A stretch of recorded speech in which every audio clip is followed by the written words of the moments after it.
They're sitting down in there. Let's see if they come up.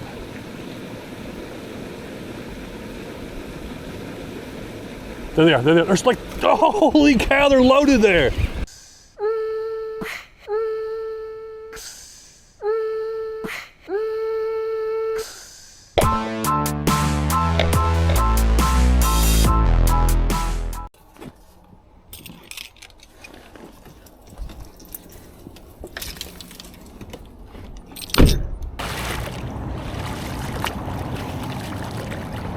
This right here is the perfect time to be getting in the creek. Blistering hot day. We're getting towards the second half of July, and this is when I really get excited about trying to do topwater creek fishing for around me. Usually this is when they finally start like just really committing to topwater. In the summertime, they seem to get really aggressive like it is now. So we got a topwater set up and a new reel I'm trying out, and this is a newer lure. It came out last year, but it's a little plopper, and we're gonna see what we can catch. There is definitely some good smallmouth in the stream, along with a variety of other fish. But I haven't been here since last summer, so we'll see what happens.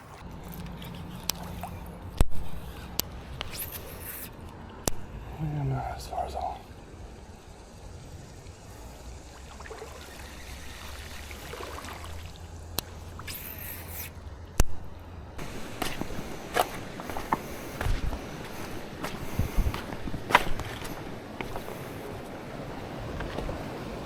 Yeah, we got that water gets real low. It's pretty low right now. It's like summertime.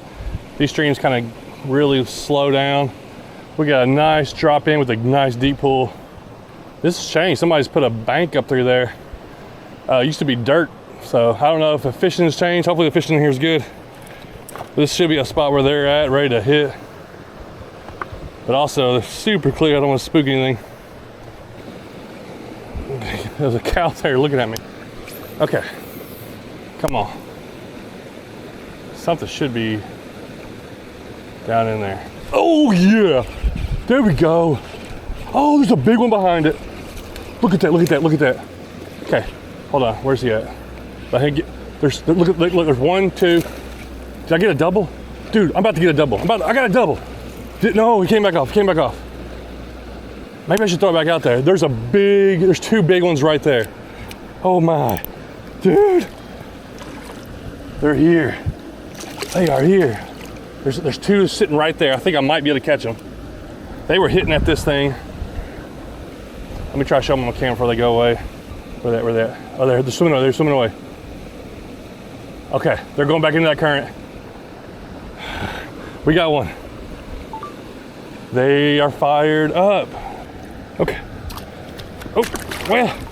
I was trying to get a picture of him, just got him unhooked and he jumped in the water. That was like a 14, 15 incher. Man, what a hit. That drag was a little loose. You don't want it real tight. They're sitting down in there. Let's see if they come up.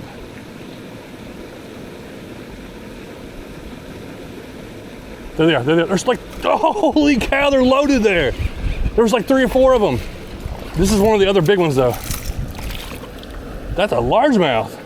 Dude, I don't think I've ever caught a largemouth that big out of here. Hold on. Dude, don't get me hooked. That's like a 15, 16 inch largemouth. There was a bunch of little ones come up. This place is loaded.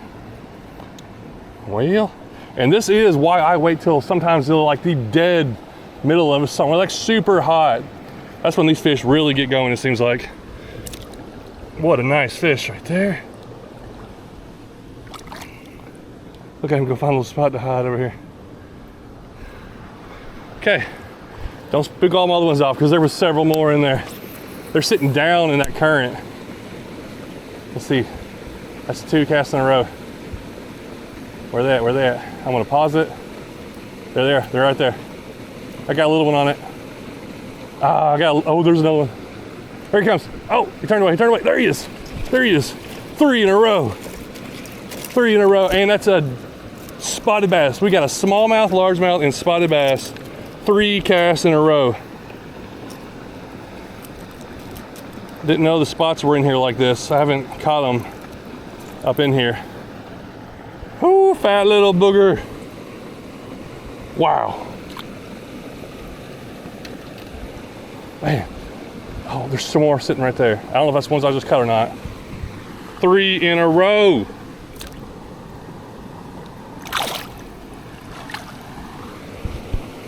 Can we go for 4? There's more in there. There were so many more in there. They were loaded up in this little spot.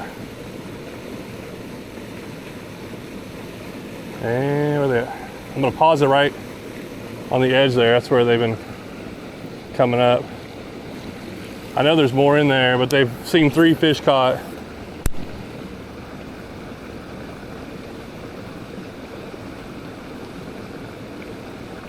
Okay.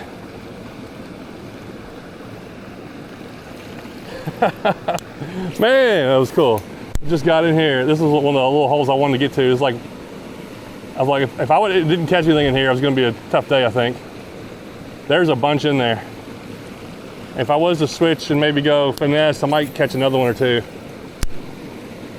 But I don't think I'm gonna do that right now. I think we're just gonna keep on moving. We might come back, if we come back through here, we'll hit it again. If I come back through, I don't know. But man, we got a little drop in, really good current. These fish are sitting there ready to eat. There was 3 or 4 like over 15 inches. And then there were some other ones that were probably 12, 13 I saw. All right, we're gonna walk on downstream.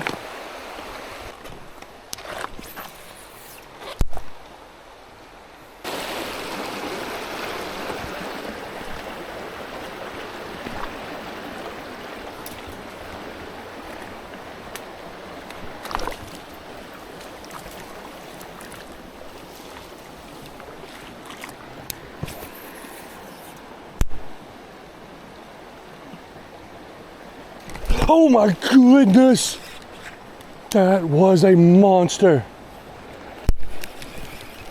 I don't know if you saw it. There was a wake that was ridiculous. I don't know if that was a giant or just the hardest tip from a little fish. I saw his zoom go across. Okay, got a drink of water. Let's cast it out in the middle a little bit this time.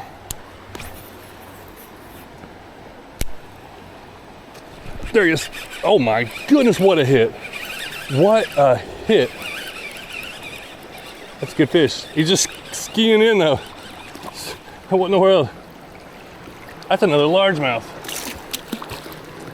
A big head on him. Oh, he came off. It's right there. Dude, that was crazy. I got a big old head on that largemouth. Whew. That was a violent hit on that thing.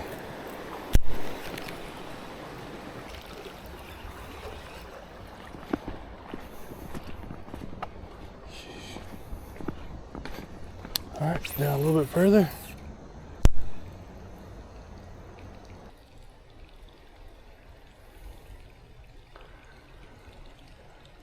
Huh. Well, I've gone through a couple spots. I thought for sure it'd be fish, but just gotta keep moving, I guess. Oh goodness! I don't know why I do this. I'm trying to learn to let them get hooked. Oh, this looks good right here. All right, pull that lure through here. Might not be as deep as I thought it was.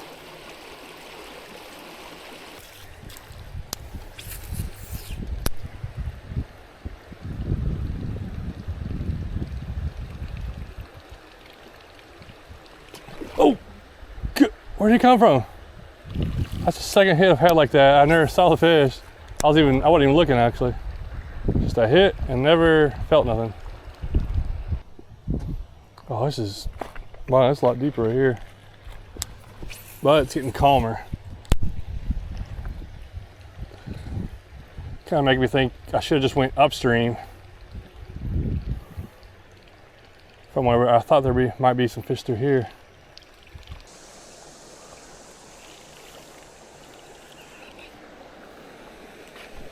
All right, we're working our way back up. I just looked over and saw 2 good fish.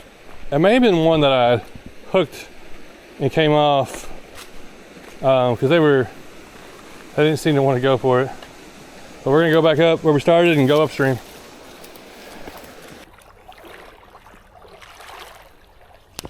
Oh, where are they at?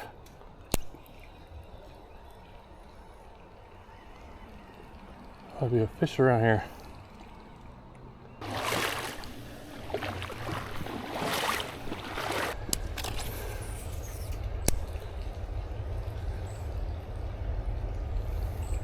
Oh, I got one out of this little pool. With that section back there, didn't get a single fish, that big old deep section.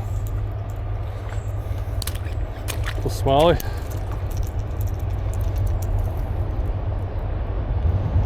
Oh, watch out.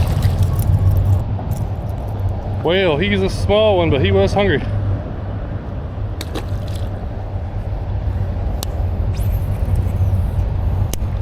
Oh, wow. Oh, I missed it. Hit it again. Oh, there we go. We got two out of this hole. Hey, another smallie. There they are.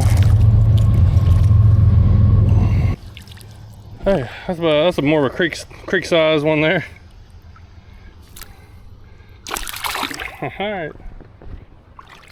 All right, we got this hole. Looks really good coming up. So if you didn't know, this is the head spinning image. It's a plopper style lure, and it doesn't roll. It does really good. It lays a little bit on its side, but it doesn't roll over, and it doesn't, twist your line up. But I'm using 40-pound braid. This is my crankbait rod. It's a medium heavy moderate action. That's what you kind of want for topwater, have a little give. You can kind of use whatever line you want, but this is my, I go between crankbait in the wintertime. It's kind of my topwater rod in the summertime. And this is a new Cast King skeet Reese rod, and I actually ordered this myself, and I used my own discount code to get 15% off, and I also got some free boxes with it. So I have a discount code for Cast King stuff, and I also have a discount code for heading on LureNet. Anything on LureNet and anything at castking.com. I'll leave those informations below. Not trying to sell stuff, but trying to give out information. I'm gonna start doing this every once in a while. Try to do it more. People want to know information, and they're like, I want to know what you're using. And then of course I'll get a comment, you're just trying to sell stuff. I'm like, well, you can't have it both ways. If you don't want to buy it, don't buy it. I'm not trying to make anybody buy anything. But I know there's a lot of people out there that are like, well, I didn't know there's a discount code, or I didn't know what that was. So just trying to help the other fellow fishermen out any way I can. And I think we're gonna catch another fish or something through here. There's gotta be. This is like a kind of a shallow run.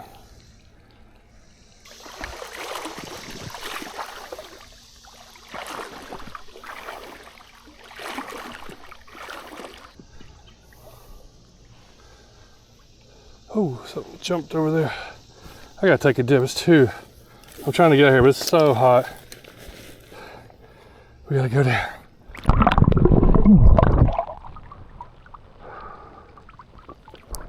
Out of my head.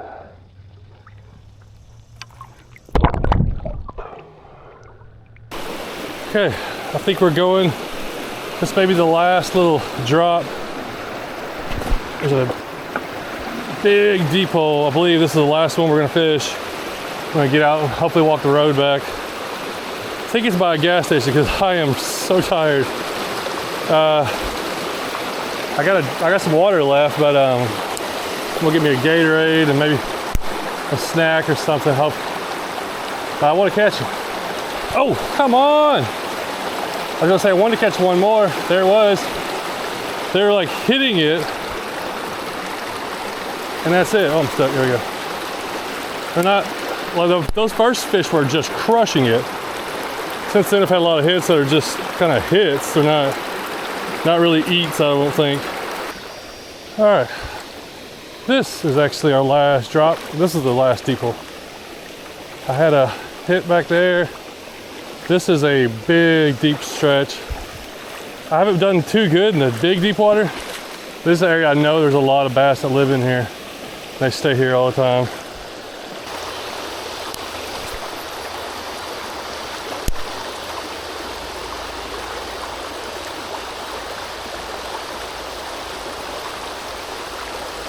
There's one.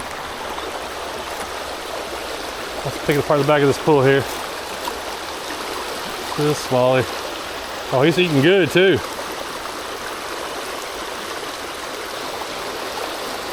Yep, pretty little smallie.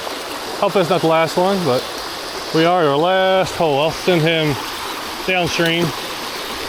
Oh, he'll probably swim back up through that.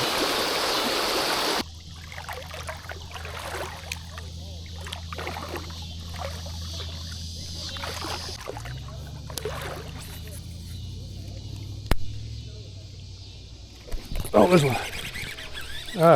Stay on there. What in the world is this?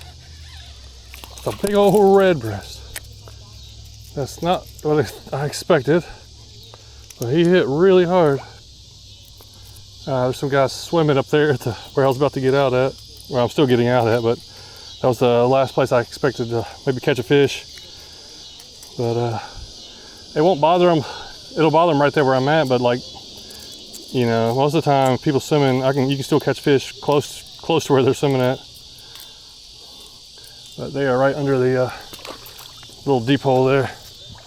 All right, that was cool.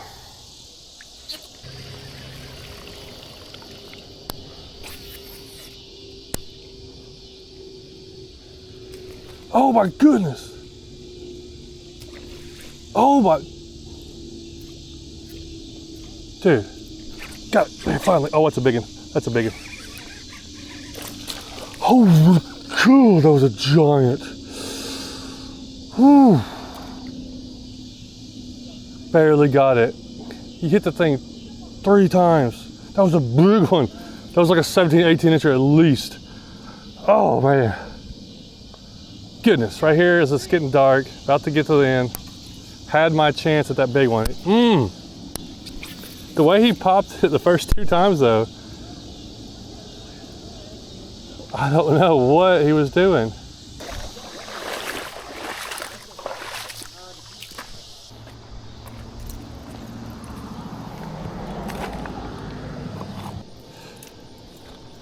Ah, the gas station's closed. Come on,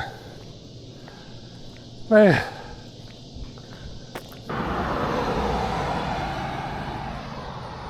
Oh, that is pretty exhausting. I was hoping to catch a couple more big ones. I'd love to land at least one big one. Didn't happen this time, but I always got next time. This is a great way to fish in the summertime, and that's usually when I really do my best topwater fishing. Oh, I got like probably a mile and a half walk back on the road. I am exhausted. This gas station's closed, so I gotta hurry up and get to one. Thanks for watching.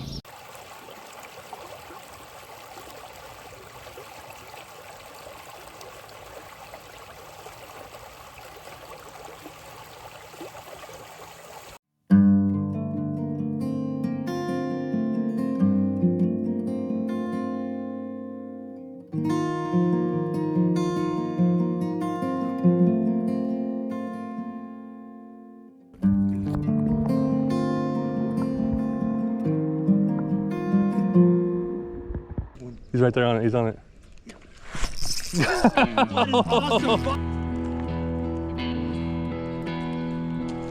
Oh my goodness, that's a big one. Holy cow. Yep. All right, come on in. Come on in. Wait a. Oh yeah.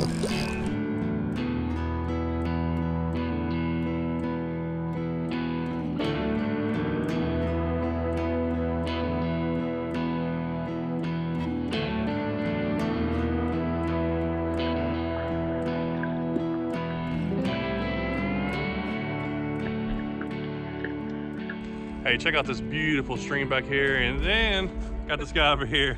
Some of y'all might know this is 22 Plinkster. What's up? He invited me out to do some creek fishing, and this dude's a big bass fisherman. I actually watched him do some creek wading or something several years ago. Yeah. And then we both live in Tennessee, so tell me where we're at, what we're doing. This is the creek that I actually grew up on. My parents live up on a bluff, and every day from probably when I was 5 years old, on the weekends, my dad would bring me down here, we would fish.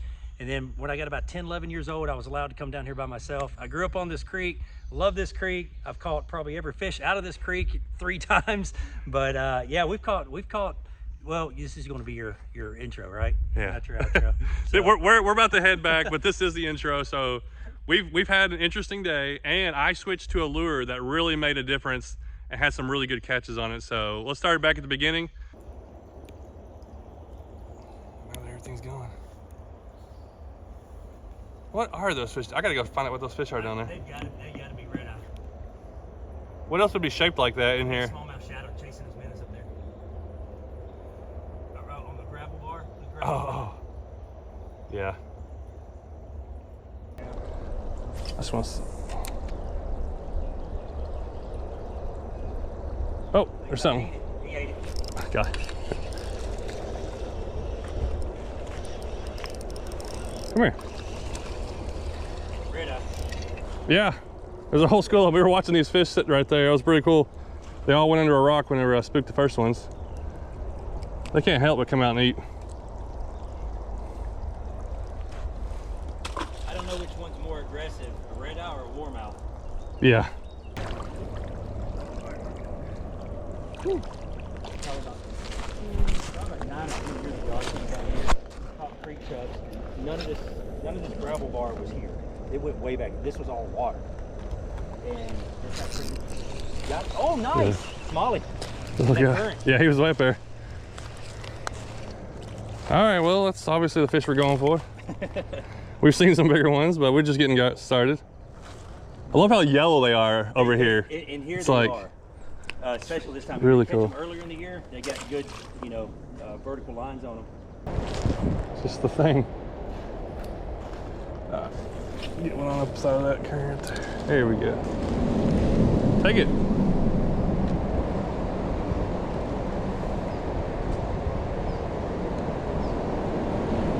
Eat it. There we go. That's a pretty good one.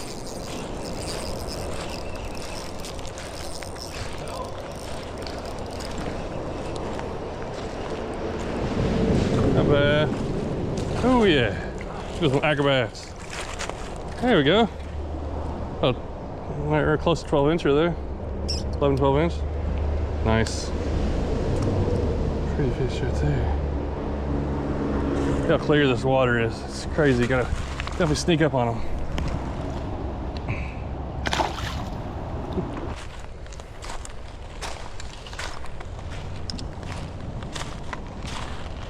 Move it. Go on, get out.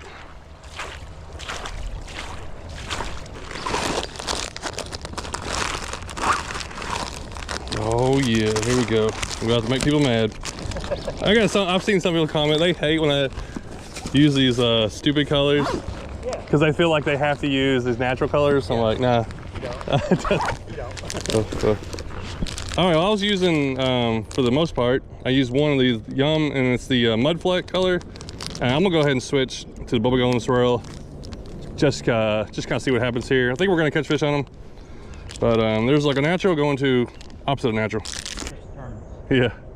That's how it all started. Dude, I got a bluegill messing with a long ear over here, and like little fish running around all over the place. Dude, I hope that shows up. That looks really cool. Got him. And we go 3 or 4 times a week.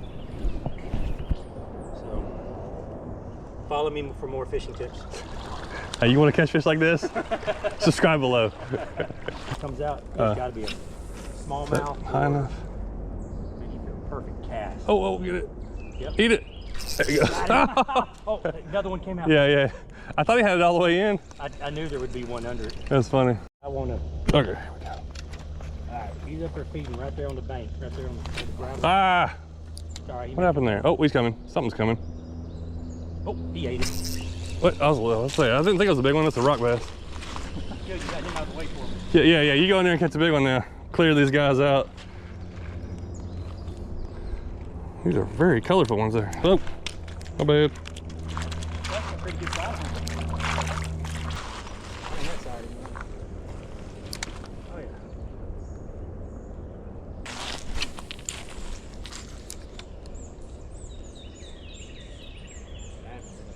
Oh! Oh, I see him. Mmm. Oh, I see him. He came out of that shadow, that shade over there. Throw in there. I got some little ones following mine. Oh.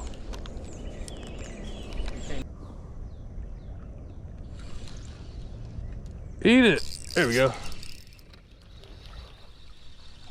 Little smiley. We had a lot of little hits. Gotta get one to connect with it. All right, come down. Oh, there you go.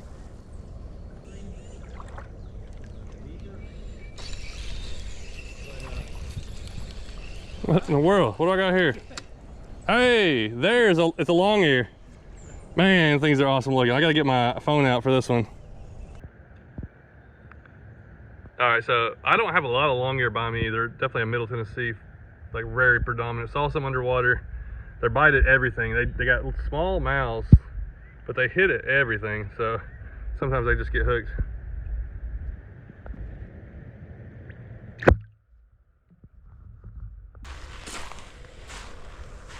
I feel like I came up last time, like around this bend, there was like a nice little deep, like bluff wall or something.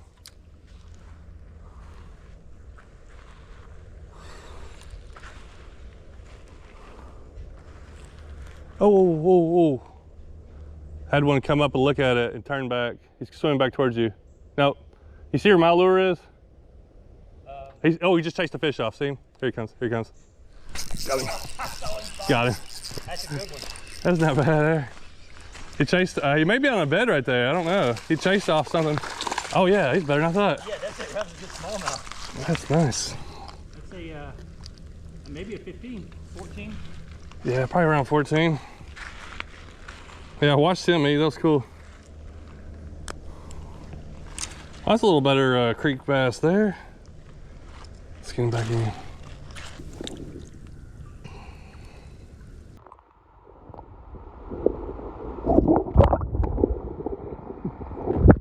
Yeah, pretty much so. I got another camera. I never take it anymore. Dude, I run $20,000. Maybe that's, oh! I had a fly. A fly was on my hand and I was trying to kill it and I got hit, missed it. Short. That's what I hear, but well, maybe I just haven't put the effort into it. Oh, there's a good one. That one didn't hesitate. He hit. It wasn't. I just missed one. That dude shot out of the water. He thought he was giant. Hey, look at his little thick one though. He is thick. Little thick boy. He came airborne.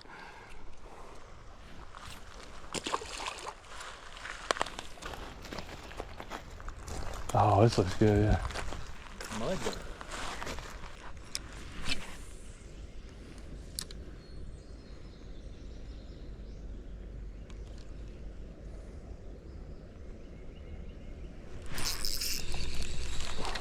Oh, nice. Look at that. Came up, jumping. Come here. Oh, yeah. Nice. Oh, hooked him a little bit in the eyeball. All right, look at this run here. This has finally gotten to some deep water, or like a longer deep stretch. Bends all the way around. I think I'm gonna change up lures. So I wanna try something to see if it makes a difference. All right, I got a little Yum break and shed, weightless, like a little 2-aught thin wire hook, just to twitch it. It kind of goes across the top, but also it can sink a little bit, but try to see if I can get some kind of reaction to it. So, yep. Oh, Dang, that was a big fish. it was a good one. That was definitely a better one there. He came up. I thought I saw something on it as soon as I hit the water, as soon as I started twitching.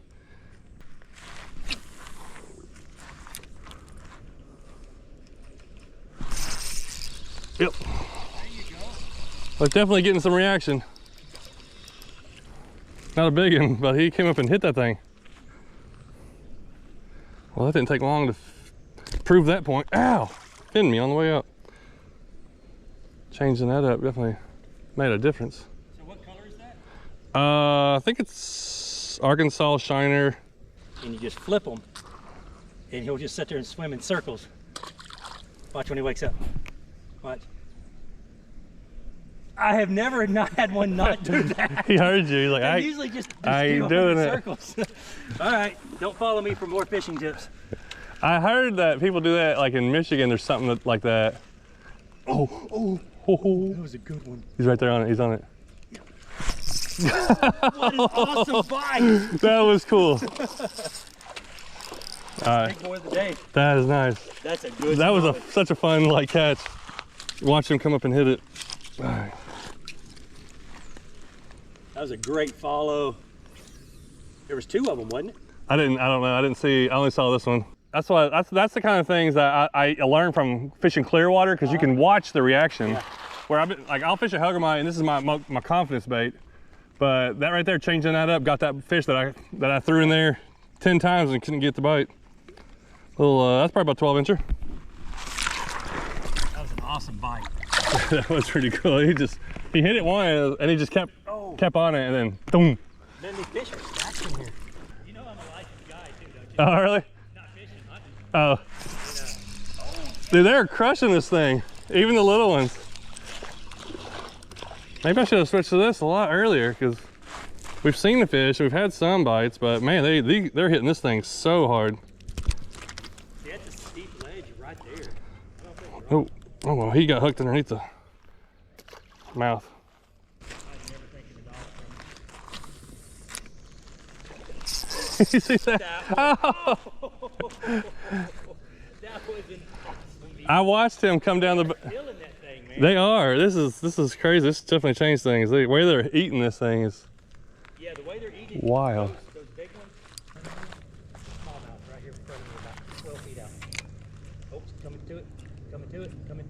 Coming to it. Coming to it. Twitch. Are you coming? Oh, I see him now. I got coached through catching that one. That was funny. There you go. Save it, fish. Let's get a picture. Yeah. Oh, you gotta wait till I get a little one, huh? Yeah, he didn't catch much. Okay. Perfect. All right, let's get these guys back in.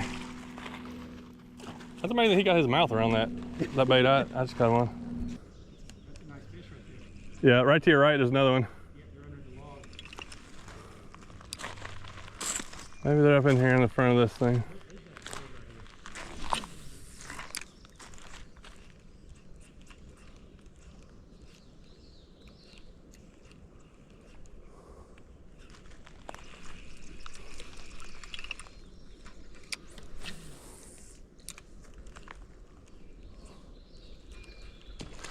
Oh my goodness, that's a big one. I heard him come up and eat that. That's a good one there. That's what we're looking for. Yeah. He came out of that tree and just nailed it. Yeah, cast in there. Man, these guys are powerful. And it's not like he's a giant, but man, whew! That was awesome. Dude, I gotta get you to take a picture of this one. Dude, what a hit. That was I never saw him. He came out of that bush, Really? and he just came out and nailed it out of that tree. All right, that was a fun catch. Yeah, probably a 15-incher. Like, that's just a good. I think that was an awesome bite. Oh, that was so fun right there. Came out of that tree, just working that little shed right in front of it, and it's probably close to 15 inches. Pound and a half, I'd say. Just powerful. Super powerful. You couldn't ask for better weather. I know, it's really not that bad. As soon as it hit the water, I thought I was hung. All right, I gotta tighten my drag up just a hair. Oh, there's a little one right behind him. Watch this. Double. Get, oh!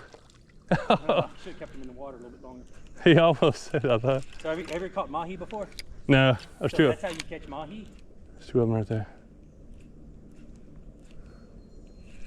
is once you hook into one, you don't take it out of the water. You just- take it out of the water, the bite's gone, and then you wait till, oh my, Got blacktail on that one. yeah. Oh, whoa. He's like, retrieve. Yeah, he got spooked. He's like really blacktail on it. How many fish are in this stretch? Dude, they are piled up. Yeah, I've already had a pretty good day now. This little stretch right here, really, I got like 4 fish, I think, at least right here, and my biggest one. There'll be one right here. Come on. Oh, there he is. Eat it. Oh, I missed him. He's coming back. He's coming back. Got him. He got it. Oh, I lost him again. Came back and ate it. Had him twice. They're sane. They sane these creeks. Oh. And they keep everything out of them. And where did he come from? I watched him come. He came out of nowhere, and I saw him pause. I gave him one twitch, and he hammered it. Him and a bluegill were looking at it. Wrong way. You know how it like puts a bow in it? Yeah. With that braid, I can get that hook set where I'll miss a lot of them because it's not getting a good hook set into them. What did that hung up on? Are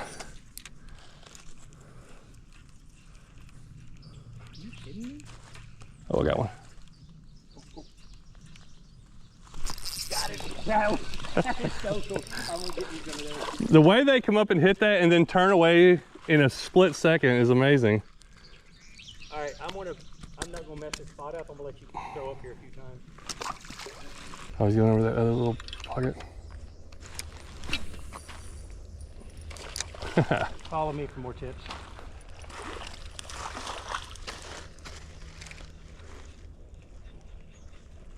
Oh yeah, what were you saying? What did you say about that? You want to fish like him or you want to fish like me? Let me see. There we go, doubled up.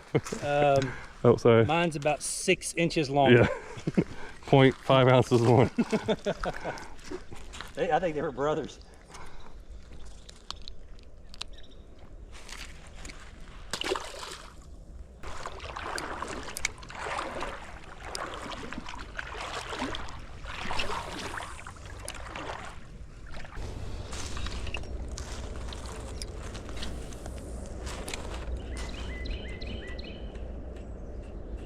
Oh, he's coming, he's coming. You break it? I broke off. I think I broke my leader line. That's a decent smallmouth too. I know. As soon as it just boom, straight broke. Okay, so we're retying. Gonna put one of these back on there. This thing's been pretty fun. I'm gonna have to start using these more. I've used them probably in a couple of videos recently. If they're not in videos, I've just been messing with it.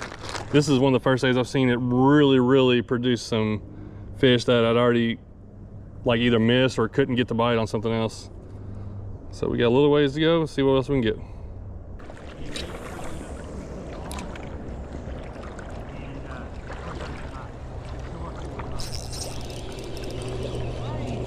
What do I got?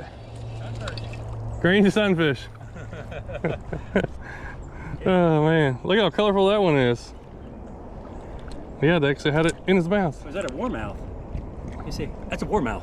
Green sunfish. Yeah, green sunfish. So yeah. Warmouth's a little different. Okay. They're just they look very similar, but they're just a little bit different. Well, we're back to where the cows are. They can't stay away from the water. But check out this little guy here. Look how colorful that is. There's some bright colors on him. You couldn't resist a little jerking bait.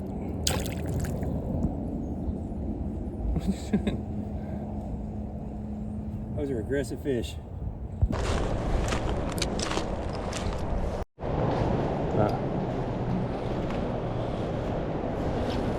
Well. Holy cow.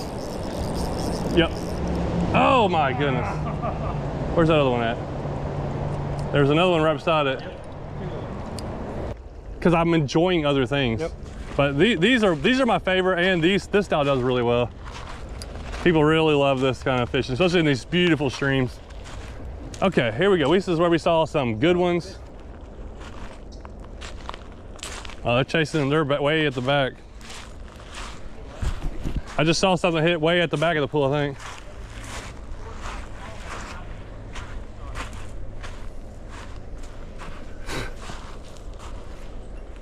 Oh, yeah, I see him. There we are. Here we go. Got one. Dude, throw in here, throw in here. There's 4 of them, big ones there. You got a donkey. I got a good one, but there's Dude, if I had a treble hook, I'd have had two because they're trying to get it out of his mouth. That's a big old fish.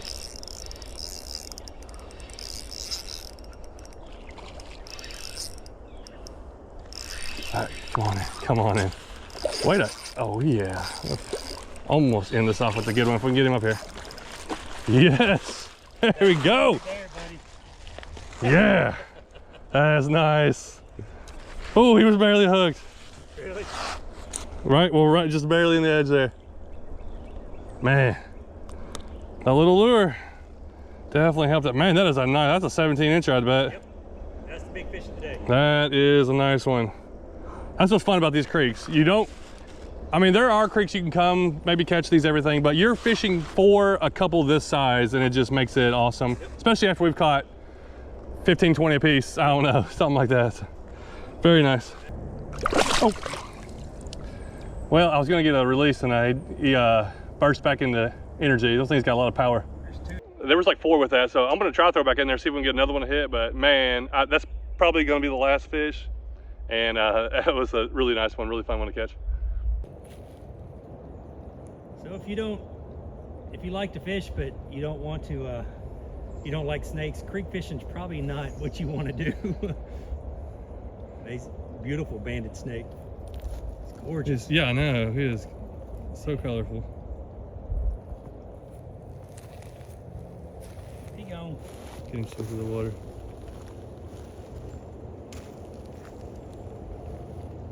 There it is.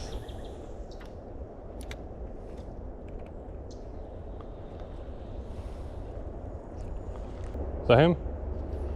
Yeah.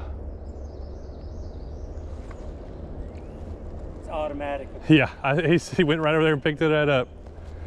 Catch a smallmouth behind it. Was that a red eye? There's a couple right there. Let's hide this. Oh.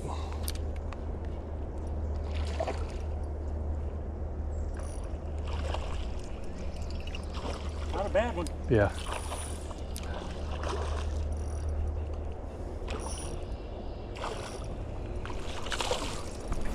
They're mean. So what did you have to do to catch that one? Oh, I just on a tube. I caught him on a tube. Yeah, right. You cheated. You got a crawdad. Got a crawdad. That is a nice fish. You know what? We're ready to go. We've been throwing artificial for 4 or 5 hours, and I was like, you know what? I want to catch one with the crawfish, so that's what I did. Nice. Well, I have to say I had a blast.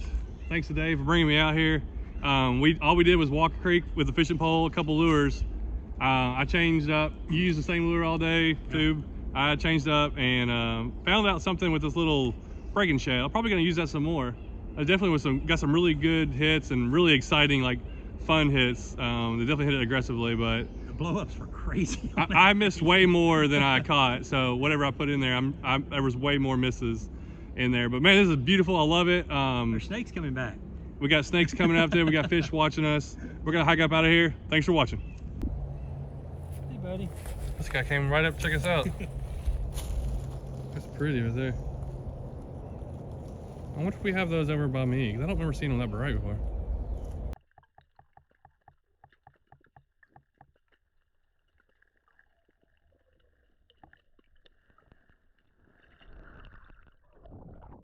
And we'll flip right back in here. Oh yeah, got him. I got him. And he's bigger. Phew, it is hot and humid. I'm over here in the shade, sitting on the side of the creek. I just tied on a little burrow bug. I'm gonna try to catch some bass. I've seen some little bass in here. I just got done filming another video using a trout magnet and caught tons of little fish. Now I wanna try to upsize a little bit, use the same ultralight rod that I was using. And my goal is to pull out 8 to 10 largemouth bass from the 10 to 14 inch range. 6 foot ultralight, 4 pound line, 1/16 ounce jig head, and a little mule fishing burrow bug. This is a great multi-species lure, but also it's pretty good for catching some bass. And I think we'll catch a little bit of some of the sunfish, but I'm really hoping that the bass are really wanting to eat it, because I've seen some in here. Oh, we're getting by some little fish, but you never know. I mean, Sometimes these creeks, you just don't know what you're gonna come across. Could come across anything. Oh, wow, like that right there. Oh, we missed it.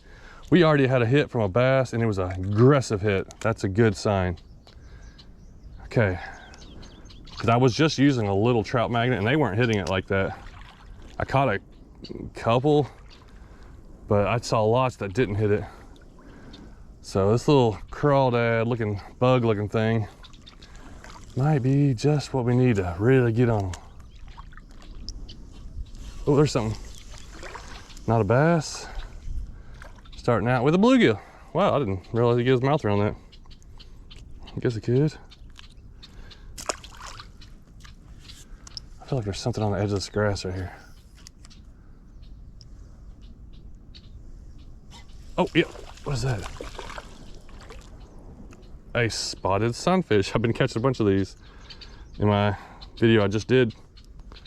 So I don't know when that was posted, but I caught so many on a trout magnet earlier that I just ended the video and I'm like, I'm gonna make another video because this creek is just loaded with fish. Sometimes you just get the right time, right spot, and right lure. Dude, the sunfish are, what? Oh, there's one. Dude, everything is killing us. They are so aggressive at this little creature thing. And this is a little largemouth, but yeah, it's a large, yep. But I know there's some thicker ones in here. And then my goal is always, whenever you're fishing, you're like, you expect to catch some stuff, then you're like hoping for that surprise fish. You're like, wow, I couldn't believe that one was in there.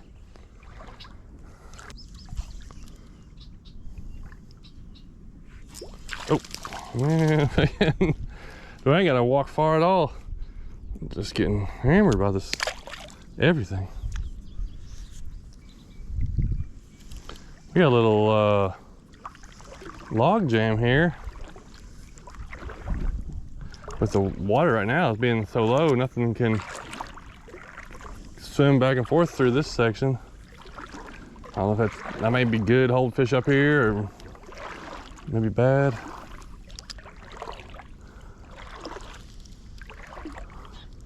Ooh, what is that? Oh, oh! There's two largemouth in there. What is that? Is that a largemouth? It is a largemouth. That's a nice one. That's exactly what we're looking for.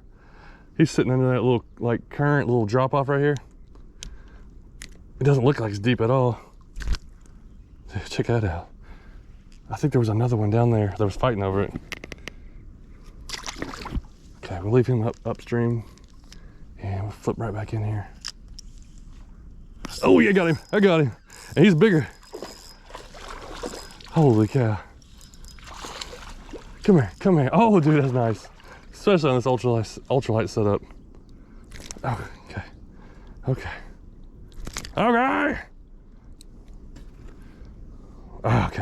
Not that big, but you know, 11, 12 incher there. Okay. These guys are not wanting to hold on for a picture very well. Wow, that was some aggressive hits already. I wonder if there's another one right here in this little, like right in this little run where the water's running into it. What's that? Oh, we got something. What in the world is that? Oh, it's a long ear. In the sun, when the sun was shining on it, that thing looked like it was fluorescent or something. That's a nice long ear. It's like a little dam here. They got it up. Is that a beaver that's done that? It doesn't look like it's being kept up very well. If it was a beaver, but it is backing the water up 6 inches, I guess, a little higher on this backside. Oh, I see a largemouth right there. Little one. May have already been spooked.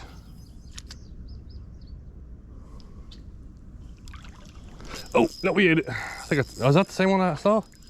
Dude, they are I can't believe there's this many largemouth in here. It's more than I thought. They are crushing this thing. Just like 11-inch bass, but just super healthy. And like, these are big fish for this little creek.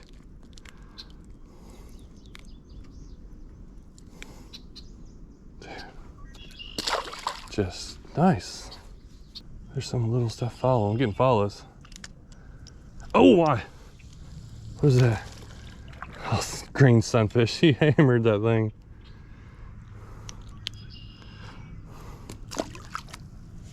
Dude, this is a deep spot. I feel like it's deeper than it was last year.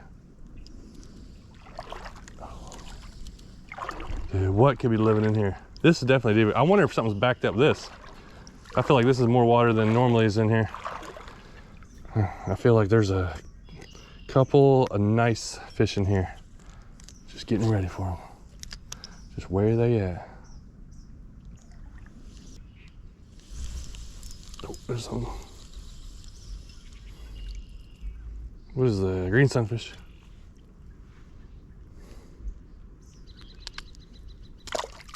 Bloop.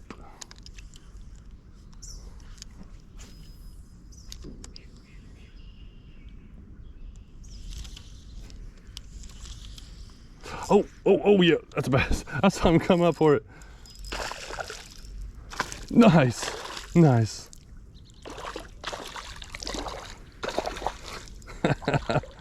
Dude, that is nice. Come here, come here, come here. You hooked? Gotcha. Check out that little guy.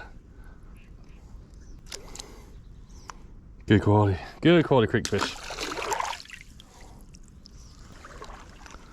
Sure, there's something on this tree over here. Yeah, oh, there's a ton of sunfish, that's for sure. I know there's a bass in there. I know there's a bass living at this, under that tree right there, towards the back of the, kind of towards the back of the pool. And is that it? Nope, that's not it. It's one of the sunfish. There's probably about 50 of these guys. Green sunfish.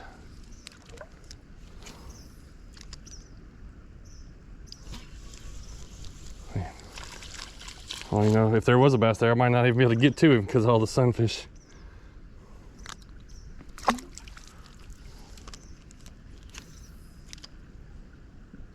Oh, there's something. Another sunfish. Green. Man, a lot of green sunfish in this creek. Usually green sunfish creeks are kind of just little, all them by themselves, not with a lot of other species in there. Oh, we're getting close to the bottom. Something ought to pick it up down there. Where you at? Come on. Nothing? Can't believe I didn't get nothing off that cast. Go back over here on the side. Another sunfish. What is that? A rock bass. I needed that for my earlier video. I was trying to do a species, multi-species catch. That was I could have added a rock bass. I've already caught a bunch of different species today on this little lure. I'm gonna leave that bush alone. There's too many fish there. I can't catch a bass off of them. Oh, what is that? And I think it's, I don't even know what that is. Some kind of hybrid, I think.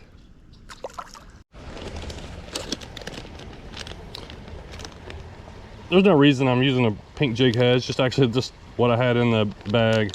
But I'm gonna put on another burrow bug, 1.8 inches. And it's pretty stretchy material. I broke off on a rug or something down there.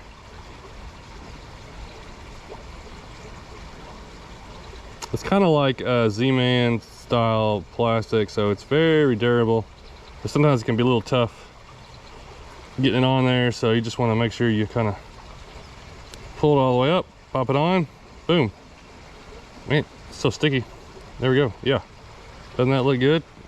Well, the fish do. The fish think it looks good anyway, so that's all that matters.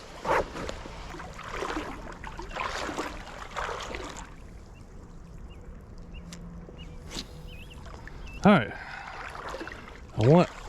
Ooh, what is that?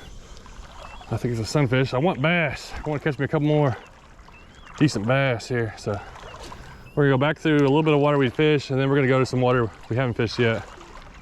I think we'll hold some bass.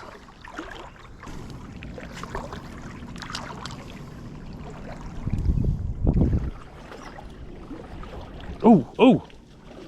Well, that's not a bass, but it's a good strong fish. Really nice bluegill. That's a big bluegill for here.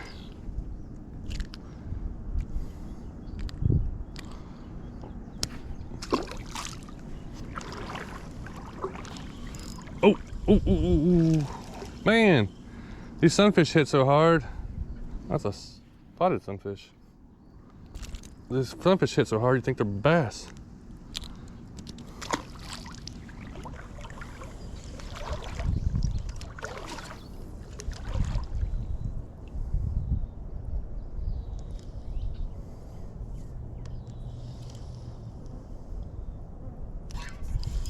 Oh, oh, is that a bass?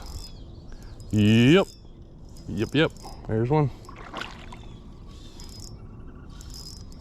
Come here. Mm-hmm, mm-hmm. Nice. Just what we're looking for. Healthy looking largemouth.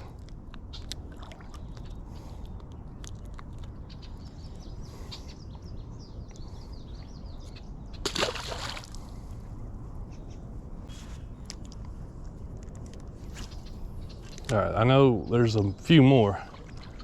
Usually they kind of run in packs.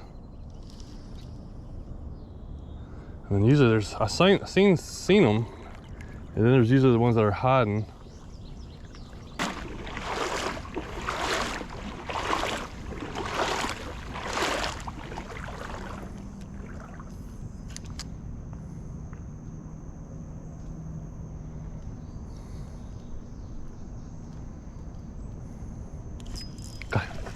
I saw that little bass. Oh, he's pretty. I just looked over and he was going up beside me on the bank. Flip over there, drag a little burrow bug across the bottom. Took him a second, then he bit it. Kind of dark in this shade area. I can't believe how dark it gets in here, but man, what an overhang. Overgrowth feels good.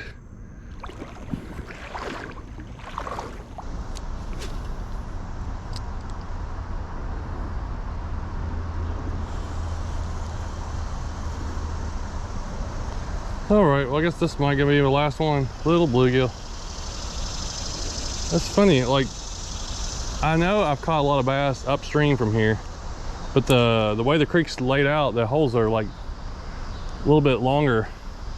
And now I've gone, I was catching them downstream, then I go through 200 yards and not really catch a lot, just little, and there's not as many fish, so it's so funny how many fish you can be at a stream and barely catch anything, and then 100 yards downstream there's just like so many fish because the holes are different.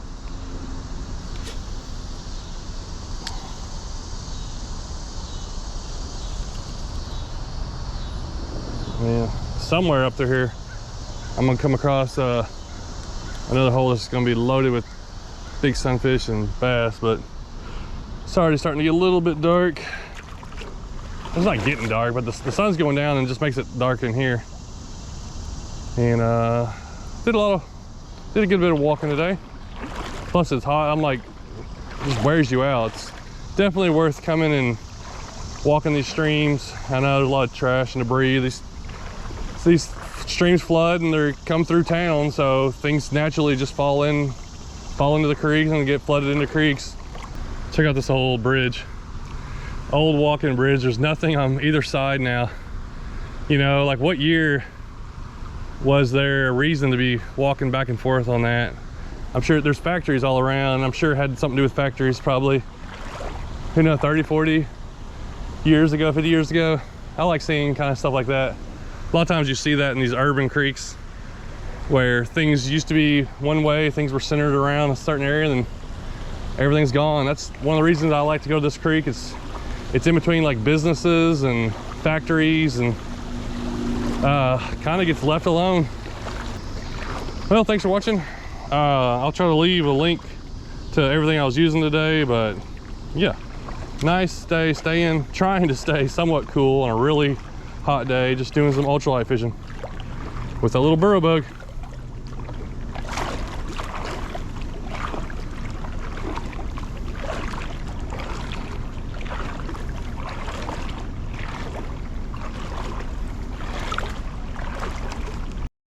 Let's just try something a little more subtle.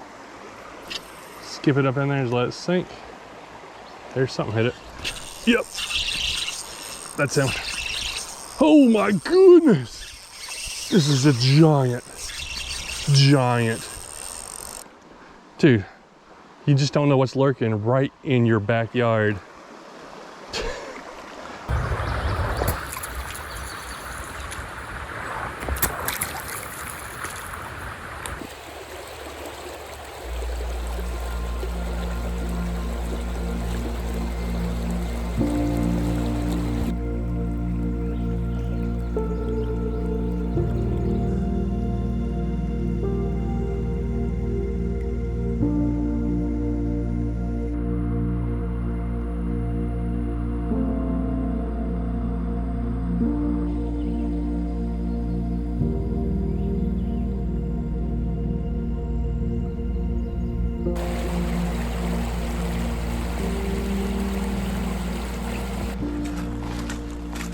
Oh, the water looks really, really good.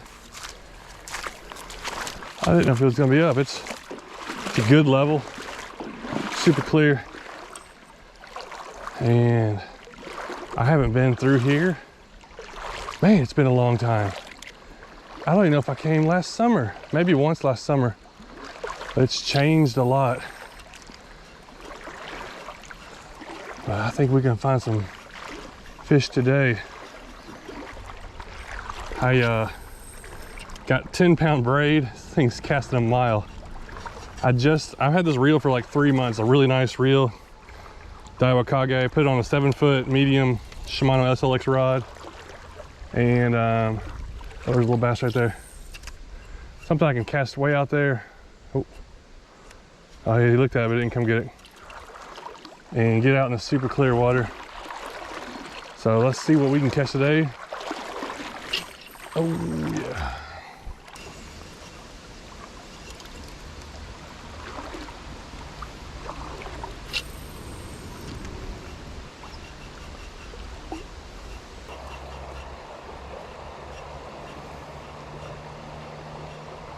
Oh, finally.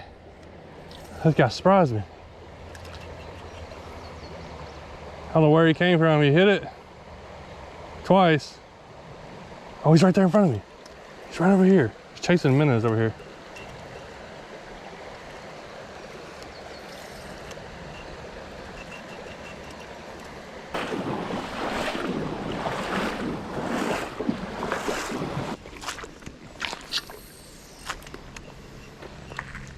Oh, got hit up in there.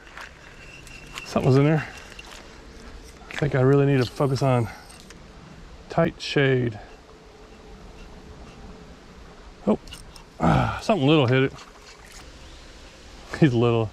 I think he's a little, there he is. He's coming for it. He's coming for it. Eat it. I watched him bite it and eat it. Okay, so a little Coosa bass can get this in their mouth. He grabbed it halfway, then he sucked it in. So look how little that guy is. There's a lot of Coosa bass in here. So even that little guy can hit it. What a pretty fish though.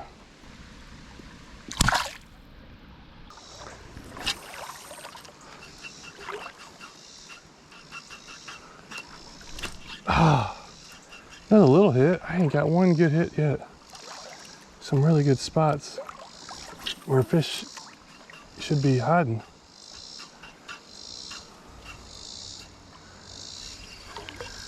I don't know what these bigger fish are doing. There's one. That one ate it. Not real big, but oh, it's a big Coosa bass though. I think all we got hit so far is mainly Coosa bass. That's a good size one.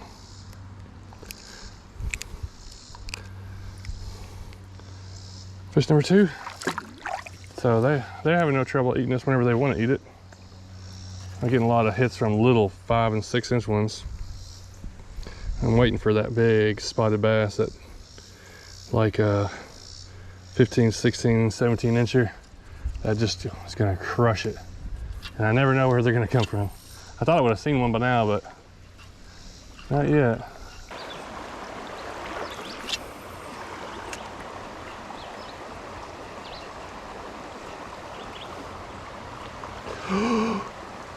Dude, there's a big one in there. I just saw a big old bass come out. All right, let's see if we can get a cast up in there.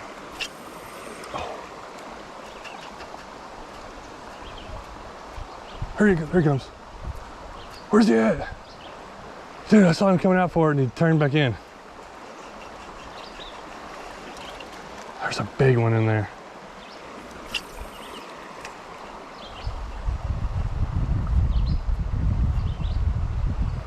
Oh, he should be killing that.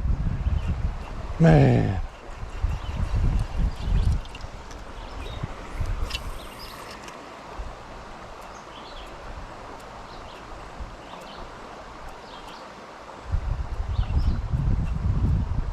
Come on. Man, I know he's in there.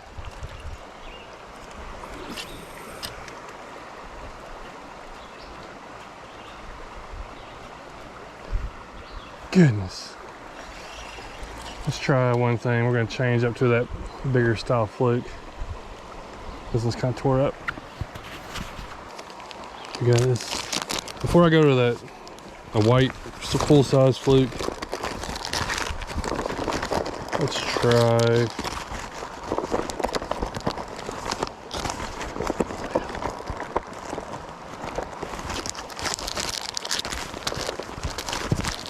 just a weightless yum dinger.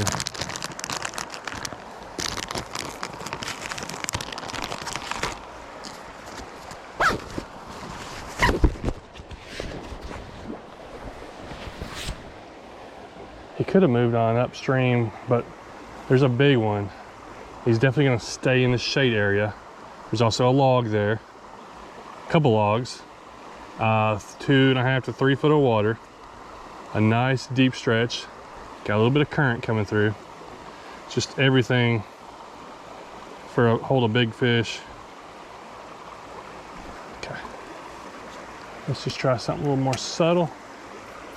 Skip it up in there and just let it sink. There's something hit it. Yep, that's him. Oh my goodness, this is a giant. I don't have a scale with me, but this is a giant. Oh, there's another one with it. That's why I made it look so big.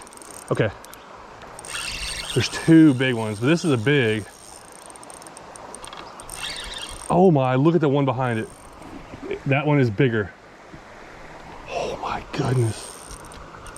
That one is bigger than this one. Oh my goodness. This thing is huge. Oh my. Oh my. Oh my, this thing is huge. Dude, it's a 5-pounder, I bet. This is an absolute monster. Oh. I've caught one over 5 pounds out of here one time. It was a couple of years ago, and it didn't fight as much as this one's fighting. Holy cow, holy cow, holy cow. Oh my goodness. Oh my goodness. Dude, that is a monster. Oh my, like a giant. Holy cow. It's touching that to that. I have somewhat of a measurement to go off of. Oh, this doesn't do it justice. This is an over 20-inch fish. Oh my. That is at least a 5-pounder. And I can't really do it justice. Look how long it is. I'm pretty sure that other one was bigger than that. I don't have a scale, I don't have anything. I threw everything out. When I do these weight trips, I throw everything out of my bag to kind of make it lighter. And that's usually when you catch something like that. A legit giant. I got big hands, and that is every day a 5-pound fish.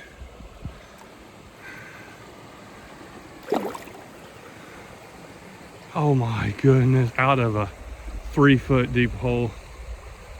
Holy cow.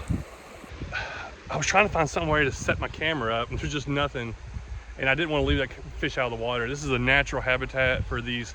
That's an Alabama spotted bass or Alabama bass. And this is one of those rivers that is it's my favorite river. I ain't fished it all summer, you know? And it's just special. Has big fish, but it's just beautiful. And even if I didn't catch anything big, but he followed my fluke out. Definitely didn't want to chase. I throw up in there, that yum dinger sinks, and immediately it's on. I think I'll throw the fluke a little bit more, but I'm gonna throw that weightless yum dinger back up in there a few more times before I move on out of here. Dude, you just don't know what's lurking right in your backyard. There's no way I expected that today. I don't know if I can handle catching another one. Maybe we'll definitely come back. When I come back through, we're casting in there.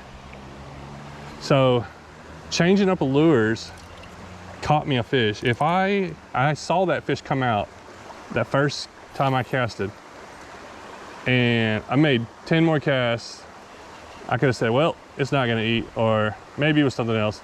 I switched to a yum dinger, something different, slow. Everything's, you know, low water, you know, slower presentation, and he just grabbed it as soon as it fell in there. All right, we're gonna move on. Oh my goodness, that's not anything I expected today. Okay, well, actually my main mission for today was scouting.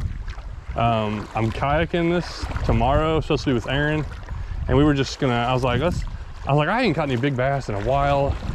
It's been rough.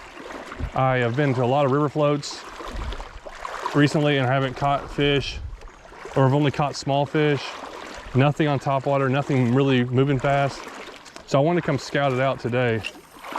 And, oh, that's a fish. Wow, they're hitting that yum dinger really fast and holding on to it. And that is a big Coosa bass.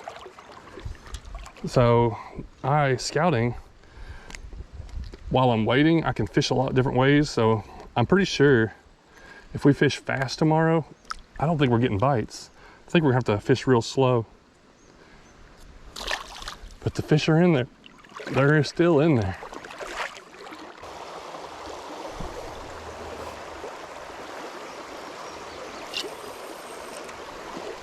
Oh my. Holy cow, another big one. Not as big as that last one.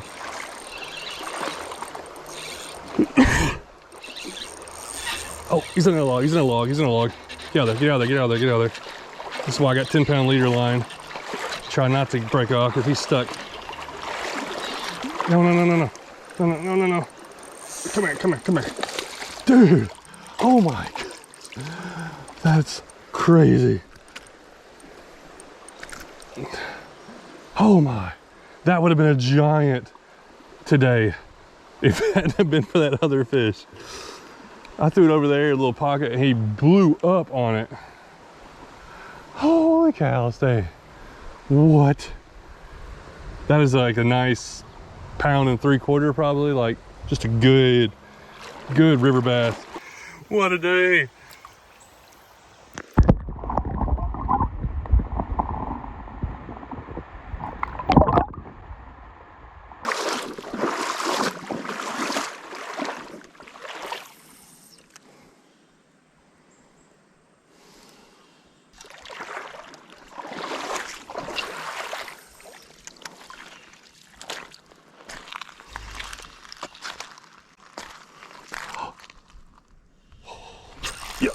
Big one.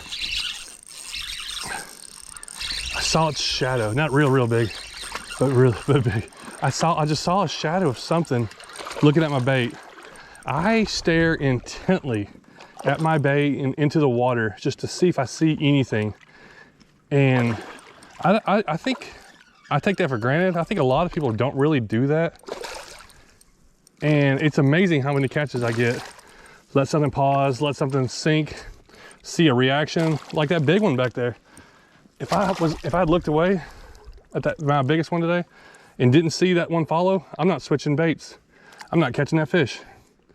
I saw something following, just barely, and I let my lure just sit there when I was about to pick it up. I just kind of let it sit for a little bit longer.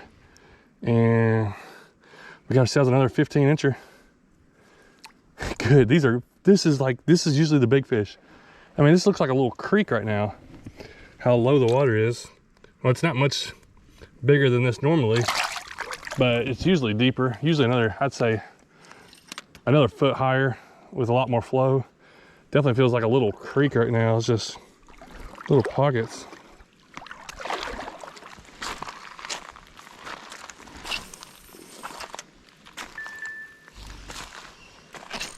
Oh, I lost a big one and another one came back and got it. I see him out there. I still see him over there. My phone went off. I reached in my pocket right when this big fish hit. Wow, that is a giant Coosa bass. But the one I missed was bigger than this. Hold on. That's a really nice Coosa bass. That's like a big one. Oh, reached in my pocket and it just messed me up for a second.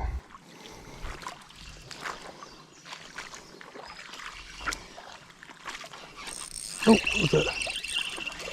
Little one. What is that? Oh, there was two fish fighting over it. Wow, these are some of the bigger Coosa bass that I've actually caught in a long time, just on average.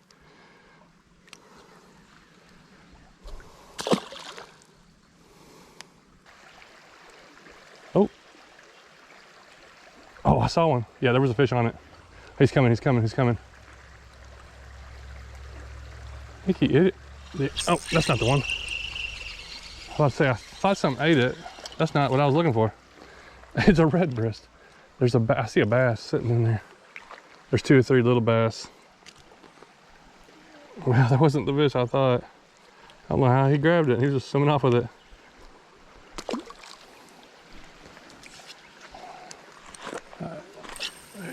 Right there. Yep, we got it. No, we let go. Huh. Definitely had something definitely bit that. Oh. Did that mean it? Oh. They're like some fish following it.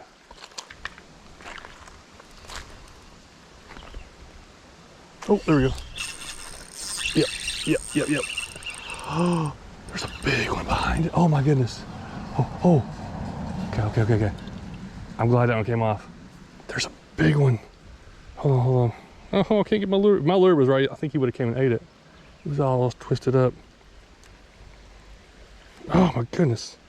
Let's just go wacky rig. My lure's all tore up. Where was he? He was right here somewhere. Come on. He's not hitting.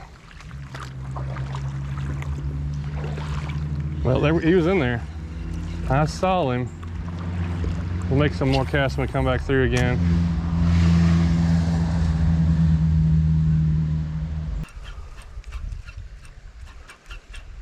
Sometimes if 2 or 3 of them fight over it, it'll make them bite. I thought maybe that would get it.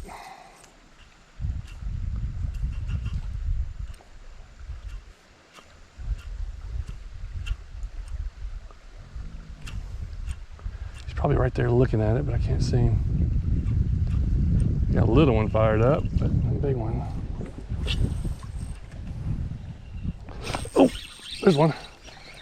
Not the one I was looking for, but we got one. I was just reeling it in and he hit it. Coosa bass. There must be a bunch of fish in that little hole. Hold on, goodness. Pretty little fish.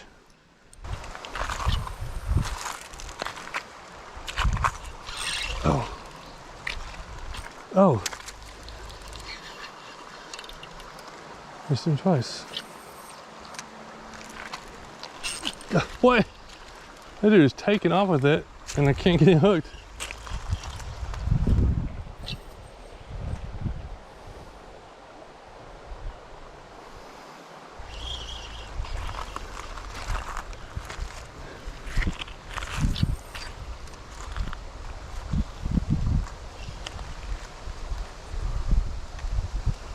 There you go. I missed that fish a couple times, I think.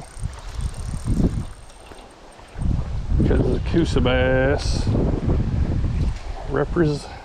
Coosa bass, they're out here representing today. This is a very nice one. This is a really nice stream that has pure Coosa bass in it.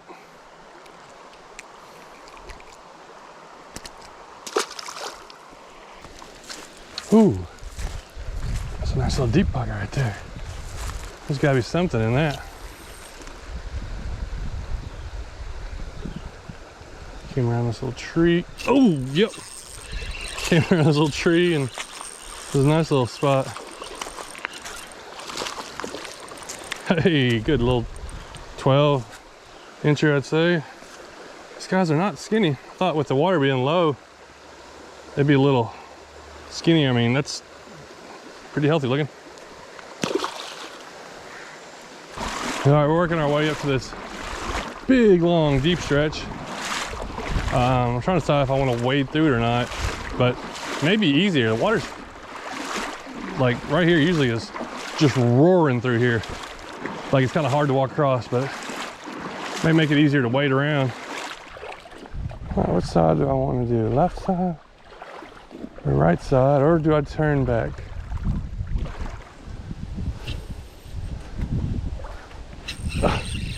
Like I smashed it.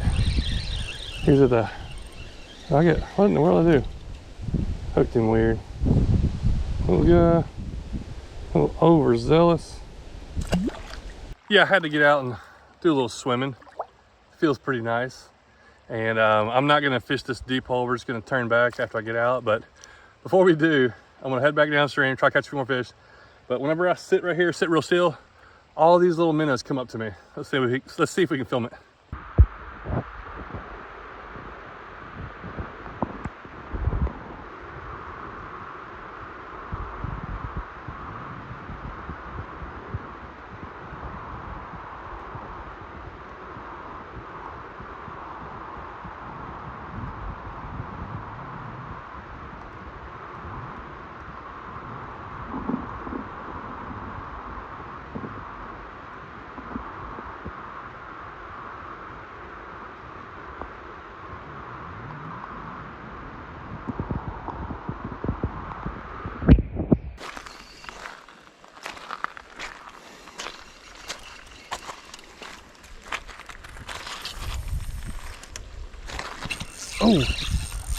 Oh, is that a good one?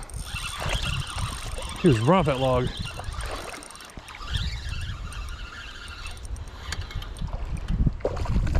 Little feisty one. Man, hit that, cast around that log and he just smacked it.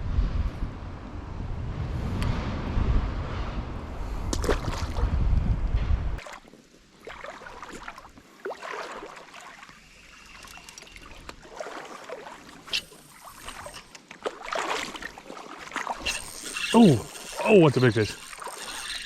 Wow. That's a good one. Holy cow. So this is an area that I'm back to the area that I fished with the fluke before I switched. And I cast it through all this area really good. And boom, another 15 incher or so. I cast it all through this really good with the fluke and I didn't get anything. Probably more like 13. That's good. Good feisty creek bass.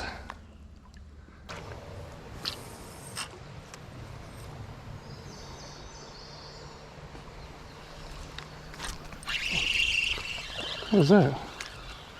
Oh, a little Coosa. Man, even that guy, he blew up on her. This is a more normal size.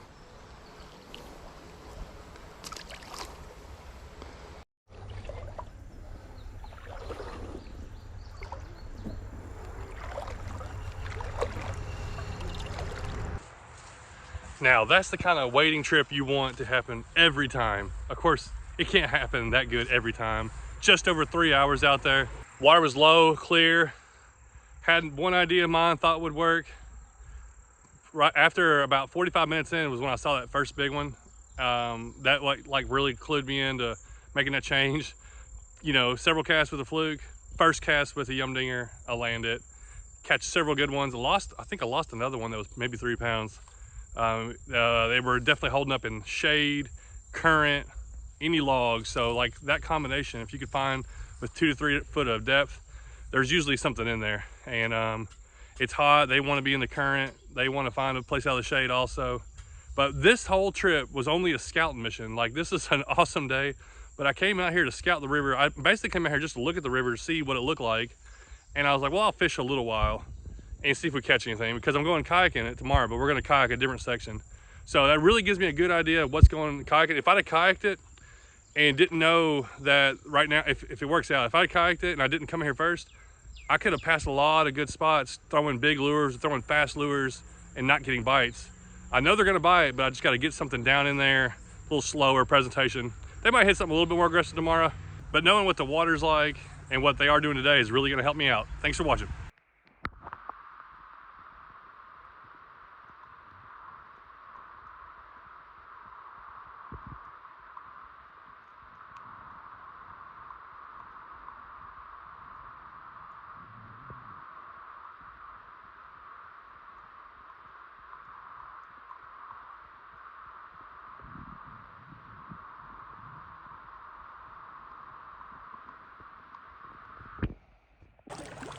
What's up, everybody? I'm slipping and sliding out here on the creek, and another one a few hours from my house.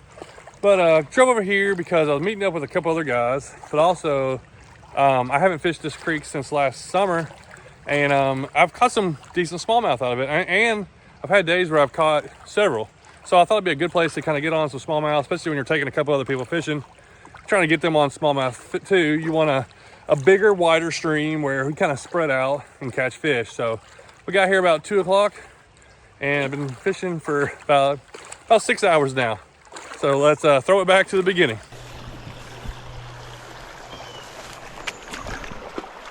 Oh yeah, feels good. All right, so we're gonna start out. The water is low. This creek is very clear, but the water is low. It gets kind of low in the summer if you don't get a lot of rain. This creek's kind of different than a lot of creeks I fish, but target is smallmouth, and I'm gonna start out with a Nico Helgermite and a mud bug, because main thing, especially if we got 3 guys here fishing, I'm just trying to figure something out before I decide to try, you know, like, oh, fish topwater, fish this. I just want to catch a couple fish, kind of see where they're at. Are they in this area? With the water being this low, or are they somewhere else? So start with a confidence lure, walk the bank a little bit, and see if we can figure something out.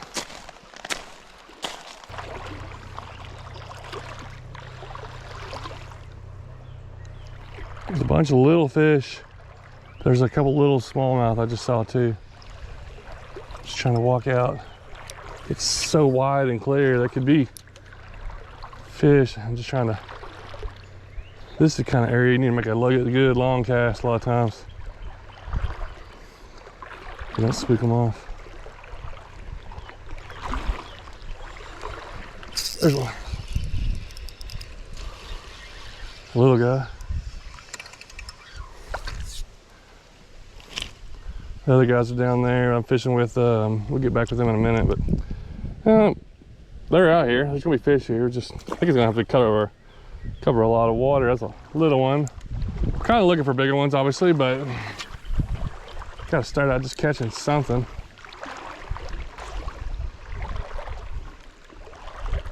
Oh, getting a bite. There we go. Another little guy. Just kind of, you can see it's a little bit deeper on this bank. 2 little smallies. Tennessee state fish right there. State game fish, that is. Just a little one, but I like how these have these little blotches right here. Some don't have that, and these are more yellow looking. Some are more brown looking, but it matches the bottom. They kind of will match the bottom of the river. So you can barely see these fish out there. They just blend in so well. There's something in there. He's probably pretty smart, but there's definitely a nice bass living in here. There's a little one right there. Well, let's move up here and maybe a little bit further up in the current. Oh, I see one. Wasn't very big.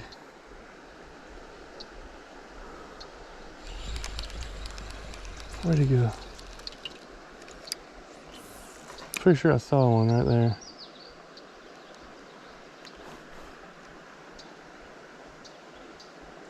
Yep, that's the one I saw. Not a very big one, but I had to kind of sit it right in front of him.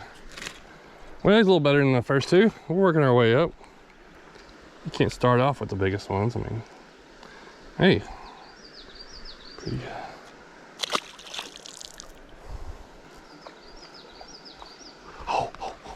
Oh, look at that, look at that, look at that. Dude, there was a nice bass chase. Oh, he's coming, he's coming, he's coming, he's coming.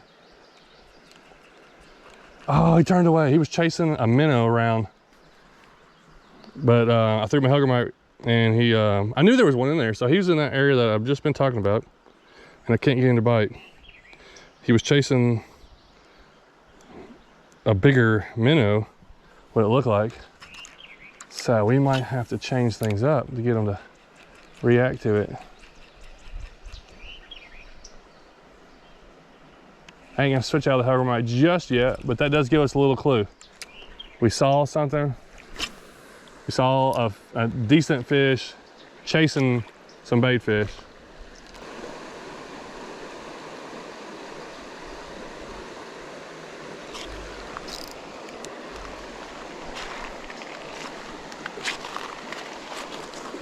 Oh, not a bad one. Ooh, wow. All right, hey, we're getting a little bit bigger. He's almost, I bet he's up to 12 inches now. Probably close to it. Up here and further up in the current. 11 to 12 incher. Just working our way up.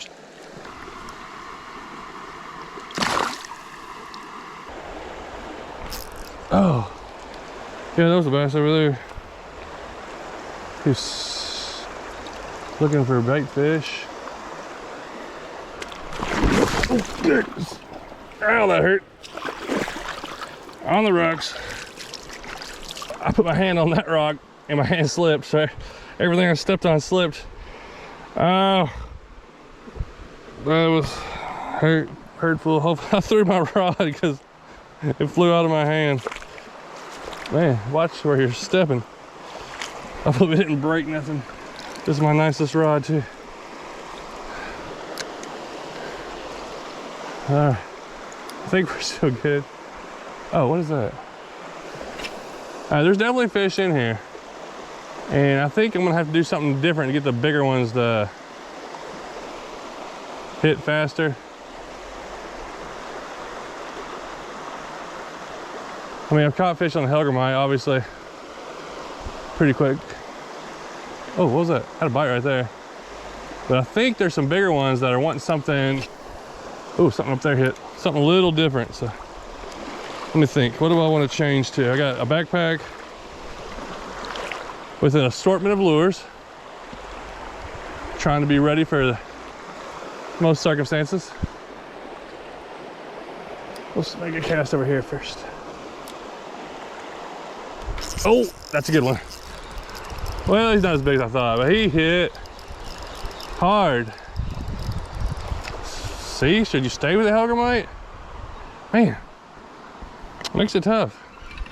Because it does work, and I have a lot of confidence in it. All right, let's make a couple more casts with the Helgermite, and then we're gonna try something else. So there's a 10, 11 incher.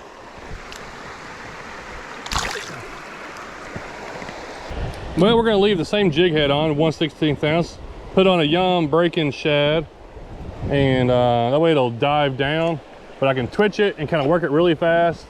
The hook's a little bit small, but if I end up missing them, at least it gives me an idea of what's going on, or if I start getting more bites or less bites, But it definitely, ooh, that thing's got some good action to it. Just twitching it, yeah. And then I can just let it drop like it's dead. Yeah, this, I mean, fishing a fluke style lure is no secret for smallmouth fishing, but it's something I don't use a lot.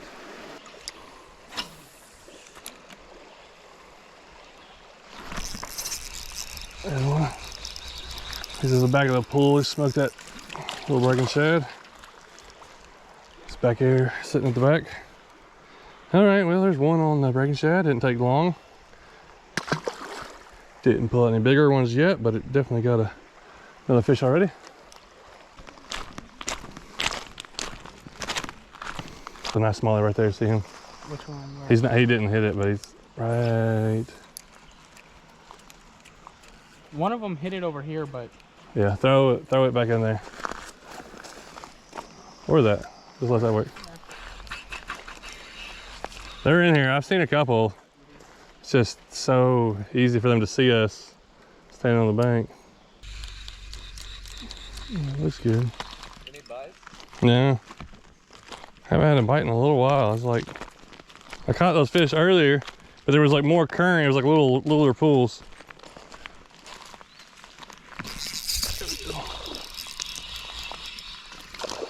Little guy. Go back to the Largemouth. It's been tough. There's just no current. The fish aren't feeding very good. Smallmouth. All right, well, we kind of drove around for like 30-40 minutes, looked at a couple of spots, and then ended up coming just back upstream from where we were. And because I caught some of those fish early, but then as we went downstream, we really didn't catch much. So I got a little weightless breaking shad. Kind of work it around the top. See if they want to come up and hit it.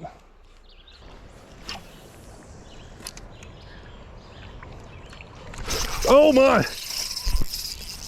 Oh, I got a good one. Crushed it. 16 incher, 15, 16 inch. I thought he was giant at first. Oh, nice. Come here. Ooh, about a pound and a half. That's nice. Dude, he just crushed it up here. This little weightless thing. That's the kind of fish I've been looking for. I've seen a couple out there, just haven't been able to get any bites from them. And we've been also, there's a lot of public land and public water that a lot of people are fishing at. That's part of it. Trying to search and find that fish. All right, he's probably about a 15 incher. When he hit, I thought he was a lot bigger than that, but that is a nice fish. It's kind of you like catching there.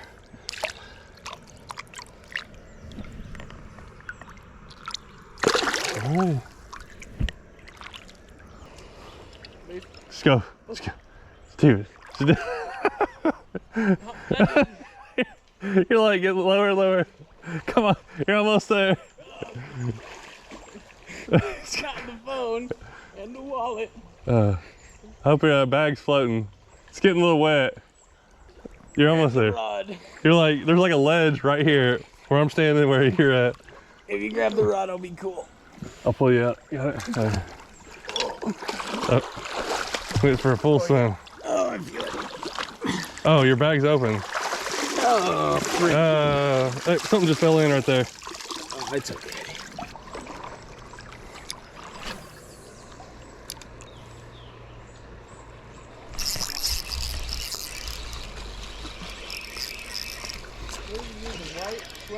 Yeah, a little fluke. I'm like twitching it. Oh, okay. It's a young breaking shad.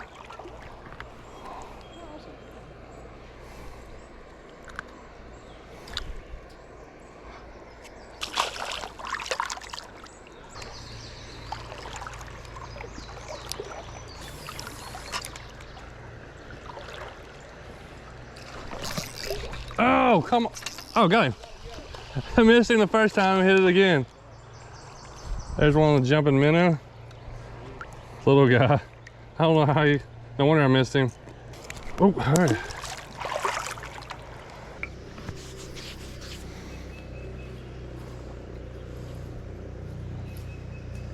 All right, there's a textbook right here. This is exactly the way it should be for catching fish. They should be in that run over there, right? Sitting off that ledge. Just try to hit that and then work your way up it.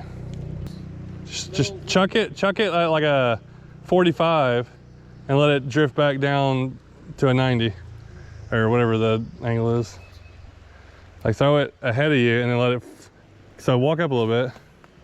About like that and just let it float. Yeah, but you want to hit that bank. So go down in there and throw ahead of you where the fish are looking up. Get them, reel in. I'll draw it up. Keep pressure on him, keep reeling, keep reeling, keep reeling. That's a nice fish. Oh, that's not bad. That's a good fish. I'm just gonna fix it and give you this hook. You sure? See that? They're in there.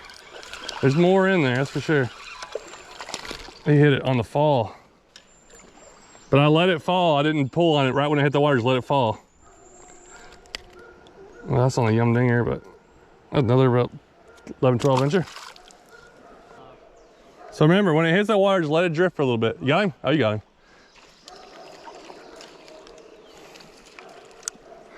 Nice.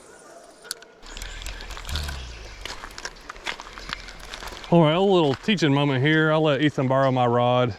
Now, we're using a pretty close to the same rod. Now, this is a Lew's. I'm using a 13 Envy. It's a little nicer rod than this, but they're same size, 610 medium.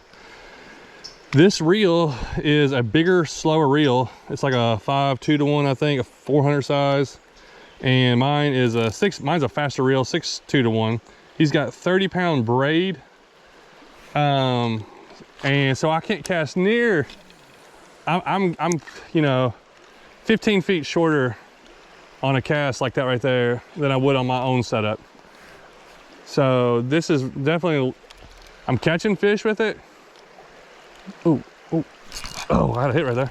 I'm catching fish, but I can't get the casts that I'm used to getting, the little bit further away ones, you know, and so dialing in your setup, being able to cast, especially on a creek like this, is wide open. You kind of got to make further casts. Well, they definitely help out. Further casts definitely help out on streams. I got hit by something twice. I think it's something small though. So, and that's where I usually, they're using Helgamite. I think they're catching more fish. I'm using a yum dinger. I just put it on there because it's a little heavier. I can throw it further. With the Helgamite, I wouldn't be able to cast very far with this thing. So, don't, you know, if you're out fishing, try to get your rod and reel dialed in to help you catch the most fish. I'm just getting hits from little stuff, I think. Boom, right there. See, he's got it. What? I have no idea what's happening. I keep grabbing it, but they're not getting it. Boom, got a fish on. There we go. I got him hooked. What is a little guy, I guess? Where are you at? Oh my goodness. Oh, he took my bait. Yeah, this reel feels so slow. It's like I can't catch up to the fish. He must not have been on there all the way because he stole my lure.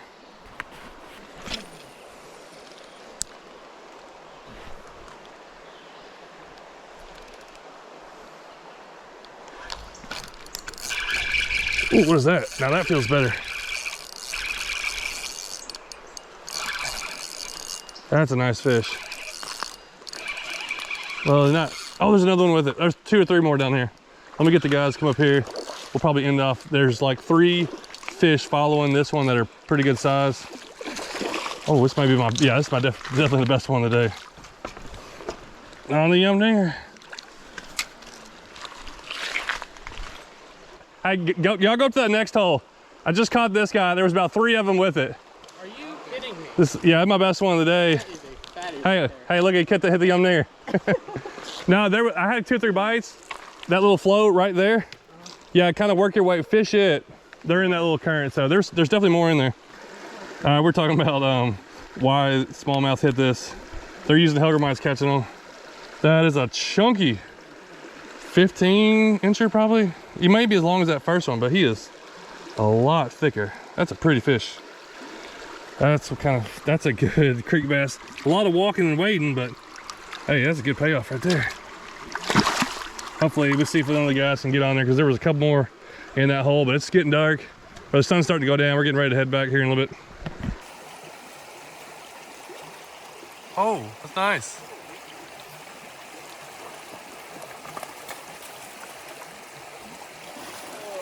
Just grab him. That's a good fish.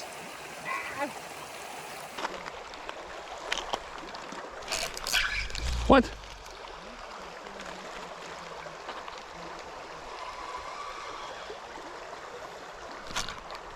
Did I get you that time? Missed this fish 3 times. I think we're getting ready to go with turn back point.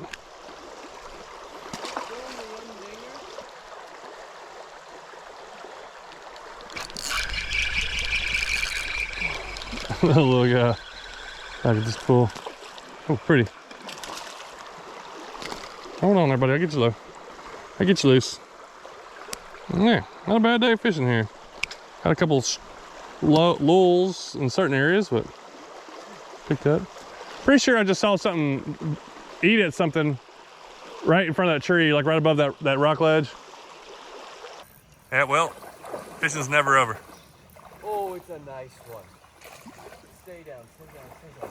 stay down. Nice. We're working our way back. Ethan caught another one, but I watched, he caught it on a yum huggermite, but I watched it throw out this right here.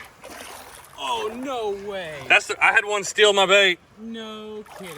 He had it and he ate again, so I got my yum dinger back, and that fish, you know, he had it in his mouth and he threw it up whenever he got hooked again.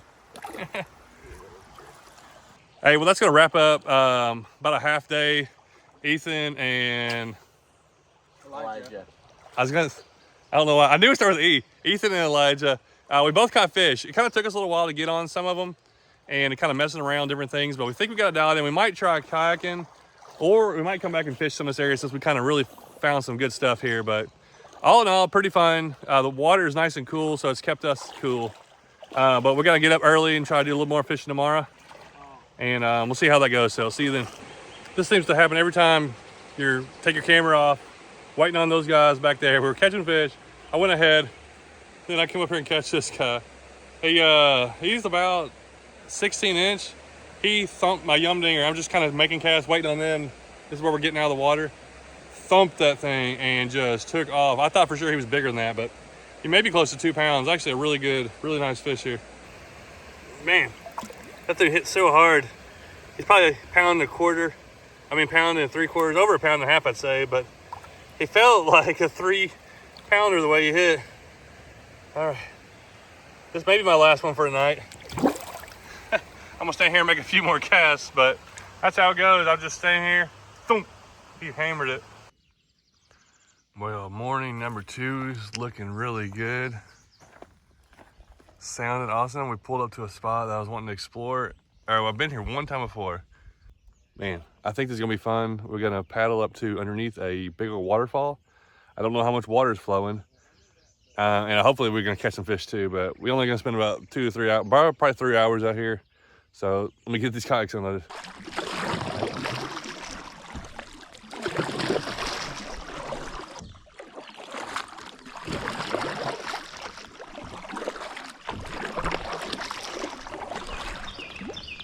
Ooh, I've been paddling for almost an hour, making a few casts, but I finally hear the waterfalls further away than I thought it was.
Well, that's the way it is. As soon as I catch it, my camera overheats right before I catch my only fish today so far, but a really nice largemouth.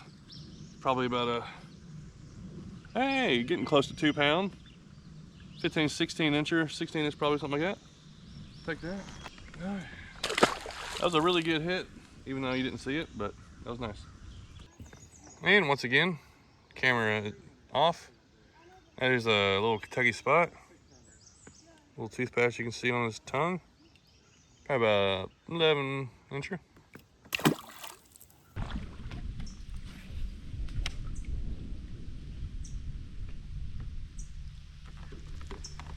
There's a fish. Hey, a little spotted bass. Hey, we got one on camera this time. And we're getting back around to the ramp. Man, when we got here, we were the first people. Before we got in there in our kayaks and left, I think there about 6 or 7 people showed up. Paddling back from the waterfall, I bet I've passed 50 people on kayaks on a Friday. So,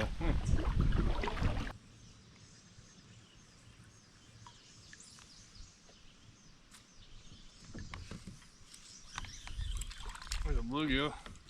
There's a ton of bluegill in these trees. I've seen them everywhere.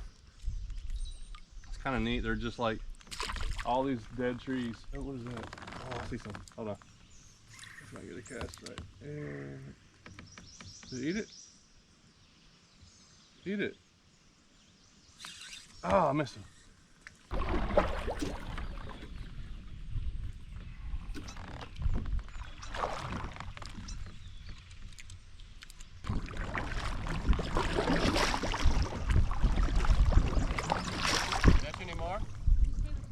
I caught a bluegill, 2 spotted bass, and 1 largemouth for the whole day.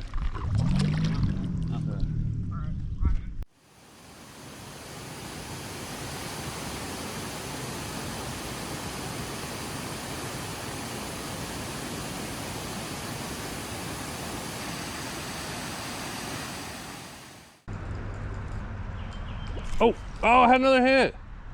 Okay, this one ain't working out. Either these fish, oh, he's right there, he's right there, he's right there. Oh, we got him, I got him. Never mind, never mind. Well, check out this little plopper, topwater plopper. It's a 65, some kind of bluegill looking, awesome, perfect size, I think, for today. This is painted by, and I think maybe totally made by Jeff, Pond Prowler Lures. And he gave this to me a while back, and I've been saving it for the perfect occasion. Look out here, look at this. This is summer. We've had a really nice spring. Been cooler, I'd say, than normal, what it feels like. But now that it's getting into the upper 80s, these creeks have time to settle down. These fish start to get way more aggressive, especially for the creeks around me. Kind of takes them a while to really get hit in topwater. And I have a feeling we can catch quite a few bass, largemouth and spotted bass in here, and some coosa bass sometimes. I'm throwing this on a BFS setup. I put 6-pound mono on here. It's an ultralight rod, and is it gonna work for this? I don't know. But I feel like it'd be something fun to try out. Man, that thing just looks so vibrant. This little bank over here is where I want to hit. Oh, and there's a fish. It didn't take long at all. Boom, that's what we're looking for. Now that's a little one, but this is a small creek, and I was wondering if these little guys were gonna hit it. Oh, dude, that was really fast. You know what I didn't bring? And this could be a big problem. I didn't bring pliers. I didn't even think about it. I just barely have a couple things in my bag. That is a tiny, he's like 6 inches long, and he crushed that little bait.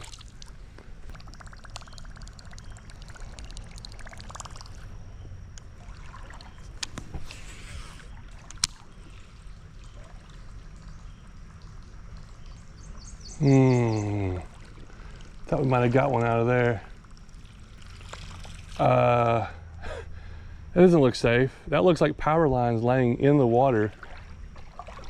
I know they're doing a lot of work over there. Hopefully there's no power hooked up to that. Surely not. They're doing some work over there and they probably cut it. But that's kind of making me nervous. Oh, there's a bass right there. Right above right at the power line. In the water. Okay, hold on. I don't want to spook it. There he is. Oh, here he comes. That's not the one. Or is it? Maybe they like hanging out. Maybe they feel juice from there. Boom, we got 2 fish in like 5 minutes. That's another small one. They're aggressive. Like a big one in here, if we catch something. Now I have caught some pretty good fish in here.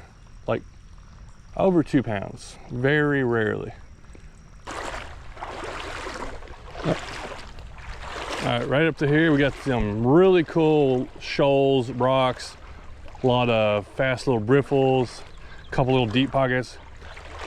It's textbook ambush places, and we're gonna try to, oh, just like that, I got hit. I think that fish saw it coming because he hit it as soon as it hit the water. Whether we catch him or not, I don't know, because there could be bigger fish mixed in here. Oh, that's not bad. That's cool. What is that? That is a nice spotted bass for here. Maybe mixed with a Coosa. Coosa bass are very aggressive. They don't get very big. I feel like he's got a little spot mixed in with him.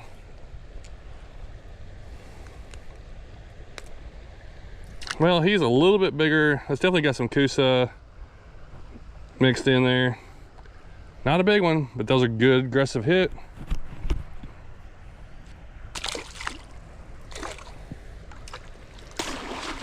Look at all these minnows.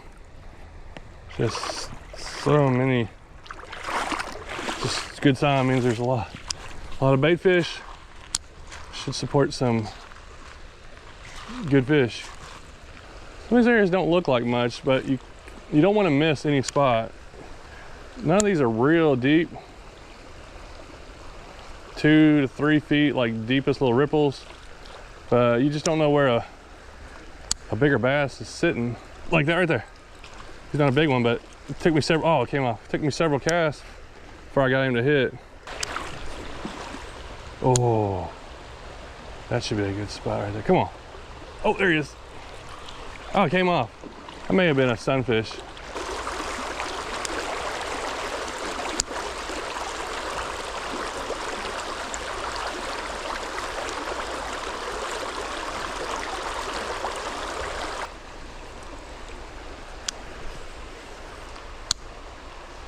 Oh, there's one.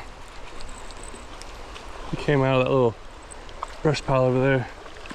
What we got here, our 4th fish I think we've landed already. Another just small one. Largemouth. I think there's about a 8-inch largemouth, 7, 8 inches fish.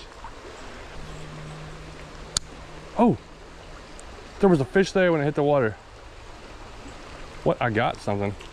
No way. Little bitty green sunfish. He wanted a piece of that thing. Look how tiny, he's smaller than the bait.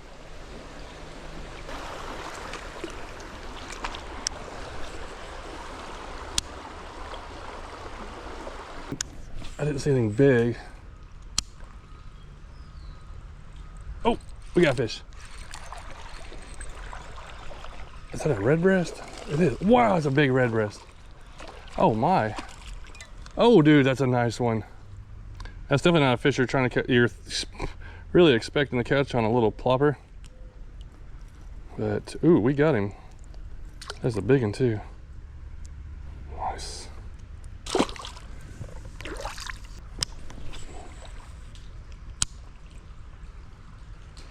Oh. Oh, goodness. We got a lot of little bass just crushing this thing.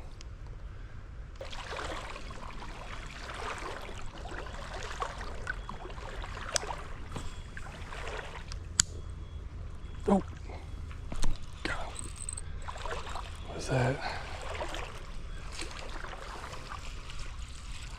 And that is, let's take a look at it. That is a spotted bass. That's a pure spotted bass there. So we caught, yeah, I'm pretty sure that's a pure spotted bass. Got a tongue patch right in there. Yeah, the little guy. We haven't come across anything big. I really expected a few 12-inch up, but the amount of fish that are in, the amount of aggressive bass in here, pretty impressive. Especially since we've only covered like, I don't even know, a football field's worth of fishing. It's gotta be a nice bass. Oh, dude, there he is. He's right under it. Oh, he's a good one. Oh, he's right there. That's at least a 12-incher. That's the first good one I've seen. He just wouldn't commit.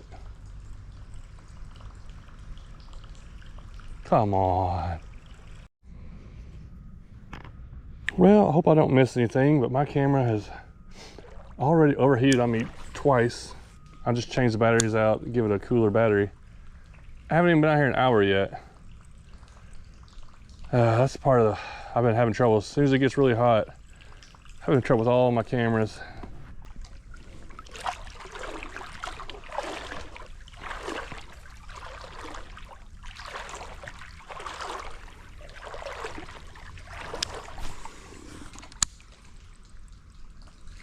Oh, there's a good hit. And it's a sunfish. The sunfish are coming through for us. There's not, we might catch a rock bass, but this creek doesn't have a lot of rock bass. So I think if it was a rock bass creek, we'd be getting a bunch of hits from it. But we still could get one out of here. But it does have red breast, and red breast are very aggressive.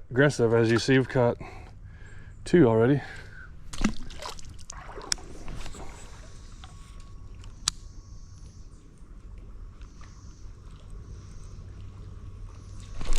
Oh my goodness, that was a good fish. Oh, now that was a good fish.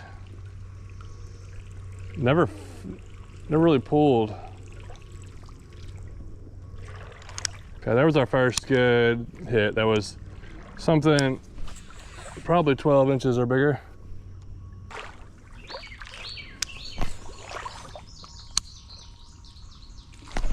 Oh. Dadgum, that fish hit it. A big old red breast. Oh man, that dude startled me and he hit it. I'm just keep waiting for that big bass to hit. And these guys are hitting so ferociously. Maybe what I missed a while back. No, I'm pretty sure he was bigger than that, but I don't know. Goodness, he got hooked good though.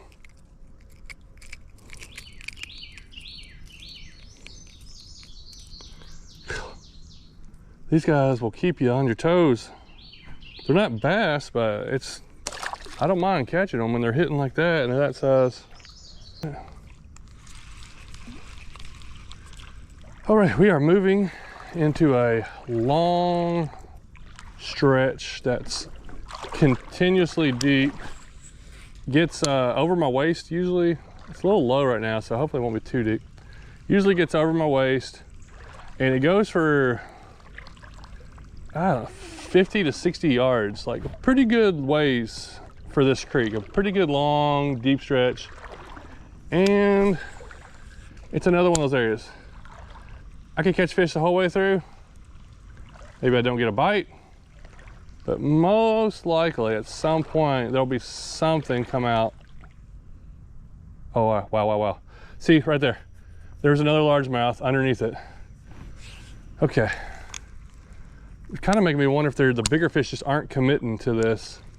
I have mixed up the retrieve some, like some kind of stuttering and just retrieving, but that's the second fish that I saw was probably a 12-incher that came up underneath it and didn't hit it. I feel like I should have caught a bass by now. I've seen a lot of sunfish, there's suckers. swimming around. I've hit a lot of spots. I didn't want to, oh, right there, right there. There he is, there he is. Look at him, look at him. Oh, well, you didn't see him, but I saw him. There's another bass. Okay, trust your instincts when fishing. That's what I always say. I want this lure to work, but for some reason these bass, the bigger bass, are just not hitting it. I've seen 3 at least. That's just what I saw. How many have I not seen? Okay, we are putting a little 1/16 ounce jig head, and I picked up these Three Brothers baits. Might, they're like Helger-mites. I guess I just call them mites. And green pumpkin. And what size are they? Does it say what size they are? I mean, they're like a 3-inch, maybe a little over 3 1/4, something like that. Yeah, I don't know. I just saw them at a tackle shop, and we're gonna go to that and see if that gets any more bass.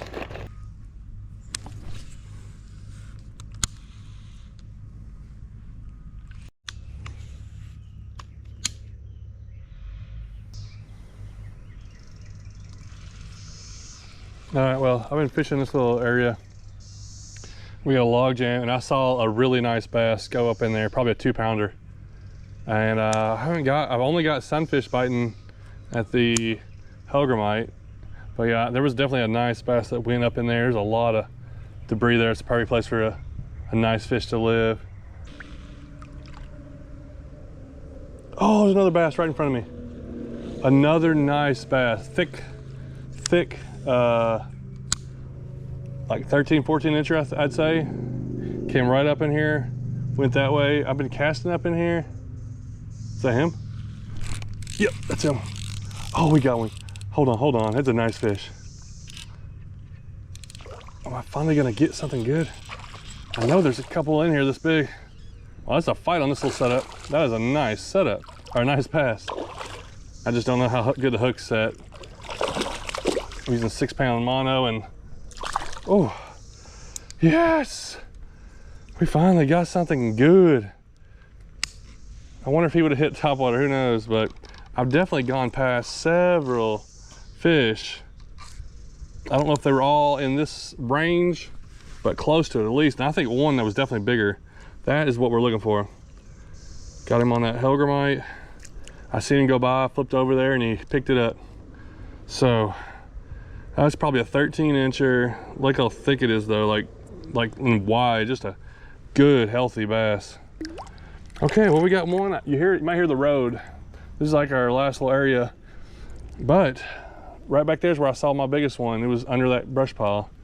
Made several casts there, so hey, we got one. Wasn't the topwater strike I was expecting, but you know, we figured something out. And I also know that there's some good fish in here now. Like, I wasn't sure if there's any big ones left in here.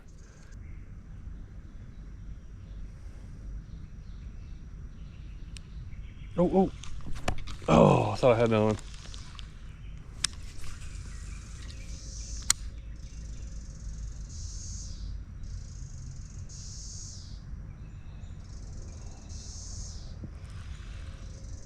That's a fish. Dude, that's a nice fish. That's a nice fish. Oh, what's wrong? My line's tangled up. What is going on? I got something going on with my reel. I think that's a big one I saw earlier.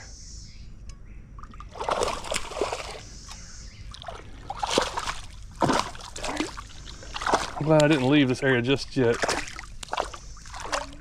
Come here. Well, he's about the same size as that other one. I feel like there was something going on with my reel. I'll mess with it in just a minute. Okay, just like that, we got a couple 13-inch nice quality creek bass. Huh. I think I have a feeling there's a bunch hanging around this little area. We got a lot of debris, and we got that. And I don't know if this is the one I saw. I still think there's one I saw that was bigger. But I just stayed here after catching that first good one, and I caught it right there, so I made some more casts down that way. Next thing you know, he picked it up, swimming off with it. Hey, here we go. There we go. All right, let's make a few more casts down there. They're definitely not hitting super fast. What is going on my reel? I did something to it. Oh, it's line's twisted up over here. No, that's not it. All right, what is going on here? I got line twisted up or something. Oh, it's doing it again. It's taking the line out the side. Last time I used this reel, had the same problem. I used 4-pound line, and line was going out the edge there. And it's either doing it again or just a little piece of it. Okay. All right, we got that mess tangled up, untangled, and I think we got it back. I went ahead and changed to a jumping minnow, and I've used this a couple times, and it's like very sporadic. It's like a topwater / jerk bait, like wake bait. It's kind of like an in-between, I think, and maybe that'll get some reaction from some of these bass. Little minnow that's trying to get out. Oh, come on. Come on. I jerked too soon. I do that. I'm a terrible topwater fisherman because when I see the fish hit it, I jerk at it. I had a little bass come out and pop it.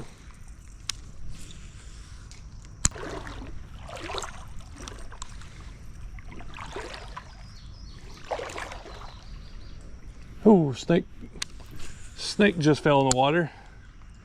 And that reminds me, if I have the footage, I saw a snake. I got 2 different snake clips from fishing. Both of them weren't in videos because one of them, I only caught a couple fish. And then one of them, I was just fishing without a camera and saw it. So I'll put in 2 snake clips right here from a couple different trips. And I'm pretty sure both of them are water moccasins. And one was in Middle Tennessee, one was in East Tennessee. So I know a lot of people ask me about snakes. Most time it's like that. I'll see a snake fall in the water. You probably didn't even see it on camera, but just like a quick boom, and then they swim under a rock. But I'll add that, and then we'll finish up this fishing here.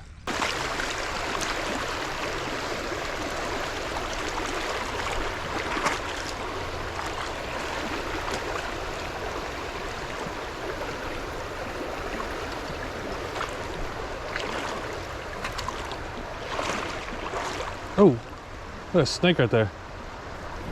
It looks so weird. Just all muddy, I guess. That looks like he's got a very thick body and a fat tail.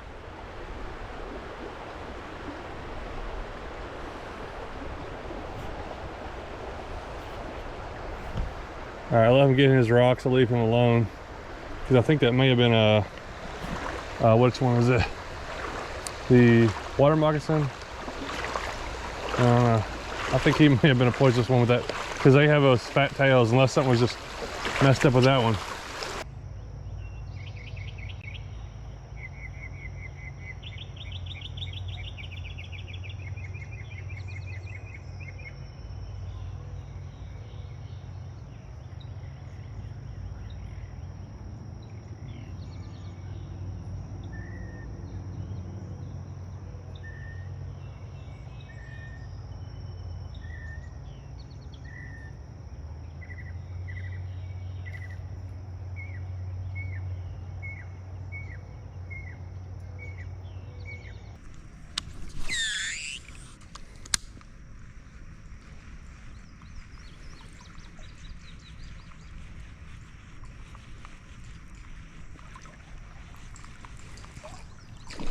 Holy moly.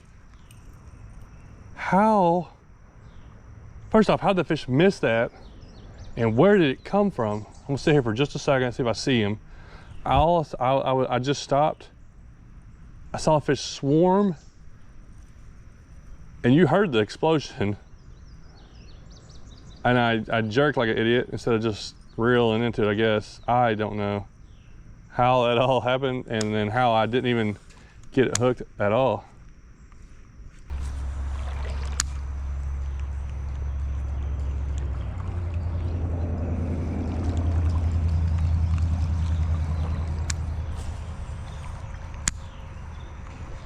Oh.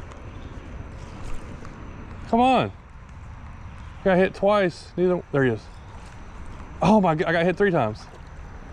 Oh, that fish will hit it again, I think. He's still in there. He is active.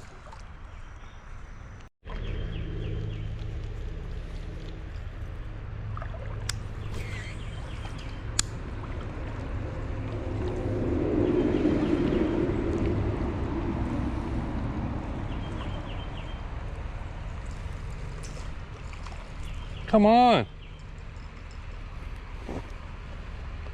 What is that? Oh, he's running underneath it. Okay. Well, the bass are in here. Oh, what was that? Something hit something right over here. Oh, I had another hit. Okay, this one ain't working out. Either these fish, oh, he's right there, he's right there, he's right there. Oh, I got him. Never mind. There's 2 of them there, there's 2 of them.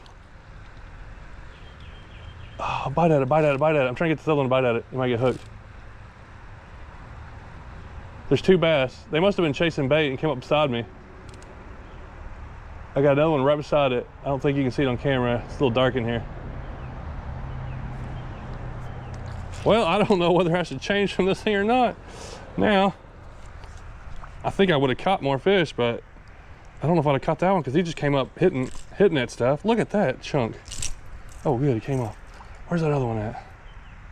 There was another one right over here.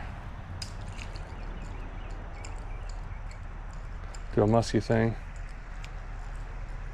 Because I don't think they knew I was standing there. Look at that guy. That's another 13 probably. These are, I mean, these 3 good ones I've caught are all over 12 for sure. 12 to 14 inch range, but thick. All right, he's going over. Where'd that other one go? There was 2.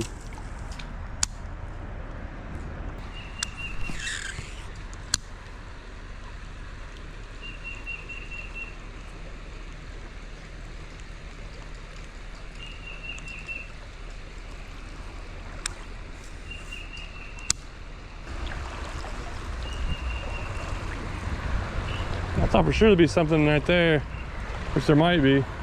Let's fish underneath this little runoff. There may be something that, if they're in there, usually they're pretty aggressive too.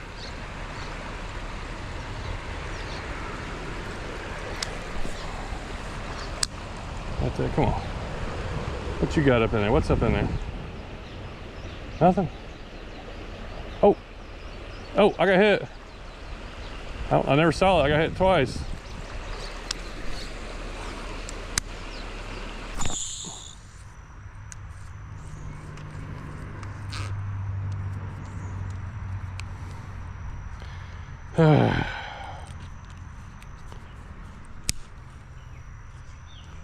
And we're done.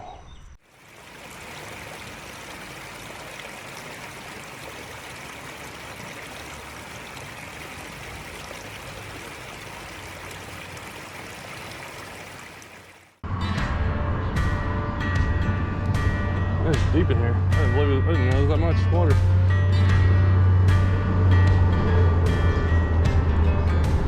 Oh, there it is.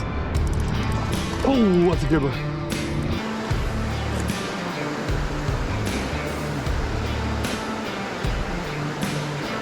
Oh my goodness. I got one.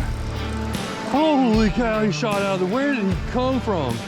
All right, it's time to put this new shirt to use. Got the Creek Monster shirt, just came out with it. If you want to order one, yeah, I'll leave a link below. But I'm gonna get in the creek and look for some monster bass. Yeah, you know, 15 inches and up. It's getting pretty warm out. We've had some rain. The creeks have come up and kind of gone back down. So I think it may be a good time for those bass to move upstream. And that's what we're gonna look for today.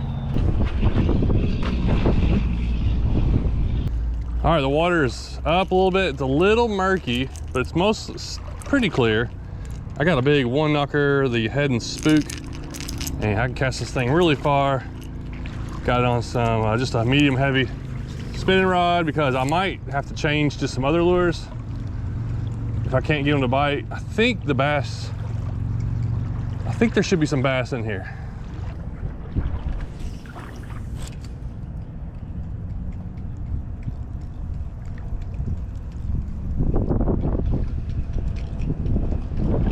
What?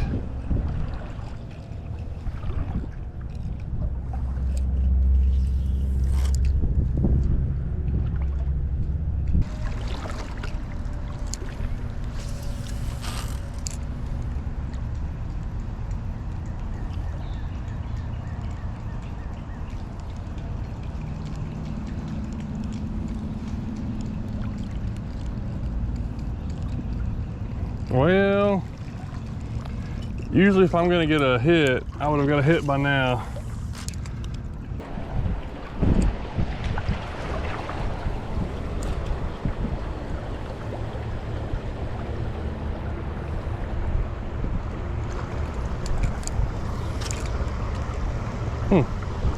No bites yet. I don't know if they're here, they're just not biting or not here.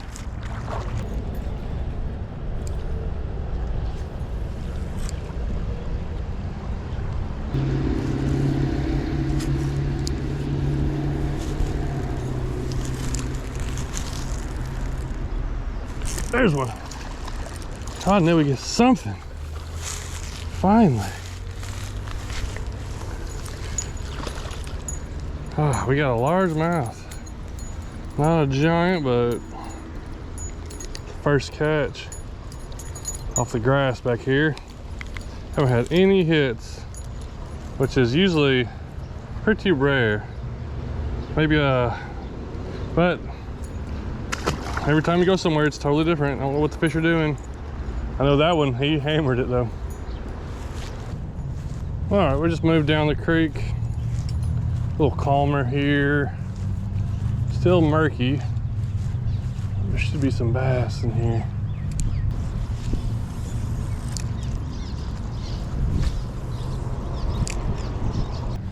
Well, we're gonna hit spot number 3. I'm really trying to find something. I got a couple more in mind. A lot of these are just like quick little spots where I got a little bit of area to fish.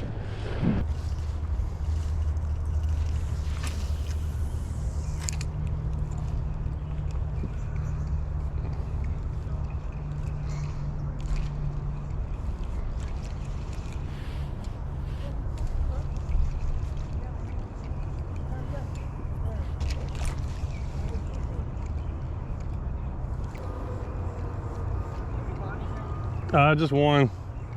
I just had a hit from a little one, but no, I hadn't had much.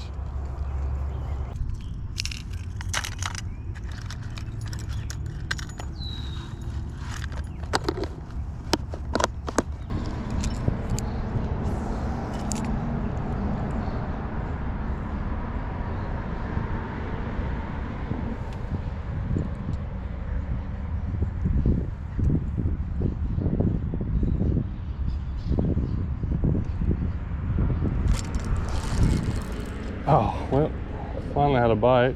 Bass I saw, I missed it.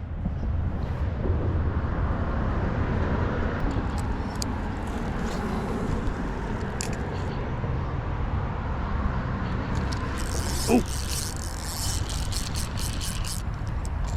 that's a big fish. That's a good fish. He came out of the brush pile. I may have to go around and fish the back of that brush pile now. He's not that big, but I guess I left my drag a little loose. Oh wow, he's actually not bad. Look how thick it is. It's a good fish. Probably only 15 inches long. Oh, he was barely hooked. Well, that's 2 bites I've gotten on this worm. He came out of that brush pile. I may try to go around the back of that brush pile and wade and throw in to it.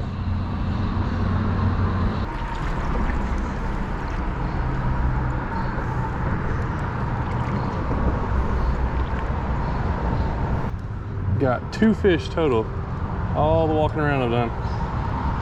And I finally had my most aggressive hit when I threw that worm out here.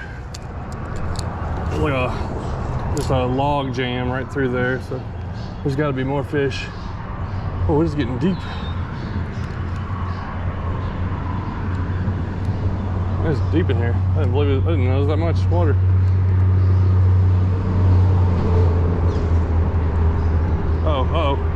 There it is. Oh, that's a good one. Wow, where did he come from? That's a big fish. That's a big bass. Dude. Had to sneak in here behind him. Man. I'm glad I decided to come get him. Oh, holy cow. 4-pounder. Dude, he may be more than 4 pounds. I don't know. I threw up in there a couple times. I was just working it out slow. I'm standing in about waist deep water. And this guy was up in there. Man, that's what I was hoping for, maybe up in the creeks. I don't know if they've moved that far up there. I am in the creek channel, but all right. Look how thick it is. And I bet he's like 19 inches, probably right at 4 pounds. Now that is a nice creek bass. Coming out of nowhere too. That was awesome. Well, I'm glad I changed things up. I really wanted that top water to work. And I have a bad habit of giving up on a lure pretty quick. I stuck with the top water for a long time.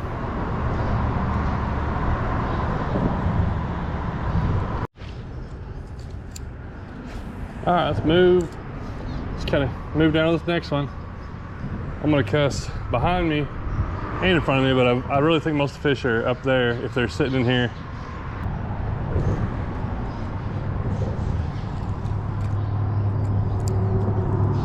All right, let's throw this hog line up in there.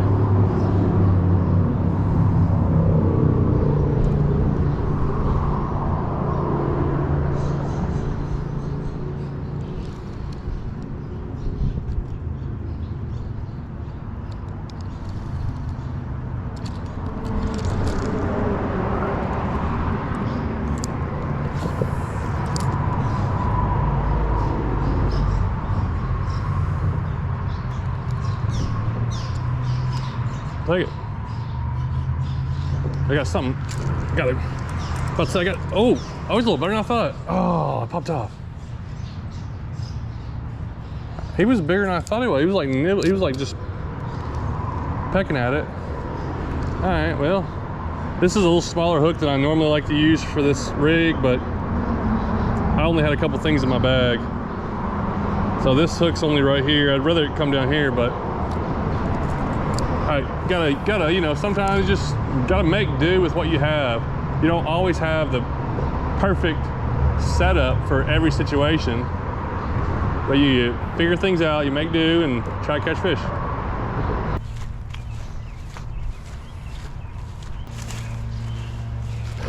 All right, try this place again, but this time with the Largemouth.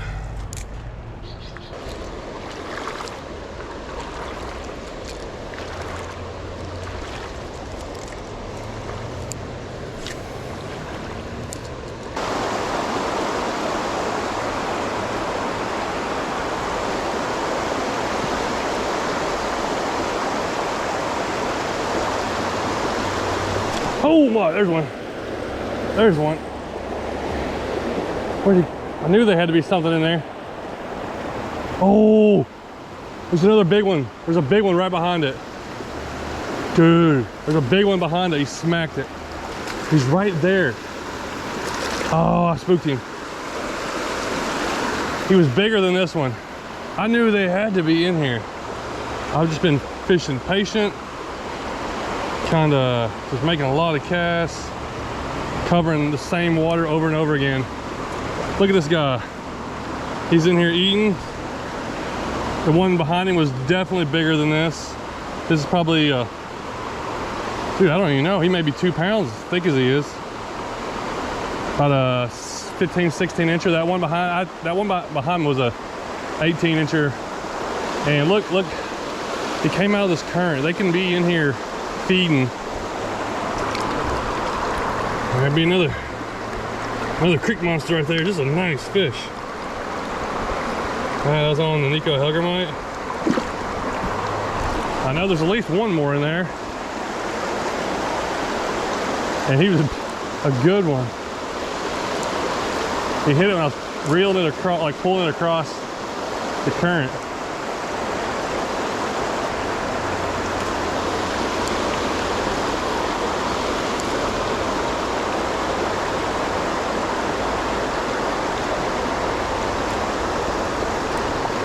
Oh, there's one.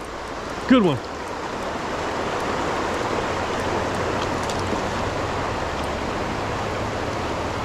And it's got a big one following it too. That may be the same big one. It's right there. This one is not bad itself. Not as fat as that last one. Where'd that big fish go? I want to see if I can see him. Oh, I think I see him. Is that him? Yeah. I see him. Hold on. Okay, don't take my eyes off of him. Oh, he's right there. He's right here. He's right in front of me. Like I can barely see him.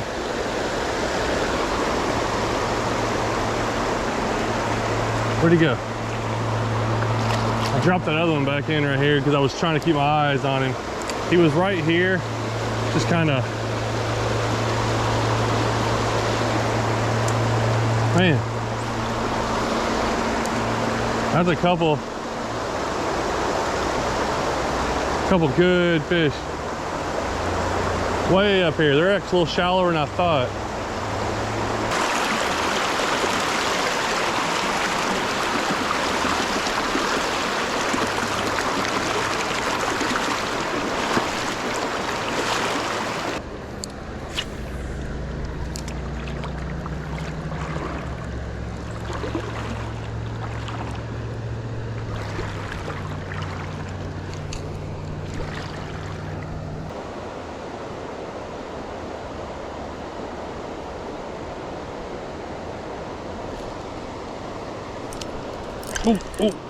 Oh, there's one.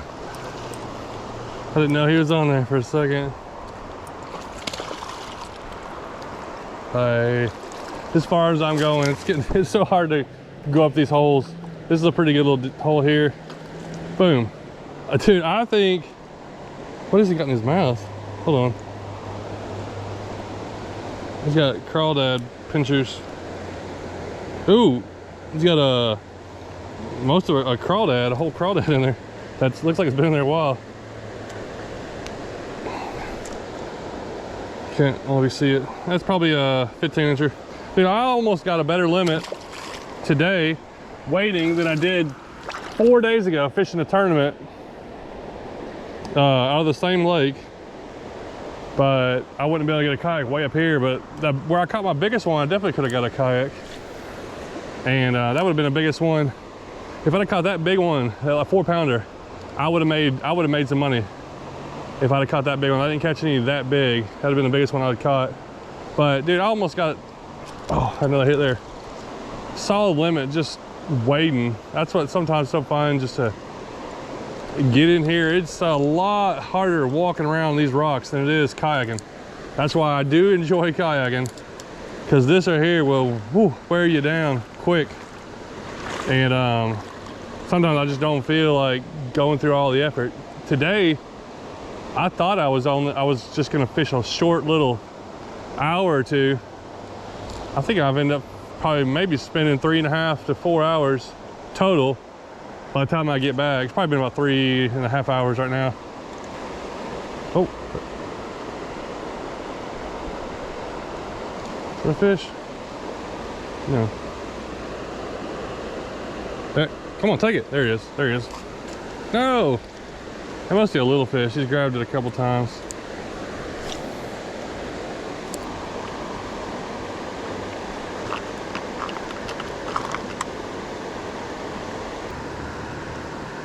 Well, we're gonna head back down to the truck, make up one last change, just throw this little Nessie glide bait.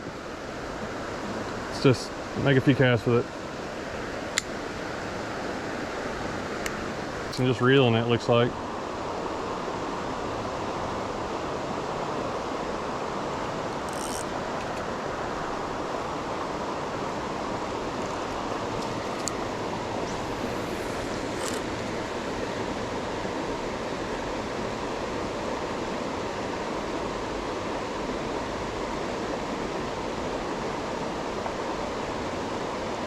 Oh my goodness, I got hit. There was a big one in there. Oh. There was a big one in there. He just hit the Nessie. I think I may have hooked him. I think I got hit twice. I felt like a little tap, and then it did it again.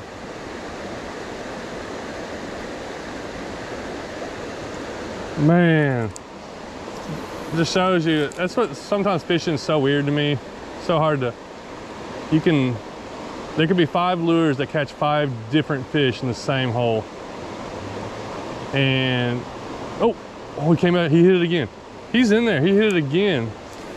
Okay, I got another glide bait. If he hits us again, doesn't hook up. Dude, this really makes me want to throw this lure up there in that next deep hole. Dude, I think we're just gonna have to go up there. I'm gonna have to go around. I gotta go up to that next deep hole. There's too many fish in here, it seems like. They're in here, they're just not being, I'm not catching them just bam, immediately. But there's good quality fish in here. And maybe I can do the lure from a different angle. All right, we're gonna go upstream, one more hole.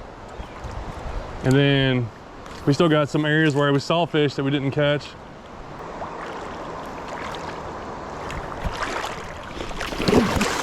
Whew. Man, that's deep. A little deeper than I thought. Oh, I don't think I got my camera wet. I got the little door off to keep it cool. We're going down again.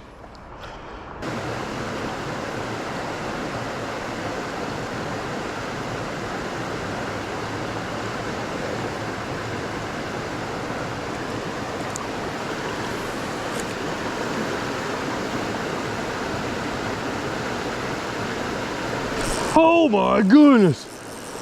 I got one. Holy cow, he shot out of there. Where did he come from? Holy cow! That was awesome! Oh my goodness! He shot out. Look at this. Let's take a look at this fish. Oh, he's hooked good. Right in the mouth.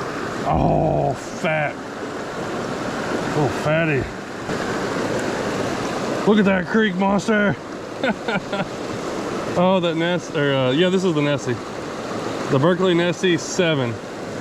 I don't know if that's the same fish, no telling, because this guy was way up. I tried to get it in this little slack water right here, this little peninsula, and I don't know, he must have been sitting like way up in there because he turned around and hit it coming that way. Dude, that's cool. There you go, Alex. Alex Rudd uses those. I think I might have gotten that one from him, I'm not sure. But he kind of got me using them. I've seen them being used, and this is my first fish on one. Look at that, look how fat that thing is. These guys are just so healthy. I definitely have a better limit now than I did for the tournament. Dude, that was cool. That was so fun. All right, we haven't even got up to that hole. We're gonna fish that hole. Let's get up there and then work our way back, making some casts.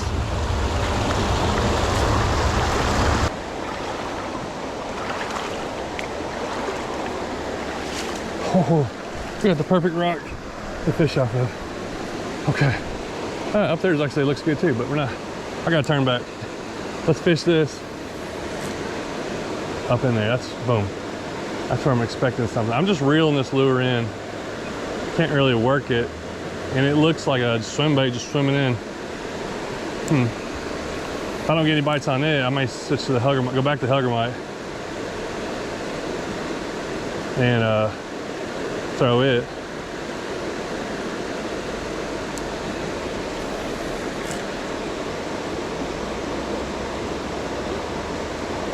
Oh, boom, there, we got one. We got one. Yo. Oh, yes. All right, where am I gonna go with him?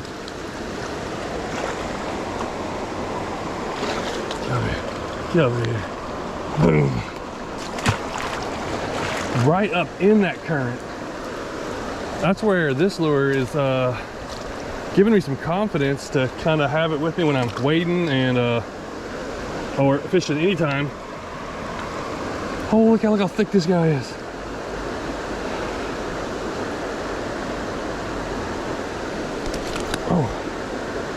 Oh, hooked him good too. Another good hook. I'm just reeling it in, and it does good in the current. 16 incher probably. Oh man, every one of these fish have been just super healthy looking, really thick. Man, he was in that fast water too. Dude, people don't realize sometimes largemouth, all species, but even like largemouth are normally known for slack water. They get in that fast current and will sit up in there. Man, another good fish. Another good fish. Wow. I did put leader line here on this rod earlier. If you didn't notice, I got like 15 pound. That's not making a difference. It's just because it was the rocks. I broke off on the rocks. So I didn't want to do that again. Oh, we got some guys coming down. Oh, they're just smoking or something. Got some people hanging out over there. That's all right. See if I can catch another fish.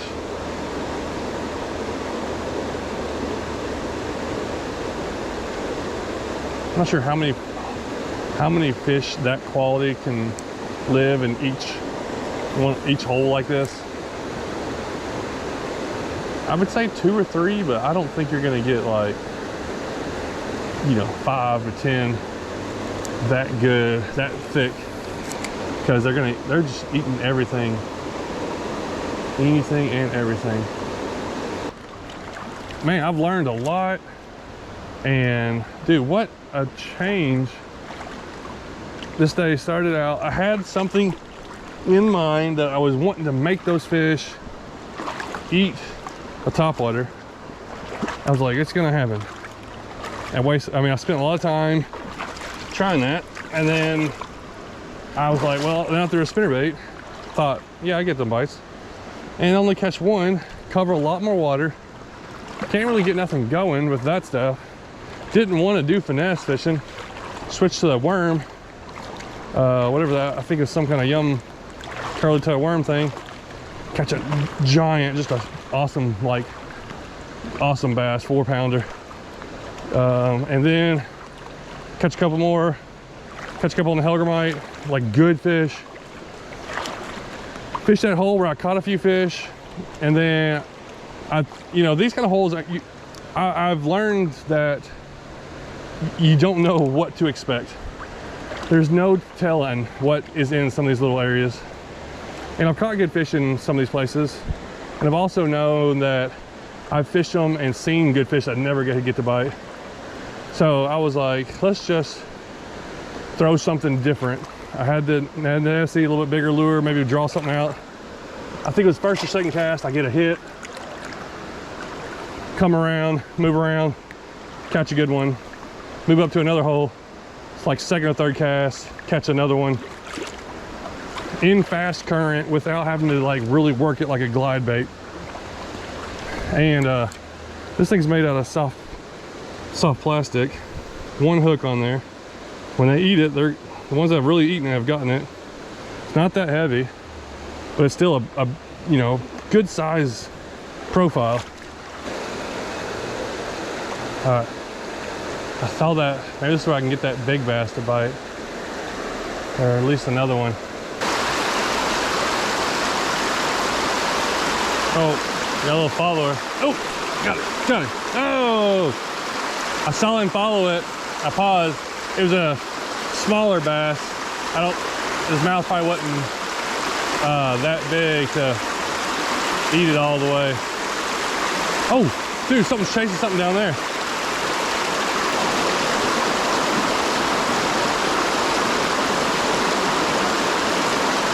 Oh, I got hit. I got hit again. It's the third bite. Thanks so much for watching. Pulling in here and get something to eat. I put some work in today, probably almost 4.5 hours. That's a lot of walking and waiting, and I'm sore from that. Awesome day though, well worth it. Learned a lot. Hopefully I can apply some of that stuff to future fishing, and you know, just keep learning. Hopefully maybe you enjoyed it and learned something today also. Thanks for watching.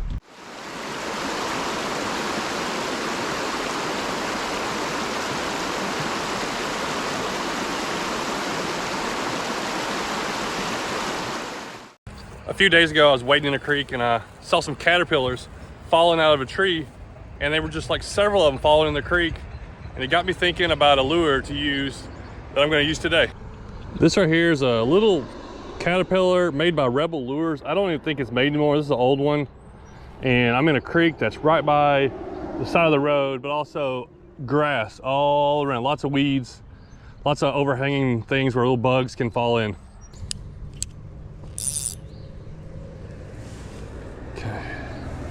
See if I can get up here close.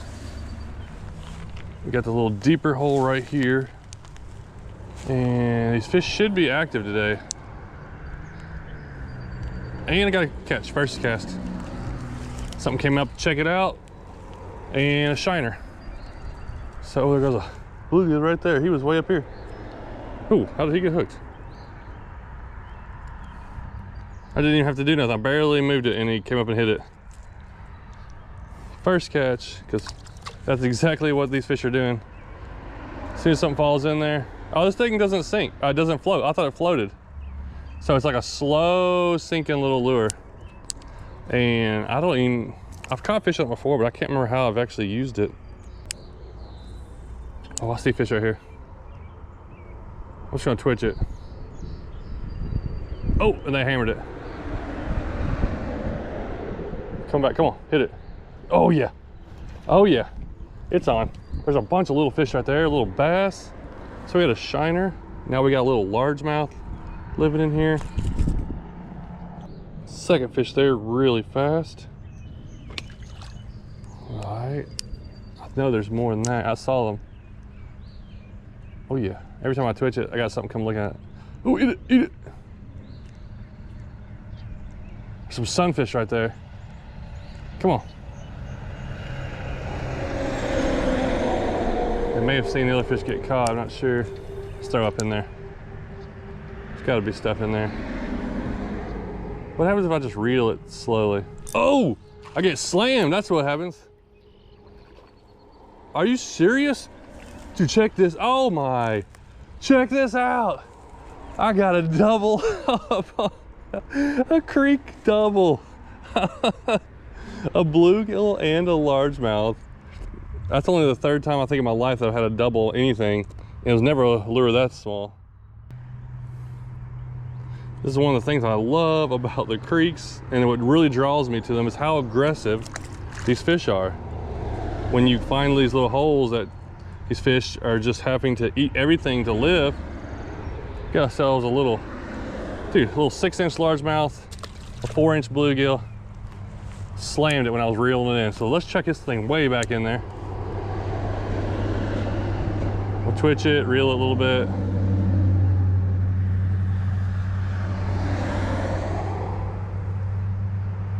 Really not sure how to do this lure other than throw it in there because it's already working. Oh, I got a little, oh yeah. Boom, hit it, hit it, hit it. They have to hit it pretty aggressively if they're small. I had some little fish right there pecking at it. Ooh, right there. Oh, hit, hit. Get it, get it. Everything comes to look at it. So if you reel it steady, it's got a little bit of a wobble to it. All right, let's leave this little bridge area alone and let's go up the creek and try to hit these little pockets.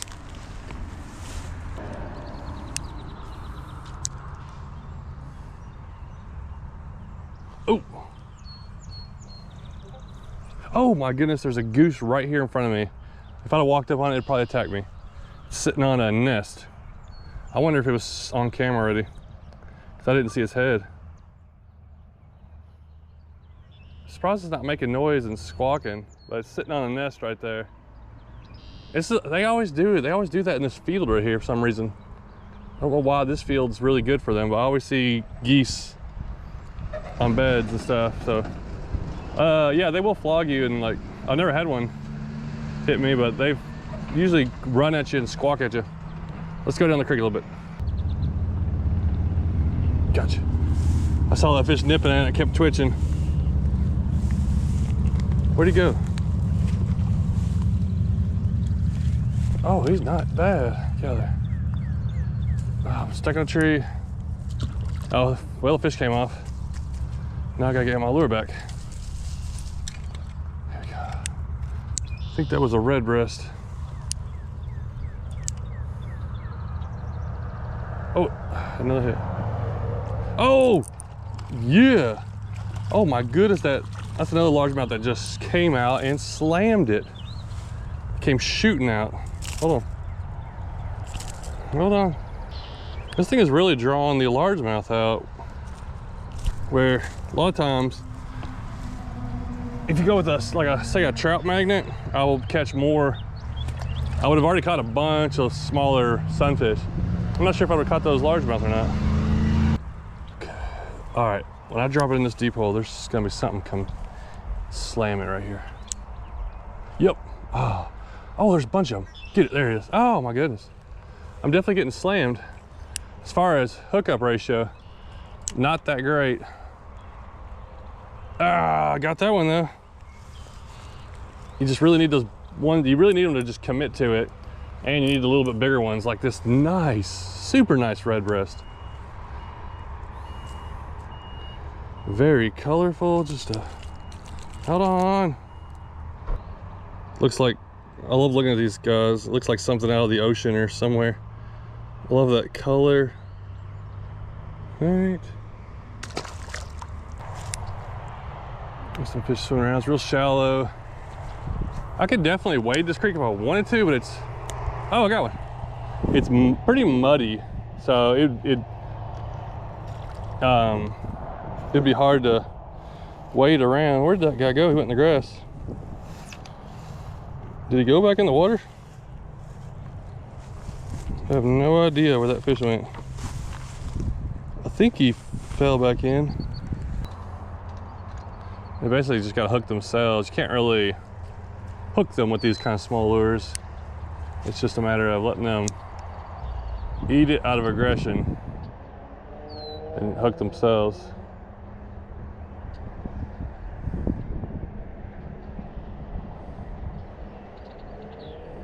Nothing else. Oh, oh, eat it, eat it. Oh, yeah, there we go. I saw him, that was cool. That was cool.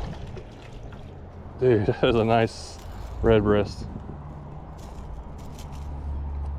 This is a little stream. Wow, he looks weird. He's got, I don't know if he's mixed with something almost. He's got a big old mouth on him. I saw him come swipe and just grab it.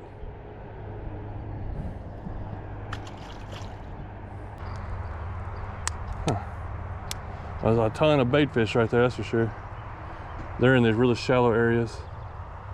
And I'm sure there's a few bigger largemouth, like there could be some 14 and 15 inch largemouth in there that actually live in there too, but very good at hiding. Okay, we got a few other things to change too. Well, this one's no surprise. We're gonna go to the Rebel Crick Hopper, the smaller one. This one looks brand new. I can't remember what the color of this one is, but this one actually floats and it's got a good little cranking action. Let's see if I think I'll actually catch a few more fish because the hooks are smaller. I mean, the hooks are tighter together, I think. And I can actually leave it on top and kind of twitch it.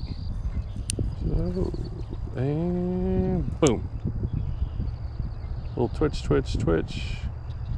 Oh, I thought I had him. That was a cool hit.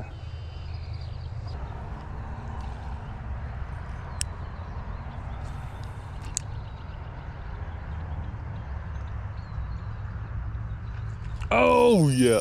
Oh my goodness. This dude took off. Wow, what a sunfish. Oh, it's a big old green sunfish. Dude, he absolutely clobbered that thing. Yeah, that dude's got a mouth that loves to eat anything you can fit in there. You get orange, blues, cool colors there. All right. Thank you, Mr. Green Sunfish. Really nice size one too. That was a pretty explosive hit right there. And something we didn't get earlier, so going back through these holes, it's already paid off. We've had a bunch of misses so far. That one was not missing. Oh, another one. Dude. No, get out of there. Uh-oh. There he is. Oh man, I had to pull hard on that guy. Even with just a ultralight rod and 4-pound line, I was pulling pretty hard on him because he was about to get me stuck and stuff. That was a nice red breast.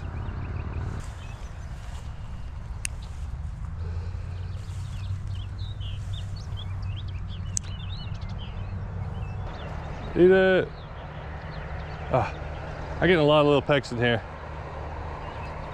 It's pretty cool to see them fun. Even if you miss a bunch of them, it's fun messing with these kind of lures. It's one of the most fun, like, ultralight ways to fish to me. Now it's not gonna, like I said, not gonna catch you the most fish, but when they hit it, it's like people that like topwater fishing and they're only fishing for hits and those big aggressive ones. So it's definitely something you can just pick up and do in 30 minutes on the side of the road. Last thing we're gonna cast, tiny torpedo, and it's about the same size as those other lures. I'm gonna just try reeling it in. See if something explodes on it. Oh, yeah. We got one. Oh no. We had one on it, got me stuck. Uh-oh. Where did he take me? Oh yeah. Oh, well, the fish popped off. I just saw the fish pop off, but I got whatever was stuck. 4-pound lines, it's actually can pull quite a bit. Well, I guess I'll go ahead and do it. We'll end our little roadside session. Put a little crappie magnet on. And I can't remember what jig head this is. 1/16 ounce, I think. I think it's the Z-Man one.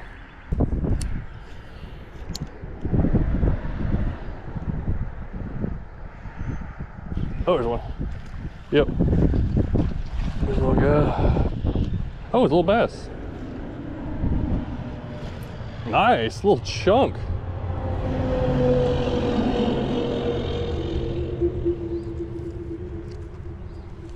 And largemouth, one of the most commonly fished for fish in North America. Just a little guy. They do start out small. Oh, he's bleeding a little bit.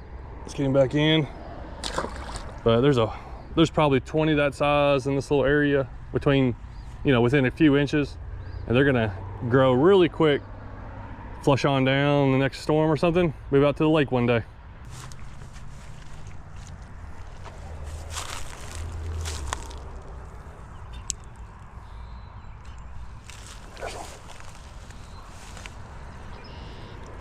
This little hole, yeah, these are the kind of fish that were biting and missing my creek hopper and caterpillar. Just getting a lot of bites from those size.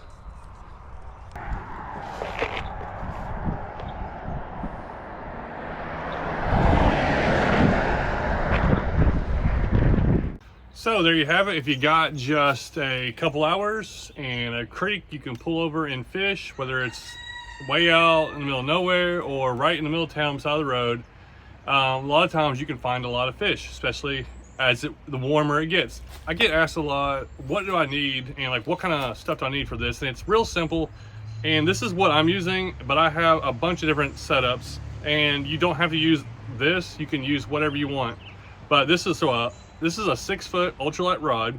It's a Lose Light. It's like a $109 rod. It's actually a really nice, if you want to get a little bit nicer ultralight stuff, this is a good nice rod. We got a Cast King Kestrel 1000 size reel. I got 4-pound mono. I'm not sure what kind. And then whatever little lures you want to use. I would suggest like 1/16 ounce, like the heaviest. I like a 1/32 ounce and 1/16 ounce. You can throw all that on an ultralight rod with 4-pound line. If you use mono or fluorocarbon, it works better with the little tiny hooks. You can also throw braid on here. I have stuff set up with braid. You can fish that too. But the main thing is, like, don't worry so much about what you get, is just get something simple that you want to get started with if you don't have anything. The biggest reason I see people not catch as many fish doing that type of fishing like I did right now is they have too heavy a line, like they're using like 8 or 10 pound mono or fluoro, and just can't cast far, and their accuracy is not very good. And you have to be very accurate to cast into these kind of places. You also can't walk right up to the bank and start fishing. All the fish are gonna spook. So you gotta approach it slowly. You're staying back 10 feet off the bank at least, maybe 15 feet. Kind of ease your way just soon as you can see to get a cast over there. And then you gotta put that cast right in a little pocket. Sometimes they're within a foot of a tree or a bush. You get hung in that bush, you shake it, and you have to get your lure out, you scared all the fish. So practice is gonna help a lot. Getting, you know, a little bit better than the cheapest stuff, but you can use a $10 rod. I caught so many fish on a rod. I spent $10 brand new, and I used 6 pound line all the time when I first started doing the same type of fishing. I like a lighter ultralight now with 4 pound line, and I get a little more accuracy and distance out of it. And I'll leave you with, don't be worried about getting ticks and scratches and your shoes muddy. You have to get in there to get to those fish. Wherever you get to, where most people don't want to get to, there's going to be more fish there. Those fish are going to be not used to people catching them, and usually going to be real easy to catch, like I did today. Thanks for watching.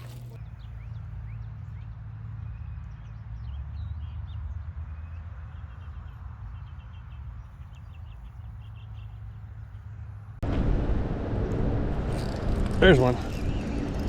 Wow, what is that? Oh yeah, next cast. Oh, if he eats it, he might get hooked. Dude, he just ate it, he just ate it.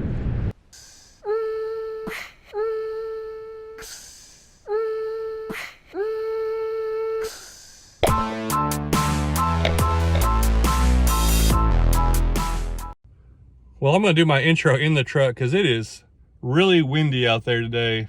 But I'm here, I'm doing some scouting. Probably not gonna spend a lot of time. Kind of look and see if the bass are moving up shallow in the creeks, and the water's starting to raise on the lakes. So a lot of times when those water comes up, those bass start moving up, and it's a good time to kind of check it out. So let's go see what we can find.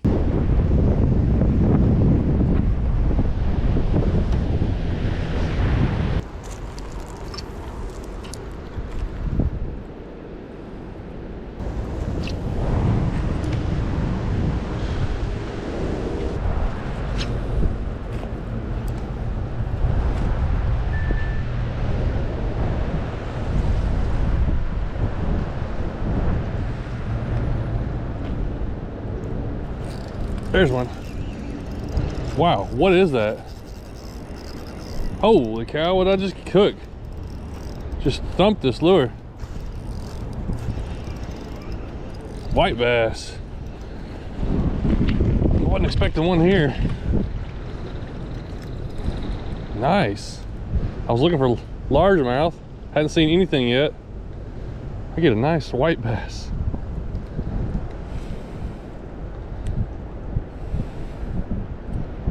Well, the water is coming up. It's still got a few more feet to go before I really like it, but it's worth, I'm glad I came here to scout. In probably just a few days, it'll be up and those largemouth will really be moving in. But if there was a white bass there could definitely be more white bass. They usually hang out in packs. Yep. Oh! Oh, this wind is crazy here today. All right, let's try that again. That was definitely a fish. Let it sink a little bit. It must be right where that creek's coming. It's not very deep right there. Let's try twitching it. Oh, come on.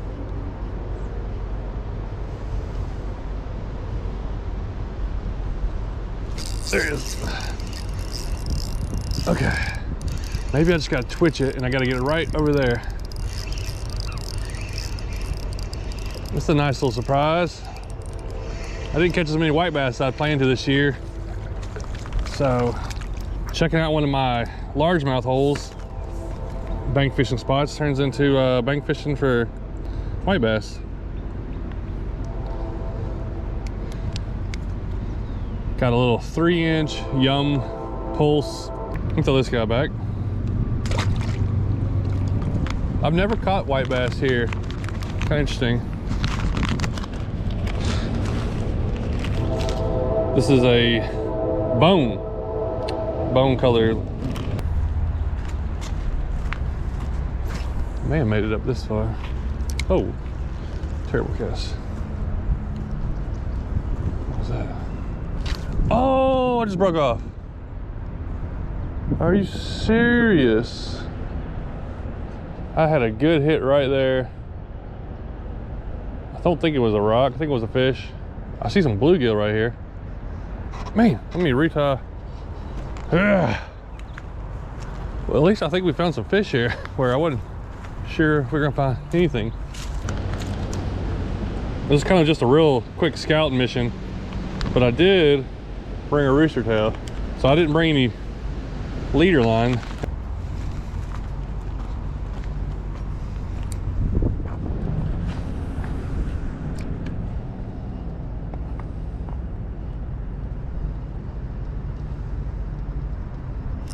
Here's one. All right, I went back to this spot. Got one on rooster tail. Little guy. Is it a, what is it? It's a yellow bass. Okay. Didn't know I was gonna be getting into these today. Well, we definitely have fish here. I don't know if there's largemouth in here. It's funny how these fish are in here. Pretty soon, most of them will move out. They'll go back deeper. Largemouth will move in to start spawning. Everything has its cycles. They can't all do everything at the same time. If they don't work in stages, you know, it's not gonna. Some fish are not gonna make it. Oh, that was a. What was that? I think I had 2 hits right there.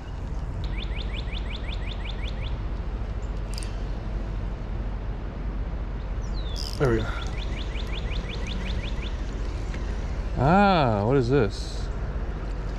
Another yellow bass. Okay, that may have been why I was getting some hits on that swim bait that I didn't land, so it makes sense. These yellow bass are in there with them.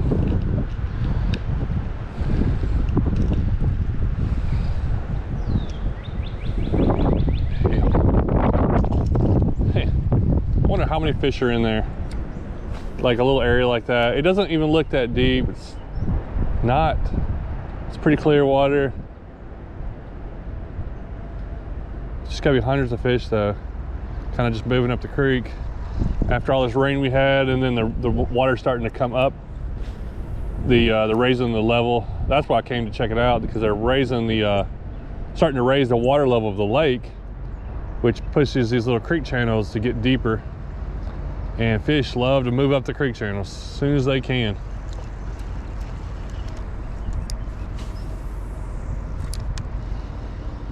Little ones running up it to hide, big ones going up it to eat the little ones, or to, oh, yeah, or to spawn in shallow areas. Well, I'm glad I brought that rooster tail with me. I just kind of threw it in my pocket here with a couple other lures. And these aren't the fish I was expecting to catch today. But I'm glad they're here. Oh, dude, they're further up in this current. Man, that's like I could walk across that and barely get wet. Where he hit, he had to be 8 inches deep at most. You don't even know they're there. It's so crazy. I wish I could go out there and like really take a look at them. So I had no idea. That's a nice fish right there. He was sitting up in here.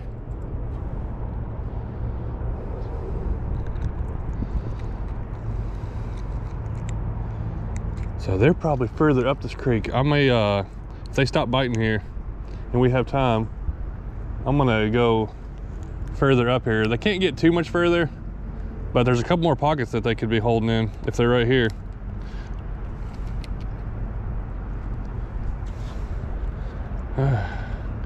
Another white bass. They do have some jagged lines, but they're still white bass.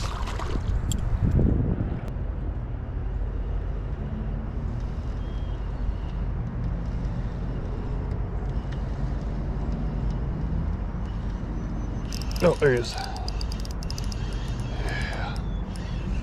I wonder if there's how many big ones left. The first couple we caught were like the biggest. They were eating that big swim bait. Another, oh, white bass there. Get back in there. All right, a few more casts here, and then, man, now that I know they're in here, I gotta, well, maybe, I don't know. It's hard to leave a place when they're still biting. If they stop biting for a little bit, I'm gonna go check some other places. I can kind of come, oh, that's a big yellow bass. So we definitely have plenty of white bass and yellow bass in here. The rooster tail is definitely gonna get them. This is a 1/6 ounce. Man, listen to the wind. The wind over there is ridiculous. What is that? There's something floating down the river over there. What that is, or the other creek.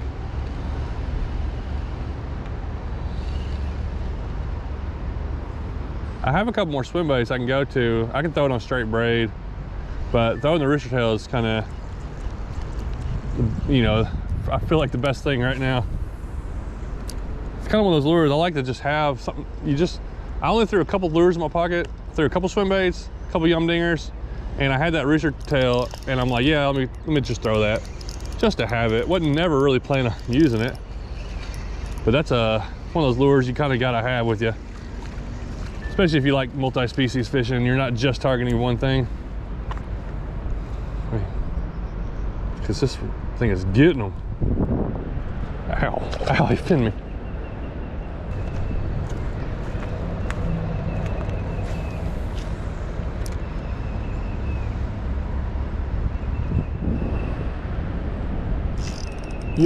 Yep. I knew there had to be some in there. That's a good one too. Oh, he came off. Man, he was pulling hard.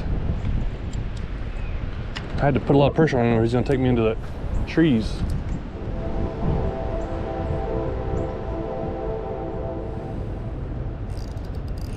Dude, I wonder I broke off. These dudes are thick up here. Oh, dude, there's a big largemouth right there. Two of them, look. Look at this, look at this. Look at these largemouth.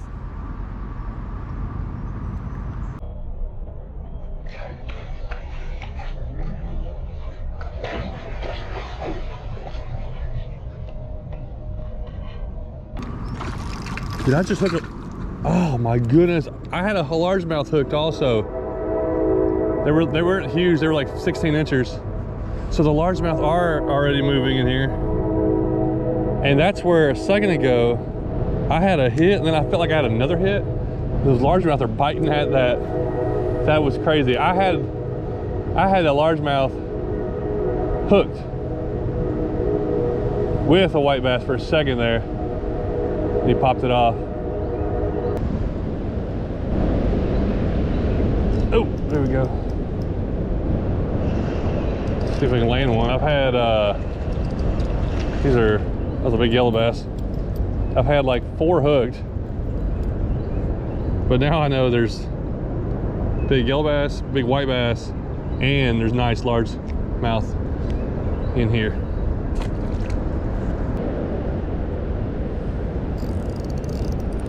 Oh, that's nice. What is that, a white bass?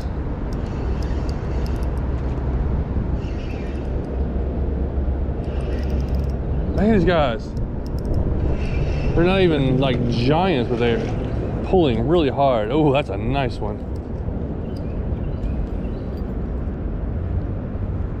Oh, he swallowed that lure.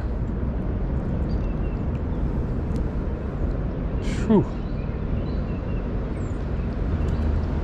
It's got like a 12 incher, but man, they are super strong. I'm throwing it on this, I got a 15-pound braid, but I'm throwing it on a 6'9" medium rod. This is like my bass rod, and these guys are really putting a workout on it. That water should continue to rise for a few days and get up a little bit deeper. And what's gonna happen is more fish are gonna move up here, at least more largemouth. And that's what I was looking for. Obviously today I was kind of seeing the largemouth were up in here. Never expected to get all these fish. Oh my, get out of there. But I am not turning them down. Nice.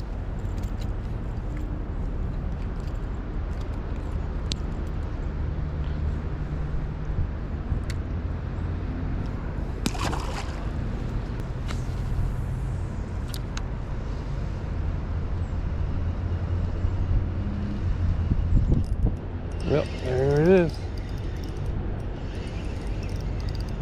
Not too big a one.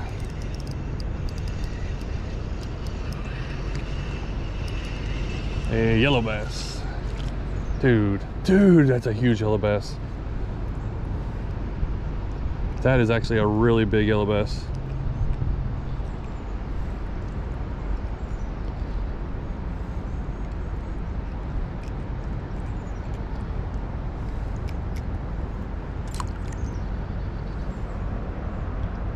Yeah, he's probably 9 inches. Like, that's a really good size one. And those are good eating too.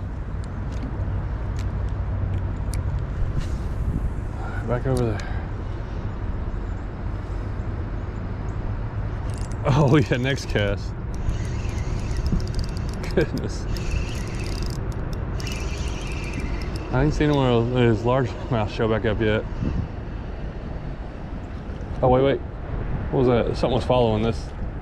It was little though. Another yellow bass. Man, these yellow bass are huge.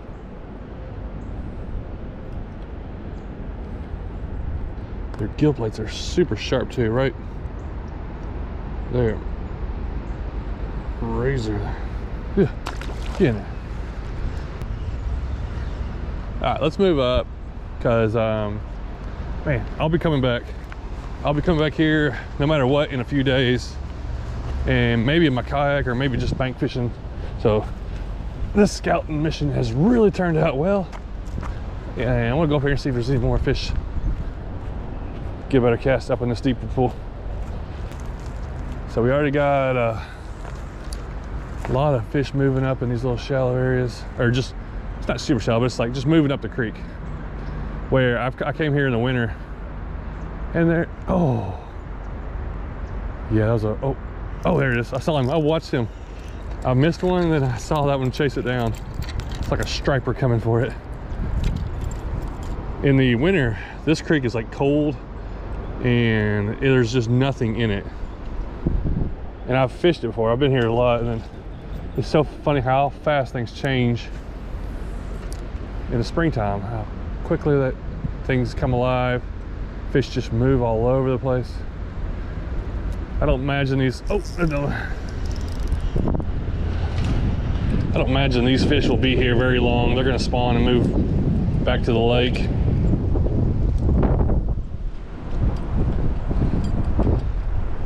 But the bluegill and bass are moving in here to stay. That's a white bass there. The bluegill and largemouth and spots and maybe some smallmouth. And red breast, green sunfish, and all kinds of different stuff to be in here.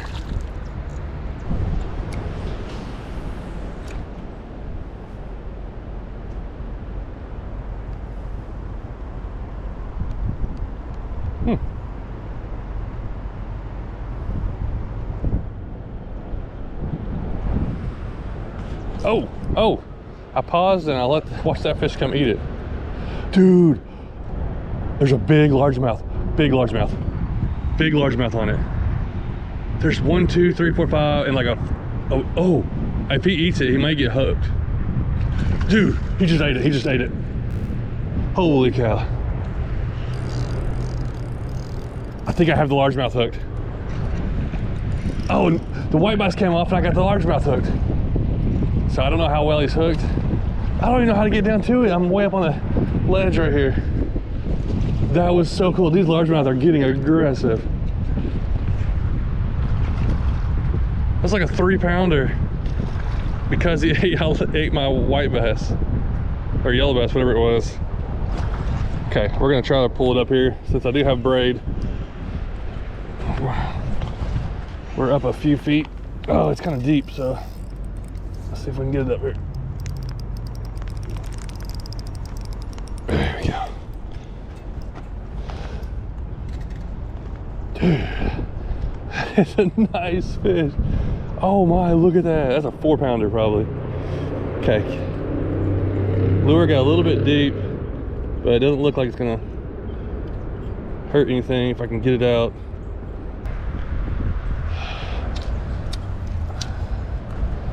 Okay, what a beautiful fish. I don't think I hurt him anything. It was kind of hooked weird, but I got him out. He's thick. Yeah, he ate my other fish that I had. I caught a lure fish and he came up and ate that. Oh, really? Yeah. Oh, It was pretty cool. oh, Yeah. boy, that is cool. But that was really cool. I didn't see one that big earlier, but that now I know this little section right here has has just a lot of fish in it. Oh, there's a lot of fish down there. I think those are white bass and yellow bass. And this little pocket here has got at least 4-pounders, and those other ones I saw had to be 2.5 pounders. There was a couple. And what else is in those areas? That's why I love fishing these springtime when these creeks are coming up. Man, they just get all kinds of stuff. Oh, do another one. I'm gonna do it again. Eat it. He's not as big. I think he can get it, 8. What is he? Is he biting on my lure or the fish? There he is. Eat it. Eat that thing.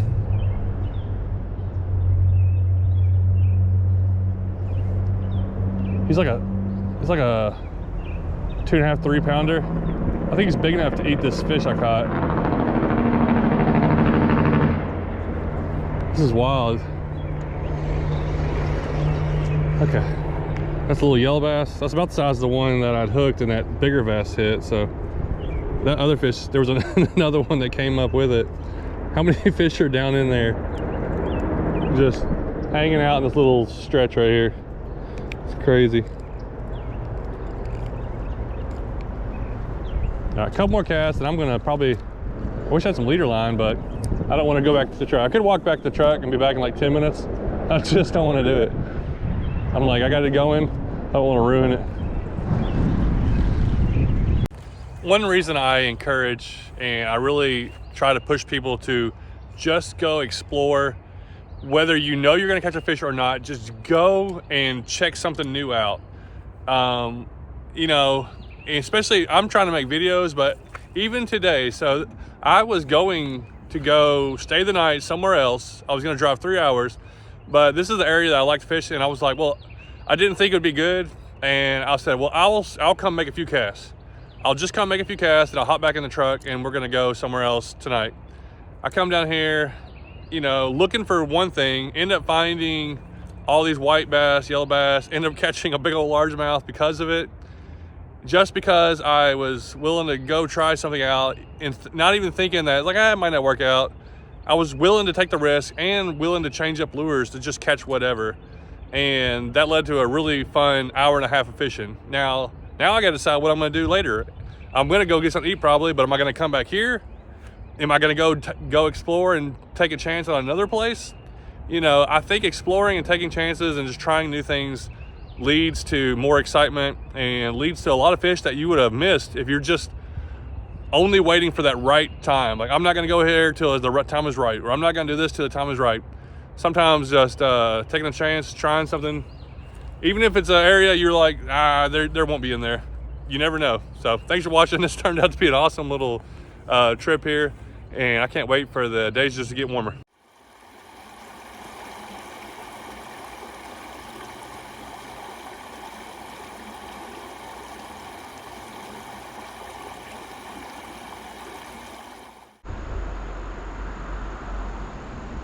That one did. Oh, I watched him eat it. It drifted right into his mouth.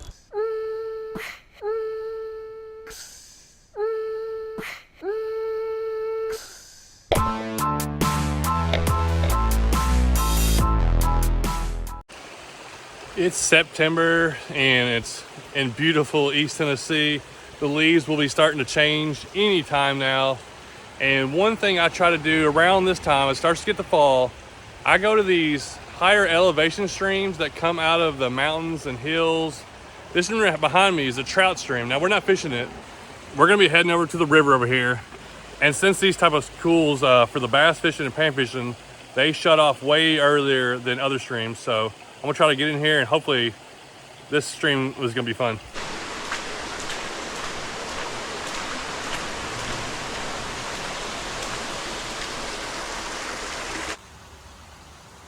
It's amazing how calm and clear it looks, because when they turn the water up from the dam, this is a whitewater area. But right now it's just a tiny little stream. Oh. Oh, come on. Dude, there was a couple nice fish right back there, and they came up to look at it and they didn't hit it. Wow, those are decent ones. I got a Super Fluke Junior and a really small thin wire 1/0 hook. My rod is just a medium, it's more like a medium light, but a 6-pound line. Oh, he wants it so bad. Oh, he was gonna eat it. Why did he not hit it? He definitely fires these fish up. Oh, there's several little ones.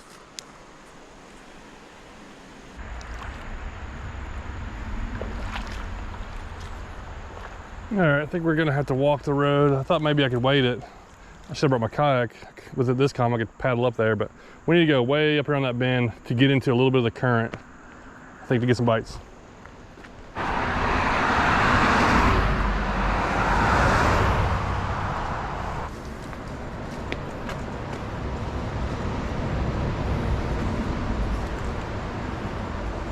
Okay, I have made it down this sketchy hill and I see some panfish right there. See if that sunfish will eat it. I don't know if he's big enough to eat it or not. He's going for it. Oh, there's bass down there. Oh my goodness. Oh my goodness. Here comes the bass, here comes the bass.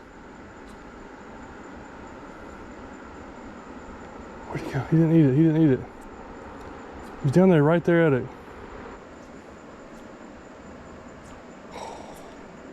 Dude, they're seeing it. I don't know why they're not going after it. It's like a little bit getting riled up. We got some other lures, but you can see there's, we got, let's fall back. We got some nice current coming in right here. These fish are hanging out the back of this pool right here. But I think the hungry ones are gonna be up in that current a little bit more. Dude, there's so many of them right here. How are they not fighting over this?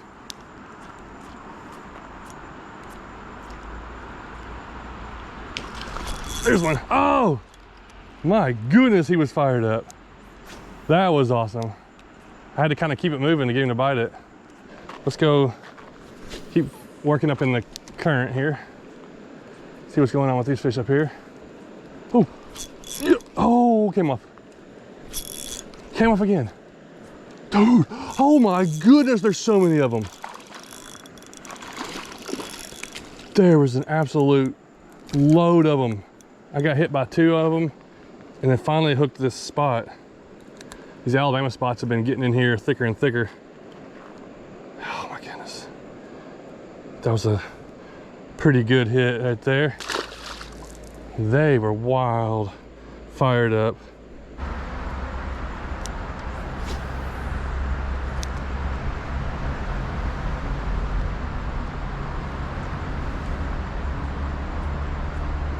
Nope. There's one. Oh. Okay, I just gotta let them eat it a little better. When they do decide to eat it, they are eating it. That's another spot. I know there's a lot of smallmouth mixed in here too. Man. This wasn't the way I really planned to catch them. I thought I was gonna try the topwater, and I still have that little topwater. But the way they're hitting the flukes soft, I'm not sure if they'll hit the topwater. Maybe way up there. It's deep, there's big old rocks there. It's just at the end of like where this run is. And then, like I said, this water raises a lot. So when it raises, where I'm standing, it's like I wouldn't even be able to stand here, it'd be ripping so fast. So there's a lot of current when it comes up. Comes up several feet. And that's probably when most of those fish start eating. But if there's current, there's usually always something eating up in the current. We've already seen that.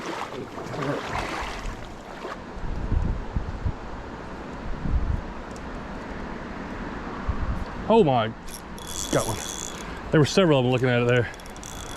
That's why they're smallmouth. It's getting chased around. That's a little smallmouth there. Okay. There's our first one. That's kind of what I like to come up here to get, but the spots are starting to take over more and more. But we still got several that look like pure smallmouth, even though there's a lot of Alabama spots in here that are crossbreeding. I got a nice bass underneath this one. Just not eating it. He's right there. That's a solid smallie, at least a 12-incher, I think.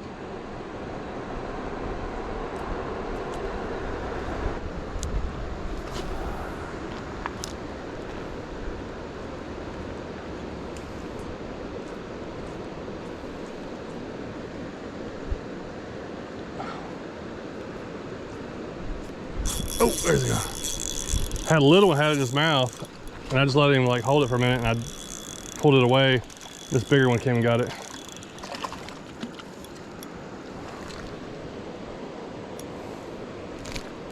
Pretty fish. This is a, oh, he's bleeding. How did he get the hook thing hooked so deep? Alright. Poor fish. Alright, well, he's bleeding a little bit. I don't know if he's gonna make it or not, but. Alright, let's go with the Rebel Cat R crawler, the Live Flex. It comes with jig heads, but since there's so many rocks, I want to use a weedless jig head. This is the Bass Pro, I think tungsten one. It's like a 1/0, it's a real small hook. I think it's 1/16 ounce. But it fits this pretty good. Oh yeah, look at that. Oh, had a hit. Little guy.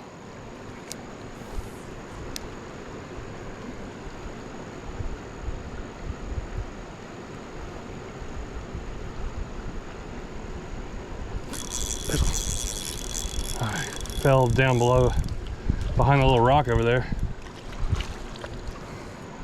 Okay, didn't take long to get one. See, this is one of those little ones I probably was hitting, just wasn't getting hooked up with. I gotta see if it'll pull out some of those little bit bigger ones though. They're more back that way, but I'm gonna go up here and make a couple casts, and we're gonna actually go back downstream.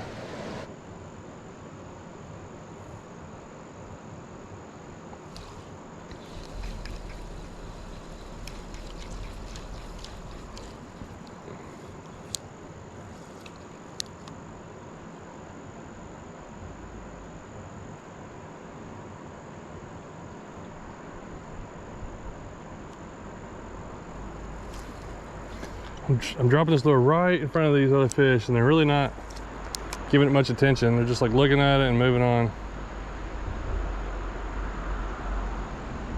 That one did. Oh, I watched him eat it. It drifted right into his mouth. I just dropped it by him and he didn't look at it. That was crazy. If I hadn't saw it, I don't know if I'd ever felt him. Oh, I didn't feel it. I mean, if I hadn't saw it, I don't think I've ever caught him. Nice little Alabama bass. Maybe I gotta watch him. That's a decent sized one, but I saw some definitely bigger than that, even though that's pretty good for here.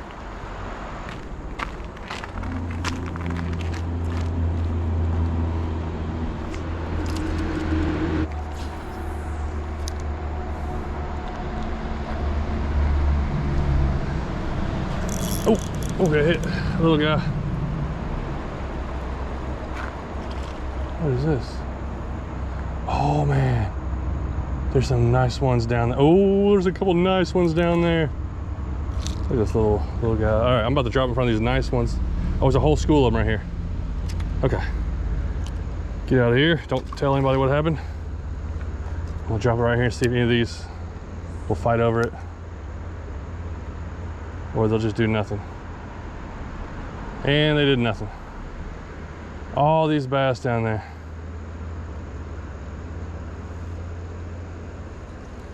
Dude, there's a bunch of them. There's like a whole school of smallmouth and spotted bass. Oh, that one ate it. I didn't see it. I just saw something flash, like, you know, when they open their mouth and eat something. All I saw was a little flash.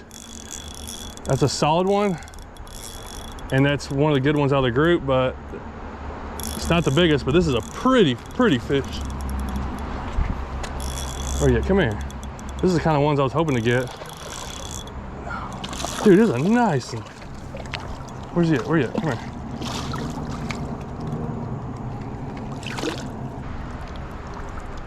Look at that, Smalley. That is such a pretty fish. Beautiful. I bet he's 14 inches long. Oh my goodness. If y'all can see what I'm seeing here, it's crazy. It's like an aquarium down there. That is just fat, pretty Smalley.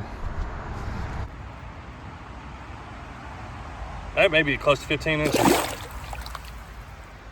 Dude, look at that right there. Look at all those fish in there. That's what I was talking about. You saw some of them. I think some of those fish moved back a little ways.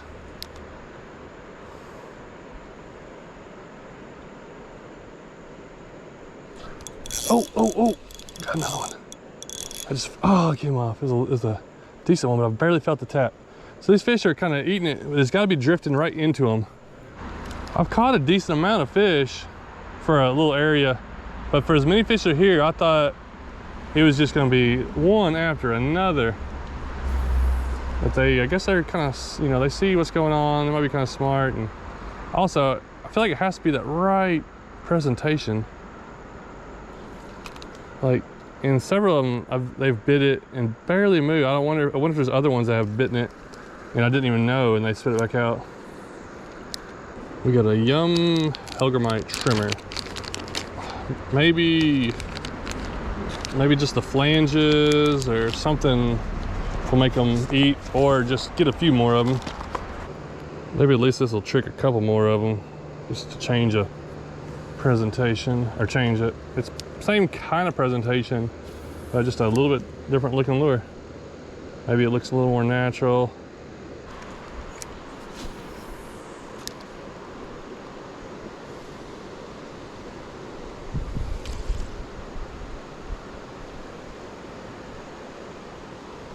Oh, there's one. I got to take off with it. Oh, he's not bad. Not a bad one there. Oh yeah, we got some air smallies. Oh, that big one, that big spotted bass came up behind it. That spot, it's like a 15-inch spot down there. Yes, sir. That's not bad. That's pretty. Look how brown it is. It's very, very brown.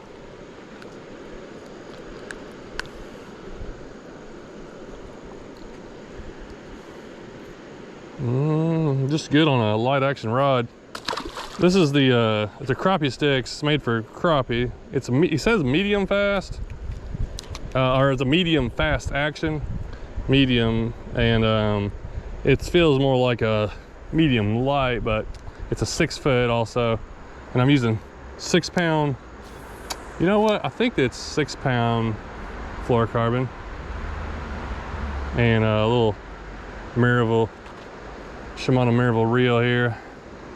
I haven't used this setup a ton. I was trying to find me a setup with 6 pound line that I could kind of catch whatever with, and this is a nice little multi-species setup. I can throw small lures to this, like even lures that I would like, bass lures. If I want to throw a little smaller stuff, I can do it. It's got good bend and flex. Maybe if I had like a big lure, something that might get some of these bigger ones to bite, and that might be something I try to do, come back and do at some point. If I can get back here at the right level. Like tomorrow, the water is going to be blown out where I can't even get down the bank to fish. Like, it'll be so much water, and then I won't even be able to cast in. Where right now it's just a nice, peaceful, easy going stream. If it stayed like this, I'd fish here more often, but it's only every once in a while.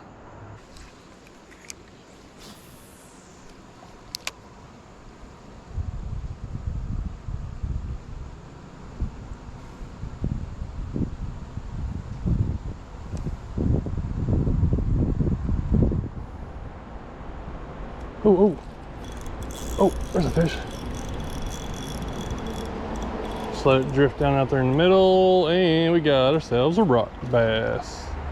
I'm wondering where they were. If I was gonna catch any or not.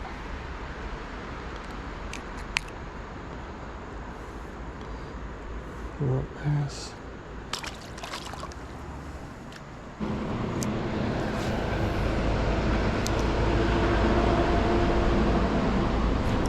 Oh, get one.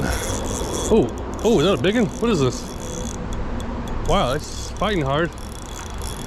It's coming up, it's coming up. Oh, he's a solid little fish. He thumped it. And he is pulling. Goodness. Fish all over the place. No, I need you. Come on. Come on. Yes. What a colorful smallie.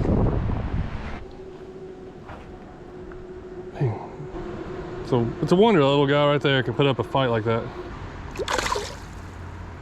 This area here is so cool whenever the water's like this. I just love coming here. I wish there was way more areas like this, but it's really only a few little holes. And this is my best one. This is the one I've always caught the most fish out of. There's just hundreds of bass in here. In this long stretch, like that 13, 14 inch smallmouth. I've just seen them cruising around.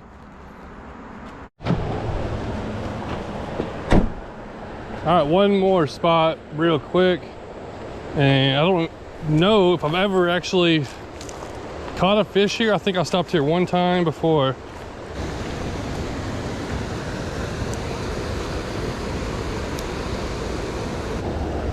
All right, let's try the rebel crawl.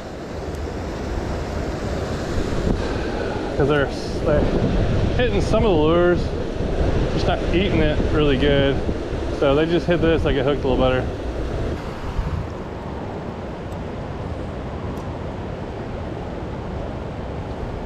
Oh, there's one. It's behind me. Well, it worked. Switched to the rebel crawl, got a reaction just to swipe at it and they got hooked. It's like a little deep channel right here and they're down in there. I didn't realize they'd be behind me too, but there's so many fish this size spread out all over this river in little pockets and little places. I definitely think it's nice their growth there. I've never come across, I don't think I've ever caught anything over 15 inches.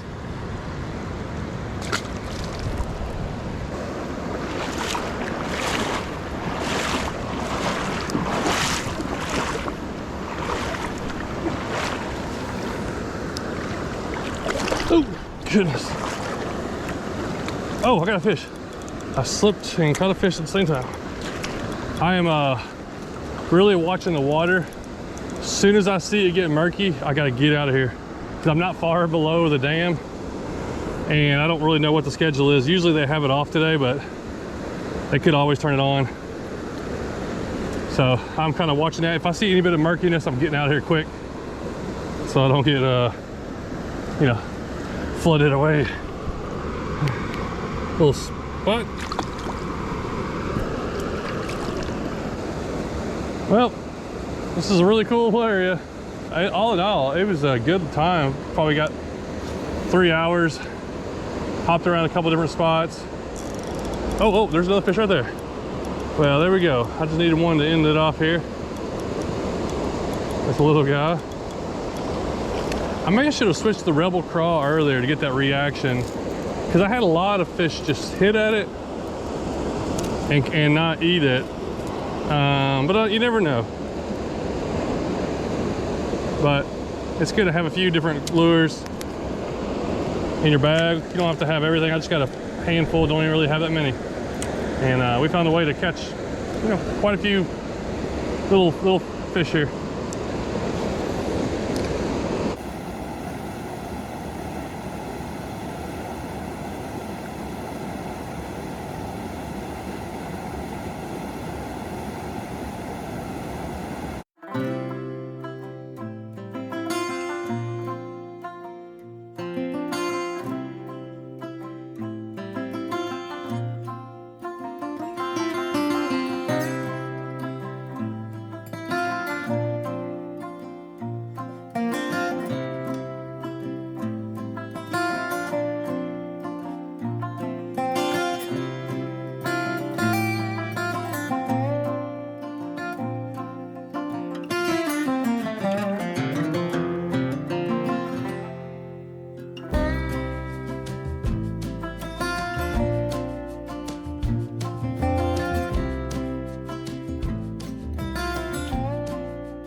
go. This is gonna be a fun day.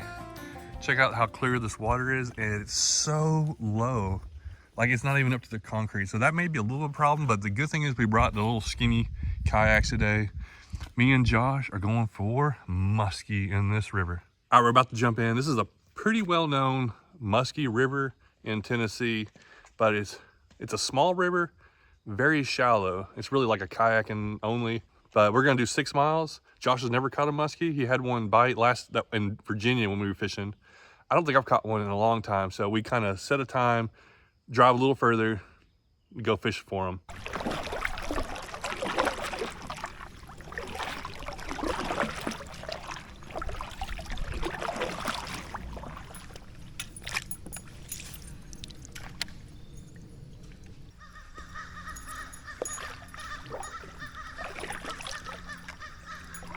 This is cool. It's definitely different than a normal, anything we normally fish. I can't believe how calm it is though. It's like,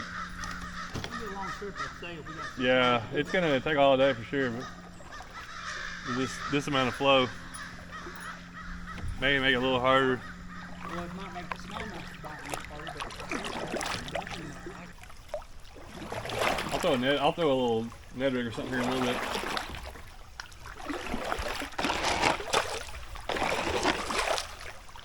But there's definitely more like sections like that where if we ain't getting bites, I'll throw something slower. We're getting something out of it.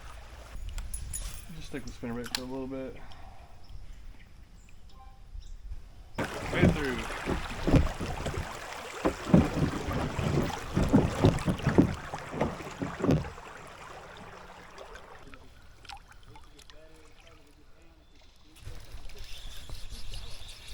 Fish on. There we go. First smallie of the day. Oh, I threw him in the kayak. What? Hold still. Gotcha. Josh.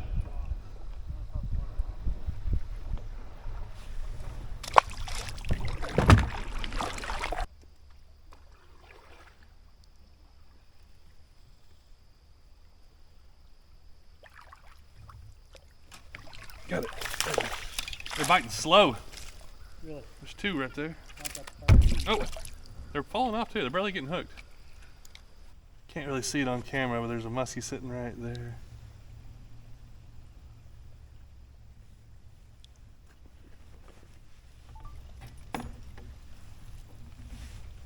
Just sitting on the bottom, just like glued to the bottom like nothing. What's going on?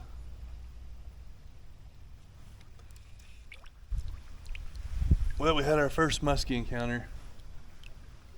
Josh was coming up here and he just saw him, and I saw it right. He was right there. A decent one, wasn't real big, but you just never know when they're gonna show up. And doing what I think they should do. Nice one. Oh, it's a largemouth. Is it? Large. He looked so big, his mouth was open. I know. I was like, what? There's another one right there, hold on. Yeah, we just got right here to a little jam up. We're going to kind of paddle over and turn over. Made a cast.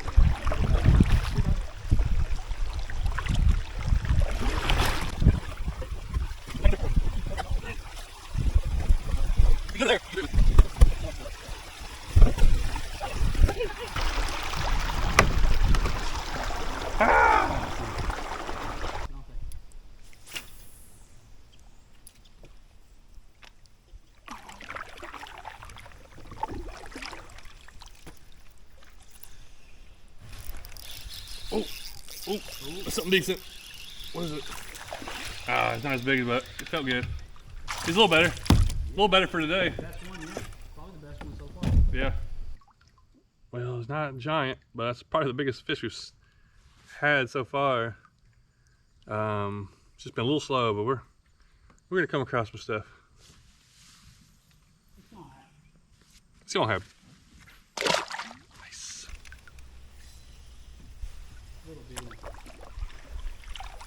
Over the log. What is it? Get him. Over the log. Oh yeah. Rock bass? Yeah, a little bitty. There we go. Yeah. They're like, whenever they do pick it up, they're like swimming off with it. They're like swimming sideways.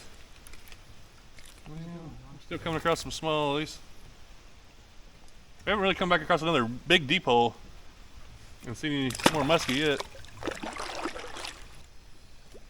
It'd be nice. Oh, I just saw one. A muskie? Wait, what is it? Yeah, it's a, oh, yep, yeah, here he is. He's swimming upstream. Oh, I see. I spooked him off. Did you see him run? Oh, he's gone. He took off. He was just kind of cruising up to us, so that's where you gotta be throwing ahead of you. Yeah. Let's have a follow. Good. Let's have a follow. Stay with it. Did he just go into your kayak or what?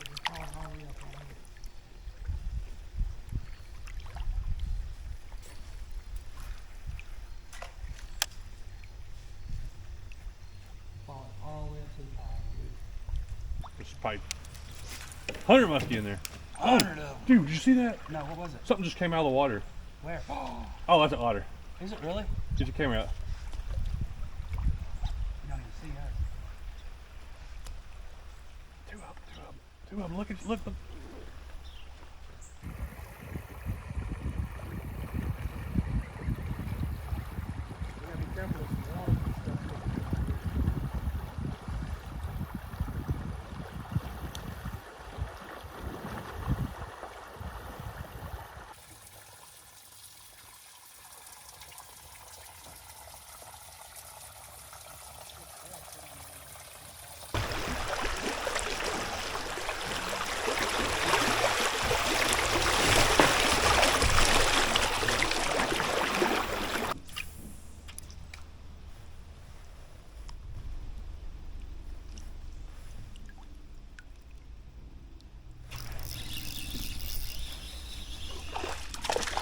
Alright, dang it. Cast the dang it. Full trooper in there. John's gonna look at here and catch all the smallmouth. Well, there's a few of them in here. One of these is gonna be a big one for sure.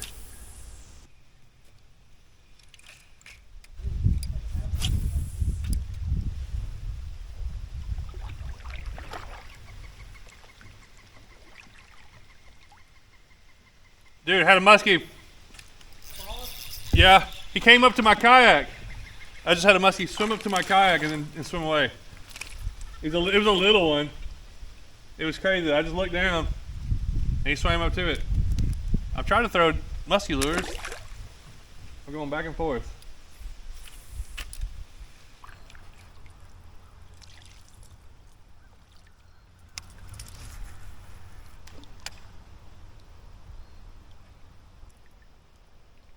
That's 9 muskie. Goodness. Like legit size ones. That one I just seen a second ago was little.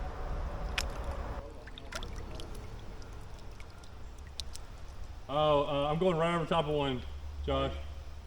I'm down. What in the world?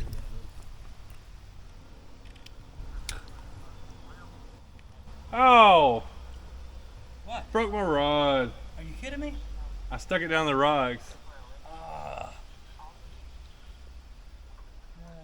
This is my nicest rod. Trying to get my lure loose and it must have got in a crack and snapped.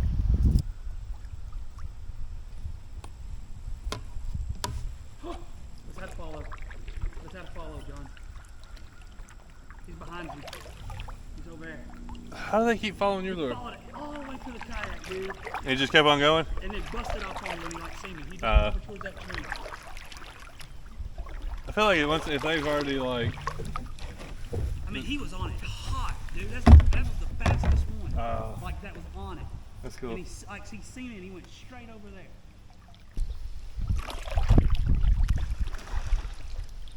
Got a muskie? I have no idea. I don't even know what the... It like... I think that was a muskie, dude. It's either that or it's a bird.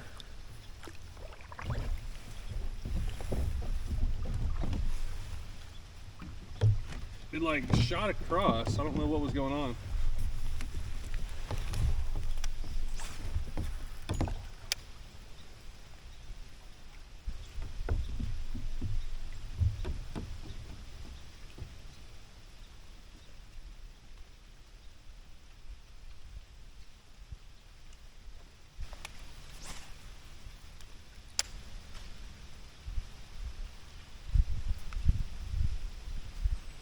Oh, got one.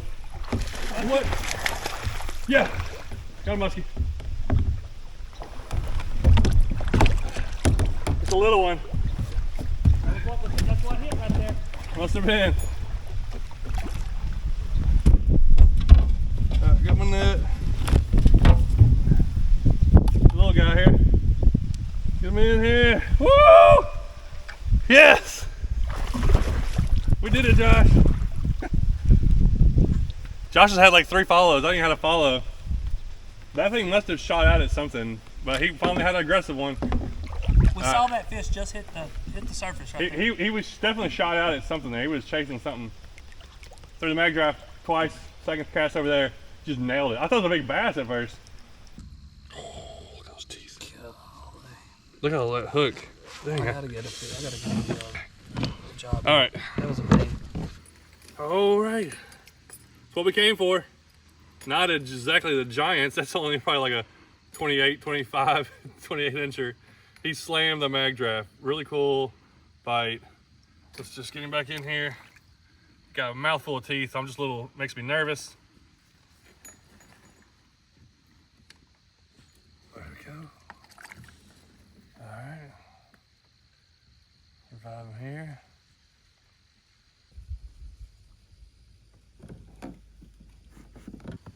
I feel like he wants to go. There you go. Come on. Take a look there. There he goes. Here he goes. There he goes.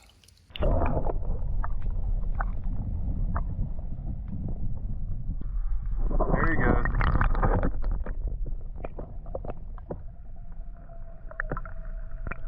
Dude. We did it. We did it.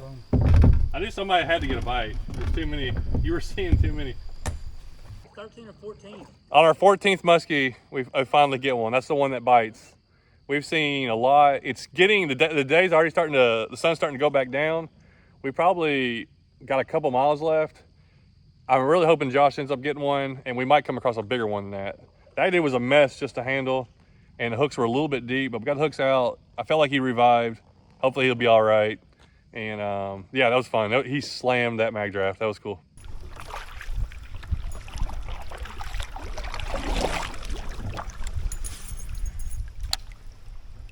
Absolutely want a honey bun.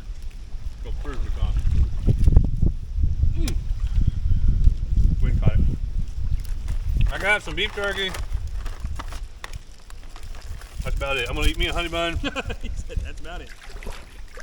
It's getting a little bit later in the day, and we're getting closer. We still got a little ways to go, plenty of good water for another muskie or maybe some bass. I caught that muskie on this long, deep stretch. It's actually the same deep stretch I caught my first muskie on, but this stretch is like a mile long of just like constant water. And we saw several. We've seen, I think, up to like 17 or 18 muskie now between the both of us, like either bumping them or Josh has had like 2 or 3 follow.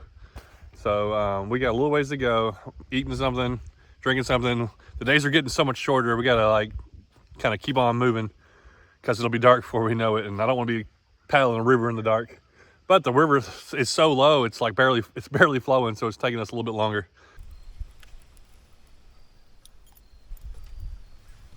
Dang, I can't see with these sunglasses on.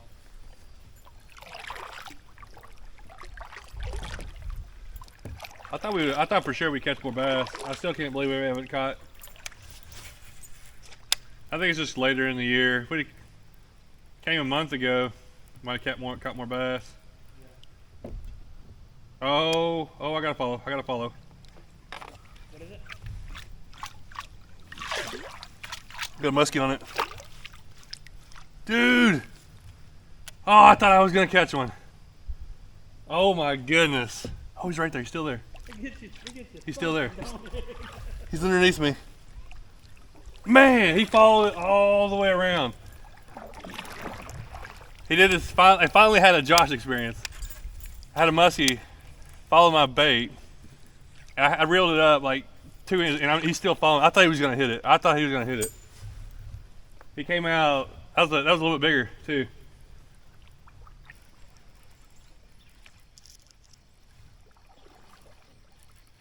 Come on. A lot of leaves right here. I know, I can't even, I was trying to throw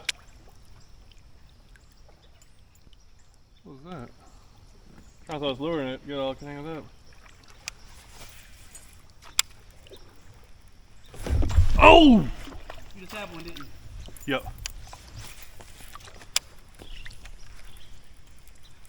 Did you see that? Yeah, I heard it. I set the hook, he zoomed at it. I never saw the fish though. I just had thump. I heard it.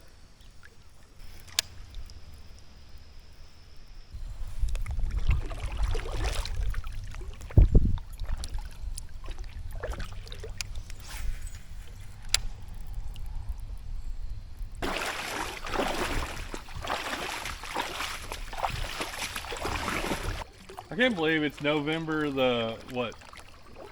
Yeah, it's 11th? for the November the 11th, and we're out here short sleeves. and pants or shorts in the water, basically. Getting, yeah, in a wet weight, or not wet weight, but, well you are. Yeah. In a shallow river fishing.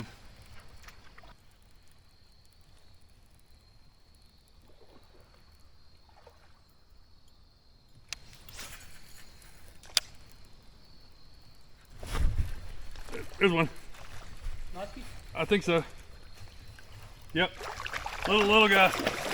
Oh! Oh no! Man! I tried to turn him back towards me and he popped off. That was a little one. That was a cool hit on the little pikey spinnerbait. That's probably the size of the one that hit earlier and I missed. Man, I was hoping to get one more in. Could still happen though. We're getting close to the end here.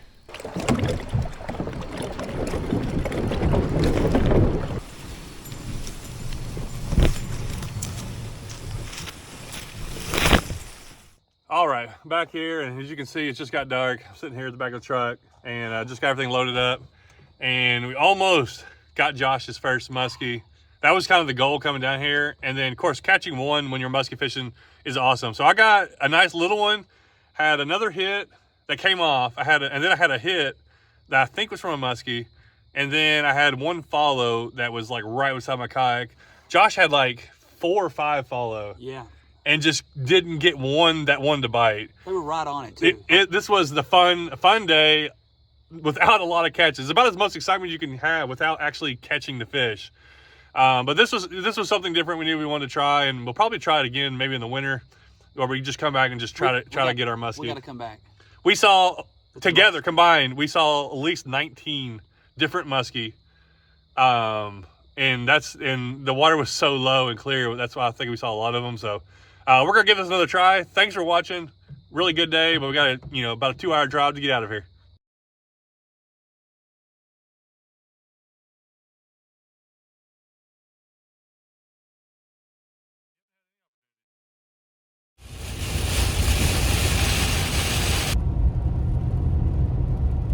Man, it's been a rainy morning, but I can see blue skies ahead where I'm headed to. I've been driving for like 2 hours to get over towards Middle Tennessee. I'm meeting up with Scott. We're kayaking a river that I've waded it a couple times. I've never kayaked it. It's been on my list of places to kayak. I think everything over here has not been near as much rain. So hopefully the river's not flooded, because on the way here it was pouring down. Hey, the rain stopped. I'm meeting up with Scott over here. We talked about this in the winter, and we're finally getting to do this trip. We're gonna unload these kayaks, get them down in there. It's actually gonna feel really nice today. It's supposed to get up like 75, so I'm excited to get out here and fish this water. This year's the spring's been weird anyways. The water's not too cold, feels pretty good. We're hoping topwater is gonna hit. We don't really know. We got some overcast. It's supposed to clear up, so who knows what the fish is gonna be doing today.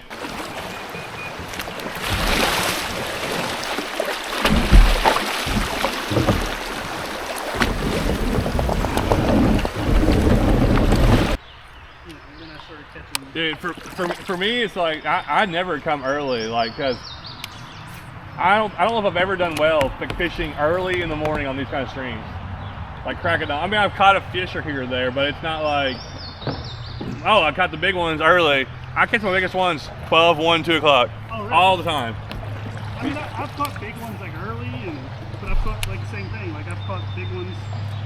You know, It's just a after. matter of what hole you get to and stuff. Like every hole's different, so it's hard to really judge a lot of it.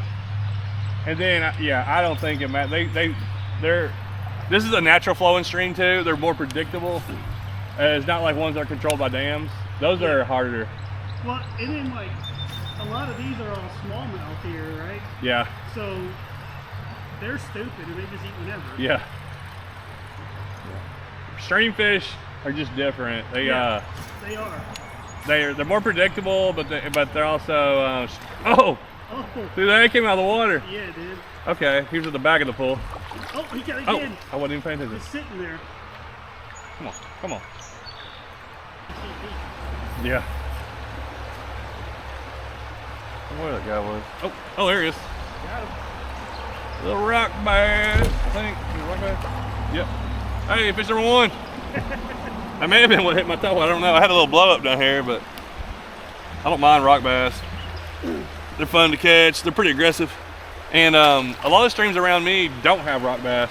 Some do, some don't. It's just kind of it's kind of weird.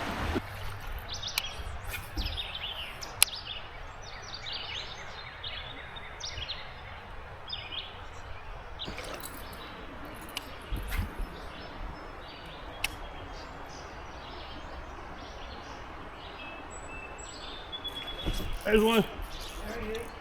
Hey, he's a solid one.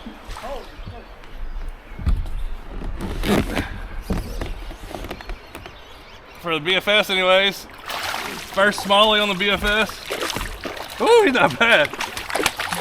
Oh! That's like a 15, 16 incher probably. I didn't want to reach down and grab him how these hooks. I didn't bring a net. But hey, that was pretty fun. That was my first hit on top, well, second hit on top water, but that was a good smallie. Back here, kind of the same as that last pool, back in the back of this pool here. Oh, yeah. So, all right, that was cool. All right, now let's land one. Oh yeah, I need them there.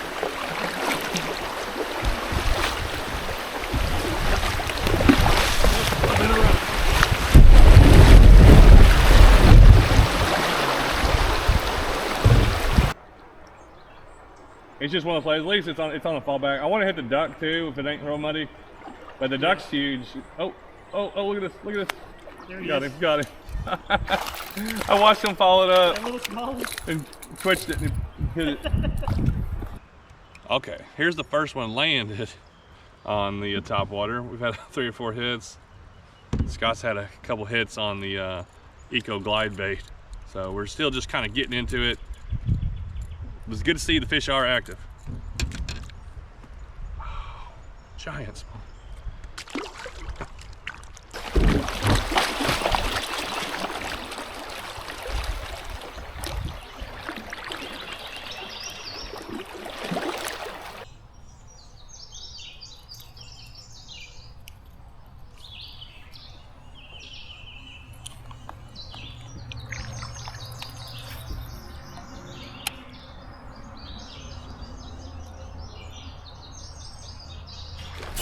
Goodness. Ooh, that's a good one. Or is it? I don't know. Ace that solid. Nice. That's not bad. Yeah.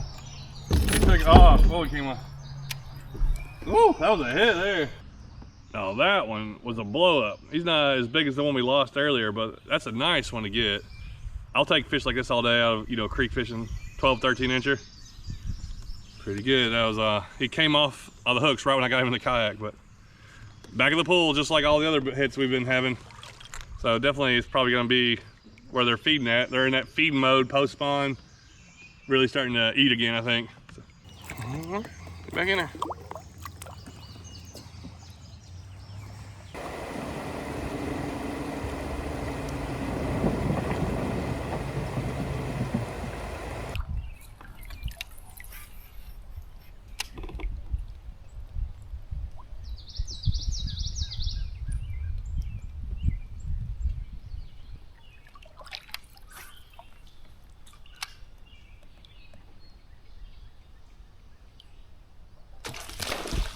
Holy cow. Never got it.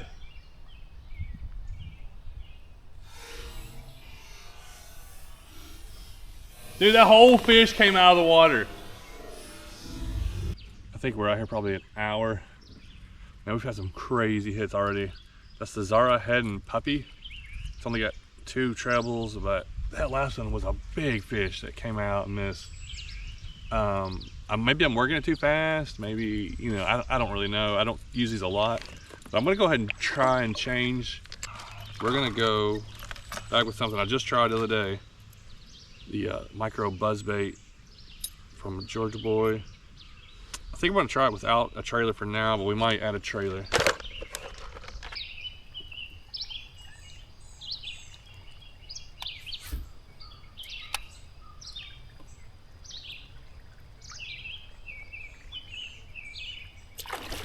Yeah, there we go. There we go. That's a good one. Buzzbait. Well, I switched because I was getting towards the back of the pool and that was a high hit area. There we go. We got one on the buzzbait. Georgia Boys. They're good for smallmouth also. They catch a lot of largemouth with them. Dude, they're hitting top water today. We just have to stick with it. That's all on the BFS so far. May have to stay with that all day. That's not bad. Oh yeah, another about 12, 13 incher. I'll take them. I'll take them. They're hitting super aggressively. That is awesome.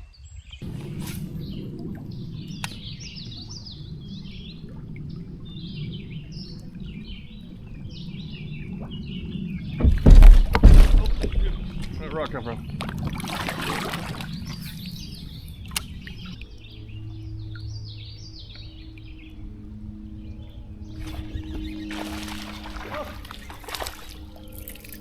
Little 10, 11 incher.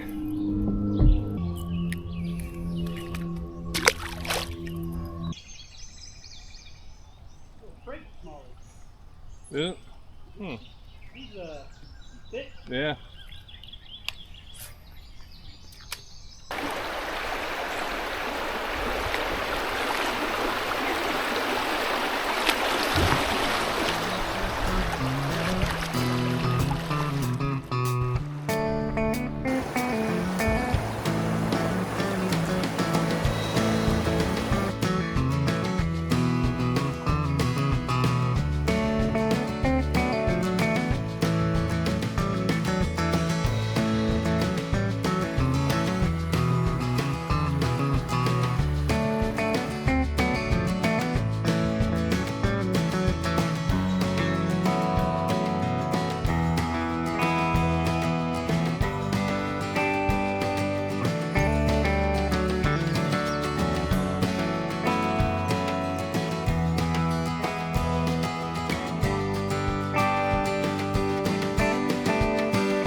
That was a rock bass.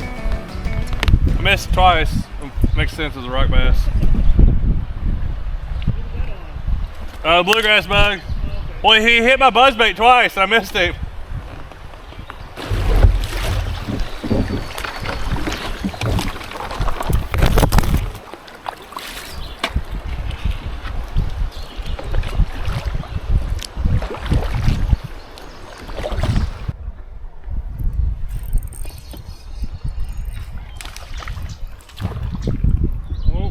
Bluegrass bug. Smelly.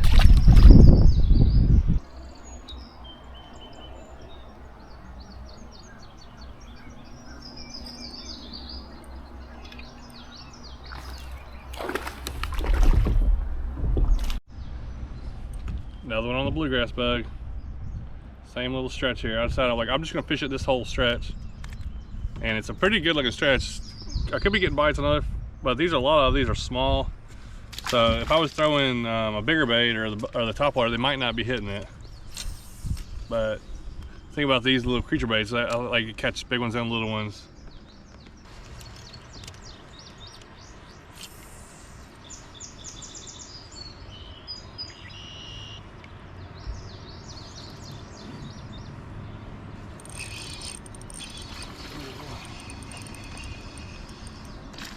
Yep.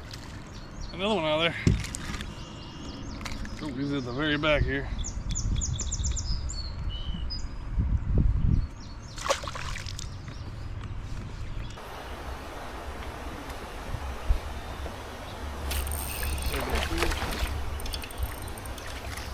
Thump that little thing. Hey, all right, they gotta start hitting topwater again. Fat little guy.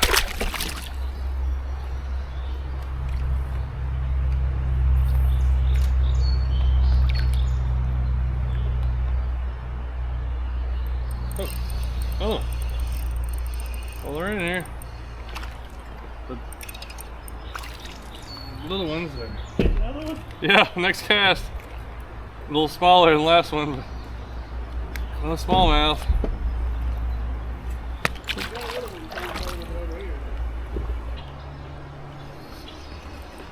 Goodness, rock bass.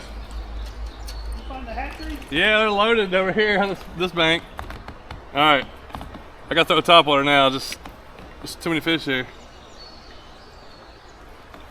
That's a pretty little rock bass, though. How'd you do it?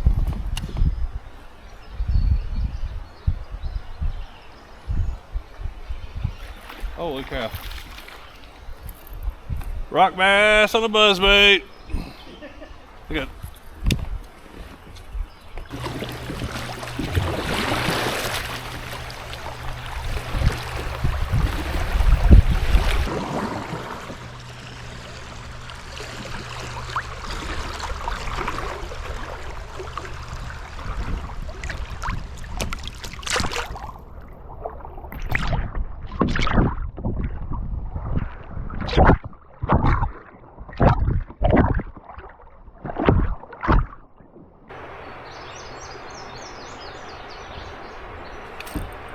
Oh! That was a good one. I know, I thought I would sure get something on it. I didn't get nothing.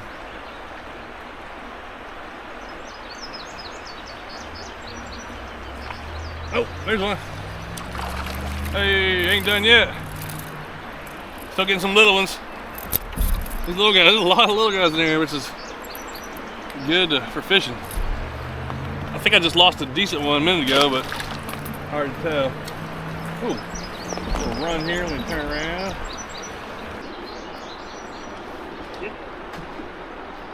Man, this river's been really nice. It's technically a creek, but it's about the size, size of a river in some areas. But this is the kind of creeks and rivers I like to do, these little skinny ones that you gotta get a lot of boats in. But fishing, we started off on fire, slowed down a little bit. I think we're about halfway through, about to take a little break, drink some Mountain Dew. And made tie on a mag draft, go a little bit bigger, but I'm still getting topwater hits, and I've still caught a bunch on the bluegrass bugs. So all in all, really good. I'm hoping to get that one good one. I think the biggest one I had hit was that one that came off real early. So we gotta try to get redemption for that one.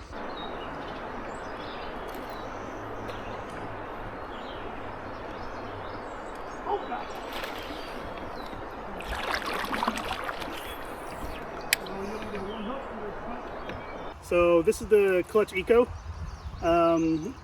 It thing is a choppy little bait. You can glide it. You don't really have to have anything special for, special to throw it on. But I had this painted by Garrett, and this is kind of a smally color around here, little purple death. But yeah, that's the Clutch Eco. Great little bait.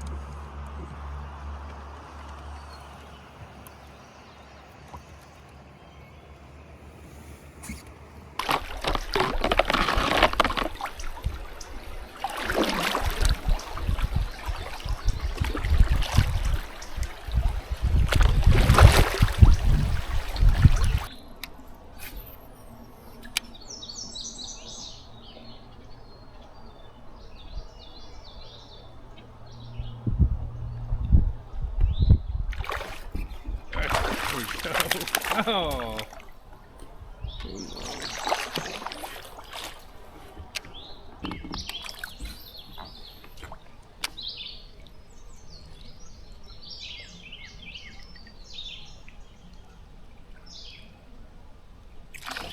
Oh, watch that one eat it. That was cool. And tracked it down and hit it. Oh, this little 10, 11 inch smallie on a buzz bait.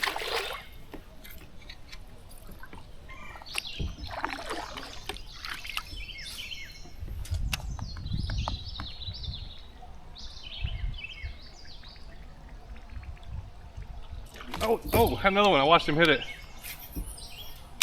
It was littler though, I think.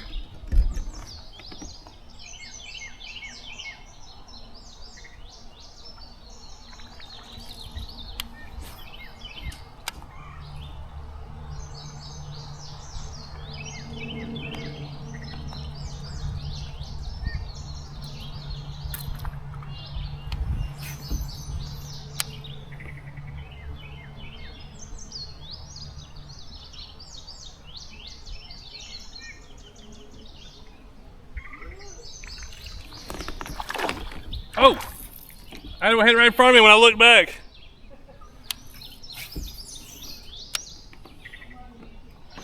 There's one. Oh, that's a good one. Stay on, stay on, stay on. I got a good one. Come on, come on, come on, come on, come on. Stay on, stay on, stay on, stay on, stay on. Go on, go on, go on, go on. Yeah! Fine. Over there in the shade. Woo! Yes, sir. That's a nice one there. Turn around here and get a picture of it. Oh man, that's fun.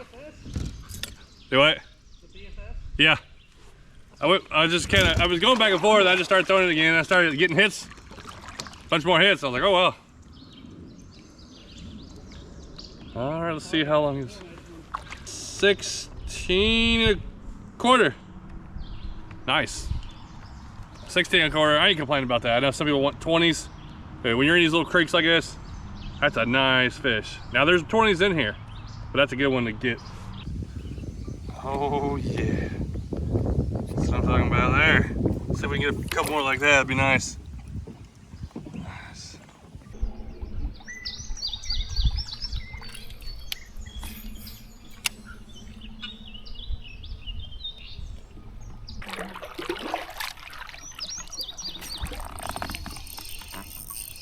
What's that? A big rock bass. Goodness. Look at that one. That is super nice.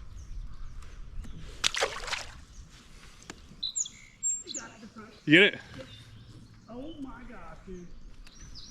Get him, get him, get him. I cannot believe that. It was insane. Yeah, he hit like a top water. And then he fouled it and still came back and got it again after he fouled it. Sick. Oh my. He is 15 and a half. Oh, he looked bigger. He does. He's barely 15. Hey, open his mouth real quick.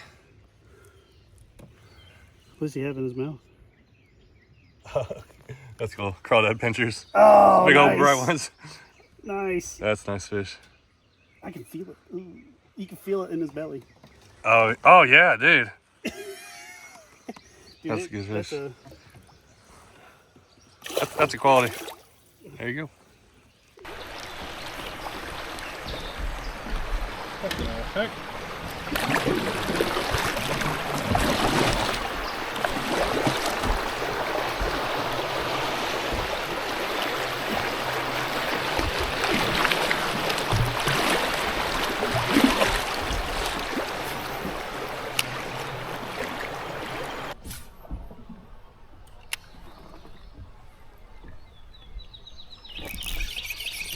Right up the middle.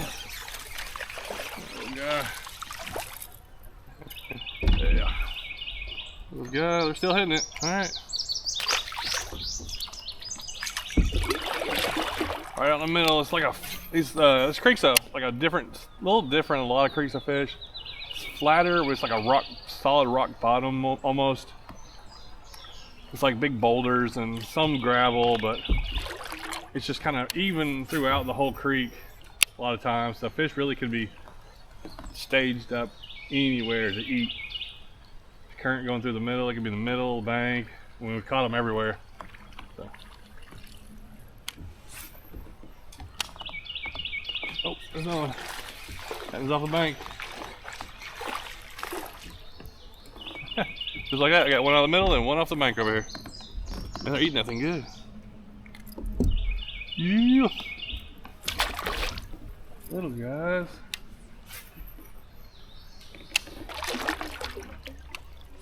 Well, the little ones keep hitting this thing. I feel like, oh, boom, goodness. They're like hammering this thing now. You called it. You know That's what? 3 out of this little section right here. It's fun. Yeah, this is a perfect example of why I wanted to use the BFS. Yeah. Like, especially like, I mean, yeah, I'd like to catch giants, but there's a lot more of that size, and I'll just catch fish, especially when I feel like I can catch a big one too. So. Yeah, and you have. It don't matter. Back of the pool, rod. Bam, come on. Nope. Ah! Yes! Got him. You get him? Yeah, he hit it twice. He's decent. He got hooked sideways.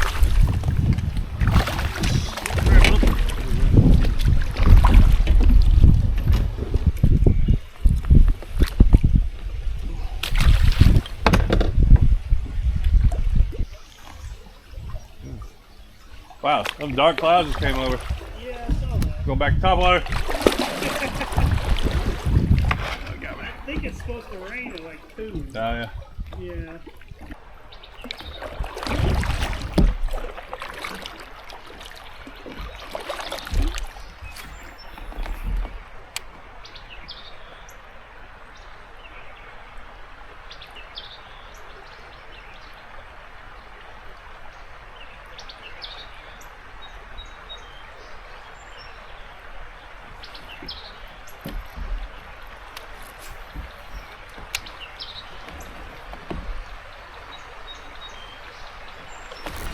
There's one.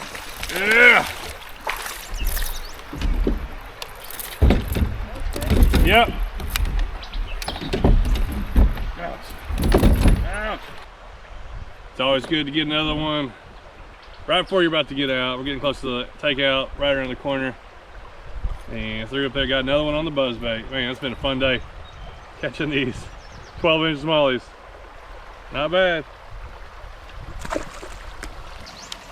Main thing today has definitely been getting bites at the back of the pools. We haven't got a lot at the front of the pools, like I'm looking at, there's a pool going in here, but like it's a long pool. This right here is the shoal back here, and my main setup today is this BFS, the Shimano Corrado reel with a Corrado light action rod. I think a medium light would have been a little bit better for the buzzbait, which I might end up having to get one now. This is a 6/8 rod.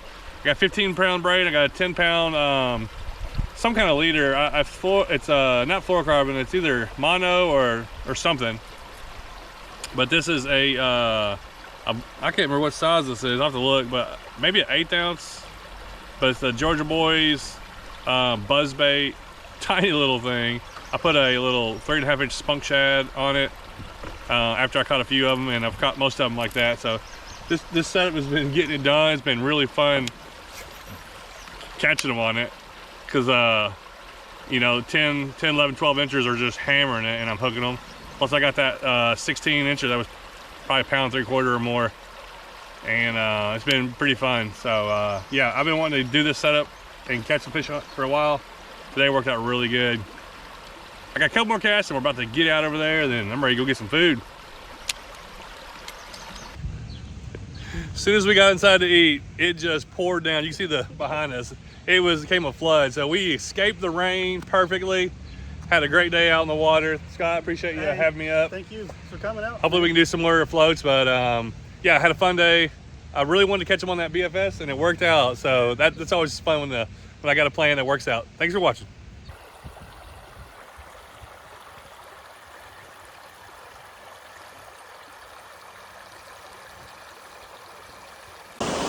Today on Creek Fishing Adventures, we're gonna be fishing this flooded creek behind me with the small swim baits. See what we can catch.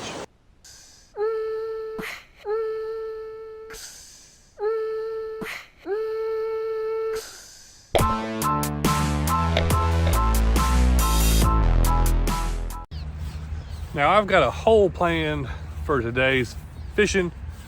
I'm going to this creek because it stays clear, and when it raises, a lot of times bass move up in it.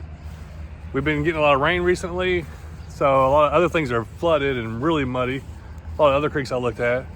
And I got some little small swim baits that I think will work really good. So if it all works out, we're gonna try to catch some bass, some hungry, aggressive bass, on some cool little lures. But let's see if it all works out today. All right, we're starting under the bridge here. Now this water, it's cool, it's cold. Man, that rain, this water is actually really cold.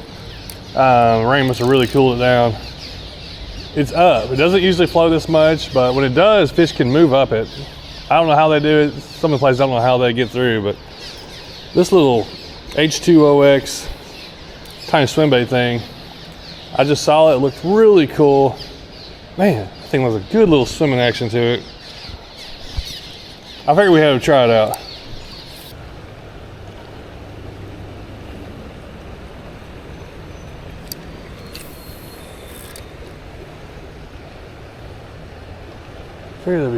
Oh, dude! I just got hammered. Oh, I'm on. A good fish. I was about to say there should be something here, and boom! There's like a little line. It's like a grass line there, and dude, we already got fish. I bet I've made. Oh my goodness! I ain't been here 10 minutes. Look at that. That is the kind of fish that I was hoping would be up in here. Look at that. Oh man, that's cool. I had no idea it was gonna work. Never used it before. Had confidence, like if these fish are in here, they ought to be eating it. And we got one on it. Well, a little crappie looking sunfish thing. Got a first bass. That was a solid 15, 16 incher. Pretty healthy looking. We got shallow, fast current. That's super fast. There's some calm, it ain't like raging, but pretty fast current. And this bass was in there looking to eat something. Kind of places they get up in there to eat. Dude, just a solid fish. A fish that you would be, I mean, a good fish to catch out of a little spot like this.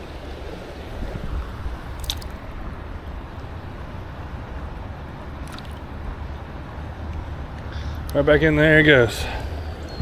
Man, that is awesome. Wow. I thought I was gonna have to really work hard. Hopefully that's not the only one I catch. But this little thing, I'm throwing it on a little 6'6", just medium spinning rod. I brought like a shorter rod, just so I can get, because some of the places I might go today could be a little tighter quarters. I can flip this thing around. This lure is a ½ ounce, that's what it says, and this rod's rated up to ½ ounce. So it doesn't feel like it puts any strain on. I feel like I can throw it fine. I could also throw this little lure on a bait caster or something, no problem, but kind of want to be able to flip it around. And I thought I might have to switch to some other lures, which I still might. We're gonna get up to this little drop off right up here. All this through here is kind of, there could be a fish. I don't really think there could be. I'm making a few casts just to make sure. I don't think there is, but there's a little deep spot right under that current up there. If they've moved up in here, they'll be sitting in there. All right, there ought to be something in here. I'll be shocked if there's not multiple bass in this area. So we'll start with the same lure I was just using, fish it, and we may switch to something else. I don't get a bite out of here.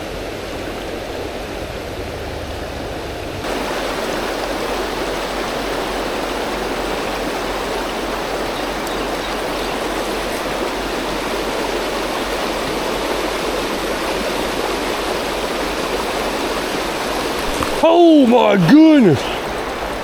Oh, that's a big one. Oh, wow, he just showed up out of nowhere. Oh, holy cow. Yeah, I thought there might be some up in here. I don't know how I'll get these hooked. Look at this guy. He's a big bass. Come on, come on. Come on in here. Dude! Holy moly. Are you, oh my goodness. Are you serious? He just came up so effortlessly out of nowhere, ate that. Oh, he was barely hooked. And we just got a 4.5 pounder. At least a 4 pounder. He's a little thin coming back, but that is a solid, solid fish. I feel like some of these creeks I keep going back to and they amaze me over and over with what gets up in there. The lake's, you know, half a mile away from this little stream. Like, this little stream stays really shallow. It has to rain to get up, for fish to get up in here. And then you get something like that up in there. Dude, that is a legit big old, I bet, let's see. Yeah, he's at least a 20-incher. A big largemouth. Goodness. Oh, that makes my day right there. Let's let him go. Back in the current, he's gonna sit, blends right in. I can see him right now, but he's about to disappear. I'm just making casts, he just shows up, bam! I just saw his mouth open up to eat that lure. That's 2 on it. Let's go ahead and switch. I think we're in a hot spot. Now that I know there's 4 pounders up in here, like this right here looks really fast. They can swim through that. I mean, it doesn't look like they can, but it's amazing. They can swim up into stuff. And there's a whole big bank right here that these fish load up on in this current. So, yeah, this one works. It's got little smaller hooks. Does it wave easy to swim. It's got a good little action. Man, I don't know. I've never really used anything that small like that. All right, let's pull out another one. Another ½ ounce sinking. Got a little bigger hook size. And a little bit larger. But this is the baby bull shaft from Mike Buka. I got a 2500 reel, 6.6 medium rod. I got braid, and I put a 12-pound mono leader. This has got a little more action overall, where the other one has just the tail wiggle. I don't know if, you know, if it makes any difference or not. I feel we're gonna catch fish on this. Oh, I can kind of twitch this one a little bit different too. Oh, he got slammed. First cast. Yeah, they're in there. They are in there. And this is exactly the kind of food they're gonna eat. These little fish that get knocked down, knocked around, trying to swim through, little sunfish, and bam, they're gonna swim up and knock them down. Whoa, that guy's got some scars on him. Something grabbed him. Whew, oh dude, he choked that thing. Okay, that one was a little bit more of an aggressive hit there. Well, number 1 for Buka baits. Healthy, good, probably 15-incher.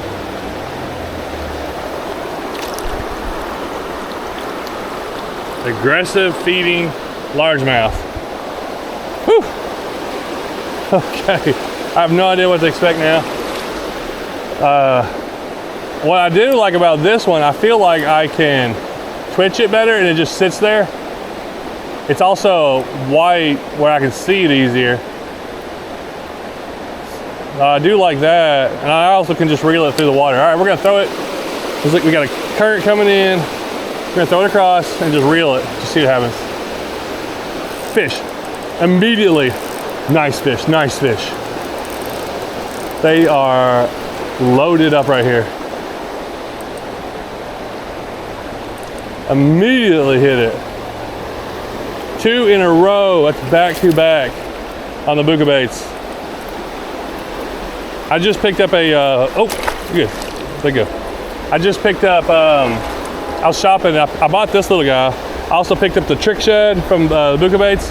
I think this dude's like $12 and the trick shed's like 40. I may be wrong, but. All right, let's just reel it. Another one. 3 in a row. Oh, came off. I'm trying not to set the hook real hard. This one has a little bigger hooks. I probably could lean into it a little bit more. And I would if I was throwing it on a bait caster or something like that, but 3 bass in a row on this lure. You gonna get 4? No? No? This is crazy.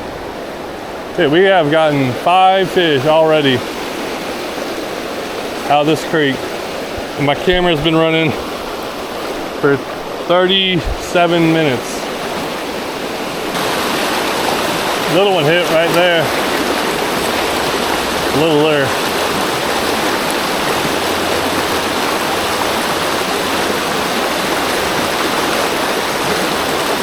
Oh, there was no one in there.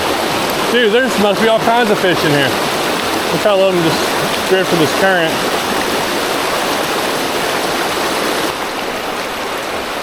All right, keep moving up.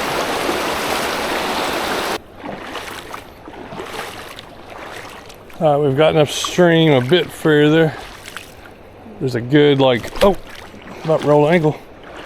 There's a good drop up there, like a shoal, and it drops into about 3-4 foot deep. There's like a deep area.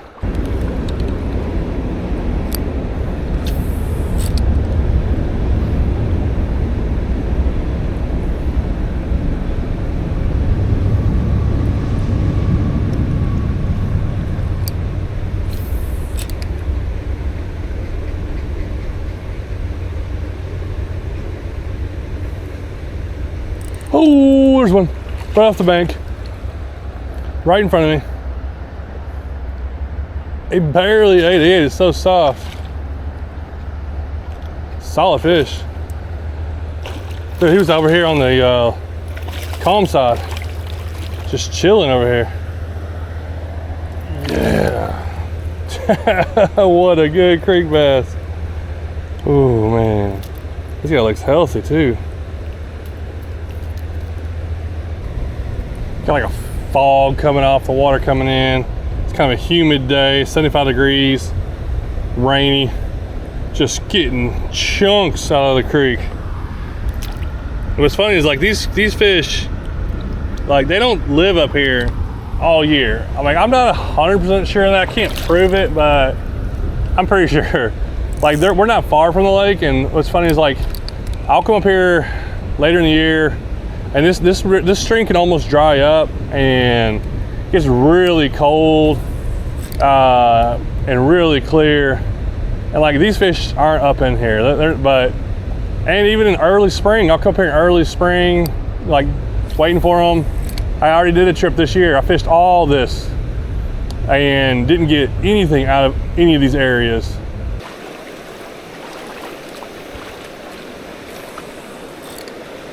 Right there, come on. Come on. There's gotta be one around there. Something's gotta see that. Yep, there he is. Oh, through my lure. I think the hooks on this one I feel like are just a little bit big for this rod. I probably should have just a little bit heavier setup. But like I said, this is a creek wading mission, and sometimes the right rod is a smaller rod that you can make better casts. I know there's more down in there. Where y'all hiding at? Come on out there. I know you're down in them rocks.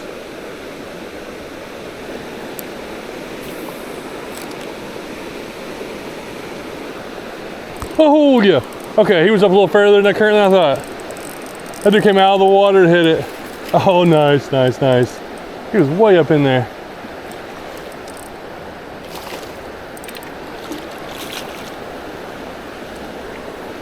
here, buddy. He was waiting on something. Dude, these are all like, this is maybe the shortest one, probably 14, 15 inches. But these are all solid bass. Like, it's just good bass. Any kind of bass I would want to catch in any tournament. Just good quality fish.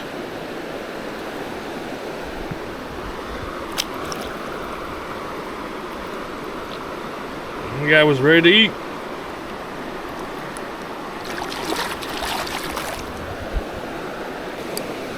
There's probably a couple more in there that are so deep in those little pockets that my lure's not getting them out. I can imagine there's a few more bass in there somewhere.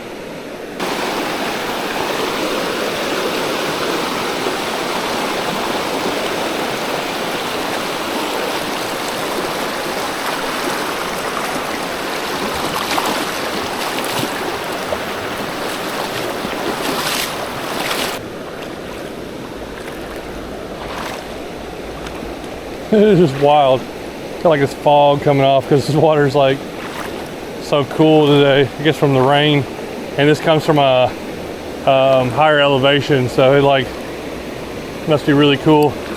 And it's a muggy day, so we got like a fog coming off the rain. Come on, all right, let's see what we got. Any up in here today? Have they made it up this far?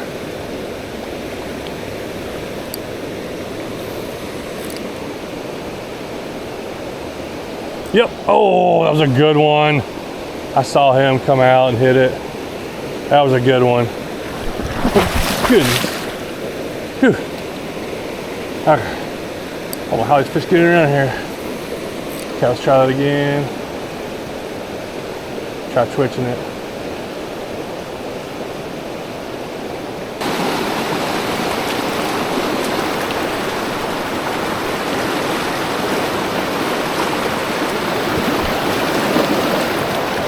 Oh, look at that. I just scared a minnow out, I think, walking through here.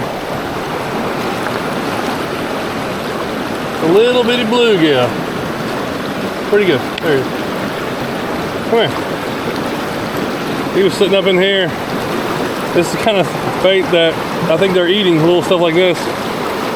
Look at that tiny little bluegill.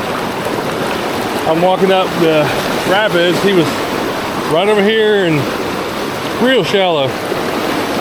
Something that a fish would eat.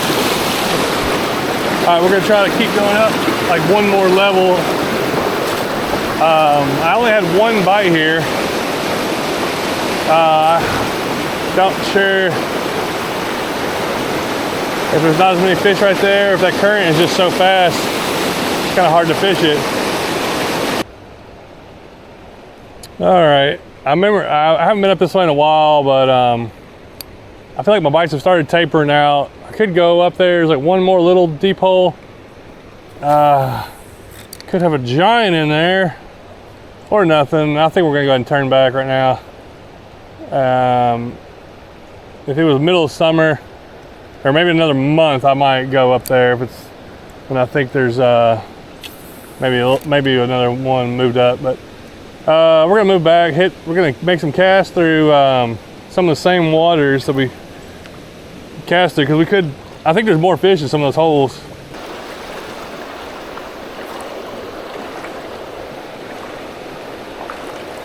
Oh, that's a nice bass right there. I'm not sure if it showed up on camera.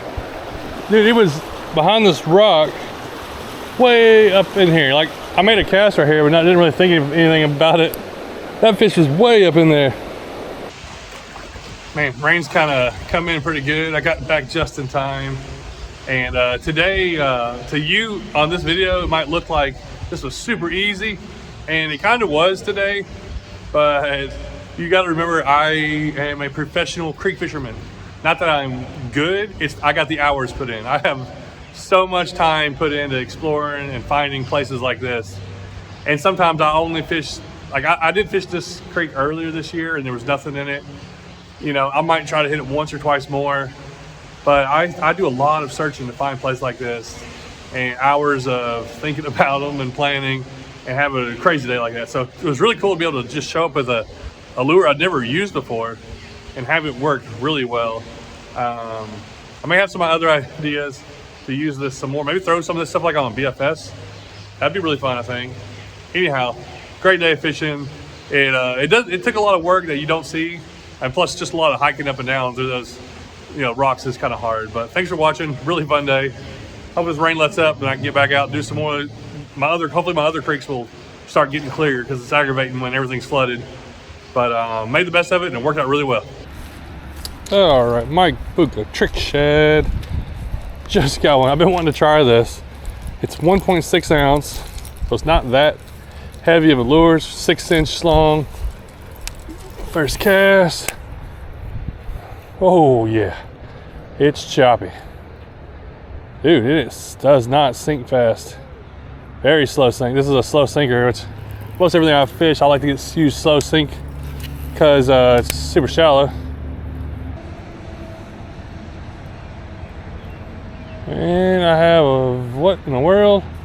I got 1, 2, 3, 4, 5 little sunfish following. Oh, we got a bass under it. We got a bass under it. Oh, we hit it. I just got a hit already.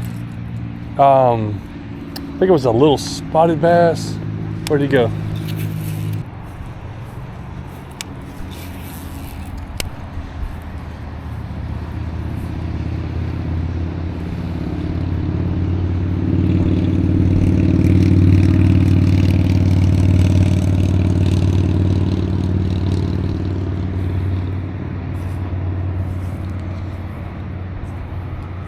Oh, hit it. Yes, yes, yes. We got one.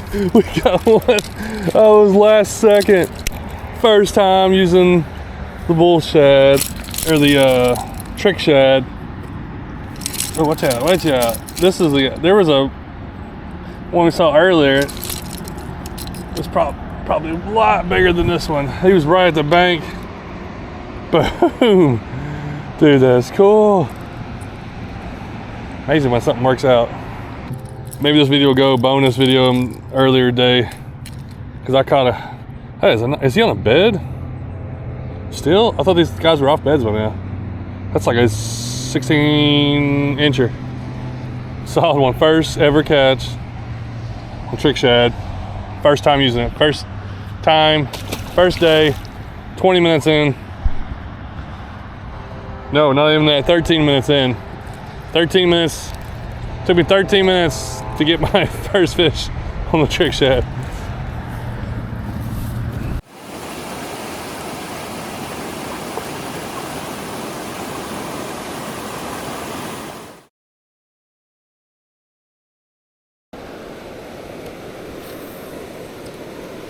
Come on. I know there's something down in there. Uh-oh. Yep. There's one. There's one. Oh, that's a nice one too. Man, it's a really cool view right there. Haven't been here in a while. It's time to head up the river channel. And there's smallmouth all over the place. You gotta go find them though. It's hard to get out around there.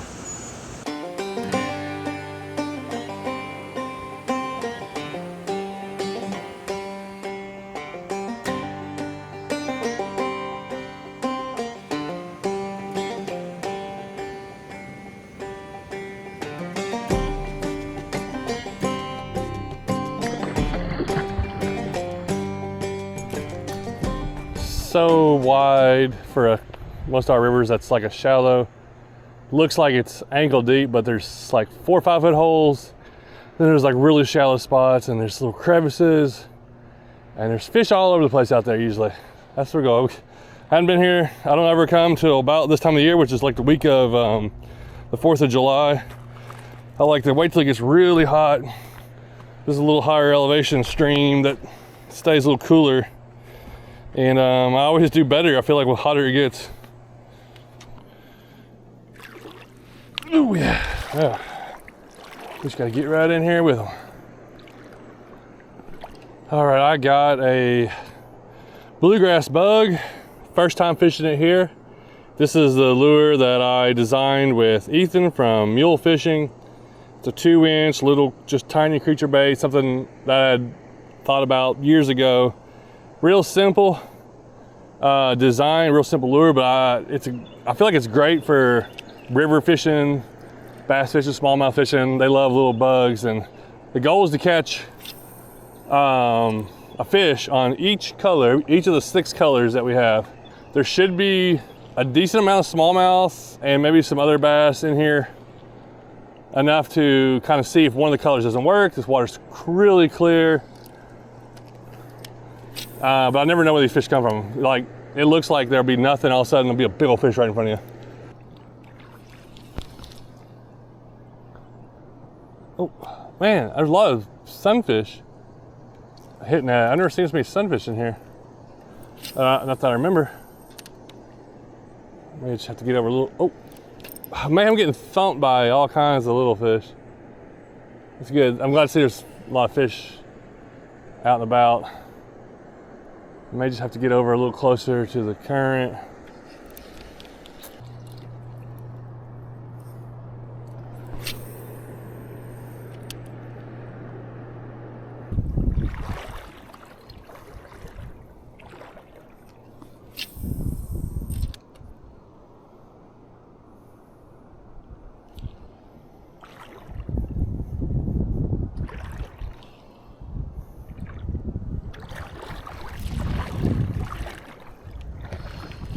There's one.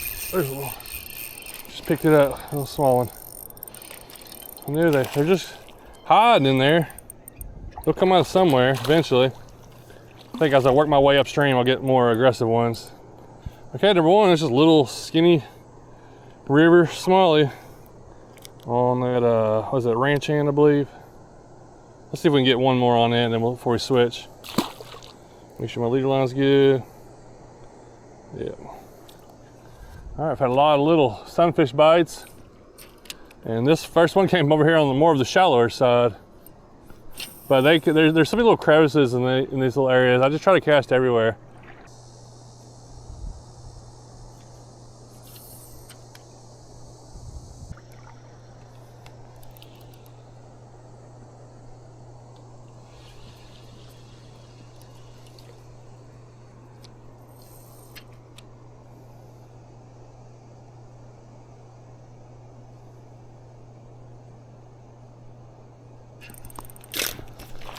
Oh, got the good one.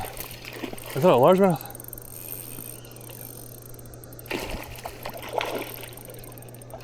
Saw that fish, watched him go over and pick it up. Dude, that's a spot.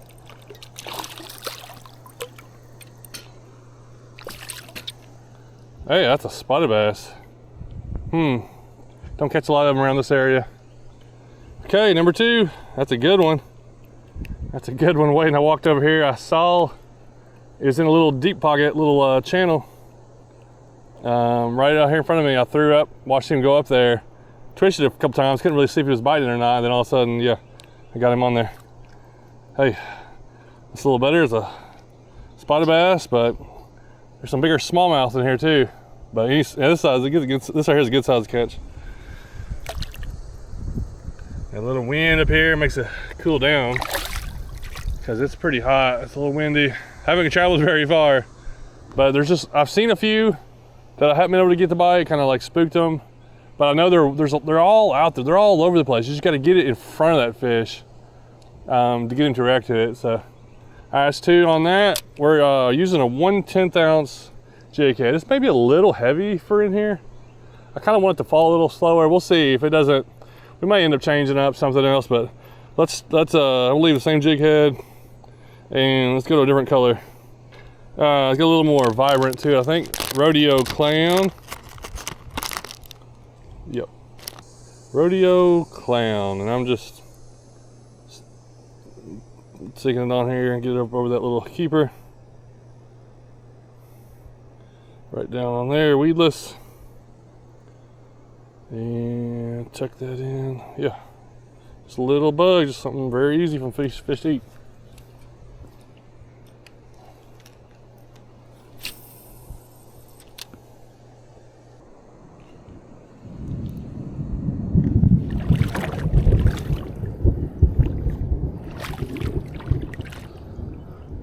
Well, we got a little thunder coming.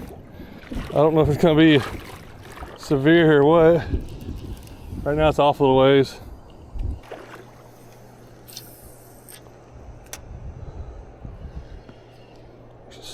There's a bass sitting right there. He's coming, he's coming. Pick it up, pick it up. Gotcha. Oh! I didn't get him. How come I've only been able to get the fish I've seen, to bite the ones that I've seen?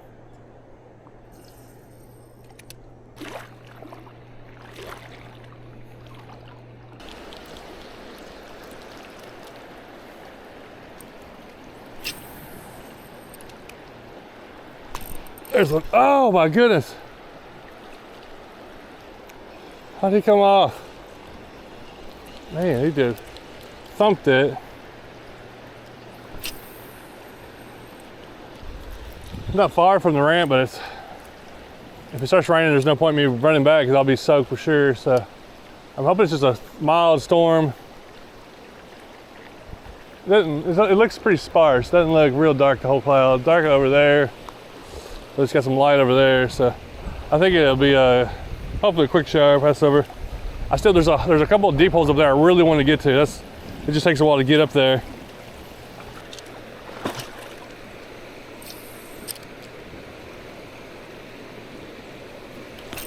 There's one. What was that? That may have been a trout. That's the third fish I've had hit and come off. That may have been a trout.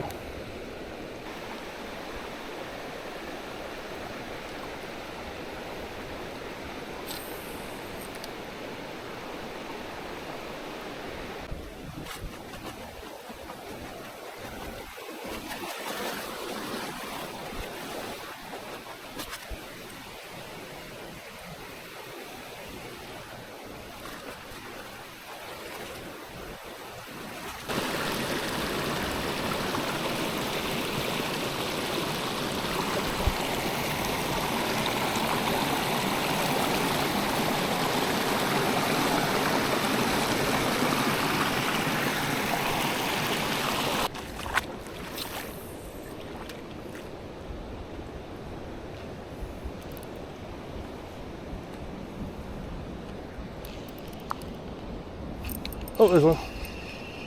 What we got here? Oh, rock bass out of the little pocket. We're almost to the deep hole, and I think the storm's passing over, so. Oh, there goes that. Let's go ahead and change that color. We had, I think, our biggest bite on that so far.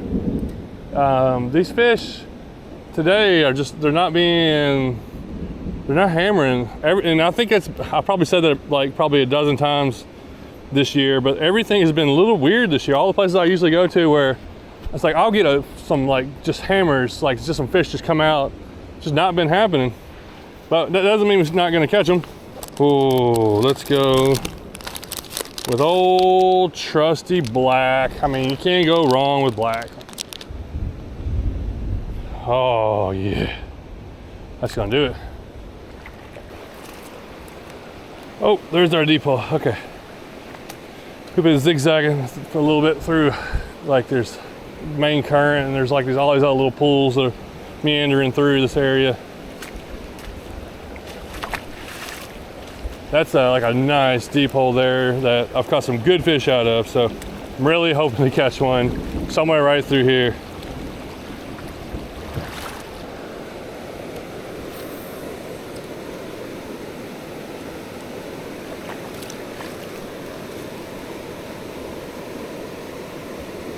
Come on, I know there's something down in there. One of those holes I feel like just holds fish.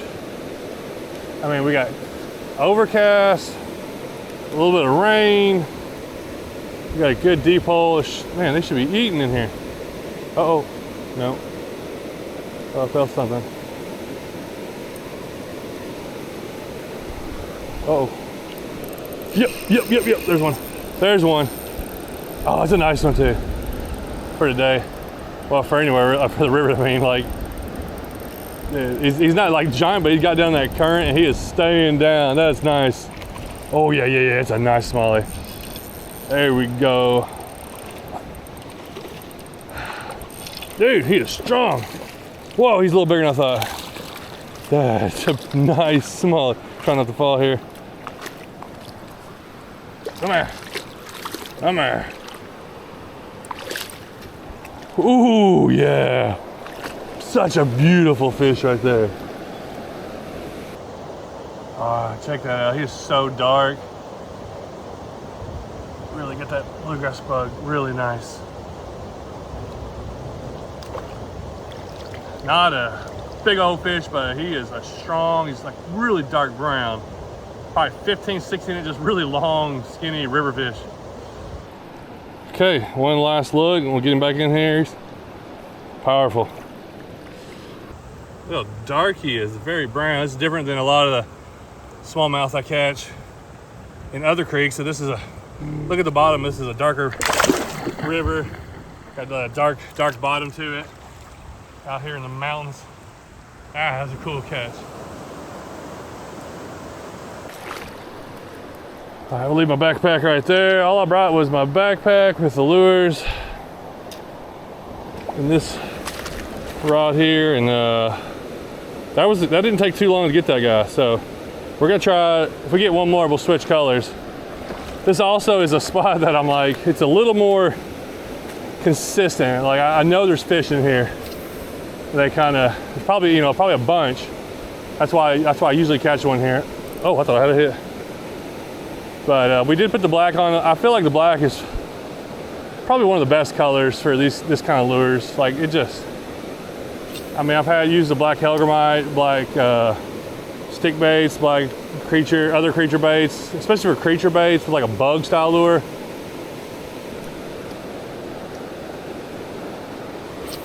Get over there on that bank over there. Oh, I did get one. Whoa, what was that? It's a little guy. Pulled something out of there. It was real little though.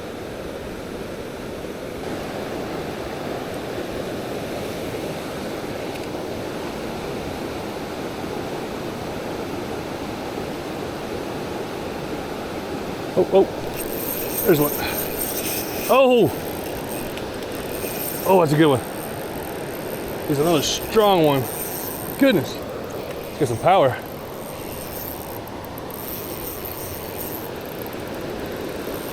Holy cow, this is like all over the place. Oh my goodness.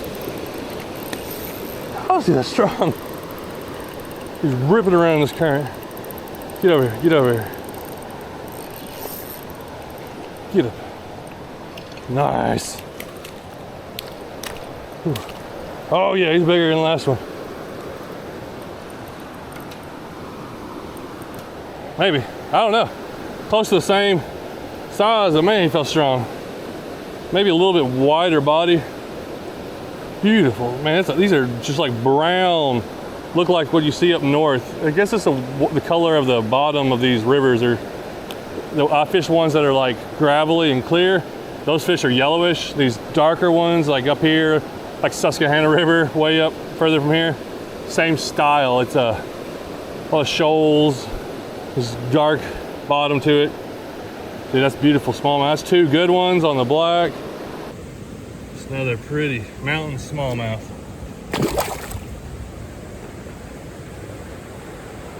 All right, there's two out of there. Switch colors. Okay. The black caught the two best ones, but I was also fishing the best hole. So we'll see what happens when I try to keep moving upstream. All right, we got 3 down. We got 3 to go. Let's see how long it takes to get one on this. Sky is clearing up over there. And it's a little dark over there, but it's not dark. It's like a little gray. It's getting brighter again, so the storm's passing by. We'll put on the creek water. We'll hit this hole up a little bit more because there could be some more. That was 2 good ones out of here. And then we'll move on upstream some.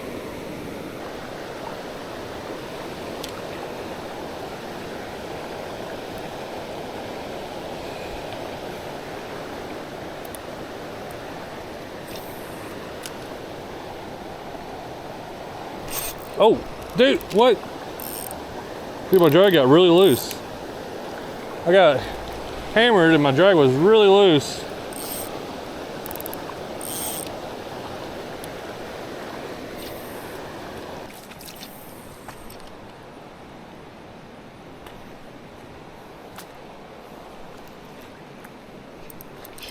There's one.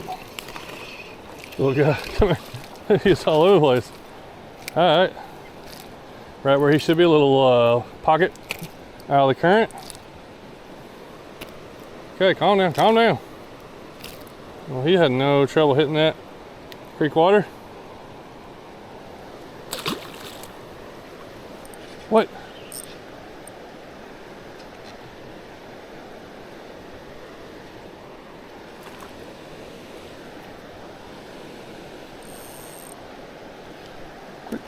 Snagging on stuff. How is this thing snagging like that? I don't know if I'm getting that one back. I thought something ate it. I got a good snag. Man. Yeah, we got to retie. Well, we're retying, and this is the jig head I'm using. It's been working really good. It's a 1/10 ounce head, a size 1 Nedlock EWG. It's just the best hook, one of the best ones that I've found so far. I really like it. It gives a little weight to that lure to cast. I could probably go a little lighter. This is probably the heaviest I like to go, unless I'm fishing real deep water. This is pretty shallow water. And but it depends on, like, are they eating off the bottom or are they eating on the drift? So today they really haven't been eating on the drift. It's been on the bottom, bouncing on the bottom, or sitting on the bottom. So I think this 1/10 ounce is probably just right for today. We only had 1 leader line. It was 14-pound mono. So it's a little, I was using 10-pound fluoro. I mean, it's a little thicker, but it's not gonna be a problem for in here. It's not gonna matter to these fish.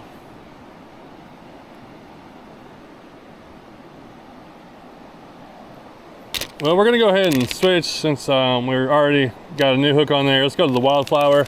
I caught one on the creek water and it was really fast.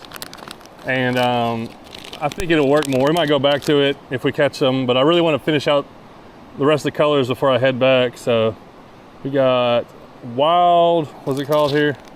Wildflower. Definitely the brightest lure of the day.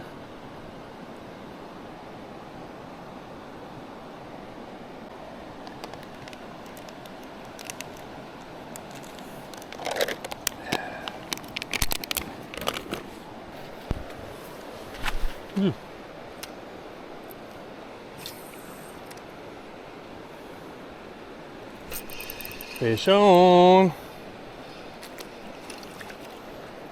This little section just has more fish. It's just a lot quicker to catch them. Rock bass. It's like my 3rd cast with that lure.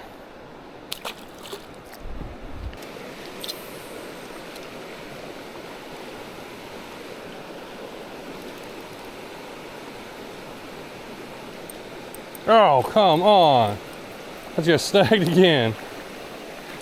This is a tough area for snags. Come on, I just tied that on. Caught 1 fish on it, and now I'm snagged again. Well, we might as well put on the last one. We've technically have caught a fish on every color. Maybe just one on a couple colors because we snagged. But we're gonna try something different with this last one for just a little while. We're gonna go weightless. I'm not sure if this is gonna work, but we're gonna try it. It's like a 1/0 hook, real thin wire. And I'm gonna throw it like a little topwater lure. Kind of skip it. Let's see here. Yeah, oh yeah. Oh, look at that, look at that. It sinks a little bit, but sits right on top. Oh yeah, that's gonna look good. Hopefully. And hopefully we're gonna catch one on topwater. That's something I was wanting to try. We got our last one on there. We're gonna fish these little holes here, then it flattens out. Hopefully we get one up through there. Oh, I think a bluegill or something hit it.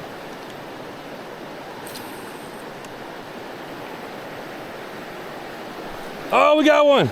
We got one. Dude, it worked pretty good. Better than I thought. A little spotted bass. He just come up and sucked it under. It was like real calm. Okay. Okay, well I got confidence in that now. Now that's a good little ambush spot. It's a little deep water off current. So not sure everywhere else we go, but what they do to my lure here.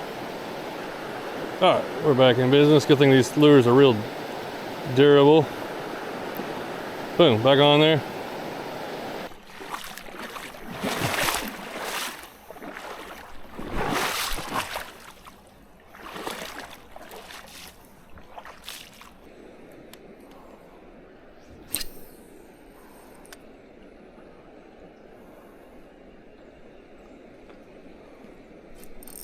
Oh, we got one. Oh, it's a good one. I wasn't even paying attention. He popped it and he popped it again.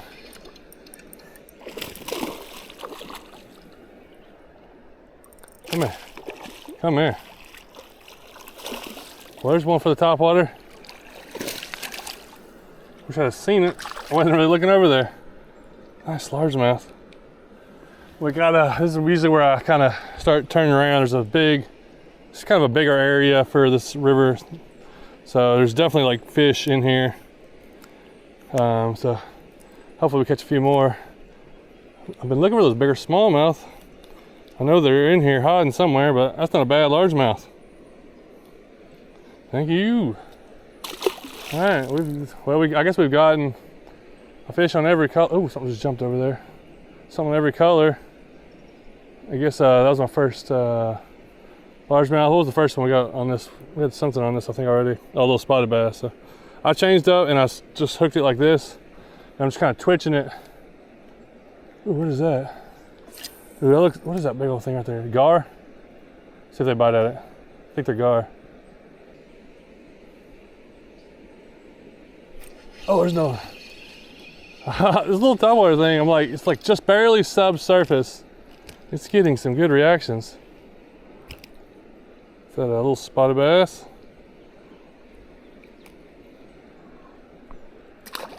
Well, good. I'm glad we got a few fish here. Wait, when I head back, I'll be satisfied we completed the mission. We got a hit over here. This is like a nice little deep section. Oop.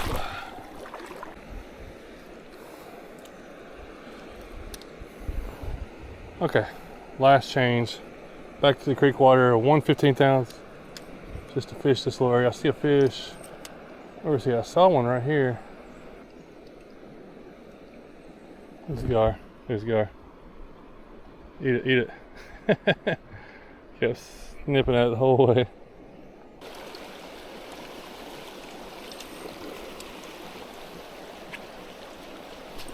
Oh, oh. Oh, that's not a bad one. Right here off the current. Hey, that's a good smalley. If that ends up being my last one, that's a good way to end it right here. Right on this little, kind of a shoal waterfall area. Nice little smallmouth.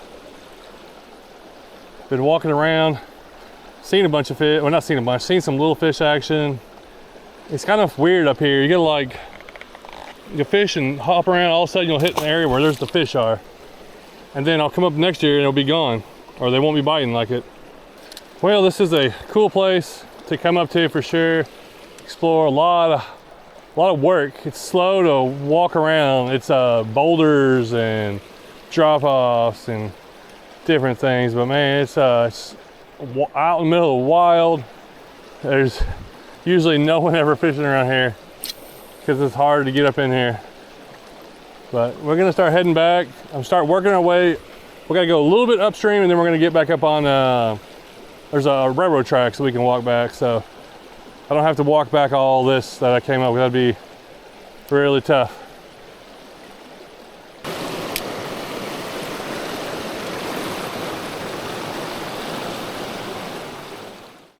It's good to be out of the river, heading back. I took a little dive into the water there at the end, and it's good. Always feels good to cool down. when I'm ready to get out and start walking back. It's a lot of work getting around. Even if you only go a mile in some of these streams, it's every step is difficult, seems like, and it wears you down. But at least we accomplished our goal, and we caught fish on all species. Well, at least we accomplished a goal. We caught fish on all colors. Caught a few good ones there. 14, 15 inchers are pretty solid fish for out of here. And these fish here are totally wild. That's what's so cool too. They're so, you know, they live in an area where a lot of people can't get to it. It's hard to get to them, and it's these wide, wild rivers, and it's fun to go in there and catch those fish. You don't have to. I saw some people walk by the railroad tracks. That's the only people I saw all day. Probably out there 3 hours, maybe a little, I don't know, 3-something hours. Just kind of getting around and having fun fishing. Caught a couple on the topwater. I might try doing that some more. I'm definitely gonna keep that in mind, and because it looks really good. It looks like a real creature just falling on the top. But anyhow, heading back. Thanks for watching.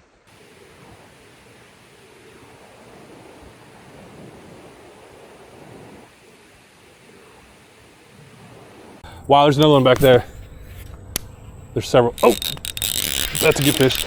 Dude, they're loaded in this little spot. Ah, holy cow. Oh, we got one. Oh, that's a nice one. Well, I'll tell you what, people, summer's off to a blistering start. It's, I think it's gonna be like a heat index 107 today. So what are you gonna do? You gonna suffer or sit inside? No, you're gonna get out, go out to a creek, start wading it, find one that's shady if you can, grab a fishing rod. I got one backpack, a few lures. Let's get after it.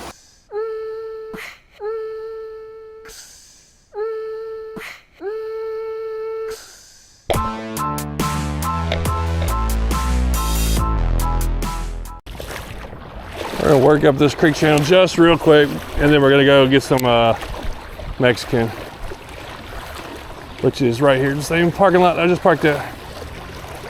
But man, it's been a really fun day.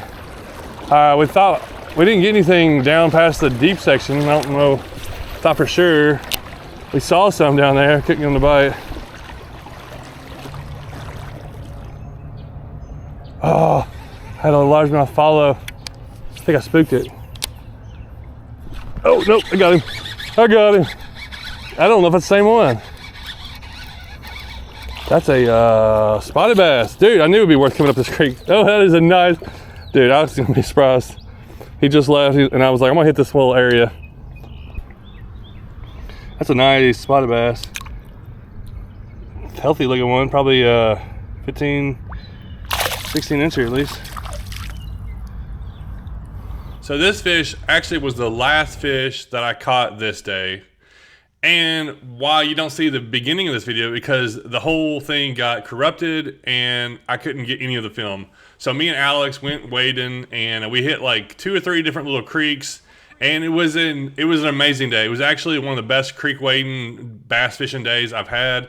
There's a couple pictures. I didn't take pictures of all the fish I caught, but I caught like a 3.5 pounder and then like a 4 pounder in a small little area where I'd never caught a fish that big before. It was just a really fun day. We had a lot of fun. We went wading through this creek, and it was deeper than I thought. And so when I went under, my camera went underwater because the water was up to my, almost over my head, I believe. It's supposed to be waterproof, but somehow it got corrupted. I changed out cameras. I had a different camera. I put a different camera in to film the very end of the day.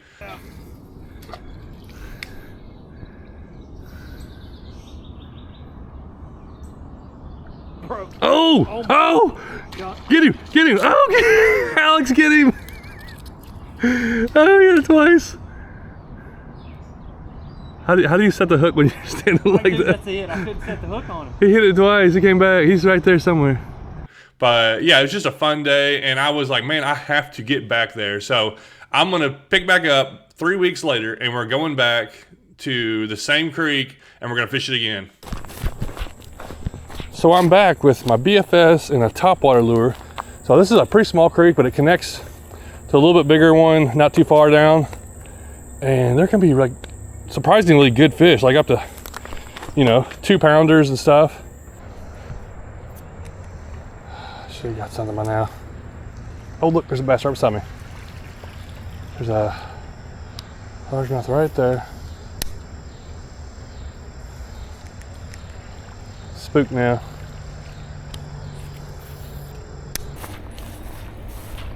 Yeah, the day I came here, I lost all my footage because my camera got wet. So I didn't have any of the film. It was like one of the craziest, best days. I caught a really good one down here too. Oh, dude, I see him. Got it. Dude, there's another big one behind it. See it?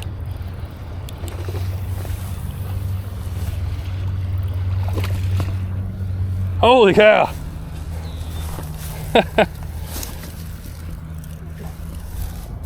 That's not bad. There's another one right there. Oh, he's going back down there. Ah, turn around. Dang. We'll let this one go over here. Got one on the yum dinger. That's not a bad little bass. Oh, little jump. All right. All right. All right, thank you.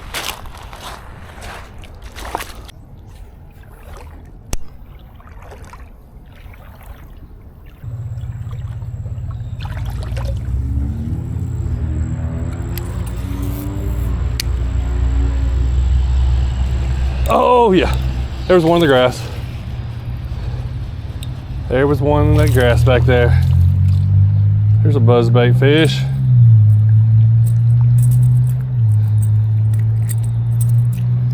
Oh, he's a thick little guy. There we go.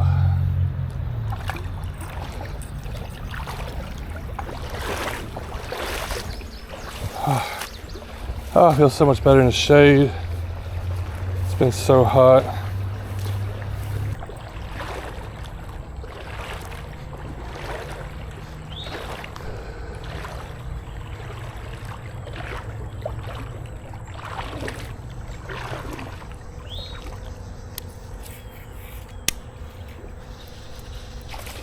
I caught one and I was trying to catch a different one.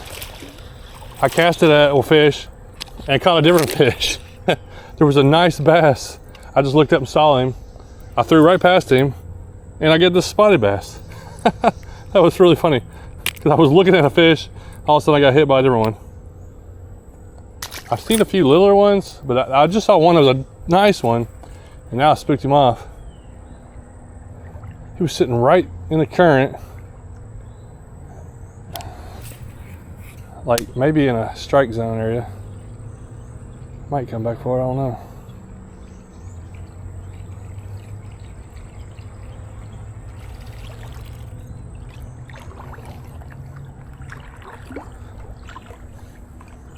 Oh, I think I see him.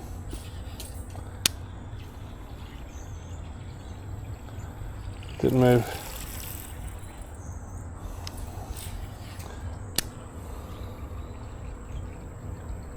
I really don't know what these fish are doing today. Oh wow, that's a nice fish. There's a really nice fish right there. About to go right over his head right now. Dude, that's a nice fish. I think there's 2 of them. Wow, there's another one back there. There's several. Oh, that's a good fish. Dude, they're loaded in this little spot. There's several really good fish in here.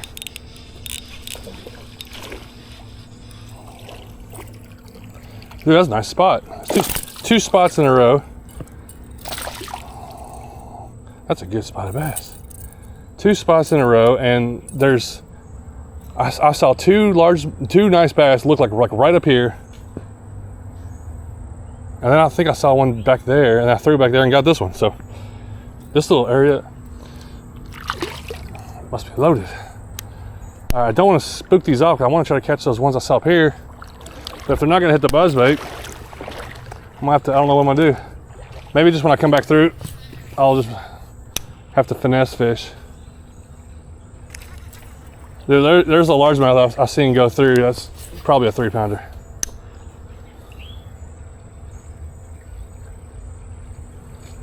goodness. That's a good one. That might be the one. He may have, and that could be a different one though. That's a nice one though. That's a nice largemouth. Oh yeah. Dude. I'm glad I kept on moving. The earlier section was not, they were not biting hardly. Holy cow, look at that. That is a chunk. I caught one a few weeks ago. Well, he wasn't this one. Look at the way he's shaped. He's like deformed. He's got the head of a 3-pounder. Then he just tapers off. He's got something going on. That's still an awesome catch. I don't know if that was the one I saw or not. Ooh, that dude is feisty. Sit right there. All right. Well, buzzbait is getting them. I don't know. I've like seen some I've casted right in front of, nothing. And I'll cast, and then all of a sudden a different one hits.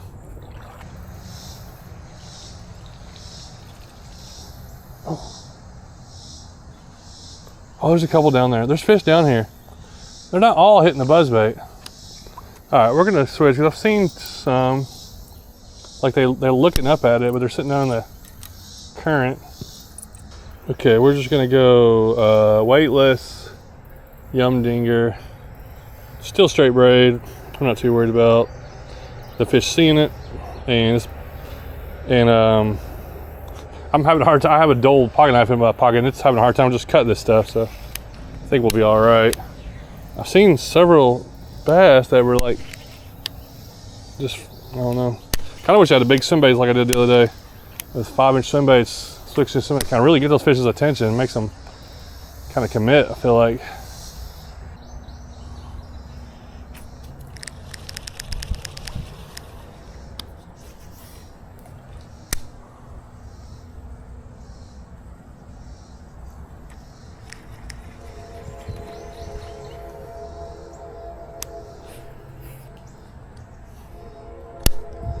Oh, eat it, eat it, eat it. Gotcha. I saw something come eat it. We got another spotted bass. Yep, we do.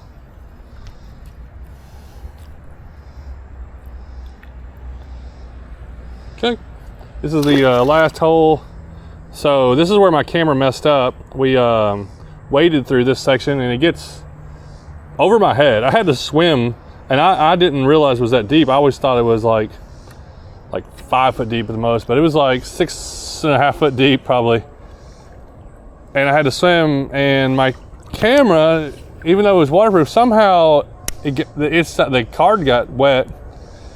So from here down, I'd already caught several good fish, kind of like today, and I lost all that footage from the day. So I'm glad we was able to come back, kind of make up for it.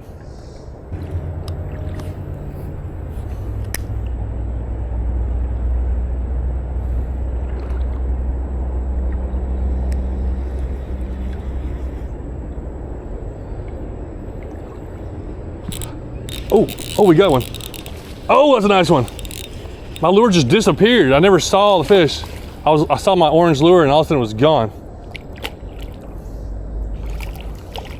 It's so funny, when we came through this section, we didn't get a bite. The sections we didn't get bites in when I fished a couple weeks ago are sections I've got my best fish out of today. Oh, he's barely hooked. Ooh, all right, come here, come here. That is that's a nice bass. Oh, all right, hold on. Let me get you readjusted. Oh. This dude's been caught a few times because I just stuck my hand through a hole in his lip. Hey, I'll take it. What was that, about 15 half, 16 inch or something like that? Get back in there. Oh, there's my lure. I see it. I see my lure. See if we can get it back. Oh, there's a fish looking at it. No. Is that the same fish I just caught? There was a fish down here, nose down on my lure. Why would it be the same fish I just caught? I think it was another fish about to try to eat it, or try, All right, we got it back, and we didn't leave it out there because it looked like it was just about to get eaten by another fish.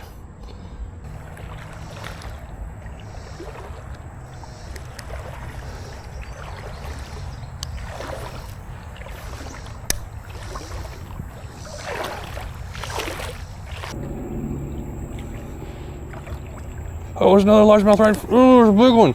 Dude, I just walked right up on this bass right in front of me.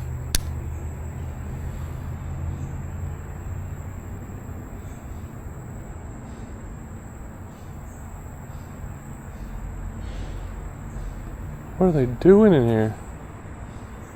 How come they're not just eating a yum dinger like it's an easy meal?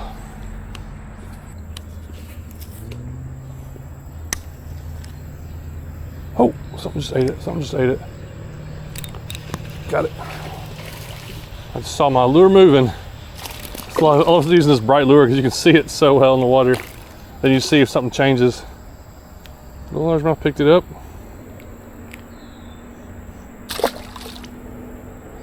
This thing's about wore out, but we're almost to the end, so I need it to hold on.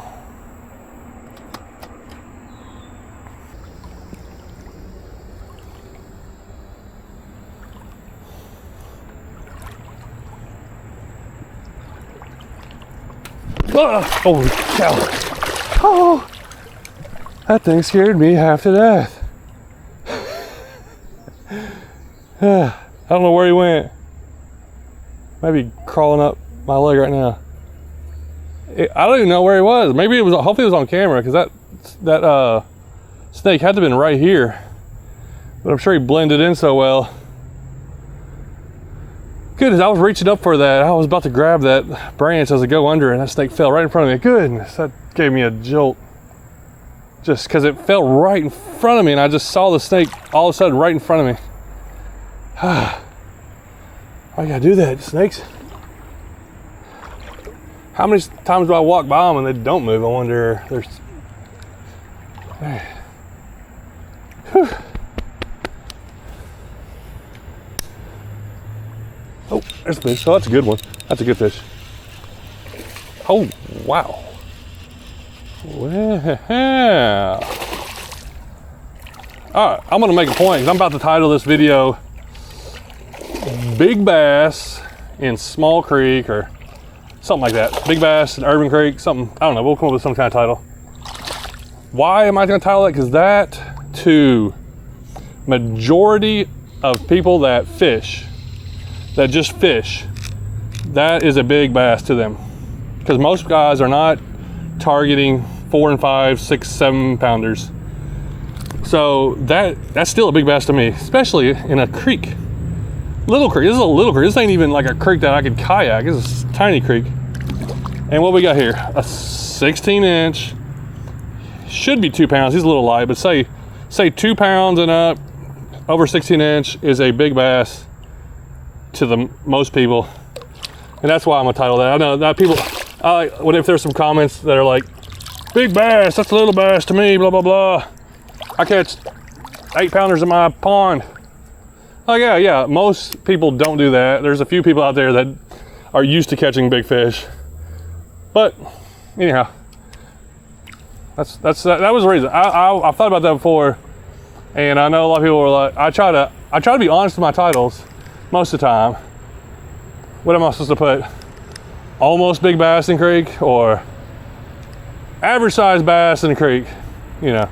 Now that's a pretty big bass, and I've caught a few of them. And then, dude, yesterday or not yesterday, 3 weeks ago when I was here, I caught a couple that were like 4 pounds. Like that's a big fish to me anywhere. You know, not giant maybe. Yeah. Anyhow, that's my little rant. I'm on fish. So you can't listen to the comments. If you watch the comments and watch videos, everybody catches double digits every day. Oh, I got a follower, I think. I've never caught a double digit. Never even caught one close.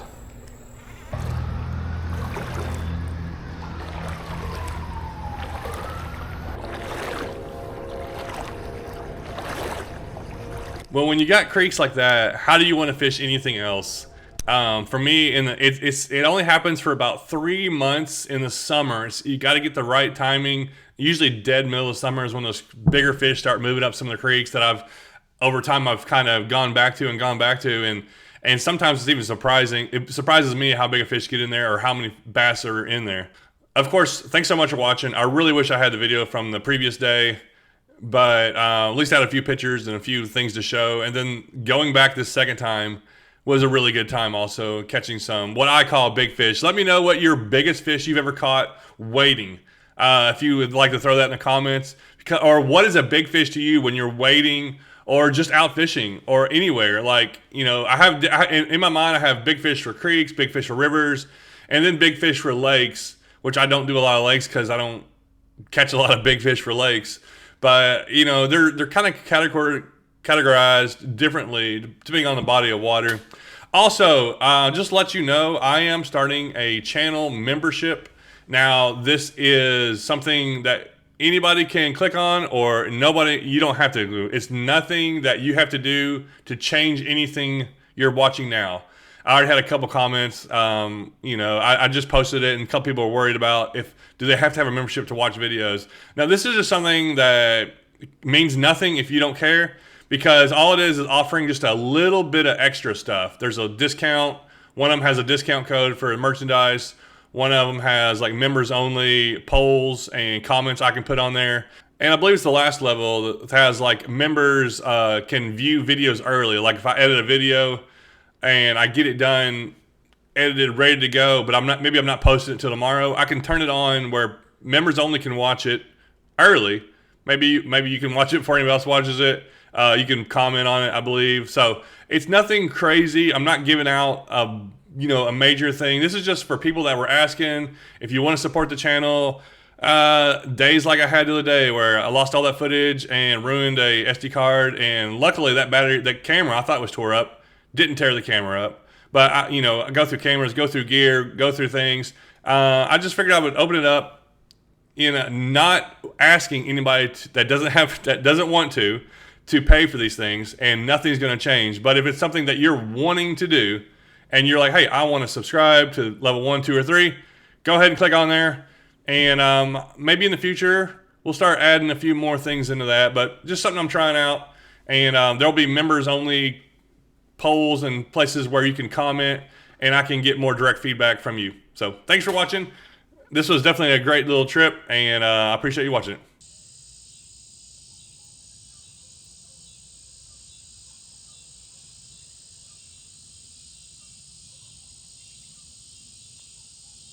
Oh, we got one. Come on. Eat it. Eat it. Come on. Got it. That's a big one. That's a big one.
I've been a little lazy recently on my exploring, and the reason for that because we've had heat indexes over 100 several days in a row, and today's another hot day, but I have to get out and go do stuff. So I got a plan today. I got about an hour and a half drive unless I see something that I should stop at on the way, and I just want to go fish, just have some fun. I got some ideas of some lures to use, but we'll see what happens.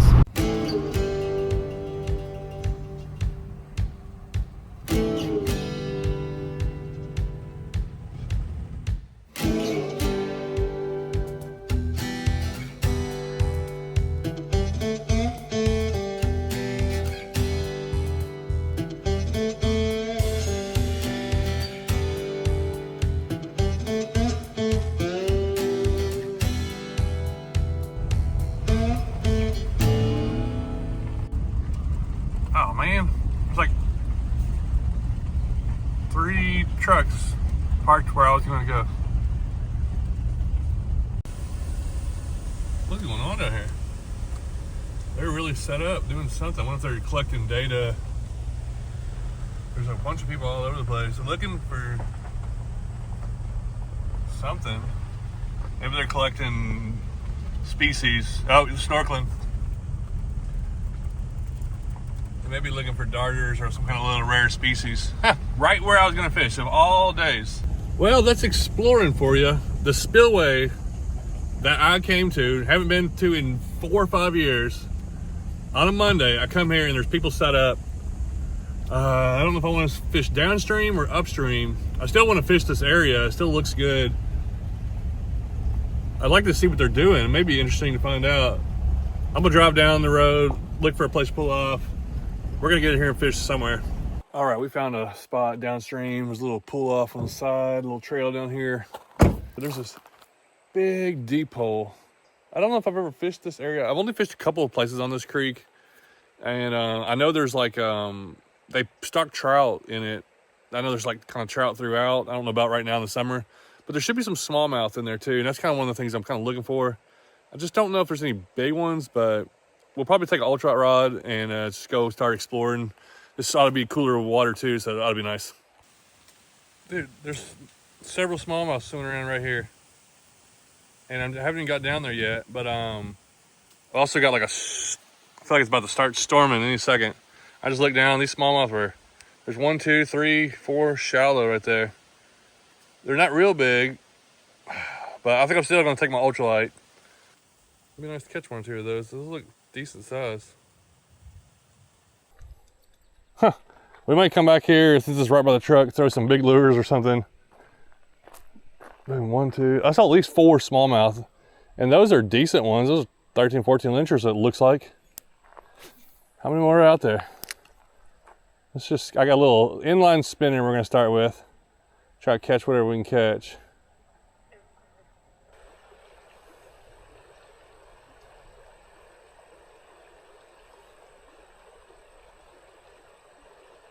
Dude, there's a smallmouth right there. Nice smallmouth. Oh my goodness, I gotta do it. I gotta go back up and grab a bigger bait just to throw in this deep hole. There's too many big smallmouth in here. I just want to see if they would hit something. Ah. I got a hole in my water bottle. I must have poked a hole with probably a hook or something. It's got a little pinhole. I guess I'll drink a little bit and turn it upside down.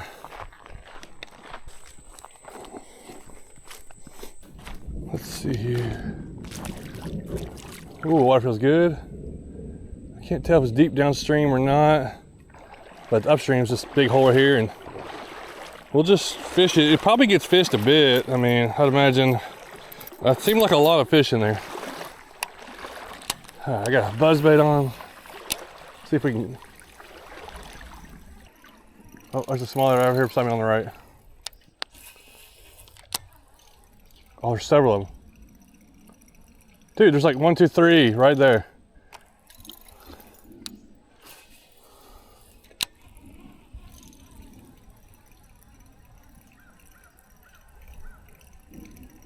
This hole has to have just a bunch of smallmouth.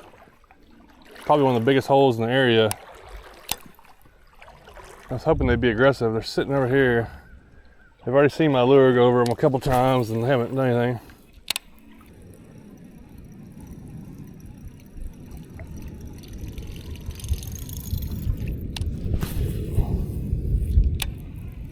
The thunder sounds pretty intense, but right now all I see is blue skies ahead of me. Hopefully it stays on the other side of one of them hills.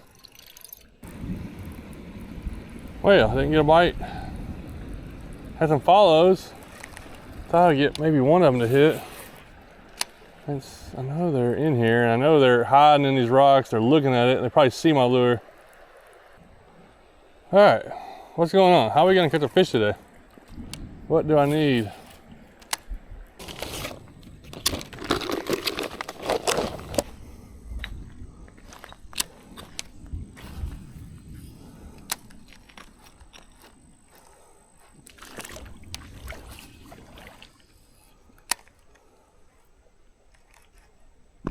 Oh, there we go.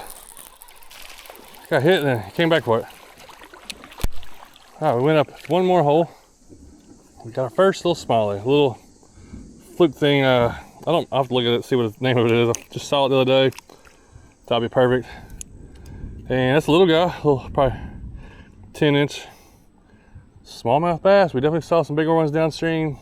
Maybe we'll go back with this, but all right, we got our first one. Trying to decide if I should go back to the truck. We might just move again also. That thunder is not stopping. The clouds are starting to get over me, so if it starts storming over me real good, I might have to leave. Right now, I'm just gonna, now I gotta work up a little bit further with this lure. It's kind of light. I can cast it just far enough, I feel like.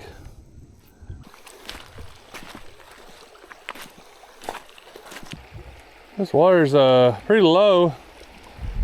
These kind of streams, they fluctuate a lot. In summertime, kind of get real low coming through here. But you can see it's got a really good current though, like good strong current. Clean water coming out of the hills.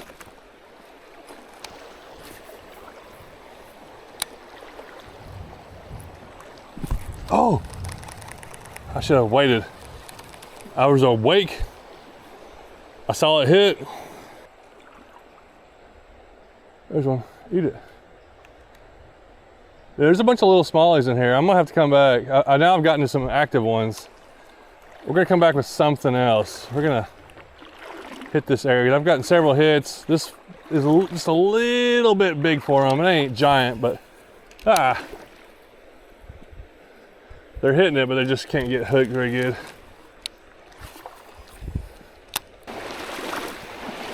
Man, it's such a beautiful creek. Can't help but just enjoy going up these streams. And I'm so glad that cloud cover came over, really helped out.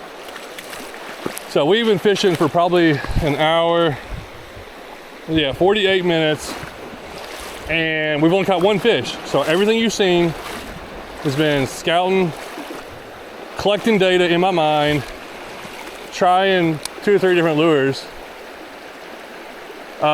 seeing where the fish are, what are they reacting to, you know, what are they, you know, so mostly it's been, I haven't seen very many sunfish in here. A lot of little smallmouth, some nice smallmouth I think are mixed in there. And they didn't react to the buzzbait really. They followed the big bait, and they've reacted really good to this little twitching thing, but also as I've gotten probably away from the most fished area. So we got about, oh, something jumped out of a tree right there. I'd say I'm gonna do 15 more minutes of research, and then, oh look, the fish just jumped out of the air. 15 more minutes of research. We're gonna walk back to the truck, and we're gonna put a plan together to start catching.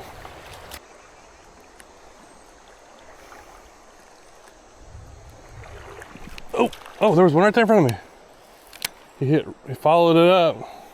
I never saw him, I just felt a hit right here.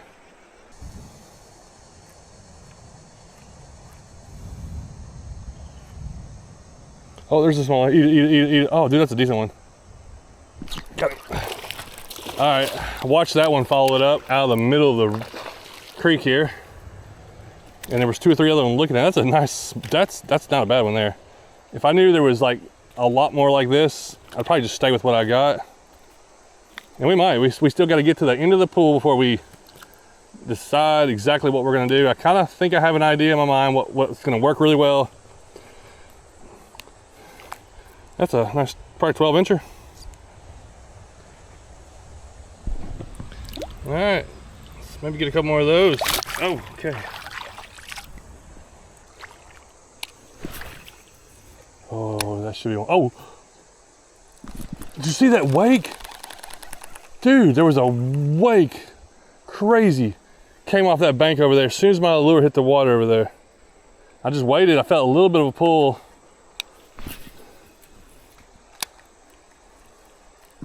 Got it. That dude was fired up. Okay, another nice, man, okay, there's some nice ones in here.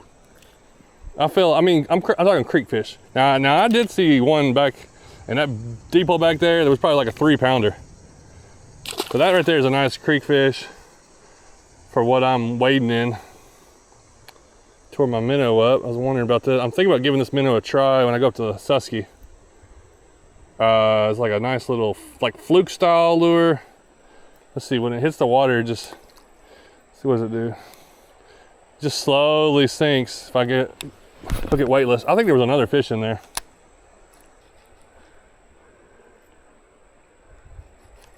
Okay.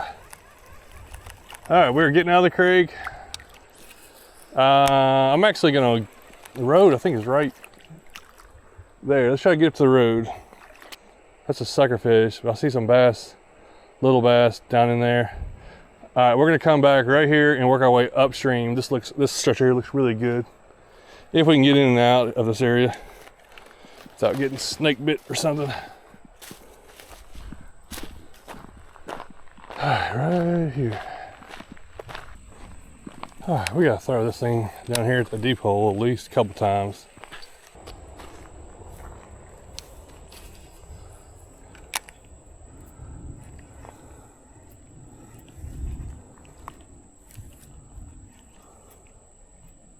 Oh, we got one. Come on, eat it, eat it. Come on. Got it. That's a big one. That's a big one. That's a good one.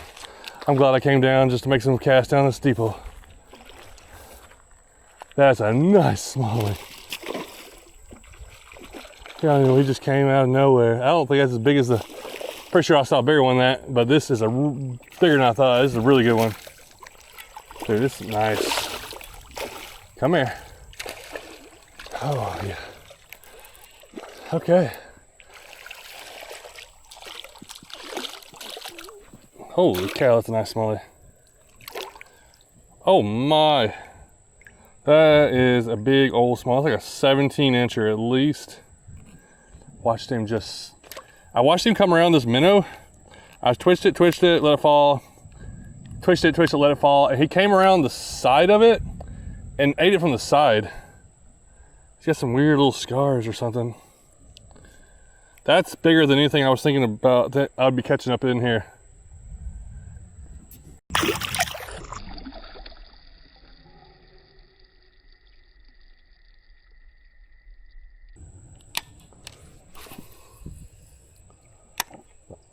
So that's a couple fish now that have hit it on the fall.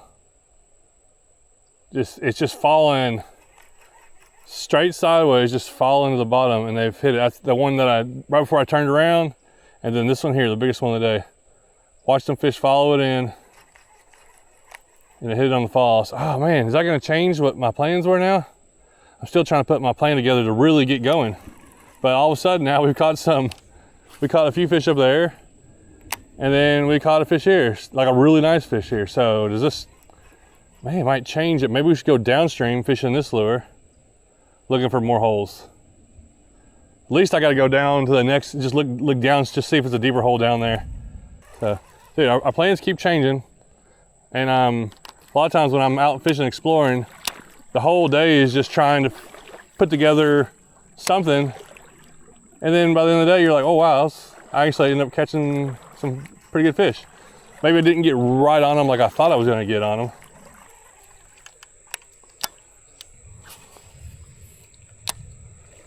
Oh my goodness. Oh, dude, there he comes, here he comes. Wait, no. I blew up on it.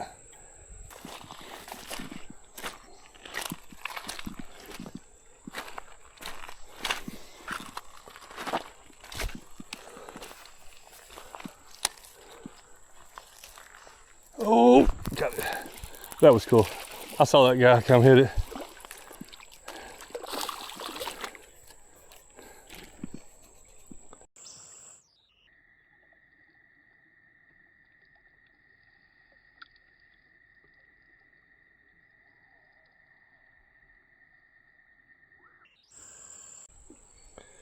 Okay, I think I'm finally gonna replace this thing. It's pretty tore up. Let's see what the brand is. Well, bugs are biting me. It is Evergreen International Last Ace 1285. 128 millimeters. Not sure what that means.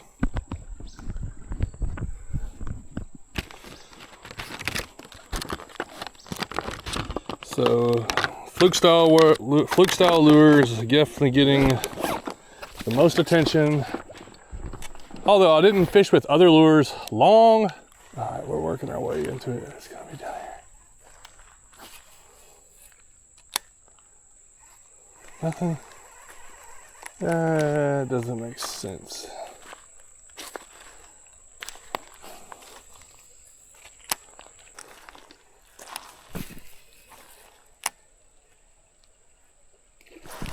Oh my goodness. How do they blow up on it like that and then I still miss them?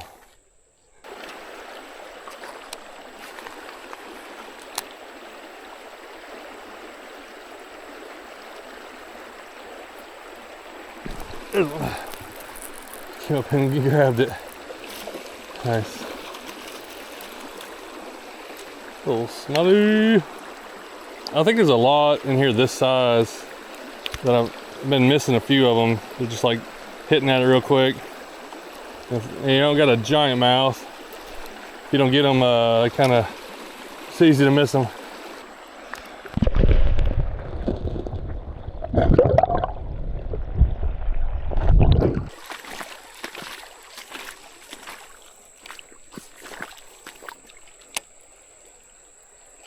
Oh, yep, okay. I'm casting some shallow spots right now. These aren't really even deep holes. Got a little hit right there, so I think if I come across a little bit deeper hole, a little bigger one, I should be able to get him.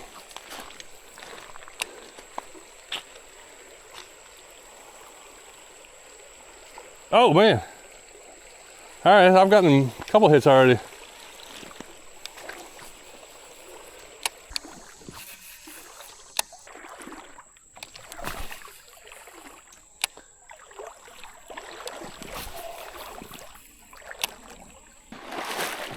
Well, man, that was a waste. I walked this whole long, deep stretch. Well, not deep, but just constant, about a foot depth. I didn't see anything except suckers.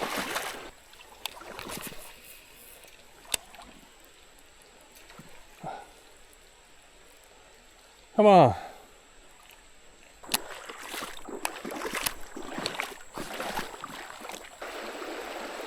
Well, I've gone a long way without a bite, or without a land, I'd say.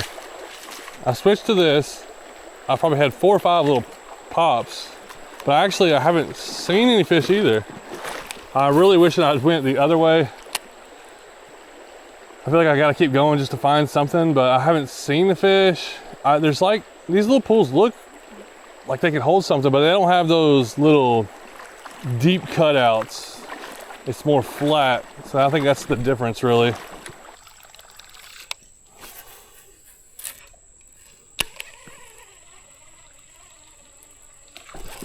Oh my goodness.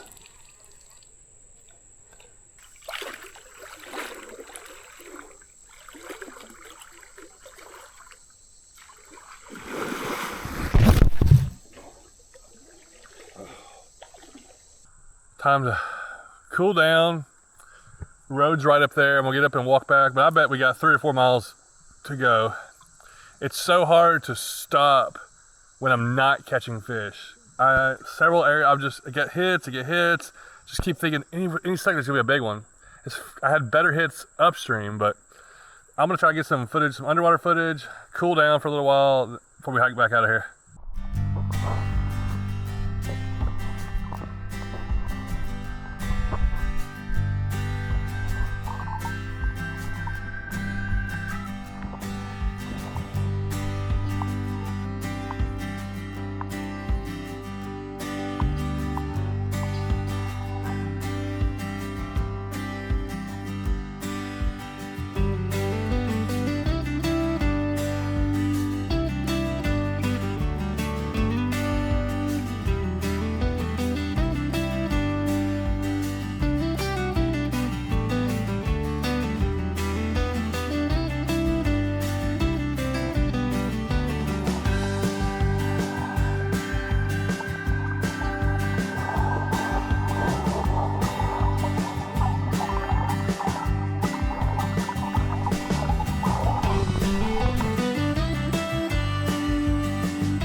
is a tiny snake.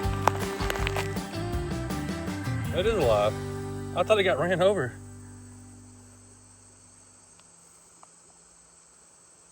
Some kind of ring snake, I would imagine. That's the second snake I've seen walking back the road. That thing is so little. Look how, look at the size of my finger.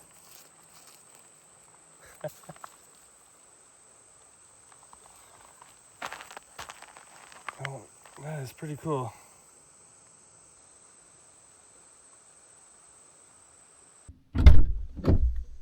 Oh, all right, shoes off for a minute here.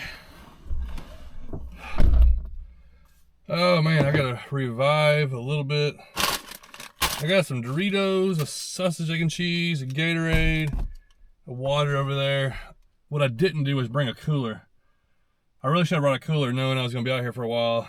And where I'm at, there's no cell phone service, but there is people. I've seen people go by. There's people camping around, so it's out in the I guess it's called National Forest, but this is the Cherokee National Forest area.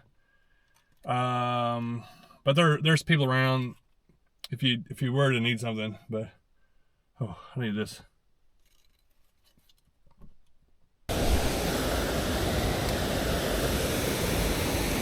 Well, came up here, took about a little 30-minute break, laid down for a little bit, drank my food, or ate my food, drank some drinks, and everybody left up here. I don't know if we're gonna catch anything up here. It's not that deep, but it looks really cool. Gotta be something sitting under here, at least up in the, if it hadn't all been, oh, let's get hit by something. I bet any bass or anything probably got spooked out of here if they were in here.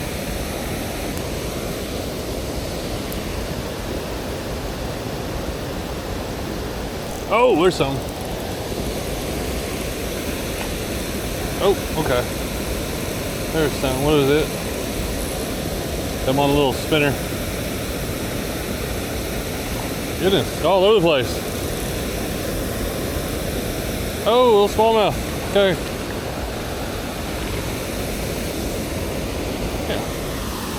A little smaller there.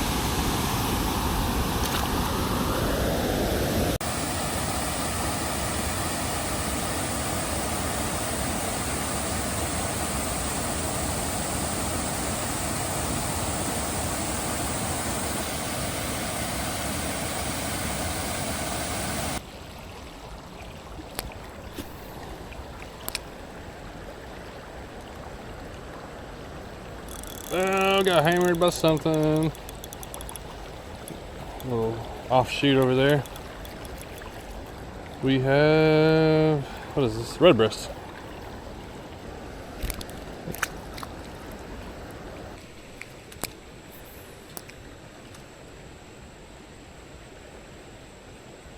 There we go.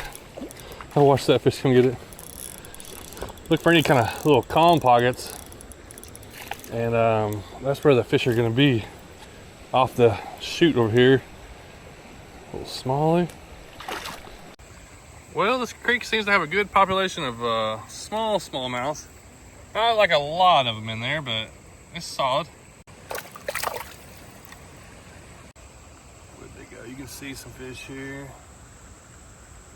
Yeah, they kind of come over here to see what's going on. Oh, little small right there.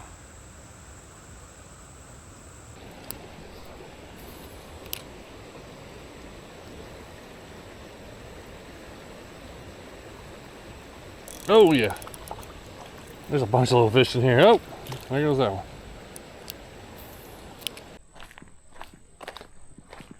Last thing on the list before I leave, I want to try to catch a smallmouth above this spillway.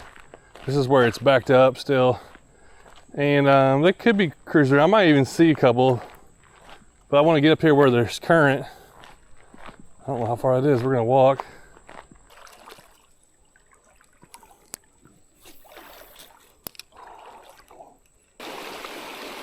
Come on, eat it. Ah, I saw one. There's a little smallie. Came up, was looking at my bait.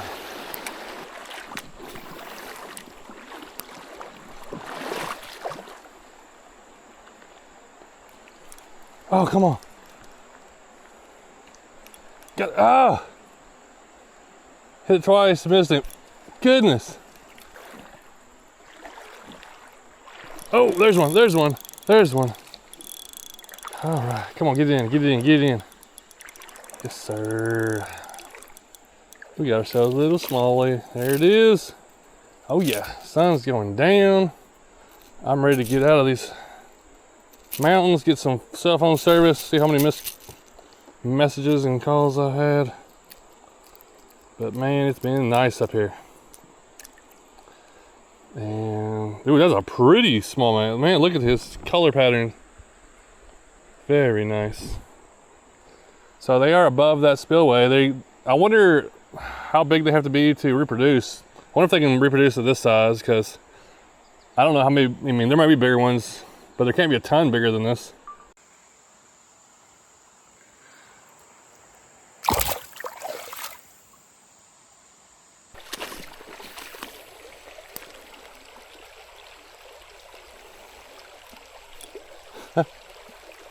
Got it. It blew up on it twice. That was cool. Kind of just reeled into it. I keep wanting to turn around, but every time I look up, it looks so much better. Even though I know there's, oh, look how he got hooked.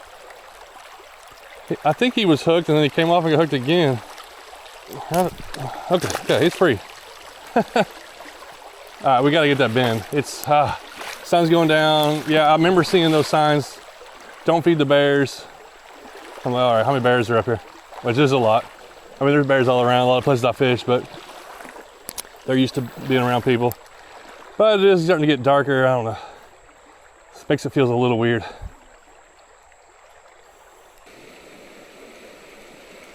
Okay, we gotta turn around.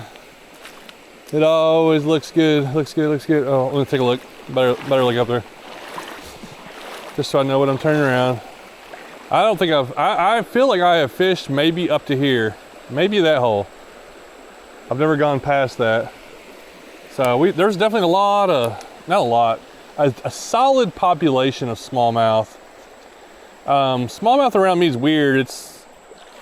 I don't know, every stream's different. And this is an hour and a half away where I started to get into and there was no largemouth and no spots in here. Around me is more spots, largemouth, coosa bass, and these kind of streams. I'll go up to these streams like this and I'll be full of them. But that's where there's divisions where certain fish live and certain fish are more predominant. And this right here is a smallmouth stream, but it's not one you're probably gonna go to and catch trophy size smallmouth.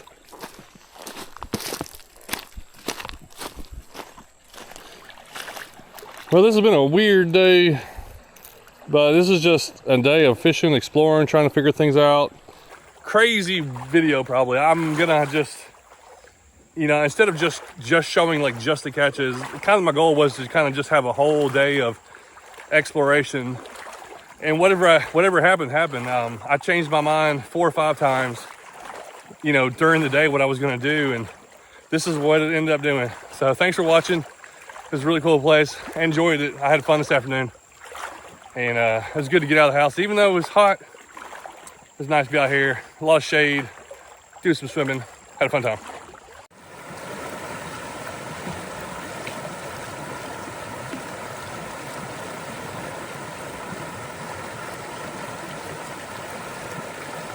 All right, guys, creek fishing mission. We were supposed to be wading, but it's too deep, so I had to paddle a little bit. But now we can get over here in the shallow and start wading. I got some really fun lures I'm gonna be fishing with today. And I think we're gonna get some really fun videography from this too. What kind of paddle is that? You don't have the Catch 26? It's a good size. Oh, okay, you can stand up now. All right, we're gonna sneak up in here and get something. Water's super clear. Oh, yeah, fish on. Got our first, fish off. Had our first hit. All right, we're gonna see. I wanna get a few different species today, that's the goal. This little lure is a little ultralight. Oh, got hit again. Oh, bam! Fish on again. I think we're gonna catch a ton of little fish. Let's see what we got. We got a shiner to start things off with. Dude, cool little shiner there. So here we go. This is what we're fishing with today. This is obviously a tiny little rebel frog, little crankbait. I think I fished with one of these when I was really little. I don't know if I've actually used one. Maybe I've used one last year, so I'm not sure, but I am excited to see what this catches. I'm throwing it on an ultralight setup, and I think we can catch a bunch of variety of fish. Ah! If the wind don't messes up. There's another one. We're on those shiners. That shiner bite. This is just small enough for them to hit it, and they get hooked. They won't eat this one. So I got the little one here, and Jake's got the little bit bigger one. A little bigger hooks. All right, we're kind of gonna see how they do. Obviously this has got smaller hooks, should catch more fish, but also Jake's will see what that one can do. You can catch the big fish. Ooh. Oh. Oh, what in the world? I got hit. Dude, the shiners can't turn this thing down. All right, shiner, I got enough of you. All right, they're pretty fun. I do want those, some long ear maybe, smallmouth maybe, creek chubs, largemouth. What else is in here? Rock bass. All right, let's see what all we can pick out. Oh, fish on. What is it? What is it? Small jaw. Oh, another one. Almost got it in. This hole's too big for like these little lures. I feel like. Oh, maybe not. Oh, fish on. As soon as I say that. Is that smallmouth? Now we got a Rocky. Dude, that's pretty right there. I didn't know if this hole was like too long. It's like windy out here. And I really can't see until the water is good. But this rock bass saw my lure. Ooh, get back in there. Swam off strong. He's a survivor. All right, let's just fish, I guess. If I catch fish, it come up. Oh my goodness. That's what I'm looking for. Oh no. I got hammered in there. Same place I just caught that rock bass. That's what I'm talking about. Back-to-back cast. Get up in here, Mr. Smalley. Dude, yeah, pretty one. He's a little guy, but he's pretty. Ow, ow, ow. Nice little bitty smallmouth. This dude came up and hammered this little lure. Now, obviously, we got these little hooks to deal with. It's good to bring forceps or make sure you have some pliers because sometimes these little hooks are a pain, but they hook fish really good. That's another good thing. They catch all kinds of sizes. Let it go right here. There it is. That water's awesome looking. Oh, I thought you hooked that tree. The tree was shaking. Oh, dude, that was right on it. Come on, that would be, yes, yes. Dude, that was too good of a cast. What? Another species! This is the one I was looking for. Oh, I love these fish. Dude, it's crazy how colorful this is in our little freshwater creeks. Dude, check out the colors on that thing. That's awesome. All right, we got shiner, rock bass, smallmouth. Now a long ear sunfish. Oh my, and he went back in. It's amazing how colorful they are, and they look like something out of the, like you'd buy in a pet store. But they live in a lot of streams all over the United States. They're super aggressive, but they got small mouths. That's where I was really hoping to get them today, because these little hooks kind of will hook a lot of small fish. All right, 15 and a half on the big rebel frog. So I'm throwing the big one. You can see, big guy.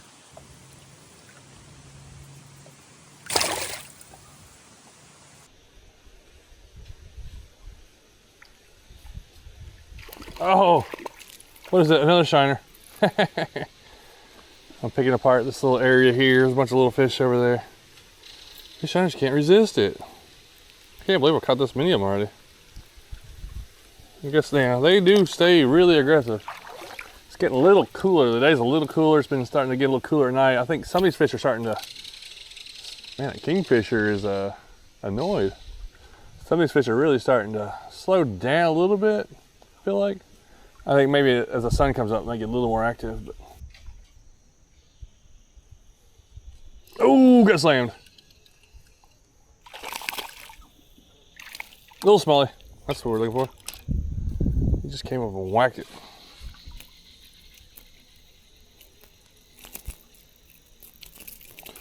Okay, goodness. These are the worst. You gotta watch these little fish. They will get you really quick. All right. Thank you for biting.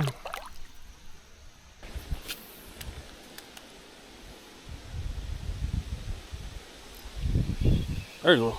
He's up there a little bit. Yeah, I had to come up to the current up here. Get another one. Ah! Little small popped off there. Oh, eat it. I see you. Gotcha. This fish like kept following it. Oh, it's a new species. What is it? It's a chub. Nice. All right, we got a creek chub. They're hard to hang on to. It's not a, yeah, that's a creek chub. I don't think that's a red horse. I get them mixed up sometimes. Look at that little weird mouth I got. Back in. Yeah, just what I wanted. Good one, another good one on the frog. So the frogs produce some quality ones. Oh, I got a pretty good one. There's a follower, big follower. Oh, I got a largemouth. There's a big smallmouth behind it. Look, can you see it? Yeah, he's kind of spooked.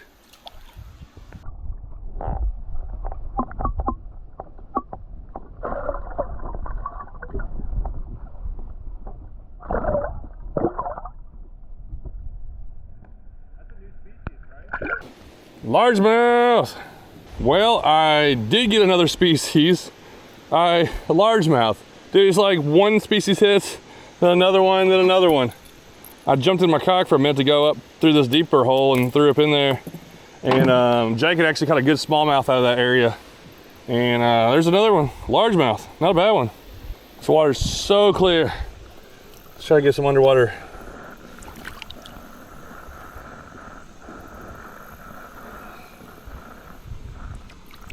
All right, I saw some long ear when I was coming over here, right off this little brush pile. There he is. Oh, I just got hit by him. There they are. Dude, there's like a bunch of them. Eat it. Oh, there we go. Yes. What a beautiful fish. Oh my goodness, these things are awesome. They are super colorful today too. Oh, dude, that's cool. All right, we're gonna let this guy go. Hopefully catch a few more.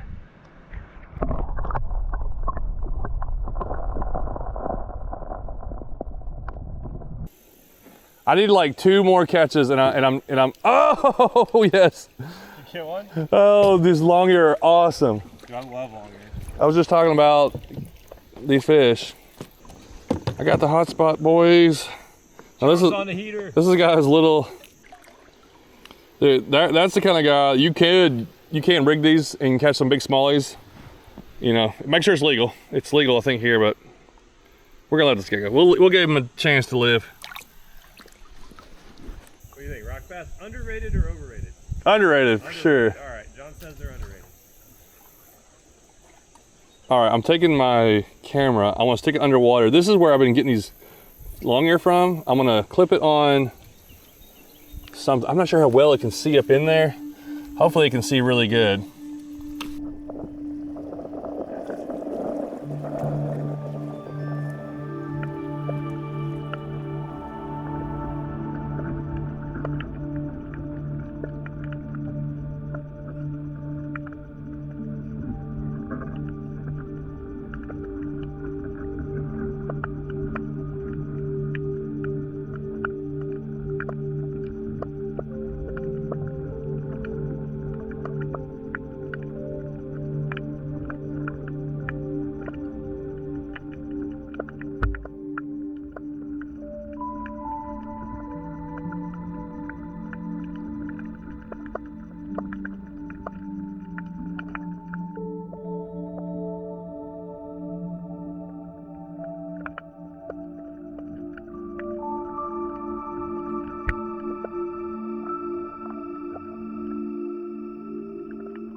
Well, actually, I made a long cast. He might have fallen from right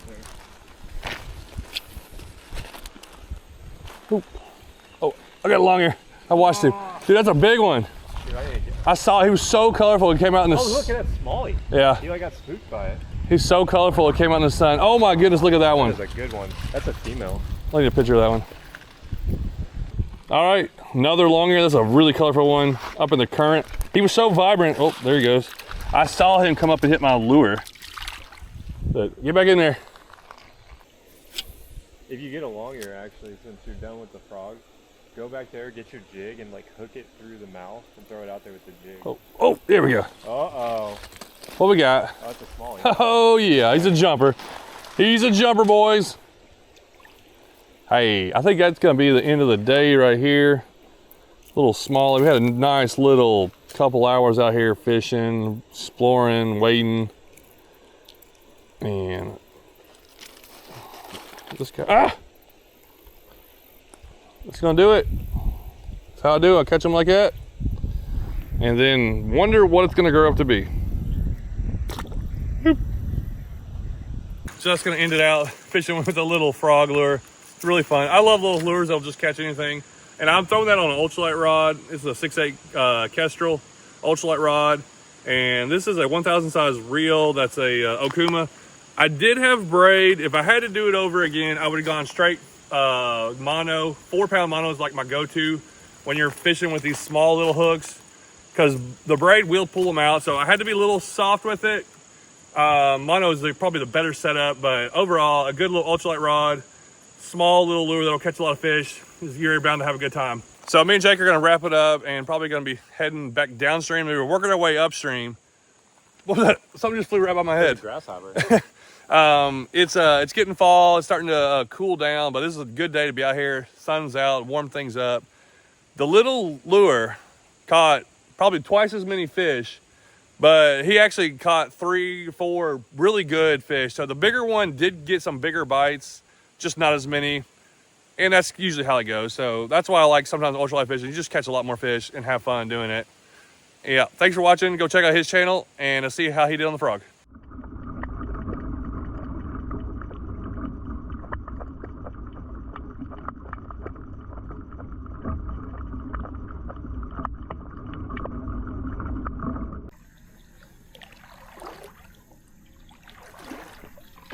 Oh my goodness. Oh yeah, just hooked him in the eye. It's fine. Yep. Or not. Oh, that's a good one. Oh my goodness. Dude, I saw the wake on that one. Holy cow, that's a good fish. Somebody told these creek fish it was topwater time.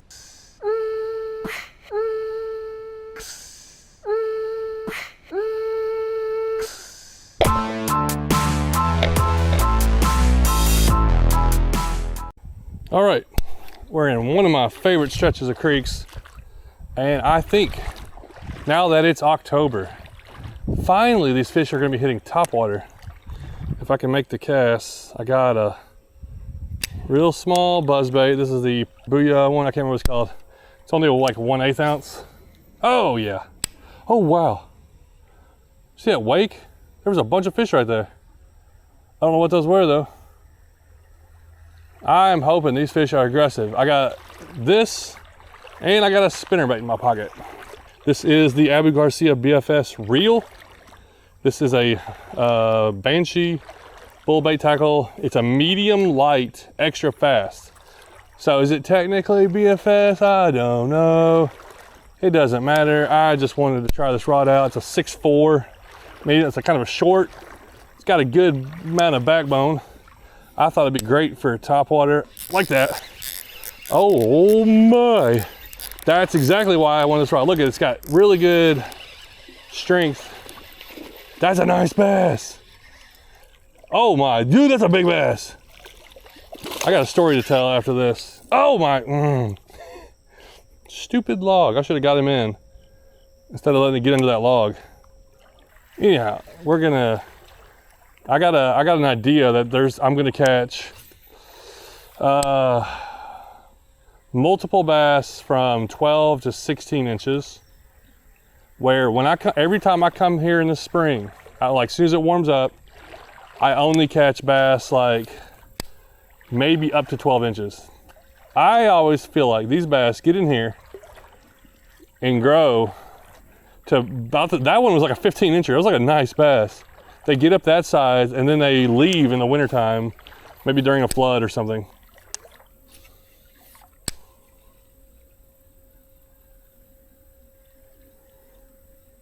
Oh, there he is. Oh, that's a nice one. He like sucked it under real easy. Okay, this is where they're always at. This is like the last, now this all makes sense. I feel like I'm learning something. This is a nice little bass. It's probably 11 to 12 inches, pretty thick, little largemouth. That other one was definitely bigger. This is the last deep hole before they can really go get out of here. They have to, there's like several drops, then there's a couple runs where they can actually get to the lake or get to the river from here.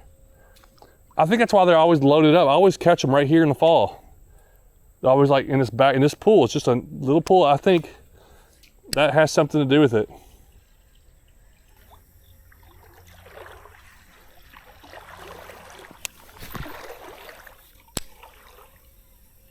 Oh, there's one.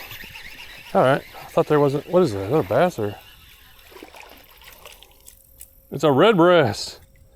Oh, the old topwater red breast bite.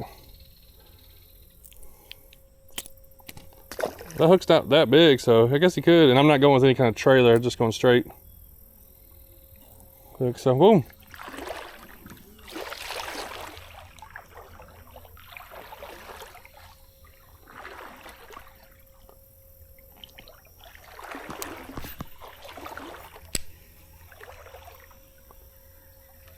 Oh my goodness. There's two of them up there. I about lost my rod on that one. Holy cow, we've gone. That's a nice spotted bass. Okay. All right, let's let this guy go and talk about what I'm fishing with. That's a probably 12, 13 inch spotted bass. That was an aggressive hit.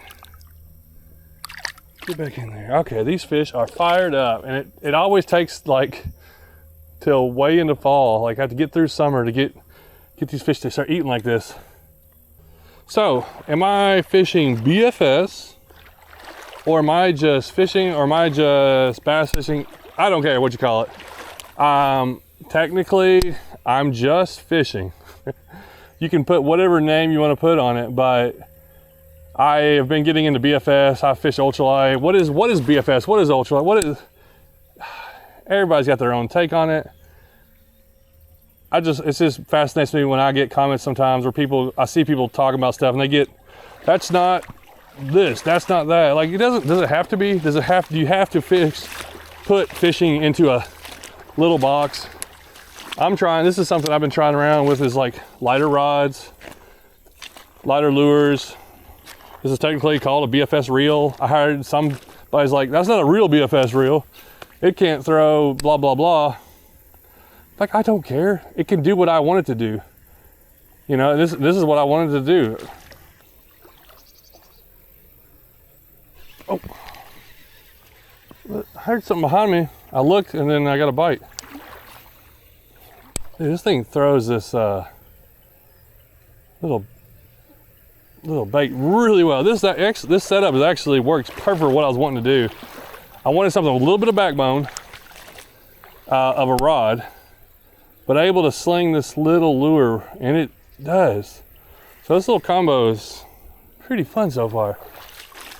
I'm hoping to get on some more topwater fishing, maybe on the kayaking and other stuff as we're now into fall.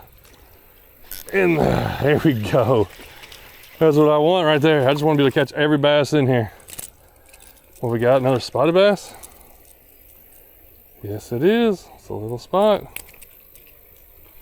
Dude, we got the spots and the largemouth eating that. I feel like it only happens in the fall for me out of this creek. It's like I'll catch one or the other, largemouth or spots. How do they even know where to go? These fish are amazing.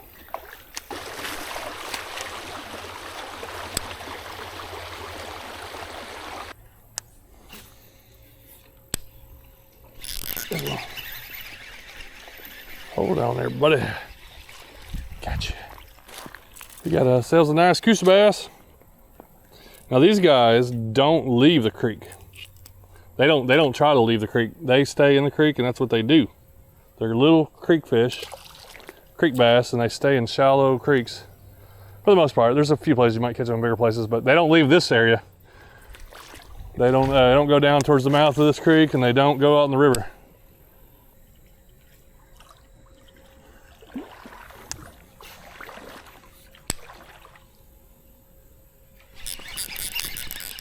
That's not a bad one right there.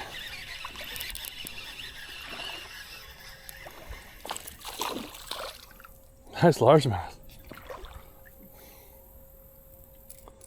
Alrighty, they're still here. I want to catch another one like that first big one. I wonder if those big ones like that have already left out of here. Oh, there's a couple of deep holes. I'm not sure how many we'll get to. Definitely, the sun's going down. But there's some deep spots up here that there could be some big ones still hanging out in.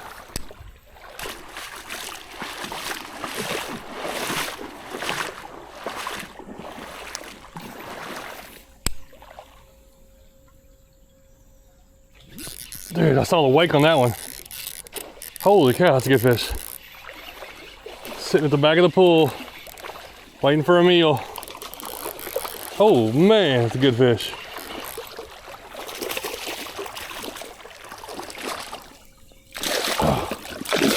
Oh my goodness. Dude, check that out. That is a chunk. It's one of the biggest fish I've caught in here in a while. That's not what you expect. This little creek. Just, I think he's feeding up. What a buzzbait bass. That's what I'm talking about. That's like a 16 incher. That's that big one I was talking about. But he's even thicker than I thought he'd be. Look at that. That's a full big old creek bass. Man. Okay, we're gonna keep moving up. Oh, I'm itching. Mosquitoes are coming out. But these fish are eating. Before I went up into this pool, I was like, well, let me make a cast. And that could be our biggest fish of the day. Making that cast before I went up. Oh my goodness. Ah, they're both, these fish are eating. They're in the eating spot. Oh, man, these things are thick. Yep. I think they're eating up. Gonna be moving downstream, waiting on that next rain, I'd say. I don't think these fish hang in here very long. The little ones do. Okay, once again, that's two fish I caught because before I walked up to that pool, I just threw back here. Any other ones?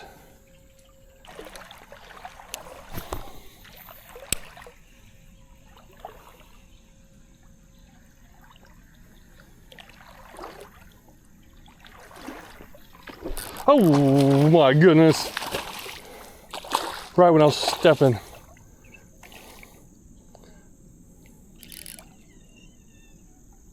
That's another big one. Oh, all right. Holy cow. Right there in front of me. Ooh. Dude, these bass are so healthy looking. These are the ones that are going to be downstream in Lake Chickamauga in a year or two, and just, these guys are just growing and growing. Man, I love how healthy they are in here. Just so thick and healthy. Probably getting about to outgrow. If they stayed in here and just kept getting bigger, they would be eating everything in here. I think that's just the natural way it is. They just move on, and they wouldn't stay. Oh, there's another one. Another good one. I don't think they stay this size. They're gonna keep growing, so if they stayed in here, they'd be like 4 and 5 pounders in a couple years. That's not bad. That's a normal size creek bass. That guy might stay, I don't know. But that's just my theory. I'm gonna have to talk to people about that. I'd love to know. I bet everywhere is a little different though. Every little stream is different. There's long creeks where the fish stay. There's some where they move. This one doesn't really have a deep hole. Like what I'm in is probably a deep hole and it's not even 3 foot deep. There's no like 6, 7 foot deep holes and real long. Even there's not even like 4 or 5 foot deep holes really. Like maybe just a couple.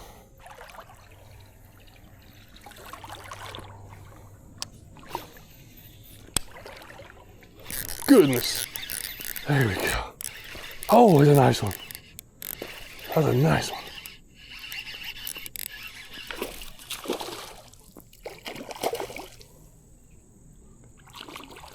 Man, I almost went and played basketball. But because several people weren't coming, I was like, nah, I'll skip it. I am glad. This is one time I'm glad I skipped playing basketball. I like going and playing basketball, but man, this is fun. I wasn't gonna do this topwater fishing. It's just a nice, what, 12, probably 13 incher. These fish are probably a little bigger than I think. 13 incher, at least, maybe 14. This lure doesn't sound very loud, but when you're in here and it's quiet, you realize it's making a little bit of noise. It's making enough noise. These fish can find it easy, especially I'm in where right here, what is this? Maybe 2 foot of water. So if they're around, they're gonna hear it pretty good.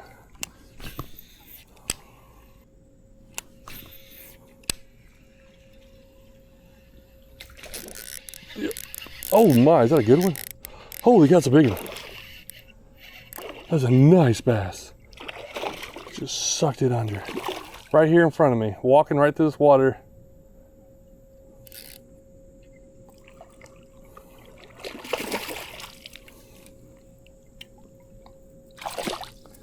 Goodness. These guys are chunks. I cannot get over it. That's just a thick fish. How thick they are. That's at least 15 incher. Oh man. This is the best time to be doing this. It's so funny. I'll come through here in the spring, maybe summer, and some days I can barely get any fish.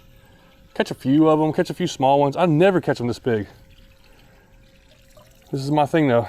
I've been coming here now for like 3 years. I think I've really got dialed in on this fall time, and I kind of just wait until fall to really go out here, and then I know they're just going to be smashing it. That's a big red breast. Now obviously I'm throwing this small buzzbait. This is a pond, the Booyah, whatever one it's called, just a pretty small 1/8 ounce. I could be throwing a full-size buzzbait, full-size rod and reel with the size of fish we're catching. I didn't realize there'd be that many big ones like this, but I don't know, it's something about the small one, just fun.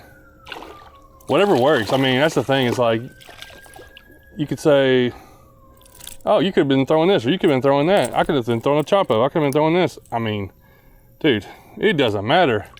When they're biting like this, I'm catching, it's just, I'm having fun. I don't care what I could be catching them on. This is fun right here.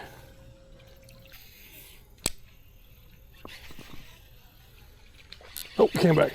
Missed him, he came back. Oh, missed him again. Or he hit it at least and flew out of his mouth.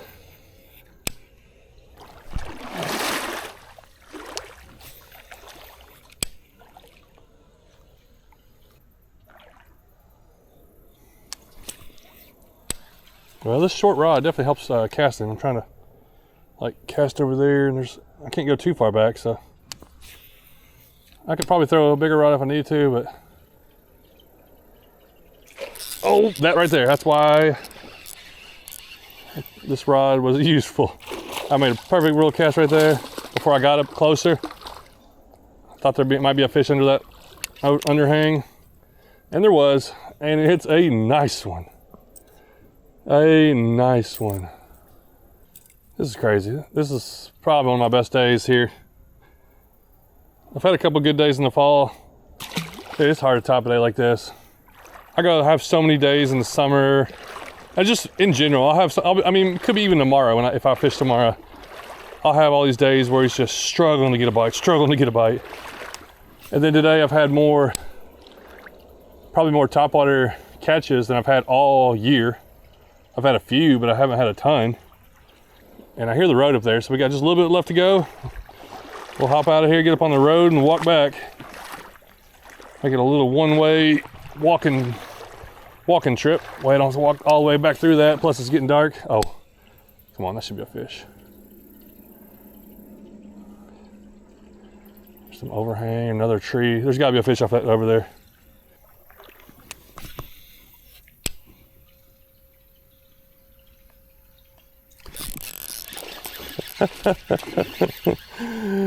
Dude, that's crazy. There's this many bass in here. This good size. Now these aren't like, you know, this isn't a tournament winning fish day, but this is a fun day. Dude, another nice one. Good, at least 15-incher. These fish are so heavy. They know it's time. Oh, bent that up a little bit. I think they just know it's time to start eating good, eating a lot. And then, I don't know. I do think that they will move out in some kind of, if they wanted to swim downstream, they probably could. They probably could just work their way down there, because fish can do some crazy things.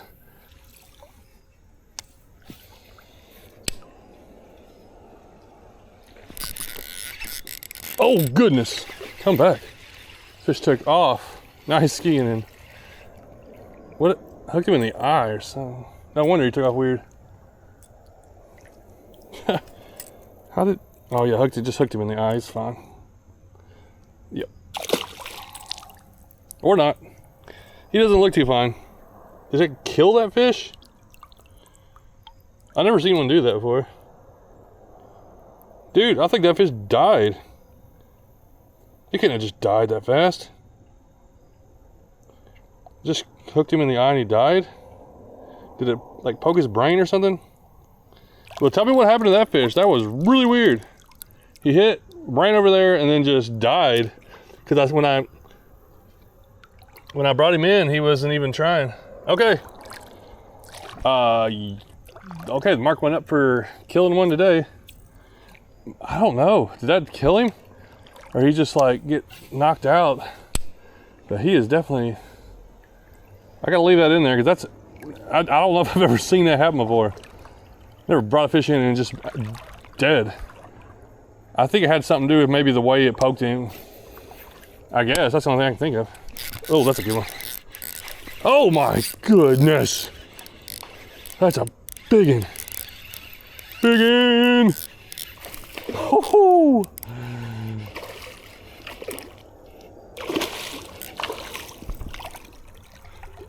How hooked is he? I don't think he took that good. Let's see if we can get him in. Yeah. Oh, oh my goodness, what a chunk. That may be, I don't know if that's bigger than that other biggest one. Oh my goodness, look at the body on that fish. This is wild. Just caught this bass in this creek right here on a buzzbait. Look how thick of a body this fish is. This thing, look how thick that thing is in this creek right here. Oh my. That was crazy. All right, maybe a couple more.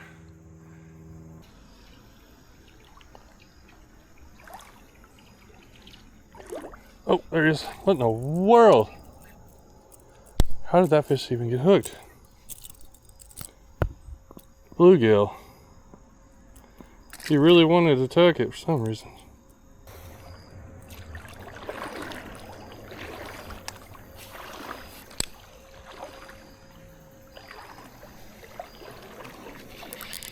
Oh my. I didn't know he was that big.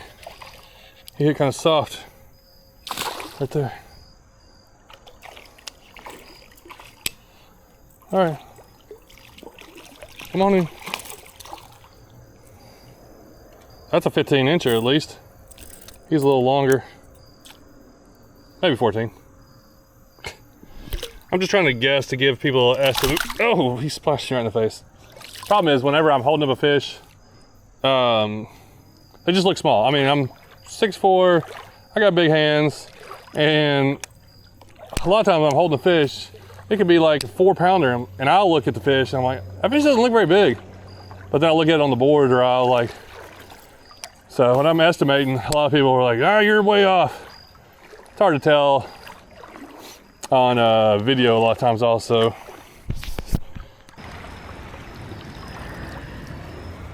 What you doing there, turtle? Just look down Sal's turtle. Oh, he's colorful. Some red on him. Got his head poked in there. Come back out, I want to see you. Oh well. Let him go. Oh! I wasn't ready for that. What a hit. Where'd he go? What was that? I was like a thump. Oh, there's a fish up there.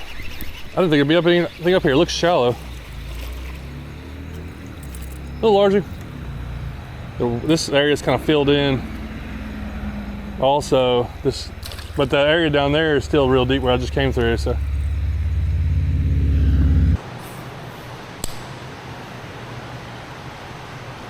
There he is. Thought there might be one right there in that pool. Coosa bass.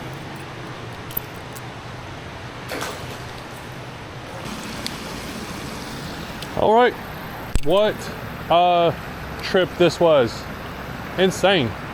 This kind of days you just dream of, and then you have a couple, and then it's a long time usually for another couple, or you have them for a few weeks, and then it changes. Like it's usually kind of comes, and then you're trying to catch another day like that again. That was amazing.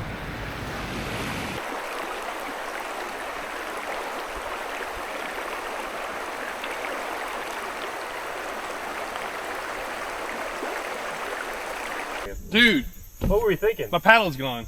What?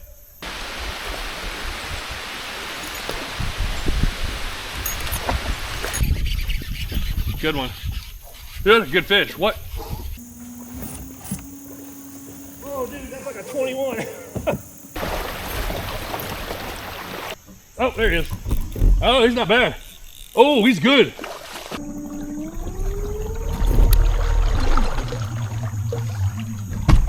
All right. Finally, it stopped raining here. Whew.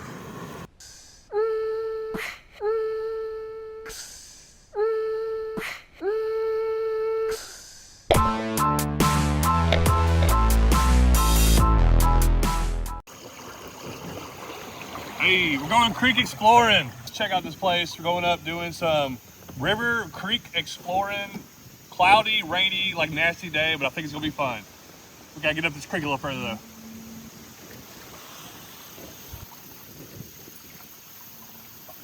Just picked up the Z-Man Swag LT line through. This is the 5-inch version. We're gonna use in the perch color. Little creek mouth. That's a fish right there. And what? Come on. That should have been a fish.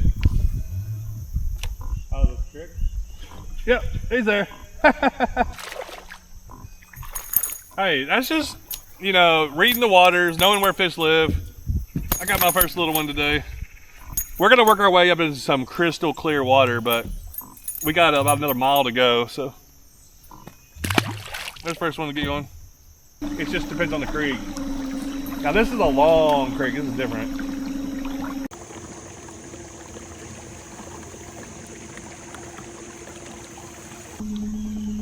I love exploring. I love getting to these creeks. We're gonna get into this creek where back there looks so different than up here. This is the transition area. We got current. Like there should be a fish. Is there one right there? It's gonna get like clear water, gravel change from gravel to mud, and that's where we're trying to get to. It's gonna be really fun. Hopefully we catch some good fish. The water is low though, so we probably have to drag a bit. Oh, he's off. Dang it. This is where the Kentuckys are. I think that was the Kentucky. And then up there in that next bin is where we start getting the smallmouth.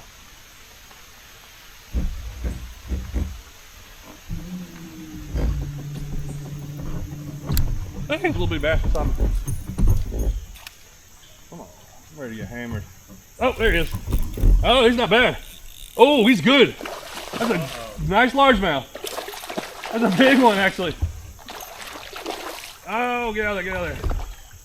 Hold on, I'm gonna get turned around here. That's the wrong species, John. We weren't looking for these guys. Don't bend my spinnerbait out. Let me get you. Come here. I already pulled over. Yeah, he's nice. This is pretty good fish. Oh, the old War Eagle spinnerbait.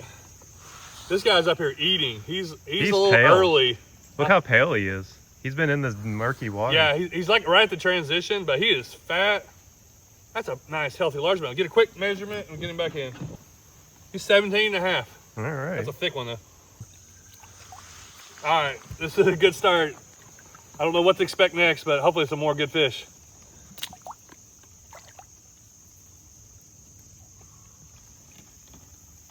I'm surprised there's nothing on that tree that you're on. It's like current. Oh, man. Oh, almost called it. That was something little, but he slammed it. He just knocked my spinnerbait sideways. Come smallmouth fishing, catch a largemouth. Oh, it's actually a big old Kentucky, dude. So John caught a nice largemouth. We're making our way up. We finally hit water that doesn't look super murky. Nailed this big old. That's a big Kentucky. Like, I've caught an 18 3/4 and a 19, but this is a 16 and a half. That's about as nice as they get. So. On the BFS. Ooh, spunky. All right, guys, so you just saw Jake caught that nice Kentucky spot. That's a big one. So we've caught a couple fish. We've gotten up in here. We're getting into the transition, and this is something me and Jake love to do, is just go exploring. I told him about this spot yesterday. We were talking about, it was kind of random that we even were fishing again. We weren't planning to do this, and then it just kind of worked out that we're going to be able to fish next couple days. But I was like, hey, let's go put in and go run up this creek. He's like, yeah, let's do it. So it's raining, it's nasty. I think fish are going to be biting, so let's keep at it. I think from here up, we're catching fish, like all over. A little deep hole, a little pocket over there. Yep. I had Lou and all the other guys convinced. I know, dude. Man! Alright, they're gonna be up in this current. Oh, back there. Oh, what was that? Yep. Up in the current. A little largemouth. For the smallmouth. We're gonna get to them. We're getting to the smallmouth. I didn't come out and fish this nasty rainy day for nothing. Okay, I would have, but you know.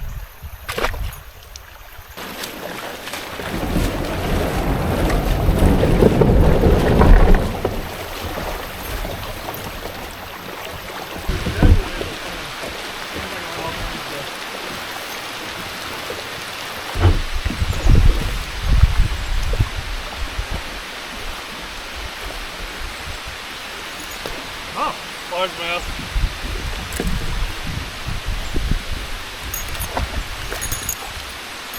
No largemouth.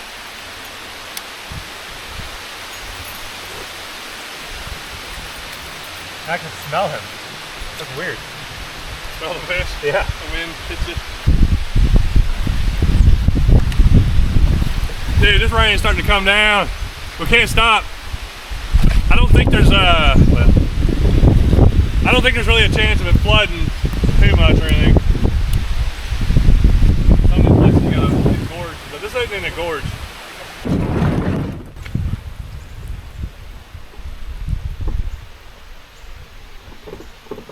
Oh my goodness! Oh geez. Slaying. How large? Yeah. Give me a double up. Ooh, you hit that thing hard. A fat largemouth. Oh. Dude, this weather is nasty out here, but these fish are eating. That's no largemouth. We're gonna get to some smallmouth. That was like the whole goal. I didn't think we'd be on these largemouth like this. But it's hard to turn them down when they're thick and eating like that. Nice. Man, how is there not a fish in there? Oh my gosh. That's smallmouth? Molly! We got our first one. Hey, look at these trophy smallies we're coming for. This is where we're gonna get into them. And these are beautiful fish too. The color of the water is getting clear. It's getting faster current. From here up, we should start getting more smallmouth bass. And that was the real goal today. We'll see what happens.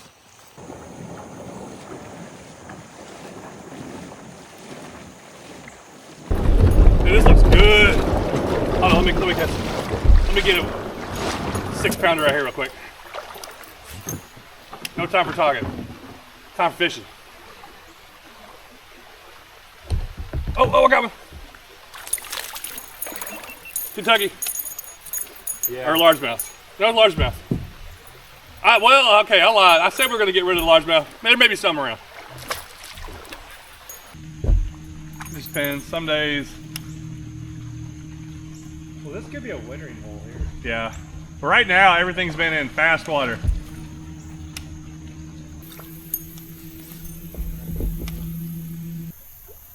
So I've been up this creek before, exploring, never with a motor. This is the first time I've come with a motor. It's been so much easier to get up here. We're still getting in a little bit of transition, but this is as far as I've gone.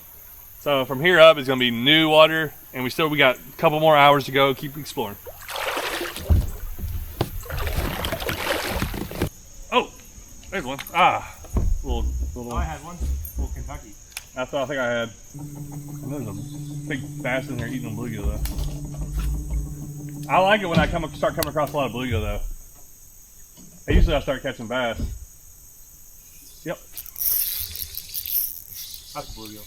That's bluegill. Kentucky. All right, I got all three now.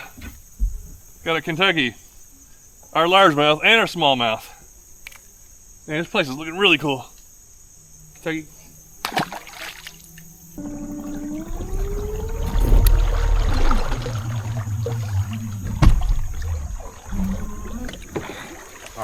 Finally, it stopped raining here.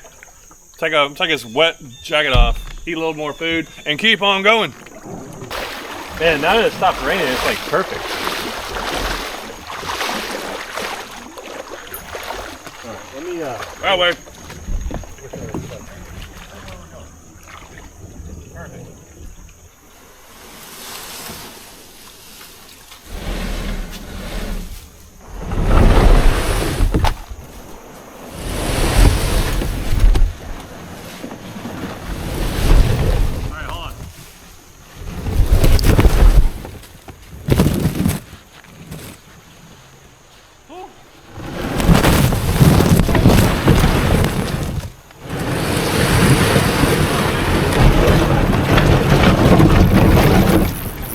John gets all his rods for free. He don't care. Oh, good. I thought I lost my Mountain Dew. Thought I lost my Mountain Dew after that excursion through the wilderness. You ever fish with Bailey?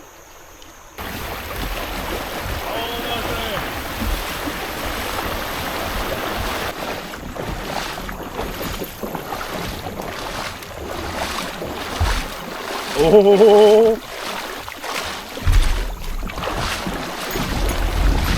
Oh my gosh, it's a smallmouth. That dude took off with it. Get a little bigger on the spinnerbait. About got me tangled up. They were bit the bag up a little. Funny how they have certain areas where they're at certain times of year. Yeah.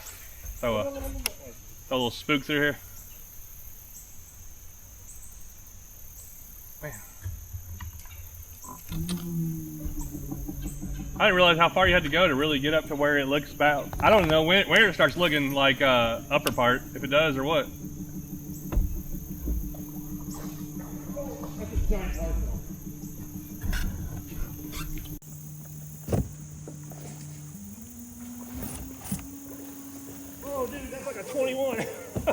Dude. Oh my gosh, dude, this is a giant. Look at this. Oh, that's a 22. On the swag, dude. Look at that. All right, on the swag. I guess our patience paid off with it. Skinny, but a 22. Ooh. We should have went over to the bank to get the release. Oh well. We should have underwater, shouldn't we? Dude. What were we thinking? My paddle's gone. What? Well, there's only one place it could be. Yeah. I had it, when did I have it last? Well, let's park and walk and try to find it. It's gotta be like right back there. Do I need it? It floats, right? It's a bending branches. Yeah, it floats. Man. I just noticed I lost my paddle.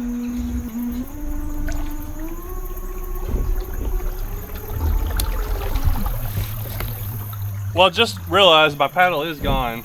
I had it clipped on here. It either fell off dragging through something. We just dragged through a bunch of stuff. I think it floats, so it's probably back there. I don't know if I really want to go that far back because we're just getting into good stuff. And I may just make something happen for now and keep moving forward. It's not like there's rapids and stuff I'm trying to navigate. Anyhow, I don't know. We'll hopefully we'll pick it up on the way back. I still want to fish up here.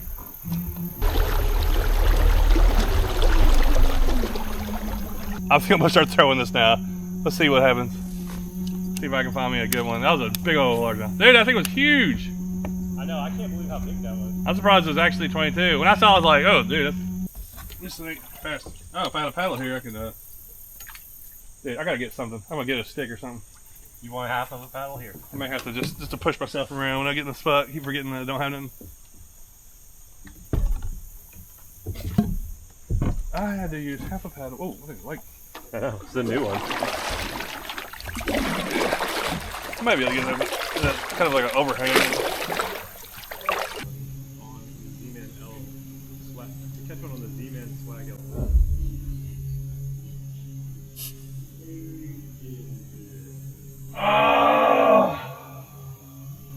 Sorry. No, you're good. I just had to follow all over the kayak. Was it a largemouth? Yeah, a good one, like pretty good one too. Gotta find it. There's gotta be a way to catch fish here. Dude, Hey. sometimes with these mag drafts, I just make bomb casts like that. What? Oh my gosh, that's a small one. It didn't hit the bank, or I didn't know it hit the water. He was on the bank. Where's that, Kentucky? With a largemouth. Oh. On the swag. I just had to follow, and then I like hit the bank, and he hit it. First catch on that Z-Man. It's a 5-inch lure. I got it rigged with the top hook. I'm really curious to see how well this holds up because I like these 5-inch size and other brands. And the Z-Man stuff is known for lasting really well. So hopefully we can get some good fish on it and really put a good test on it. What's the deal with largemouth? I really had no idea there's this many largemouth down here. The whole time it's been a secret largemouth spot. It's like, oh, I hit again. It's been a little secret. Everybody, they just tell you there's smallmouth there to keep you from going there. And it's actually like, dude, that thing like hit the water and he ate it. He was like, and then I just had that one follow. So This is the best largemouth we can get. I maybe have to do. Dude, there's another one. Good one. Dude, good fish. What? Where's he at? Oh, Smalley! finally. Largemouth and a smallie, same hole. All right, I'm struggling. I lost my paddle. You know, I don't know what's going on, but after seeing Jake catch a giant largemouth on the swag, I threw it on. I've got a largemouth and a smallmouth, same hole. Hopefully we're gonna get more of these somewhere, but that's not a bad one. It hit really good. So that's 2 catches on the new Z-Man swag. So I'm gonna keep throwing it, I think.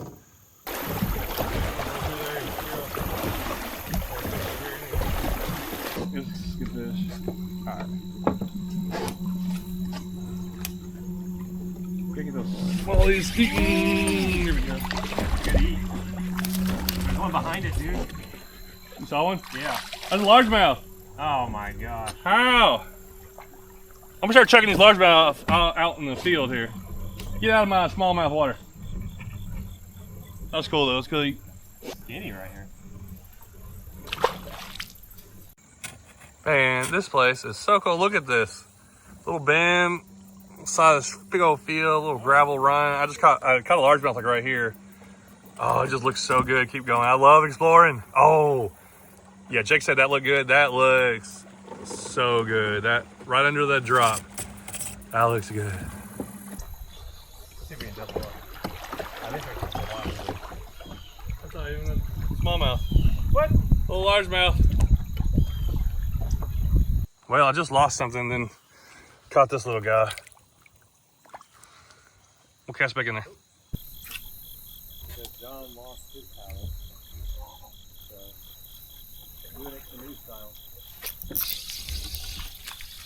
Oh!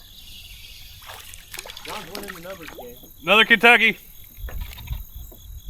Throw him on the bank. Get this fish. Want my smallies. You keep saying it, it'll be right eventually.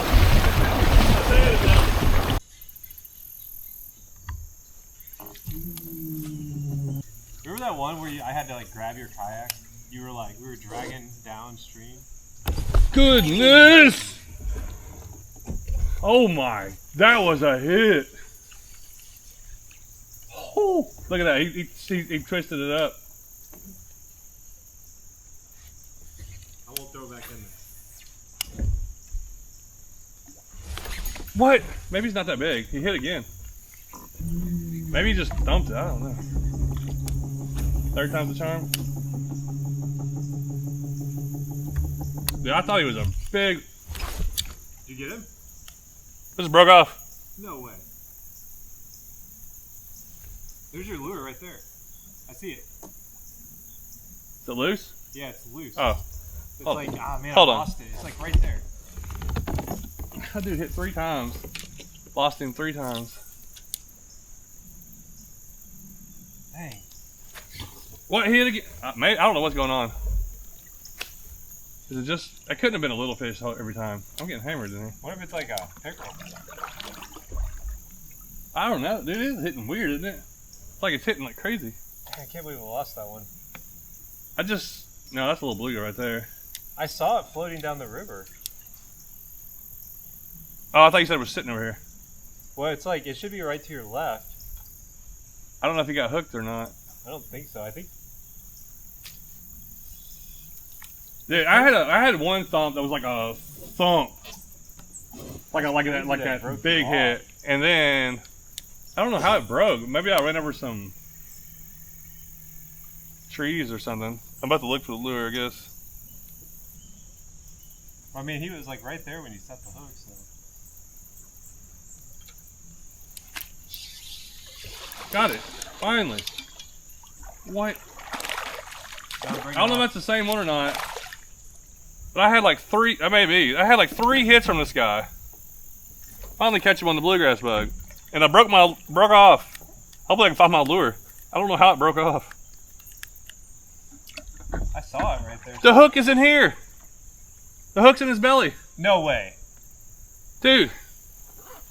I'm gonna have to let him pass it. But the hook is in his belly. You gotta go over. I hit pause or something. Look at that. There's the hook. I'll leave it in there. It should pass pretty good. But I can't believe that little guy broke me off. All right. We tried to get the hook out for a little bit, but we don't want to kill it. And if you try to get it out now, I probably would. So. Okay. Oh, look at that fish. I watched him eat it. Little spot. I think so. We went through that really awesome hole in the fish. We're at the time where I kind of set for myself to kind of head back. So we've been out here for 4 hours working our way up the creek.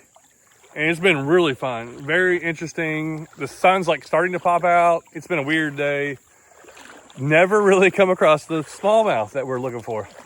We're going to wade just a little bit of the spot. Then probably turn around and head back. But dude, I love exploring. You just never know what's going to happen.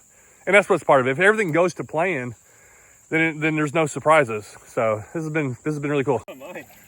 I caught this little Kentucky, and 3 of them followed, and they hit it Jake's bait.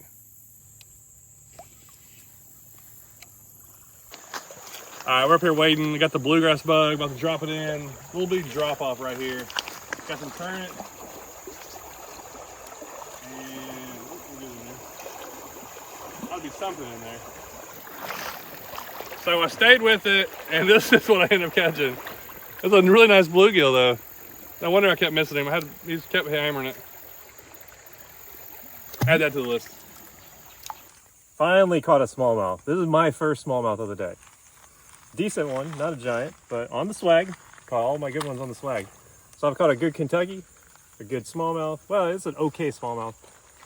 And then we got a good largemouth. All right, another one on the creek water color bluegrass bug. Dude, another Kentucky. All right, we're heading back to our kayaks. We're gonna start going back downstream. The sun just came out and now it's thundering again. So I don't know if we're gonna get rained on or not, but we'll find out.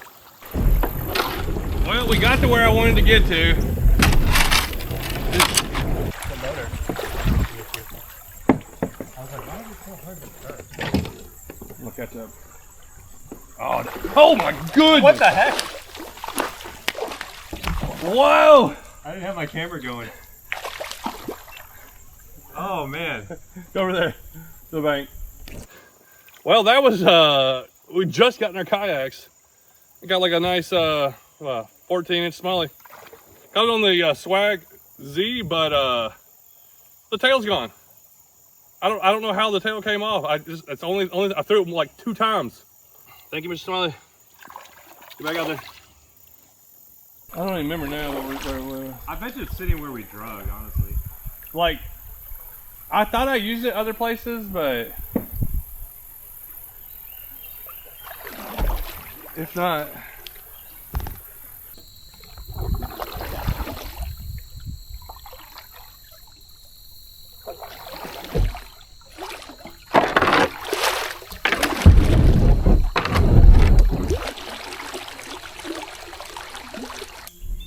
Wait a second. Hold on. That fish came out of the water. I'm surprised he didn't go back for it. He hit it. I felt him.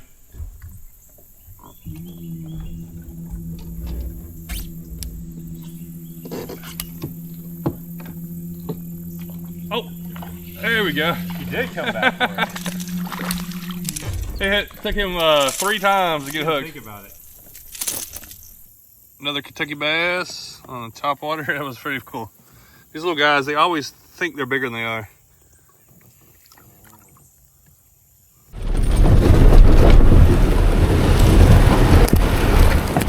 Hey! You find it? It's right here. All right, we're dragging back through this area. Guess what? Yes! It's back, baby. All right, Jake, thanks for the loan of this. You can have your kayak, half your paddle back. And it's back. And I know a lot of y'all complain about my paddle, but I like this paddle.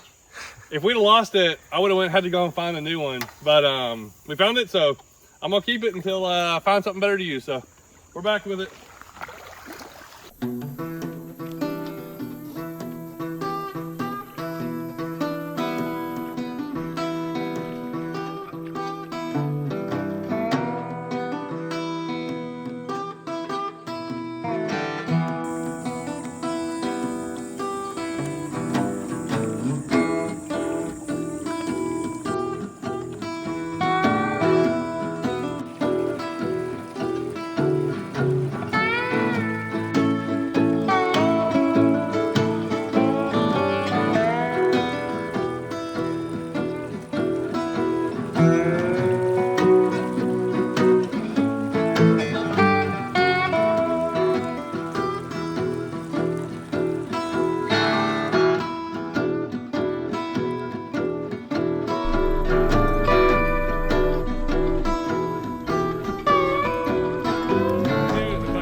And we're back kind of where we started.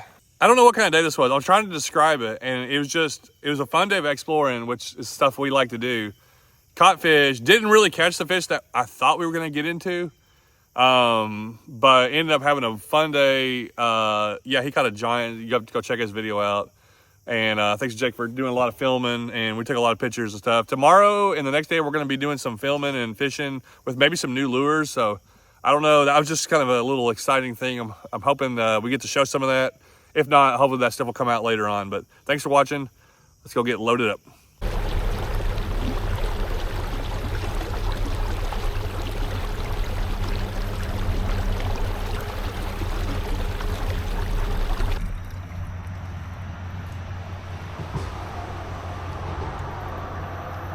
Man, I can really throw that thing.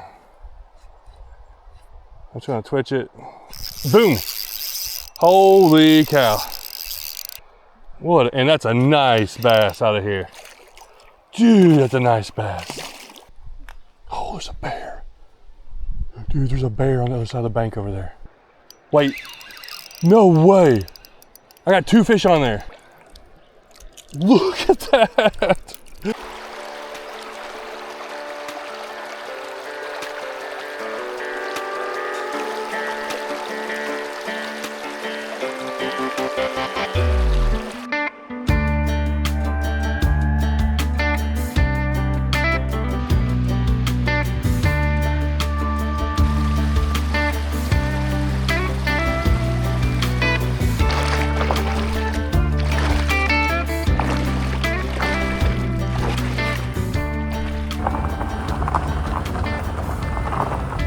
We are a few days into May, and this year is taking a while for these streams to really warm up around my area, especially the ones that are kind of up here. Like I'm going up a little bit into the mountains, a little higher elevation, not crazy high.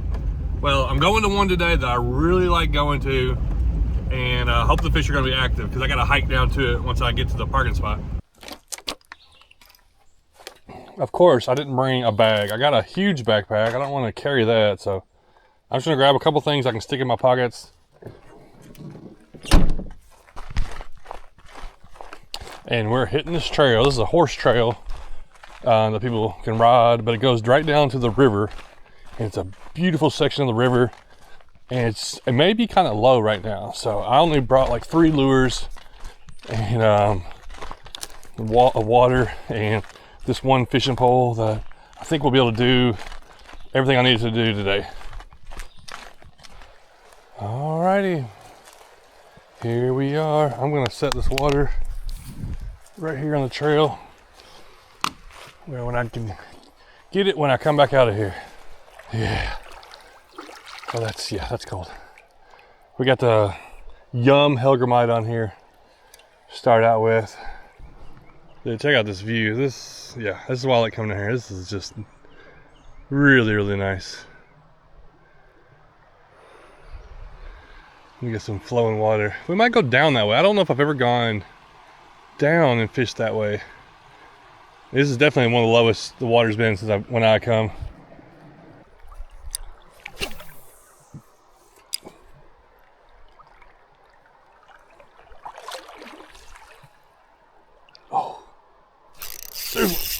We got one. I thought it was a big one at first.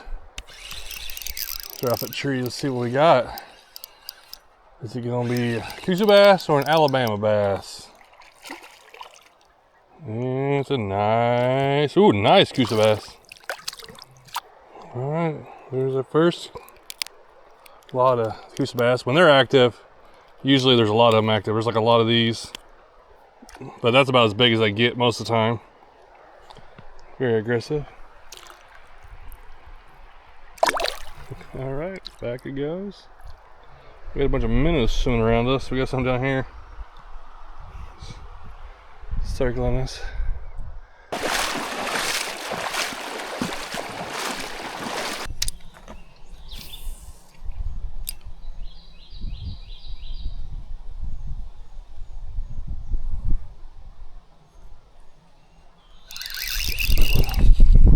Down in there. Look at these tadpoles.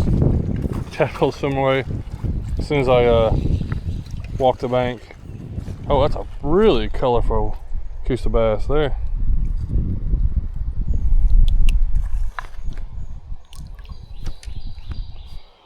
I'll take it.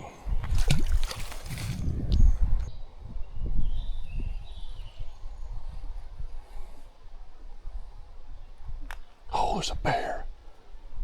Dude, there's a bear on the other side of the bank over there. He saw me. Oh, and he's got cubs. Oh, great. Now I gotta go the other way. Hey, bear.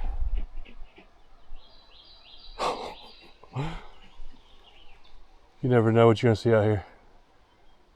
At least he saw me, ran off. I think he had cubs with it. Man, now I'm afraid to go down that way. Hey, bear. The wind's blowing that way, so I'm sure he smelled me. And he turned back and looked.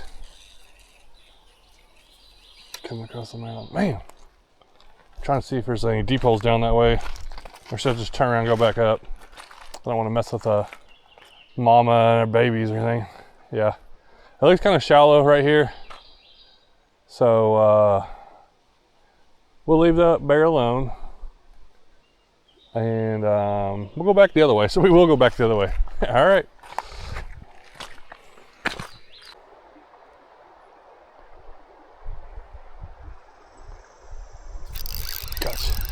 I watched this little fish swim off with my bait. I was just sitting there and I was wondering if he's gonna get hooked.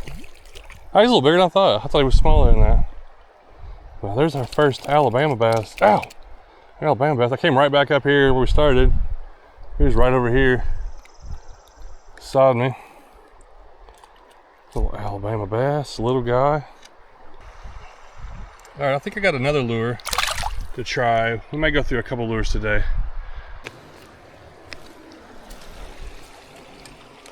All right, this is a little risky, I guess.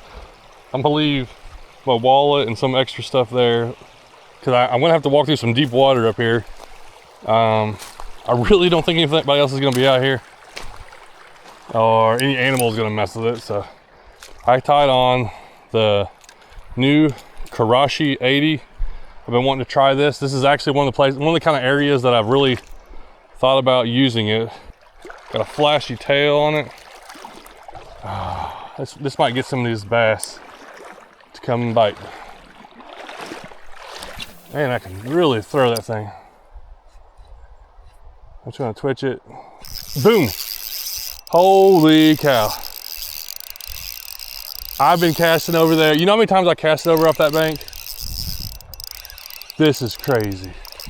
I cast off that bank, I bet 20 times. Oh, this is I knew there's nice bass in here. Like, there's good bass in here.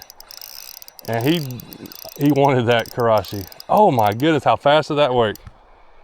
What, and that's a nice bass out of here. Dude, that's a nice bass. He's getting bigger as he gets closer. Come here, come here. Goodness. Oh my.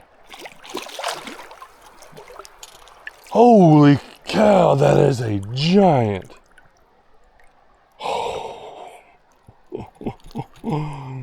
Man, I might have found a lure that I'll start carrying with me.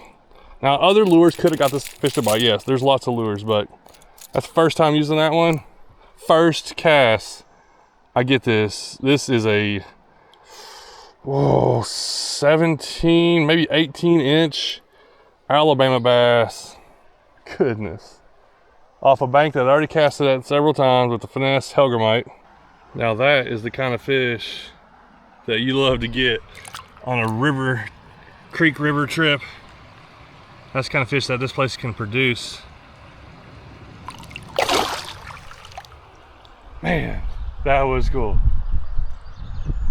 There he goes. He doesn't look near as big over that way. Once he got closer, he got bigger. This clear water can be deceiving. I think we're gonna keep throwing this. What a way to start off.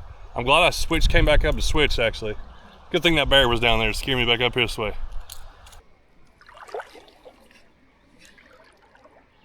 This lure is more of a suspending lure, so it's very erratic, and then it just suspends. But it suspends like perfectly balanced. But man, it's quite a bit of a flash, quite erratic twitch on it. So I think we will get some more somewhere through here for sure.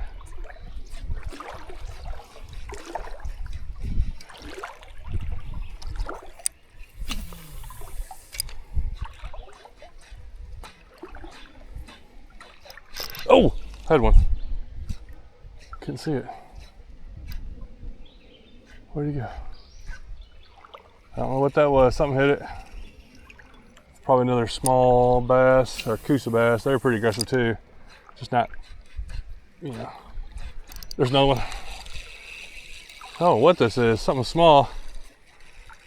But in a river like this, everything hits at the baits. It's a long ear, and it's a gorgeous long ear. They're very aggressive fish. We have long ear in East Tennessee. I saw somebody say something about it one time. We don't have them everywhere. Not every creek is loaded with them, like in Middle Tennessee. That is cool though. I'm gonna have to come back with that small karashi. I used it in a river close to this river one time, and I caught a lot of fish on it. I might actually come back with it. I threw it on a BFS setup, the small one. I might come back with just like an ultralight spinning rod. And this one is heavier than I thought. You can about throw this on anything. But I chose my setup today, just hoping that this might work. But also if it didn't, I can use I got a Largemouth and a little swim bait. And I'm gonna go over this. I'm actually gonna go over this combo here in a little bit. Tell you a little bit about it, why I kind of picked it out, why I actually have it, and why Shimano sent it to me.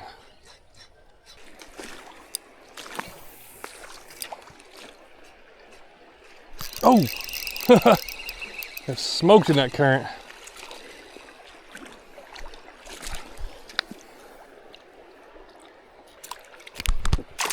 All right, well, there went that Coosa bass.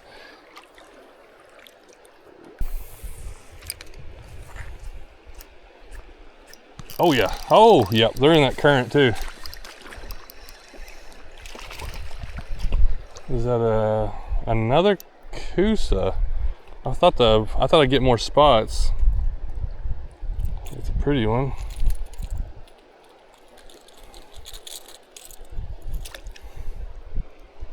Really good fish, nice. Up in this area of the river, I would say there's probably 2-3 Coosa bass to a spot. But the spots get way bigger, so they kind of need more room.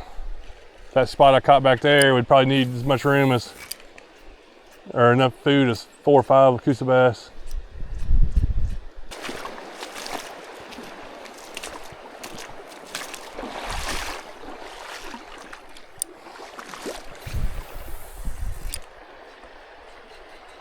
Oh, yep, there's one. I saw him come get it. What is it? Oh, he got me in a rock. Uh-oh. No, he's out. I think it's a Coosa bass. It's like hooked weird. Nice Coosa bass. This hole might have another Alabama in it. Kind of now I'm really looking for another big one to show up.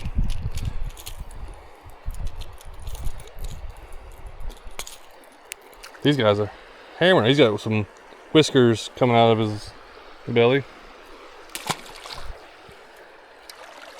I love how I can really just get some really good distance casting this thing.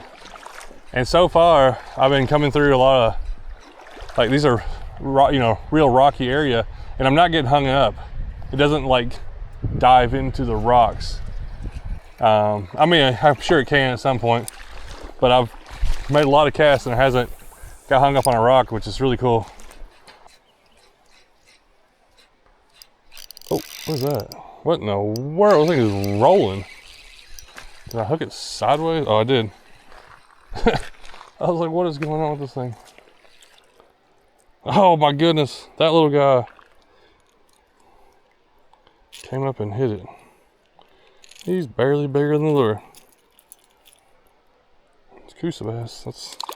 That's a Coosa bass for you.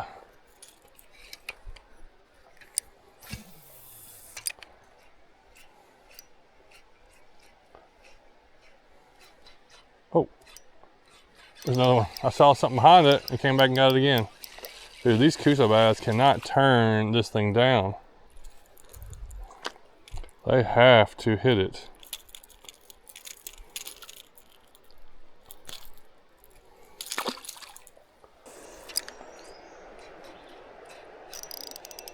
Well, I knew there'd be a fish there. It's one of those spots, but it's like a, what is it?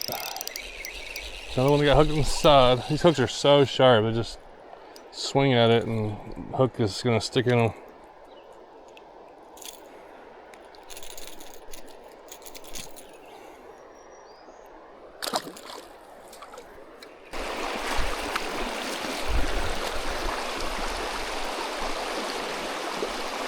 Let's go up, at least see what's around that bend. I can't remember if there's deep holes or not. We need to come across another like good deep hole. See if we can get another good Alabama bass. But we'll at least walk up and look around that bend, see if there's anything there. Oh, that looks like a nice deep spot up here. Can't tell for sure. Let's get around the corner and we'll see. If it is, we'll hit this. Oh yes, I have been here before. I do remember now. It's a really big deep hole. And I remember I barely caught anything out of it, I don't think. Oh yeah, this is a deep area. Okay, oh, let's get up here. Look, pull something out.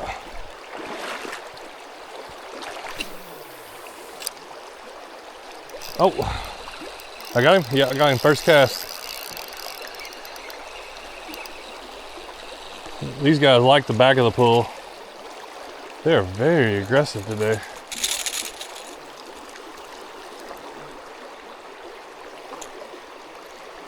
Uh-oh, pull your eyeball out. Well, it didn't take long to get our first bite, first cast.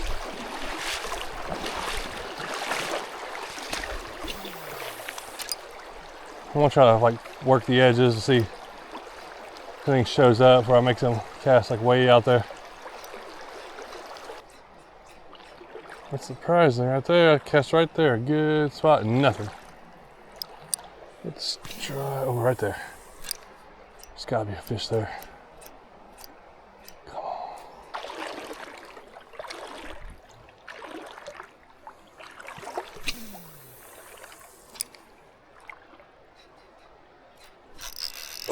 Oh, that's a good fish. That's a good fish. Way over there in that deep pocket.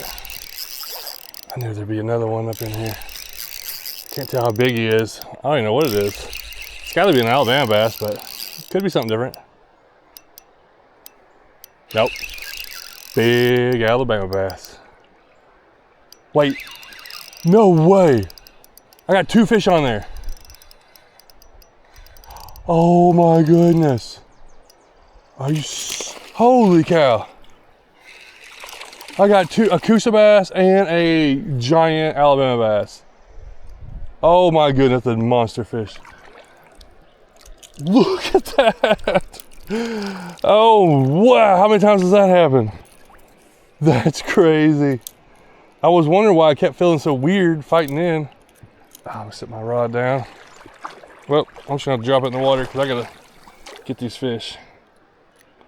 Holy cow. All right, any of them get hooked easy? That one.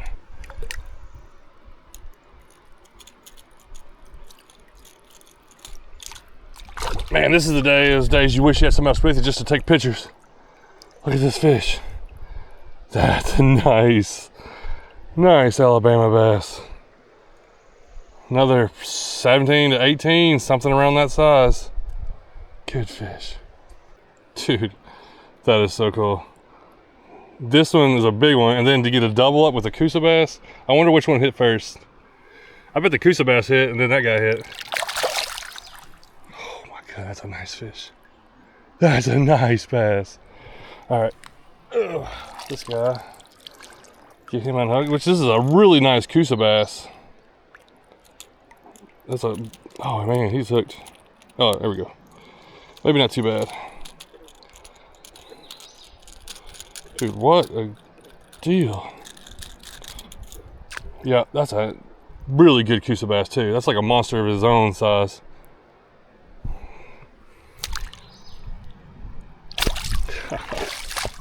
There he goes. Man, this place is awesome and deep. All right, well, this guy got wet, but you know what? I don't even care, because let me go over my setup real quick and we'll just talk about it. So we got a Shimano Vanford. This is the 2500 HG. And then we have a G Loomis 610. It's a medium extra fast action, the GCX. And it's, I think it's a drop shot rod. A little mud or something on that right there. But 610 is my favorite size for this type of fishing. Wading creeks and using kind of a variety of lures. Finesse to something like this, maybe a small crankbait. So I got 10-pound braid, and then I got a 10-pound fluorocarbon leader. And this is the newer Karashi. I got it. It came out at the Bassmaster Classic. Everybody was in line to get them. And Jake said, I got to get one of these. I'm like, well, everybody's getting them. I got to get one. So the first day they were all sold out. We went back the second day and got one. And I can see how this thing is fun. It's got really sharp hooks. A representative of Shimano actually asked me what I wanted. And I asked for this exact reel, this exact rod. I love this setup. I've never used this rod before, but I'm really liking it. I've already used this reel and I knew I wanted super lightweight. It's so easy to turn. It's very finessey, really great drag system. The rod is just the right length and power to handle a lot of situations. And this is the setup that I really like and actually chose. So this is something I picked out because this is what I wanted to use, and I'll probably be using it a lot. So especially when I'm wading all day, I want to take one nice, comfortable rod that can do a lot of things, handle a lot of different fish, and be able to throw different lures. So from finesse to kind of a variety of other things. I'll leave links below if you want to check out any of these things, whatever, pretty much everything I used today. I'll try to leave a link in the video description.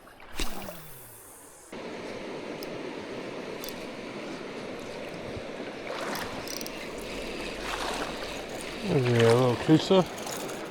All right, I said I was going to turn back after this big deep hole, so I kind of came up through here. Should I turn back? I mean, is that the right thing to do though? I mean, I know if I can find another hole, I can probably get another good fish.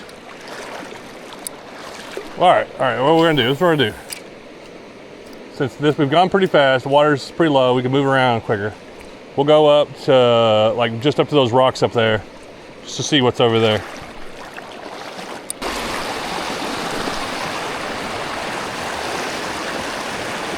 Well, it looks deep now.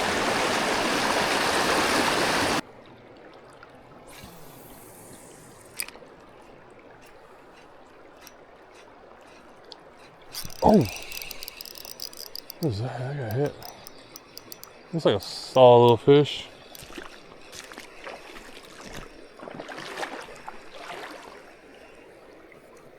Oh, it is a goose bass. I thought it might have been a Alabama bass. He's decent size.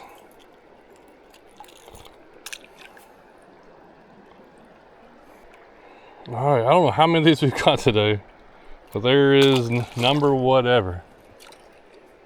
And I think we're about to turn back.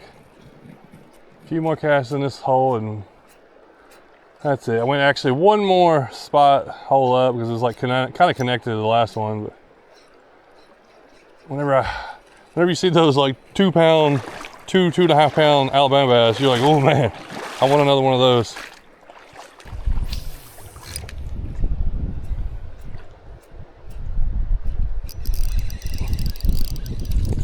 Dude, these Coosa bass are terrors. I usually like catching them, and I have enjoyed, I'm like, rather catch them than not catch them. But I've really been surprised how many have been biting at this. That's a pretty good one. Especially knowing that I'm like, I can pull out some big Alabamas, but they're usually a little more spread out. They're not all in like, they're just not everywhere. Especially up in the, I feel like the mountainish areas. As it gets lower, they get a little bit more of them. They're still kind of spread out. But another just quality Coosa bass.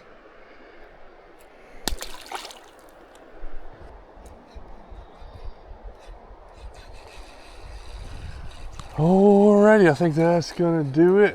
One last look around. Just, you know, you see this, you see current, flowing water, probably another pool up there. It's so hard to just stop. The explorer and just the, especially when you're catching fish, you just wanna go, go, go. But I'm not looking forward to this walk back. I already gotta walk pretty good ways back. It's not like a long ways, but I'd say it's a mile. Maybe a little bit more. I don't know. Probably not more than a mile. It does add up when you keep going.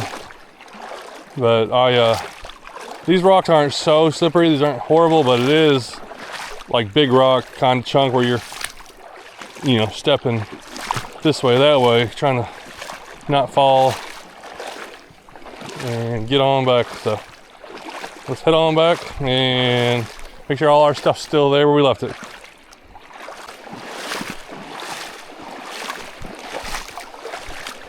Wow, there's actually someone there that got on a dirt bike. I think you're the first person I ever saw it here. I never ever seen anybody here. Ooh, stuff still here. My water's still here. First time I've ever seen somebody down here. Talked to him for a little while. He's just been around this area a long time, telling me a few stories. All right, we gotta hike back up to the truck. Well, that wraps up another fun day at the playground. Getting to just go to these streams, catch some fish, and have a really good time. That went better than expected, and that's the kind of trips that I like. I've been out several times recently, and things have gone a lot less than expected. And I usually don't turn those into videos. And if people ask, they say, you want to see all the videos, but you know, when it's boring, you really don't want to see that. Like, I'll show sometimes, add some stuff, but the exciting ones are the ones that I like to make. And I'm trying to do a couple of them in 4K. I try to do this one in 4K. My little easier, shorter trips I can probably do in 4K. I don't know, and if it seems like it makes a difference, let me know. If you're like, wow, I can tell the quality difference, you know, leave a comment on that. But I don't know how much it makes a difference, but here in the future, next 4 or 5 years, I'm sure everything will be 4K and 8K and even more. So I gotta keep up to speed on some of that stuff. Thanks for watching. This is a really fun day, and I'm ready to get out here and get some food.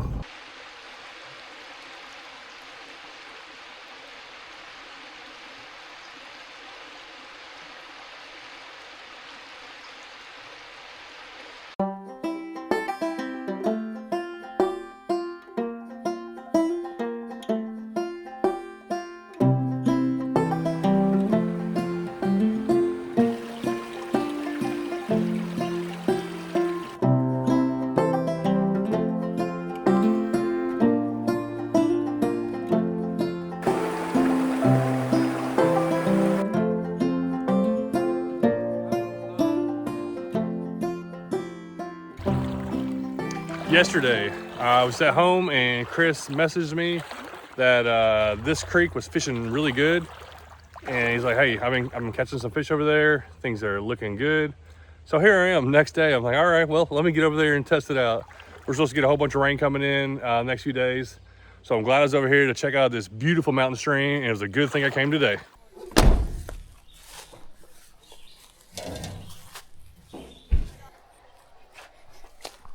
Alrighty. We're gonna start here. See how things look. Where I was planning to start, there's like a bunch of people there. So that may mess up my, there's a little sunfish on a bed. There's kind of a wide, deep section. Not wide, not deep, but deep enough, wide. Oh yeah. We're working our way up. There's not a lot of flow coming through here, so these deep holes. Oh, there's a smallie right behind me. I don't know if he saw me or not. I just seen him cruising. And maybe on a bed. Wait, is it?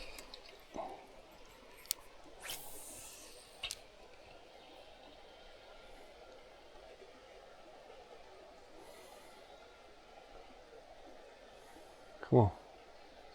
Pick it up, eat it. Oh, I think that fish is on a bed. This water's a little bit colder. This is a real mountain stream. Definitely comes, has quite a good drop to it, and this water stays colder, so these fish are way behind schedule compared to everything else. So yeah, I'm looking at a smallie on a bed right here. Got a little crawl, and so I want to see if he'll come pick it up, but it doesn't look too. Oh, starting to come. Just right at it. If you don't like it, pick it up. Got it. Dude, that's a nice fish. What a way to start. Oh, a nice smallie off a bed right there. I don't ever get the bed fish for smallies, it seems like. Oh, this water's cool. Dude, that's a nice fish. Yeah, I'll take that. I'll take it. Look at that. Long, skinny fish. Calling that Max 4 crawl. Little crawl there. Pull it over. Dude, what a catch. Got them a little bit smaller than that all down here, a bunch of them. Oh, hey. Not that big, yeah. Yeah. All right, there we go. Are you fishing? Yeah, I caught like Do what? on one. Oh, nice. I was just trying to find a place to get in. Well, I hope you get some more.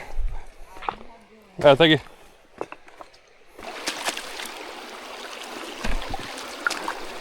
Okay, we're working our way up to a next deep hole. I don't think I've really ever fished this section or waded through here. I didn't know there was another person fishing right up from where I was, so I didn't want to fish on top of that person. This is a national forest area with a lot of campsites, so people camping all over, can fish it from anywhere. A lot of public access, so. But it allows me to be able to walk around too.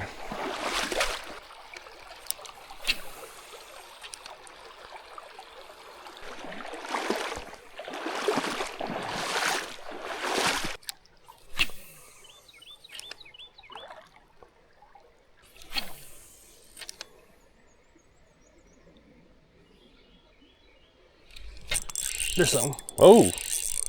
Oh, he's solid. Yes.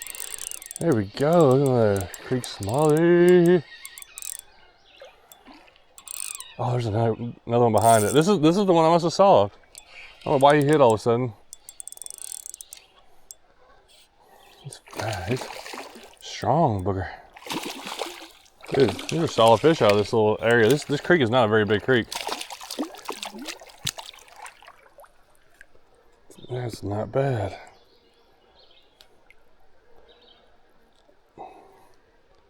I'll take that all day. Good 12 to 13 incher. Boom. Not bad at all. There was another one with it. It was a little bit bigger. But for a hole like this, I'm standing knee deep. This is like the deepest area. These are good fish to be living in here. All right, number 2. Wow. He was ready to go.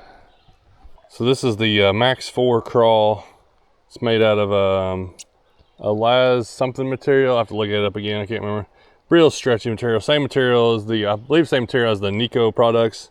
If you ever use the Nico crawl and stuff. If you ever use the Nico Helgramite, it's the same kind of material. Actually designed by the same person that designed the Helgramite, but this is a nice size crawl, nice small. It's gonna last forever. I got it on I think a 1/10 ounce jig head right now. Maybe a little heavy, but I kind of, for the crawl, I kind of like it to kind of crawl on the bottom, just kind of be bouncing along. Where the Helgramite, I like it drifting a little bit more. You can use the same setup. Oh, there's a smaller right there. I don't know if it makes that big a difference. Oh, come on. There's a smallie right there. Ah, he's turned away. That's the other one. Now he's a little bit different one, I think. I don't know. Anyhow, I've been wanting to try these out, and this is the kind of place I feel like they're made for this. Also, I'm using a Max 4 rod, so this rod is actually made for smallie fishing and wading. We'll go over this stuff later. We'll see if we catch a few more fish first.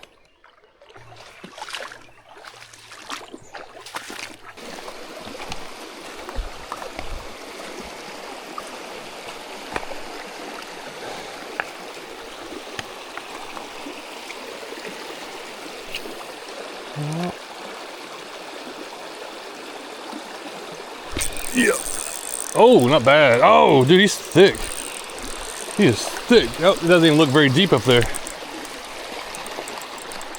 Okay, let me get over here to you, buddy. Wow. Oh, he is solid. Come here, come here. Oh, wow. Nice smallie. Dude, that is a good one out of here. Oh my goodness, he was in a back of a little pool. Didn't look like much at all. If I was just looking at it, I would have thought, no, there's no fish there. That's why you always cast. If it's just a little bit of a deep pool, just might as well make a cast. Just go ahead and make a cast up there, because you don't know what's gonna come out of it. Now that's another about a 12, maybe 13. But these are like really good fish for the size of water.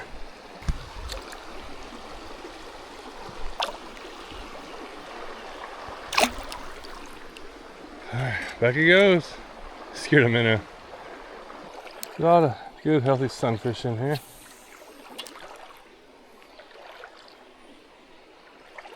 Oh. Oh, I thought I saw something eat it. Dude, I barely saw that fish. Same hole. We got two smallies out of this hole right here. He was at the head of the pool. The other one was back here at the back. Nice. Okay, hold on, I'll get you back, Alrighty, these guys somehow survive in here, I guess throughout the winter and stuff, because this water gets really cold. I don't think they come and go from the lake, from the river. The river is probably about, a mile down from here, not too far to get to a river. The river doesn't have a lot of smallmouth in it. It's really kind of weird because the river is colder. It stays colder in the winter. I'm not in the winter, it stays colder in the summer. Oh no, what's that? Oh, there's another one. What is that? There's two smallies right there. No, it's a trout. Oh, bug just flew in my ear. I saw a smallmouth and then I think I saw a trout.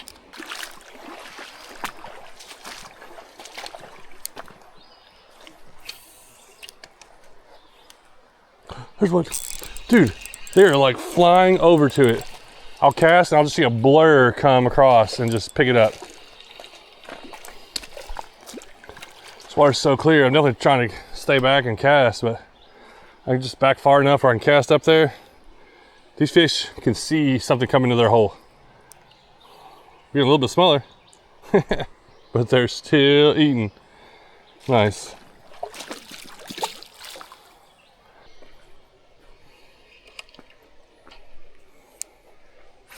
Definitely gotta be a smallie in that hole. And there he is. And there he is. The way they've been looking, it's been starting to get predictable. If I see some water that just looks just deep enough, there's gonna be a fish there. Oh, look at that one following it. If you can see it, you can probably see it. He went over there.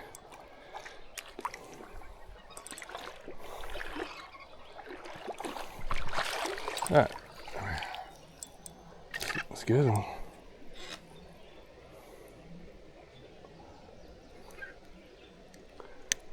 Yeah, they're just waiting for something to come in. They finally turned on. I fished part of this river probably a month ago.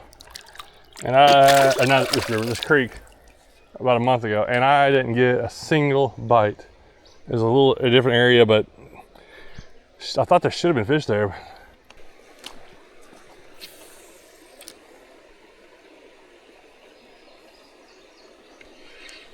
Oh, that's a fish? Didn't even know he was on there. That was a little smallie. Way up in that little current. Got two of them looking at it. Eat it. Eat it. Oh, come on, come on. You know you want it. There's a little one looking at it and a big one looking at it. I'm watching them. Well, the big one's not looking at it anymore. Oh, I got the little one. I didn't even know he picked it up. I was just like twitching it. Then it started kind of reeling it slow, and he picked it up.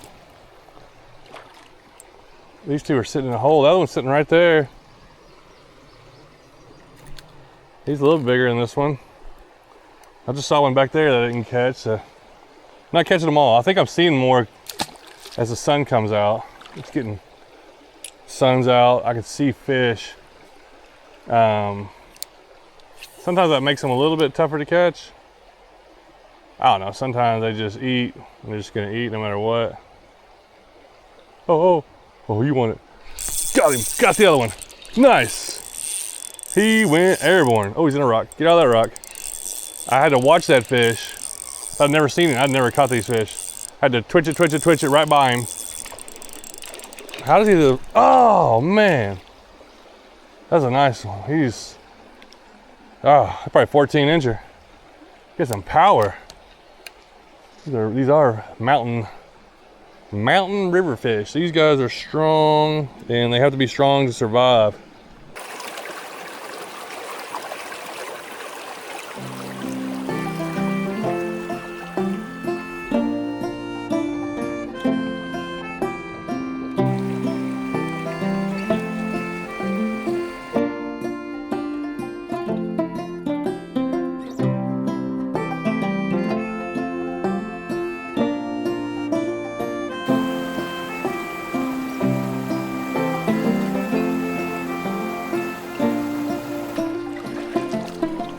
Oh, wasn't even looking ahead.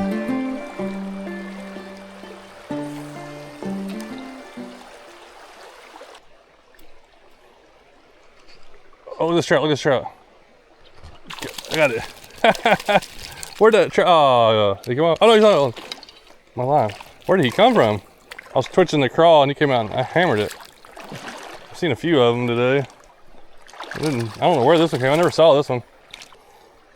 Hey, pretty rainbow trout. Not something I'm usually trying to target. But as a bycatch, I will take them.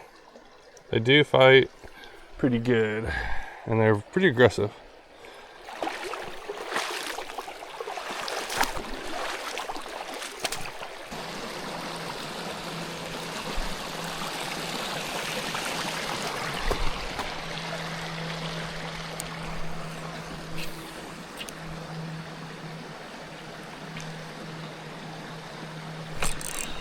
Oh, what is that?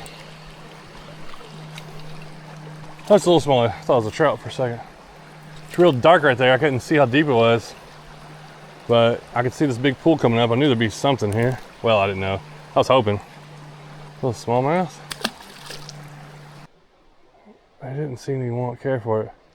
These have definitely probably been fished for heavily the last few days. Chris may have even caught these. This is where he was, I'm sure this is one of the holes he fished.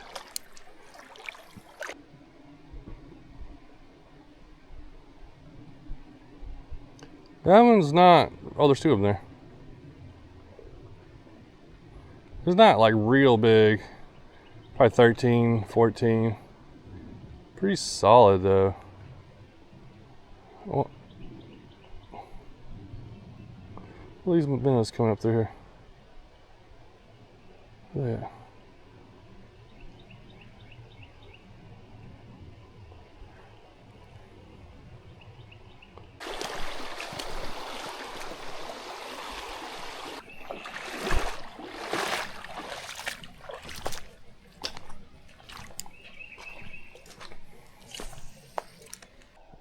There's one more place I want to go upstream to check out. I'll put the crawl back on there. Maybe hit 1 or 2 more holes and then we're ready to get out of here. I'm getting tired. It's a lot of walking. I walked all day yesterday at a creek in Chattanooga. Then I played basketball for 2 hours last night. Now I'm back out here walking again. So yeah, I'm a little tired.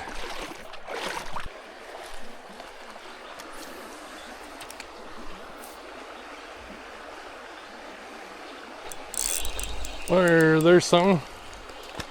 What is that? Well, thanks for showing up. About time. Been wondering where the rock bass have been. We got our first rock bass today.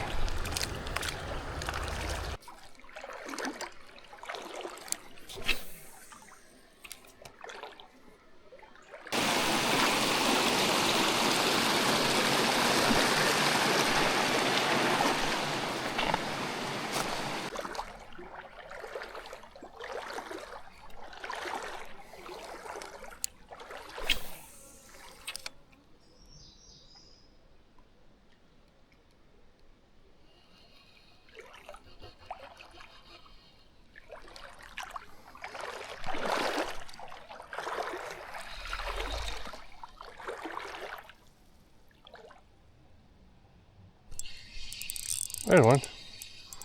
I saw something. It was a little trout. And a smallie looking at it.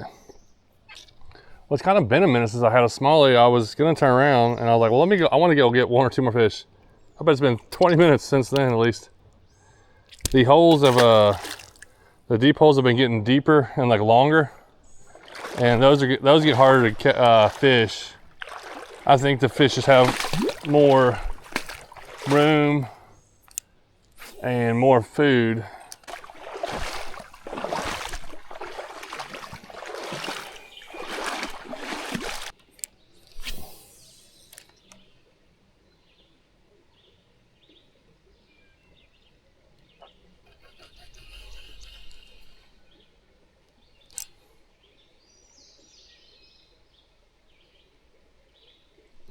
Finally got one.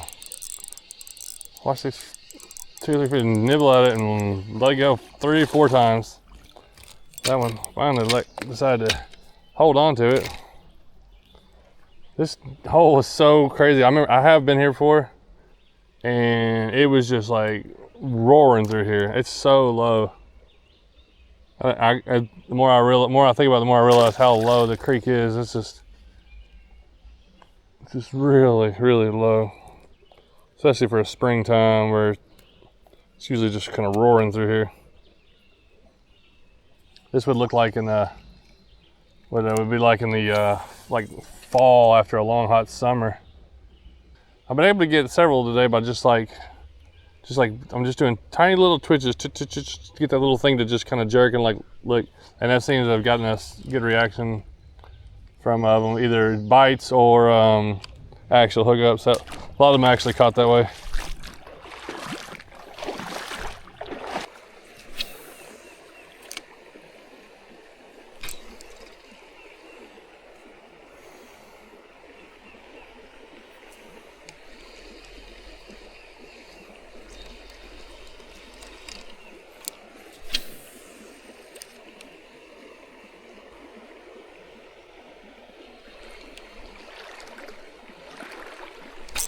Oh, there's the fish. Get that tree. Is that another trout? It is. Oh, and it's off. Little trout.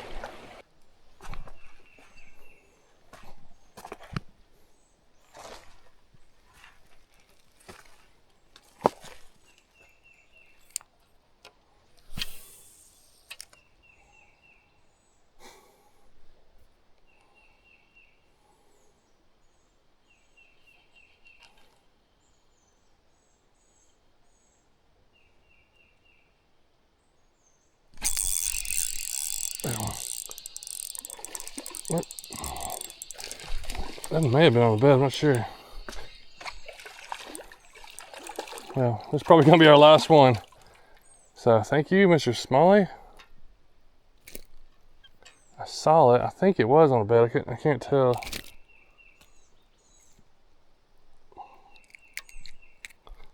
Alrighty.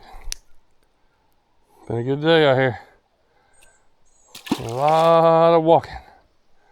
A lot of walking. Man, I got a lot of walking back. Whew. Getting in my summer shape so I can do this. It's not even hot yet, and I'm already getting wore out. Like when it gets that summer temperatures, makes this kind of stuff so exhausting. Oh, okay, we got a bonus fish. One extra bonus fish. Had to make a cast up there in the shade for a chunky rock bass.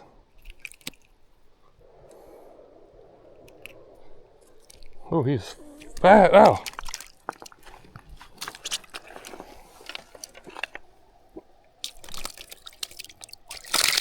Hold on. Oh, he's fat little guy. All right, well, Mr. Crawl lasted really well. It doesn't even look like he's caught a fish. That's what I like about these durable materials. And this one is not as dense as like the Helgamite. It's a lot easier to poke through. I got a fly that won't leave me alone. I got it on just a kind of a weedless setup. It still can get hung up, you know, sometimes for the most part, but mostly it would drag across the bottom, pop over stuff. And it stands up a little bit when it's underwater. It's got a little bit of a rise to it just from this part floats. So yeah, Max 4 Crawl, I think is going to catch a lot of fish. I like the size of it too. It's just a good small size. And this rod is the Max 4 Venesty, and it is a 610 medium fast. And this is basically built for this type of fishing, especially fishing in like current and fast water when you're waiting for smallies. It's got a lot of power in it. So it's a medium fast, but it feels a little bit on, it's like a medium heavy, I'd say, the way it feels. But they also make a medium light if you want something just a little bit lighter. So yeah, pretty good setup. This is the Shimano Nasi, however you say it. 10-pound braid, 10-pound leader line, fluorocarbon line. And that's what I took all day, and this is the kind of stuff I like to use for wading. So I've tried out this rod a few times. This is the first time I've used it like all day. And same brand as the lures. So if you want to check out some of that stuff, I'll leave a link. Go check it out. He's getting quite a few lures and stuff. A lot of it is targeted towards smallmouth, rock bass, this type of fishing. Well, I just thought about it while I was cleaning my shoes out. I get asked a lot about my shoes and what I'm wearing. I'm just wearing basketball shorts right now, but these are Columbia, I think they're called Castback, and they're a water shoe. You got a lot of drains, but when you wear them, they feel like a tennis shoe.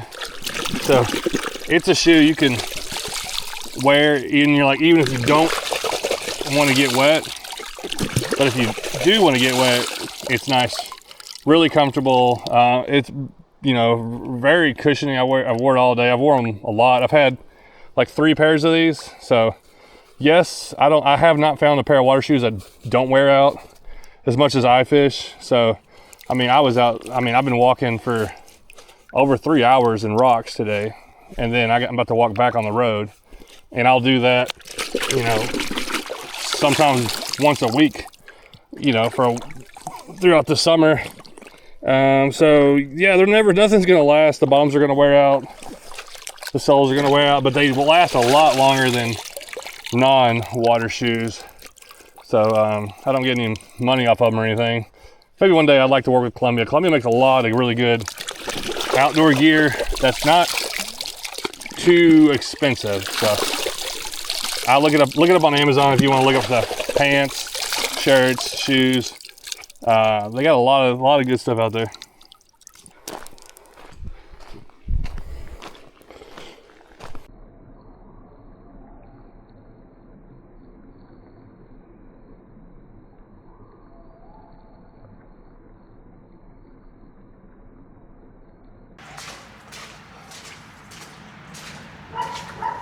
What's up, everybody? I'm down here targeting one of the most aggressive fish that live in the creeks. Now these fish, they lie dormant basically all winter. But as soon as everything starts getting green, birds come out, bugs come out, these fish come to life and they're ready to pounce. They'll hit about anything that comes in front of their face. This is a good place where they live. Let's see if we can catch one. All right, right through that tunnel. On the other side is a little deep hole, exactly where they like to live. Let's go find them. A little echoey. See if we see anything.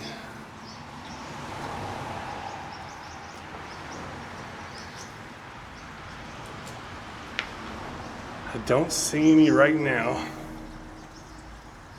Let's cast to see if they come out.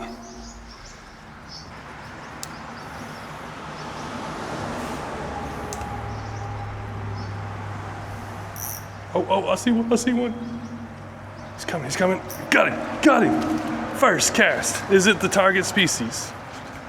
Is it the monstrous, maniacal, green sunfish? And it is. That's what we're targeting today. Look at the belly. Look at that mouth. The thing is huge. Got a huge mouth for the size of this fish. No trouble getting my lure today. Oh, don't get off. That is our target species. Such a cool fish, very colorful. Okay, look at all those. Let's throw it back. And look at this, we got a couple more that came to inspect to see what's going on. They look like green sunfish to me, or one of them was a shadow. Oh, there's a couple of them. Oh, that might be a bluegill. All right, we're gonna cast to find out. Oh, fish on. It's another one. We got two of them. I knew they would be here.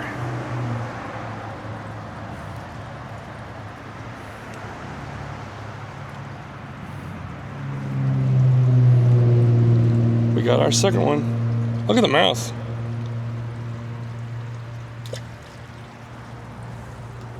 Okay, we've already got them. Let's just keep fishing, see what else is in here. Anything else? We got fish coming.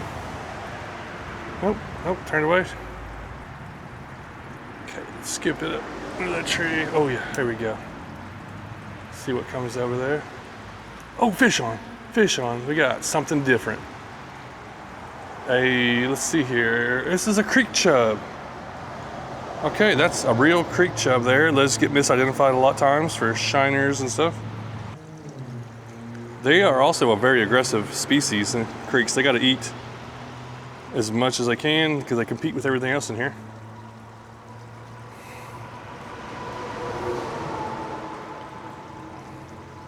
Okay, one creek chub.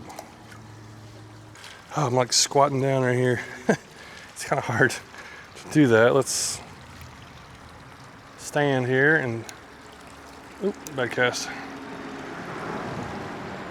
Try to flip it up under this tree. Oh, I'm in the tree. Oh, we got one. The line was, it came off. Eat it.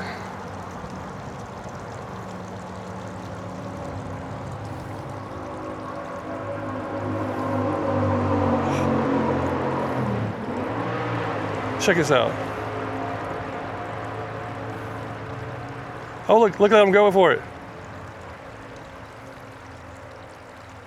They want it. They're jumping out of the water for it.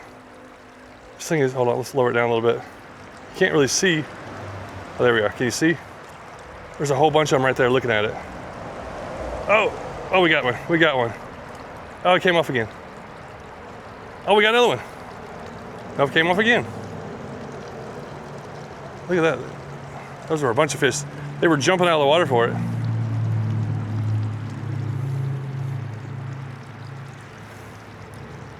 Okay, I think I see a couple chubs. Yep, oh, it came off.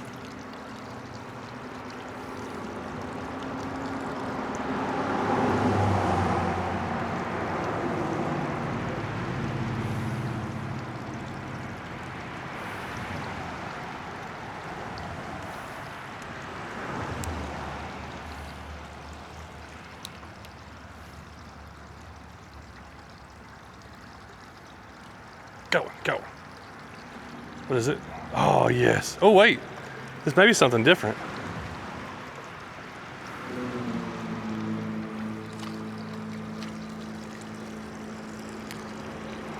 That looks like a hybrid. So that's probably a mix between a bluegill and a green sunfish. They do that a lot in these little small creeks. They'll hybridize on their own.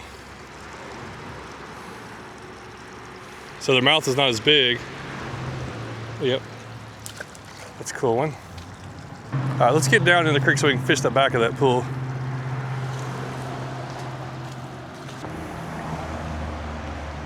All right, so what's feeding this is we got a little bit of water runoff right here. There's a little creek that comes down, kind of comes down the hill.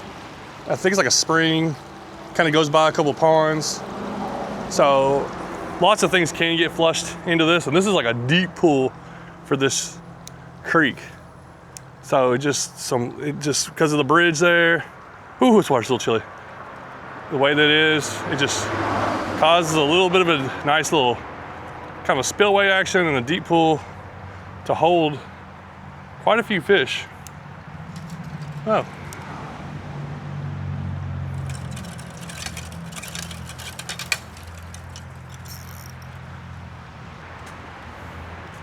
We got fish and we're cutting a tree. Get out of that tree. Well, there's my fish. A limb. Yeah, there.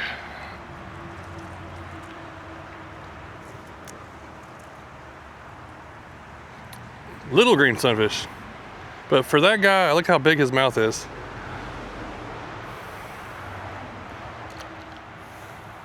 So you're asking yourself, what does it take to target these monsters of a fish?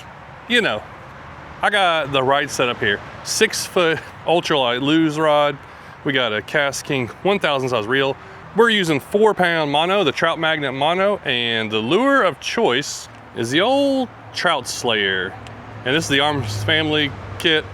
I could just stick it in my pocket wearing shorts. It's got a few hooks. I've already gone through a few. Got a bunch of different Trout Slayers. And these are perfect little kind of, you know, right size lures to target these and just get that hungry bite, something they would normally eat. Also, all I got shorts on, so I didn't bring any bags or anything. You throw this in my pocket. I haven't been downstream in, oh, we got a fish, in a while. Oh, what is this? Oh, it's another green sunfish. I thought it was something different for a second. No, that's what we're looking for. That's the fish. Look at that blue on that. It looks like a more purebred one. Look at that mouth.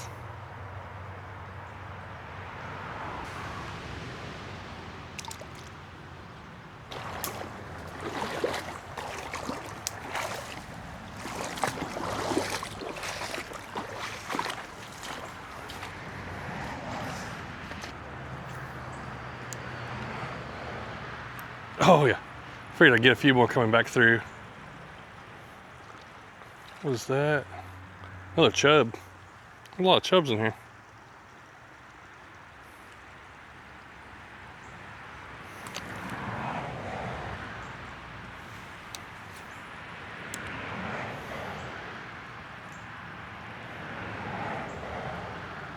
Oh, here we go. There we go. We got a little bitty one. Little bitty green sunfish. Gotta eat to get big. Oh. Oh, there's one. Nice. This is more of an average size. They'll get this size, that size right there. Like they can get almost, some areas they kind of get stunted, I don't think, and they just don't grow very big. And a lot of them will get that size. If there's too many, but if there's an area where there's like some green sunfish, but there's maybe not as many, or there's something kind of controlling the population, that's where you get like your giant green sunfish from, or you find a little area that's got like just some bigger ones. Usually there's some kind of bass or catfish I've seen in some areas where it's kind of controlling the population of small ones, let the bigger ones get a little bit bigger. I'm pretty sure the creek we were just fishing runs into this stream. Yeah, I think it does. So we've come downstream, and this is a place that I came a few weeks ago, to do some scouting in a video, and I think I caught a couple, but the water is still backed up. I really ought to find some fish this time. They ought to be here and be active. Wow, oh, look at that. There was one sitting right there. There's another one sitting there. Oh, there's another one sitting there. Dude, they're up here shallow. I've never seen them up this far. Oh man, there's a bunch. Look how active, look how much fish are. All right, let's do a little video in. Half of these, going to these creeks is like showing what I see. I try to like show. Sometimes you can get caught up in fishing and not even see kind of what's in there. Oh, look at this, look at this.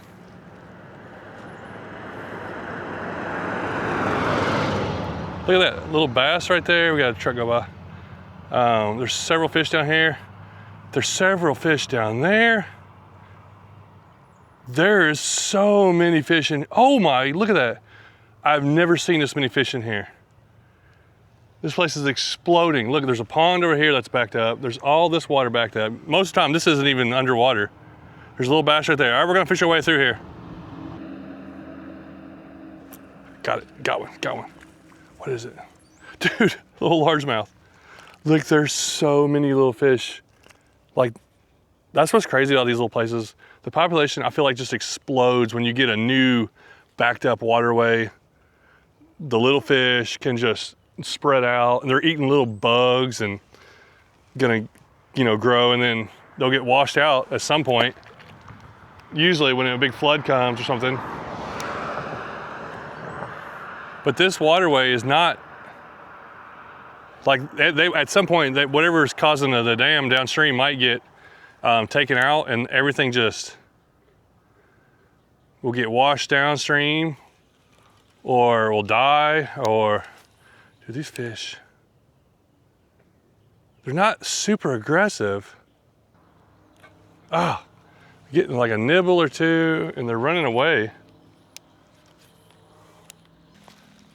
It's just 1, 2, 3, 4, 5, 6, 7, 8, 9, 10. They're all just sitting right there.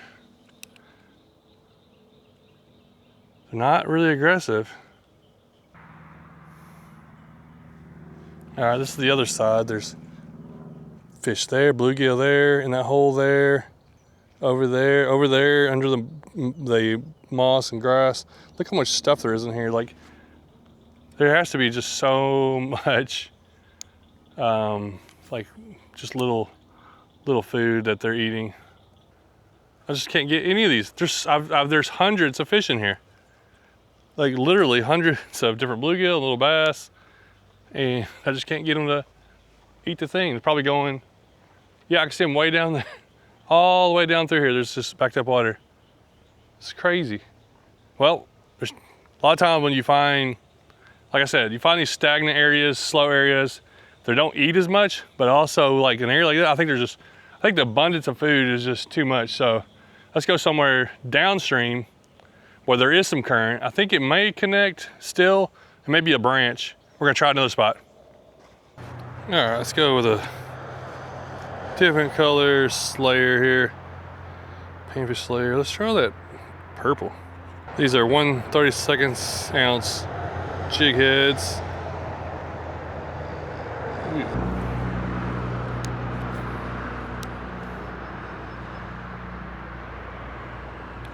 Oh, there's one. What we got? Hey, it's another green sunfish. Okay, I wasn't sure if they were right here or not. Oh, get back in there. Get over here, we got something. Get over here. Get out of that tree. Another green sunfish. Now I'm a little bit surprised to keep catching them here. Thought there'd be more redbreast, and like they kind of compete in the same areas, but I don't know where the redbreast are. This year has been the weirdest year for catching redbreast for me. I don't know what happened. Usually I'm just catching all kinds of them by now. But the places I've been, maybe they're just doing something different. I don't know what's going on. If the green sunfish though are this lively, then every other species ought to be really aggressive and out eating.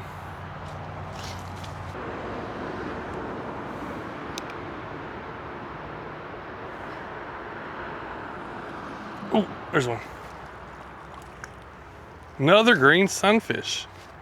Okay, it makes me, like I said before, these are, I think, one of the most aggressive aggressive fish in the creeks. But if they're in the area, a lot of them, there's usually not a lot of other predatory fish with them from where I fish in my areas. But if they are out aggressive like this, everything else is usually eating really good. The majority of time in most of the creeks around me, I would say the red breast sunfish can be the most aggressive fish in there. But depending on the stream, sometimes they are and sometimes they aren't. So we're going down to the river actually, and there's usually a lot of them here. Let's see what's going on at the river. Are they there? Are they aggressive? And can we catch any? Water's really low right now.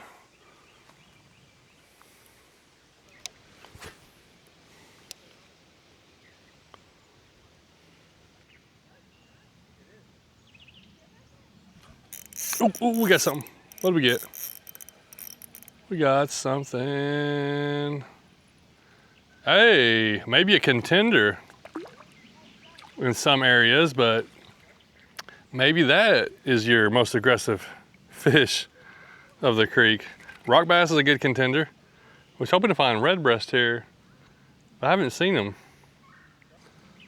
Some rivers you go to or creeks, they could be all over the place, but just everyone's different.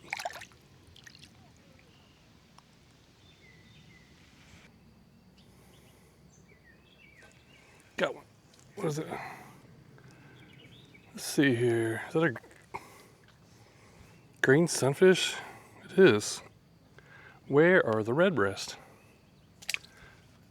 They're usually all up and down this bank like this. I can't really see into it. Just trying to get over and fish in these thick tree areas. Usually just a lot of fish there.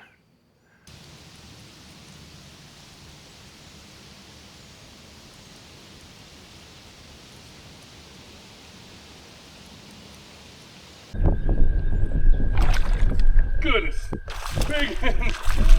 Good, a big one. Oh my, dude, maybe a PB.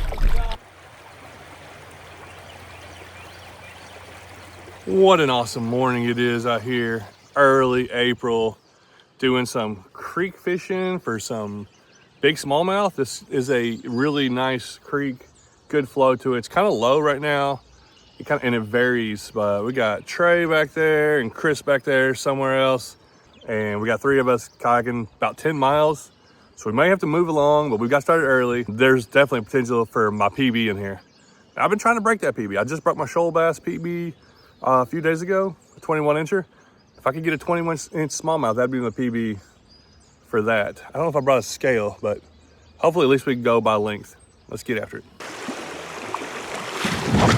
Ah!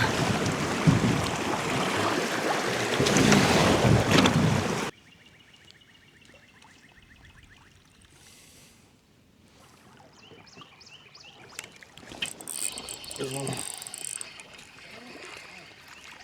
Rock bass. Got my first fish. Rock bass. On the hooker, mate.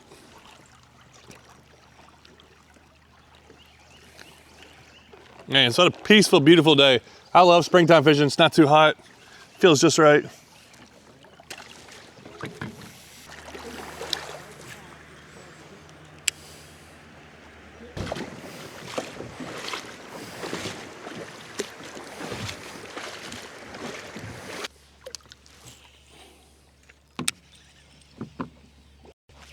Oh my goodness.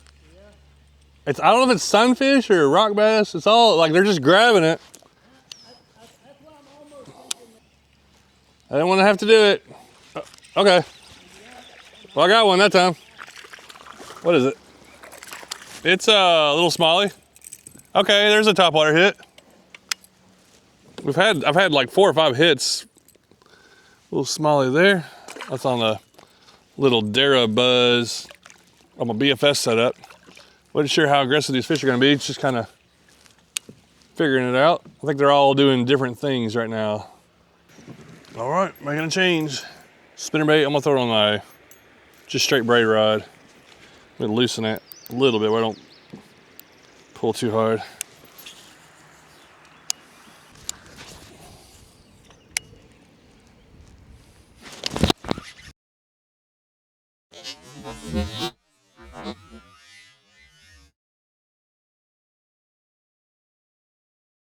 Rock bass number 3. Went to the spinner bait. I think that might be something to give me some more bites. Hello.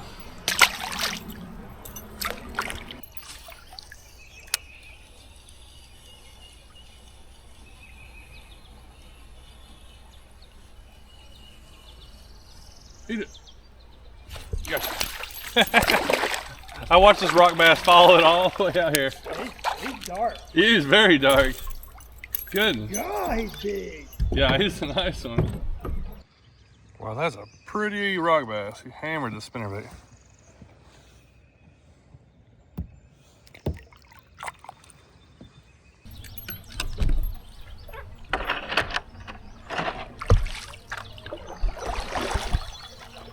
I lost my microphone. Yeah. Do you know where? No, it's tiny. I just looked at it wasn't there. I think this area is going to be dead, and then we'll go in there and not catch a fish. And I'm like, I'm telling you, man. There's a good one. Solid little one. About a 14 incher. Man, this is pretty. It's hard to beat this.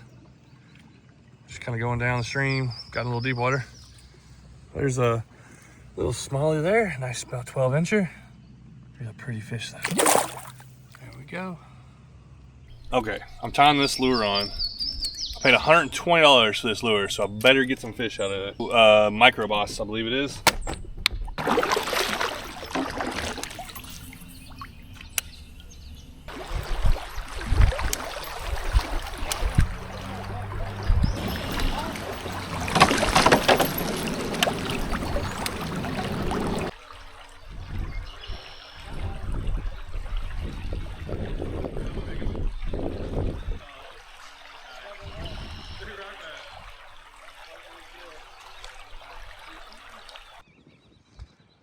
Pulled over to hit this little deep hole. Got rock bass. Everybody's got one out of here. Well, when you're kayaking, it's always good to stop with these. If you can find the right deep holes. We've got several fish out of here. That was a nice one. There's probably a bunch more in there. But at the same time, we gotta also have to move along. So you gotta pick your times. Yeah, I knew this would be a guaranteed spot Yeah. for some fish here. So.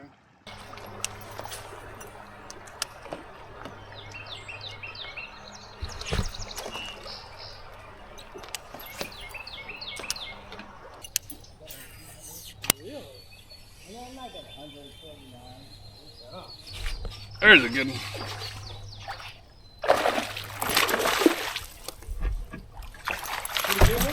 Yeah, he's solid.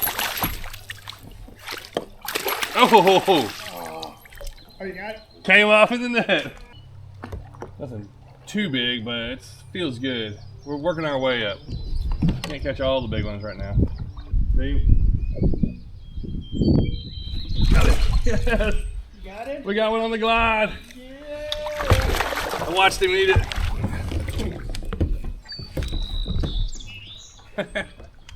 That was pretty cool. $120, get you a 12-inch smallie. Good trade-off right there. All right, that was cool to watch. I got to watch it come. I was standing and looking in the clear water. So let's let this guy go.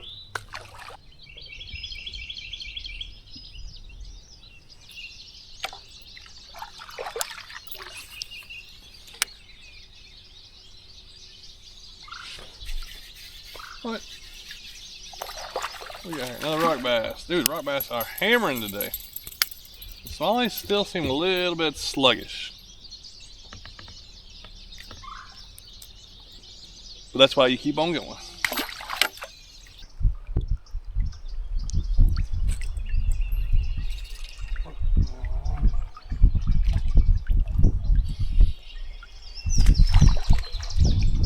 Rock bass. Day.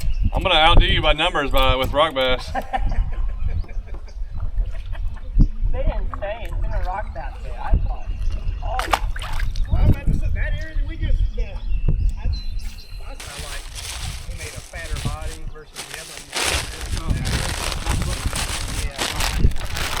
Yeah, I know. Too bad for you. Gotta eat something though. Just brought a few snacks. Chick-fil-A was closed before I came, so.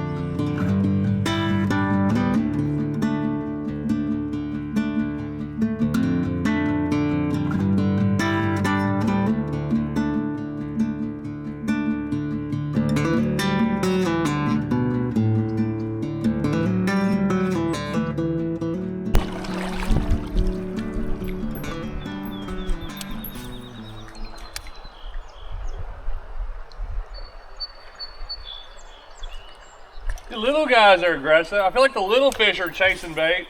Yeah. I haven't seen any big things though yet. I saw a little one chasing some fish around.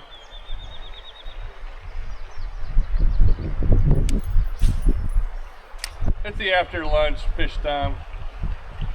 Starting to get hungry. Oh! Good plan. Dang, that was good. And about another 13. About another 13 incher. He hit really hard though. I think they're starting to get more aggressive. Just got our lunch break over. Back to fishing. I think they're gonna start eating a little better. It's warming up here.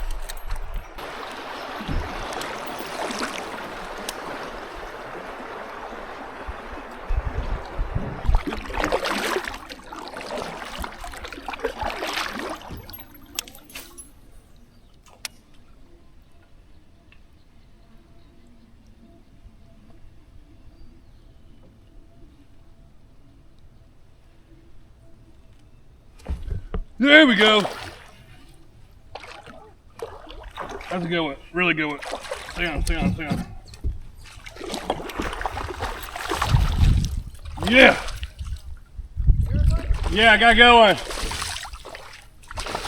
Wow. All right. We've been waiting on that smallie. There we go. That's a nice creek smallie there on the spinnerbait. I watched it come 15 feet off the bank and I saw it hit my spinnerbait as I was right beside it. So I think we're just like halfway about. So hopefully we got some more of these coming. Oh, just what I was looking for. 18 and a quarter. All right, that's the kind of fish we're looking for. Oh man, so glad to get that one. Now we need to go, everybody's got to get one, maybe a couple bigger ones.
Goodness, big one. Good, a big one. Oh my, dude, maybe a PB. Oh, dude, stay on, stay on, stay on, stay on. Yes! Oh! Holy cow!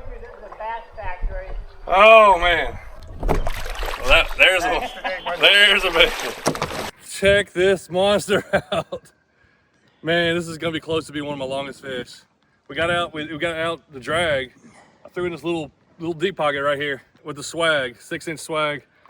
And dude, a giant. Let's get a measurement. It's 20 incher. Alright. What a fish. Okay, look at that.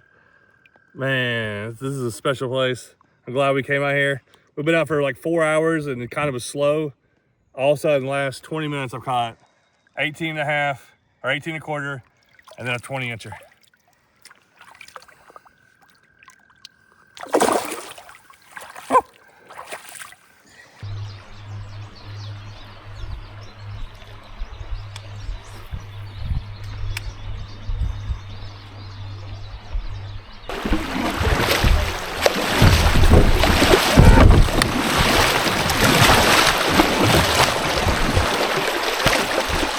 Wouldn't fish this, but I'll try to fish it.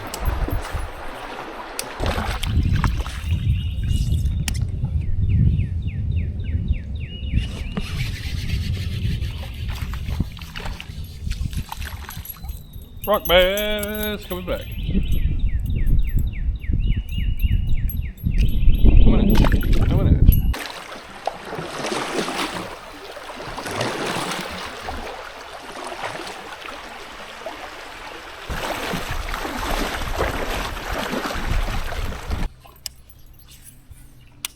Feel free to get up front, but I've just been running, just trying to make up a little time. And How is there nothing right there?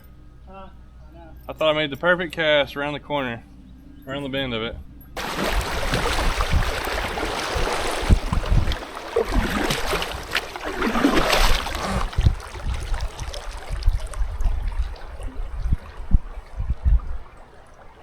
Oh dude, let's go. I was throwing a big fluke earlier, I couldn't get no bites. I caught a 20 incher. Really? Yeah. Today?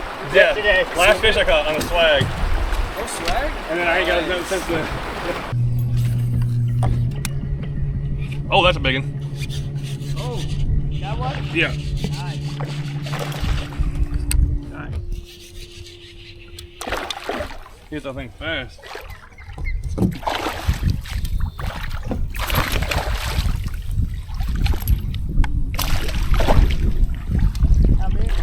Check out this fish. Look at this. It's got a hook in his fin. I know it ain't for me. There's a hook that was hooking stuck in him, so somehow he probably just got snagged when he swiped at a lure. Oh, it's a pretty yellow one.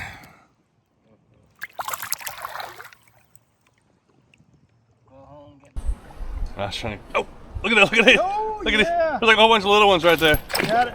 Oh, I got him. I wasn't even trying to get him. Oh. Take that thing. There's a bunch of little smallies right there in the middle. Oop, there's a small right there. Oh, yeah. Oh, God. Not too low, but... Oh. Jerked him out of the water. Thanks, Smalley. You get right there in front of you. To your left. To your right. Oh, I see it. Oh. Going down the current. Pretty one. Big cast.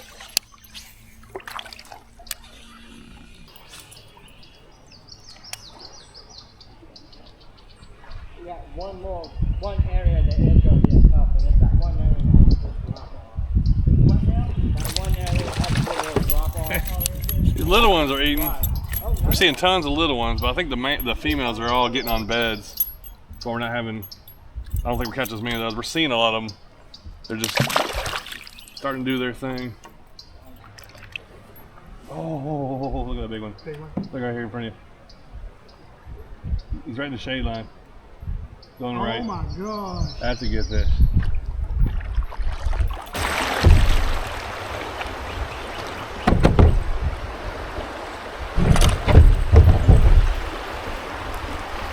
Go! Can't handle it!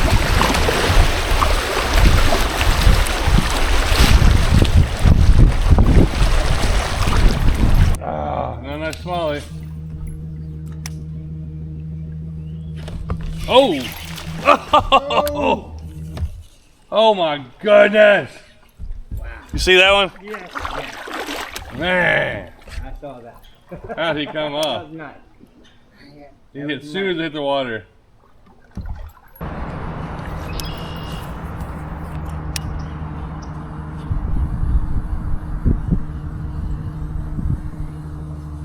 Eat it, eat it, eat it. Big one. Yeah. He's definitely on the bed.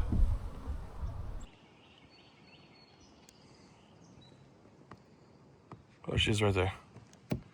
Yep, there she's going back over to her bed, right there. All right, we'll leave it alone. You can see the bed. Really?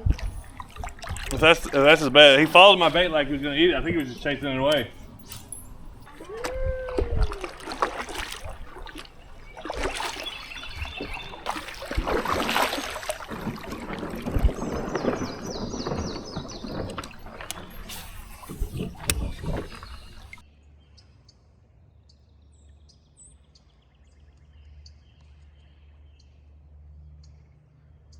There's another one.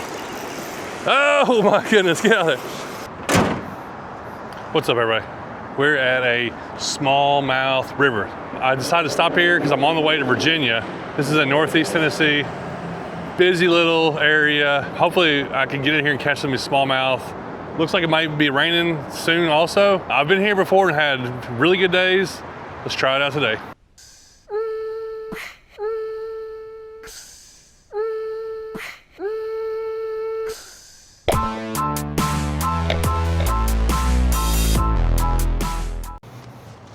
All right, I think this is where we might start wading. And the water is low, so it should be pretty easy to wade up that bank. I don't think it's that deep right here. I've done it maybe 2 times max probably. And I've always caught fish, so had a little rainstorm come through. It happened real fast, so we don't have a lot of time.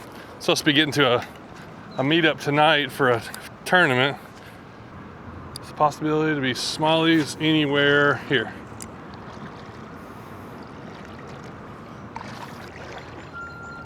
Oh, that looks like a big smallie right there. I think it was. They're discharging water out of the whatever it is up here. They do this all the time. Warms up the water. It's great in the wintertime. I don't know if I'm supposed to be standing in it. I'm a little nervous. I don't know. We'll see if anything happens. If my legs turn into frog legs next week, we'll know why. Yeah, if it was winter time, this would be the perfect place to be fishing right now. Warmer water being discharged. Well, we're gonna put on a fluke. I was throwing a crawl, but it's so shallow. It's like I just kept getting grass every time. This is just a hook I had on there. If we start getting hits and misses, I might change up hooks, but we go with a little jig head.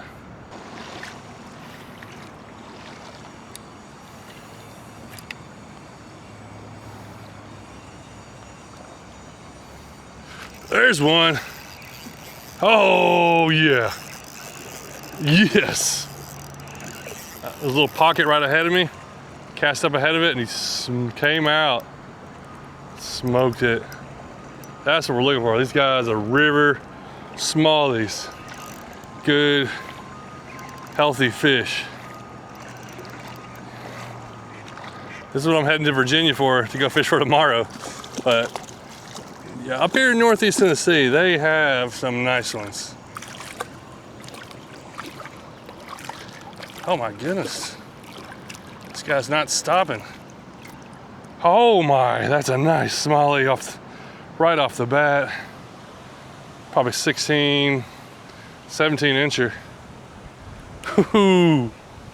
Ate that, no problem. Oh man, it's like a storm's coming back. It just like went by and now it's coming back again. All right, we gotta get a few more of these. This is what I came for. This right here, exactly what I came up here for. That's a nice one. Hopefully we got a few more coming, I don't know. Now I'm way out here. If it starts raining, I can't run back very quick. All right, number 1.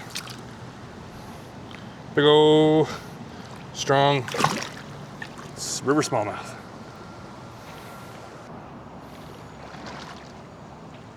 Oh, got hit by something.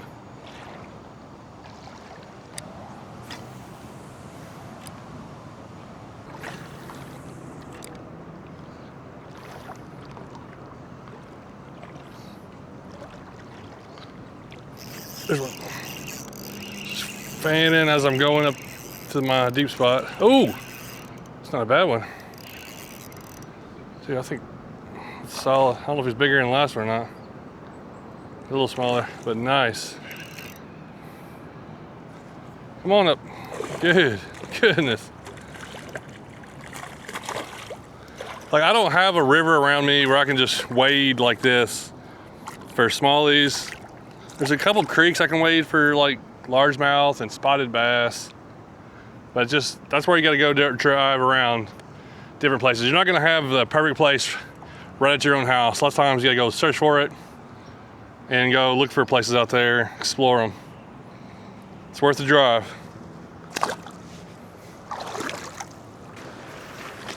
Here's one, like a little drop, then there's the bigger drop that we're getting to is right up there. And it's like, it's deep below that, it's kind of deep in that section right there.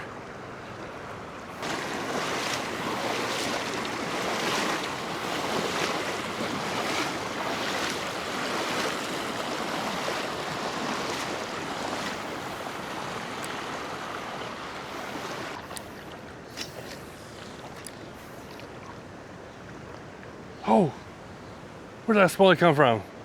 It went right by me. Come on, I figured I'd get another bite by now. Maybe doing a little more hiding when the water's low. If they're not hitting the fluke,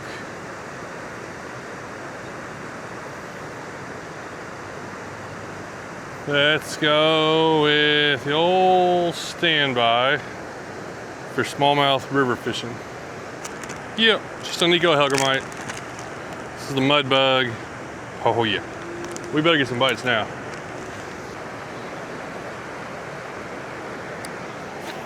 Maybe they're in the current. Definitely could be all in the current right here.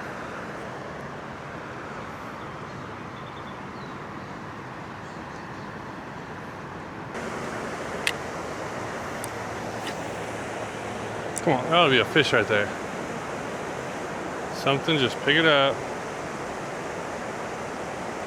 You know there's a fish there. Yep, there was one there. Had to be one there. Little guy. It's all right. The smiley. He's a little chunky dude too.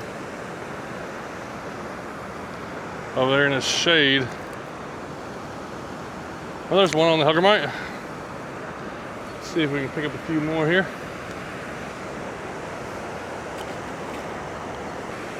I know there's more fish in there, but they probably don't want to eat right now. Plus, I'm sure this area gets just fished all the time. Let's try wandering over on this side.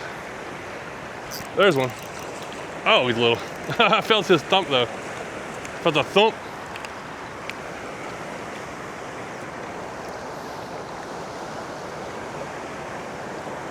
Yeah, that's two out of that little hole right there. There's the little ones. They're hiding in here too. Probably just fish just looking at lures. Oh, oh, what? What was that? It's like something nibbling at it. There's a bunch of minnows right there. There's like a whole bunch of bait fish in that little corner.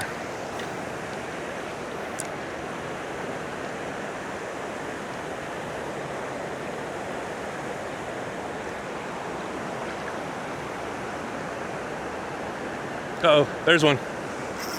Yep. No. Okay. These guys are probably in there chasing those little minnows. I see a ton of little minnows on top. Probably just sitting at the bottom, picking them off whenever they want one. We may come back to this spot. We probably will. I want to go around the edge here, see what it looks like. All right, we're gonna try to get up in front of this island. Wasn't planning on going this far, but since we're here, let's might as well. I still want to catch a few more fish. We're gonna work our way back, kind of fishing as we go also.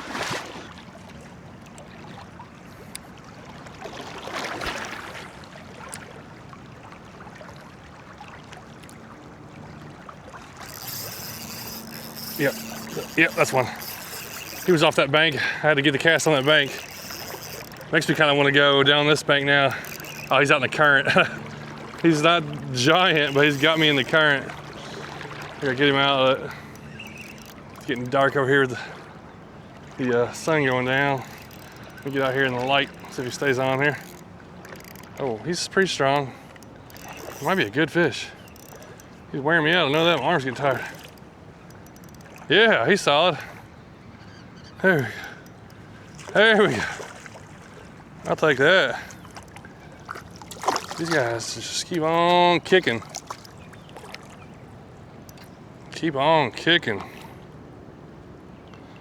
Get that Helgermite over there off that bank. Oh, poked me. About a 15-incher, but man, he's thick. Powerful in that water.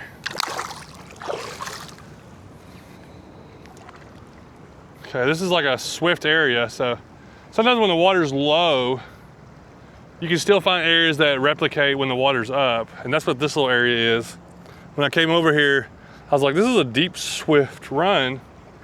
I drifted it through several times, and I'm like, there's some like calm areas off that bank. I was like, if I can get a cast on it, I might be able to get one, and boom, sure enough. All right, geese, what y'all want? Get out of here. Get out of here. What are those fish? I think they're suckers. There's fish in this little pool right here. Lots of smallie. Oh, that's a good smallie. No! I set the hook too soon. One of them saw me and swam off right when another one came and hit my lure. And that was the bigger one hit. They're in this little runner here. It's shallow. I did not think there'd be a smallie there. Oh, I see him sitting there. I see him. Maybe he's on a bed. I see it sitting right there. Hold on. Oh, the clouds just went up. The clouds changed right when I was looking at the fish.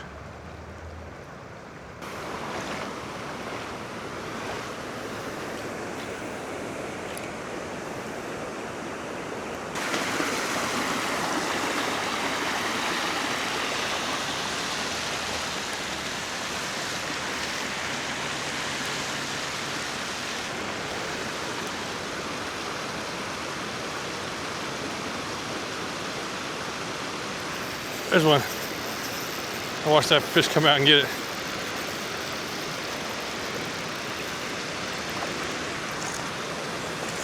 That's not bad. One on the karashi there. All right, don't hook me.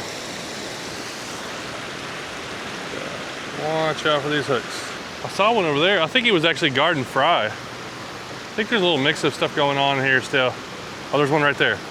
That's a nice smallie. Oh, he's not that big. He's coming down. Let me throw this guy back.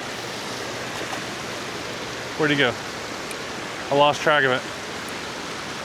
Okay. Oh yeah, they're sitting around that shade line, that tree's coming out. There's some, those are smallies. They're acting like smallmouth. They came at it like when it first hit the water, and then they all turned away. But there's several sitting over there. They're blending in. They're in that current where the water's, the fast current where the water's going through, sitting at the back of a pool like they smallmouth do. Just kind of anything gets funneled their way, they're looking to eat it. All right, we're just gonna go back to the Helgermite. And if this don't work, I might go to the fluke, but I can just use the same little jig head. Helgermite's a good one. I can throw it ahead, let it drift to him. There's a smallie right there. I see him down there. He's not real big, but he's sitting down. So I can drift my Helgermite. Oh, did he eat it? One. Oh, there's a few of them in there. There's several in there. Don't go down that drain. Don't go down that current. No, get out of there. Get out of there. They're down there, all right. Come on, buddy. Come on, buddy. Standing on the spillway here, catching some smallmouth bass. Well, some kind of miniature spillway. Whew. He's a healthy looking guy. Thick belly on it. I think there's a bunch of them right down in there. Throw them down here. All right. I'm glad I came here today. Let's see, I'm gonna do that same drift again, see if any more show up. They're like blending in. Like I'll see one of them, and then oh yeah, there they are. 2 or 3 will show up. There's another one. Oh my goodness, get out of there. He's littler, but man, he hammered it. And then he went airborne. Come on, dude. They're using that current. If I hook into a big one, he's gonna be hard to get out of there. He's actually not bad.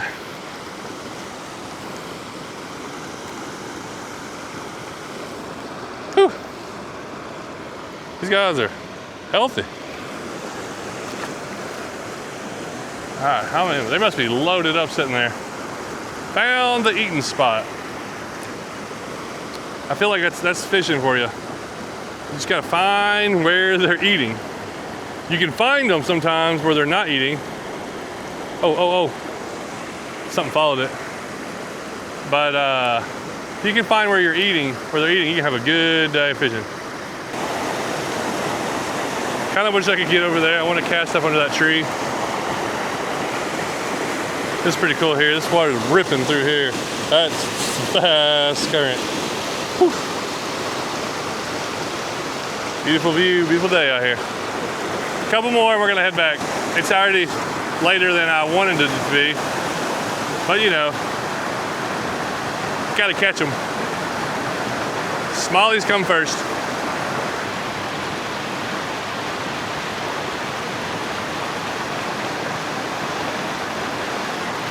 There's another one. If I just stayed at it for a while. Whew, he's in the current. He got drifted through. Come here. Figure I just stayed at it. I get another one to bite.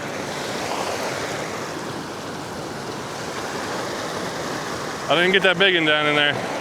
That's all right. We've had a good day.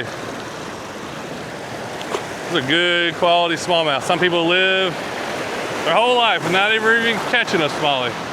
So it's cool to be able to come here and get them today. Very fun. Man, it's cool to get to see those big ones, but you can just imagine how many more giant smallmouth are just in this area we can see. Little pockets and holes. I know I've seen some under that bridge up there, but over the tree.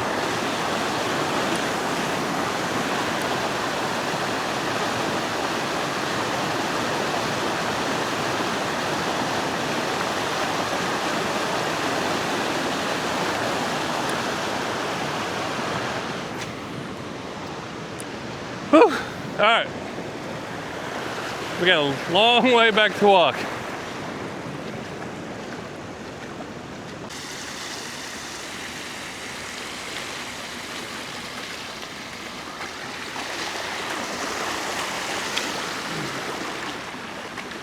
Well, I'm heading back to my truck, and I'm gonna be fishing in Virginia, a day of practice, and then 2 days in the tournament.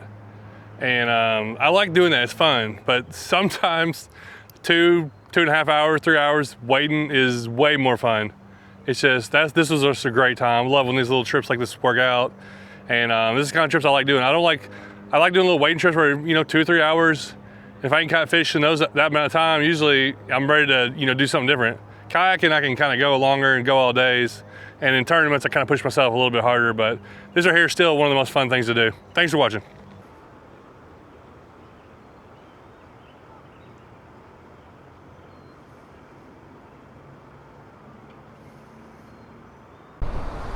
All right, we're about to get in the creek and go fishing down here, Chattanooga, Tennessee. Little urban creek right here that I've hit a couple times, but it's been a while.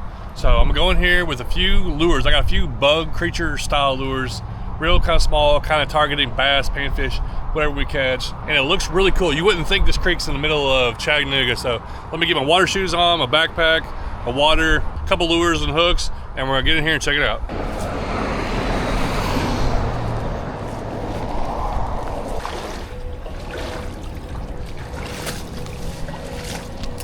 Oh well, this place has changed.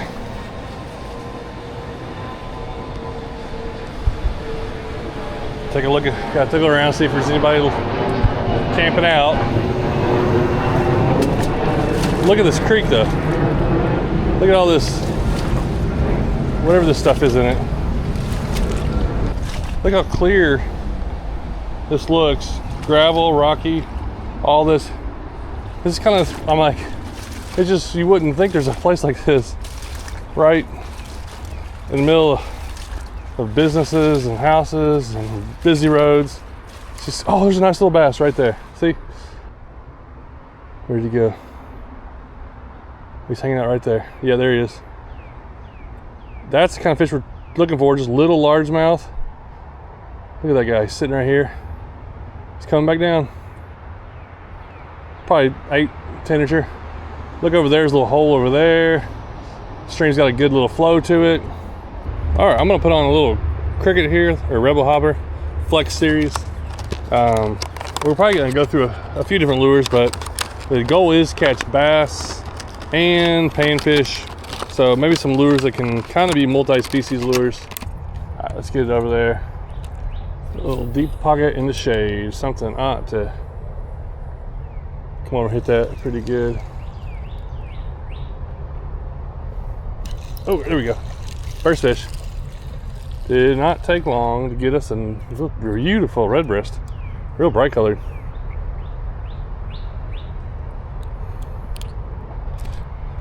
Number one.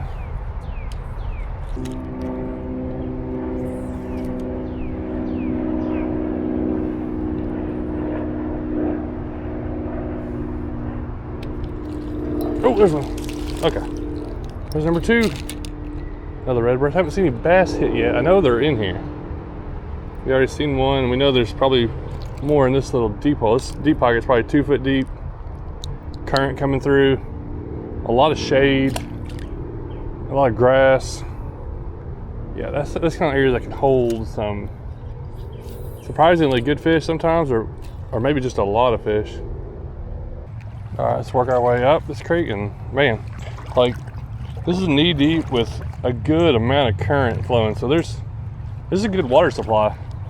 And this year, we're about to get some rain coming in, but we have not had much rain at all. So this creek just stays, probably, I guess it's spring fed. Most creeks are, but it just depends on how much water's coming out of that spring a lot of times. This one looks like it has a good flow to it, even when we're basically in like a drought. Oh, there's a little bitty bass in front of me. I've not seen any bigger bass yet. There's something. What do we got here? Rock bass. I don't even remember catching rock bass in here.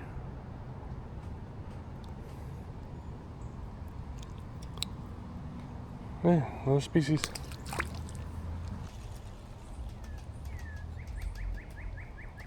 Oh, I didn't know what that was. I heard this noise. It's a bird, a woodpecker right here. I heard it. I thought it was like somebody, but then it moved. I'm like, how did it move? This dude's going to town.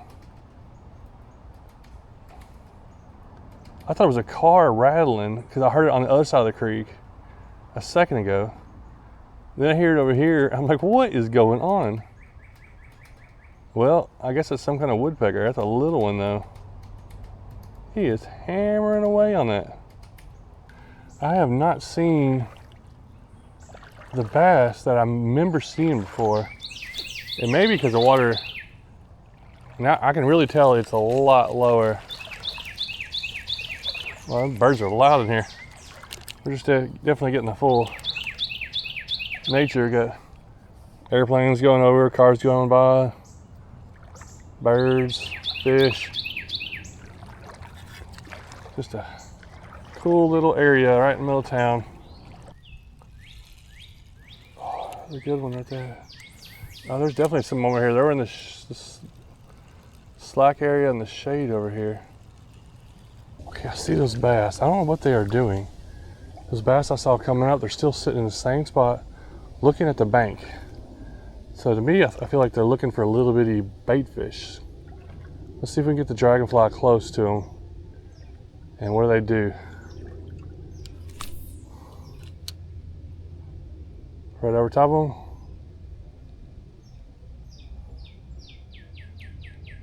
Nobody wants it. Uh-oh, here comes one. Nope. Oh, they should be crushing that. Take a look on the iPhone. Now the biggest one's maybe 12 inches, the other ones are 8, 10 inches. But they're all just sitting there looking like they're looking for bait. But I can't get them to, there's got more over there. Usually I see more bass in that though, so we're still gonna go downstream some more.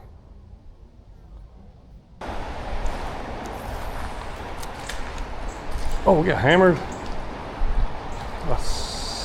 Something. These aren't bass.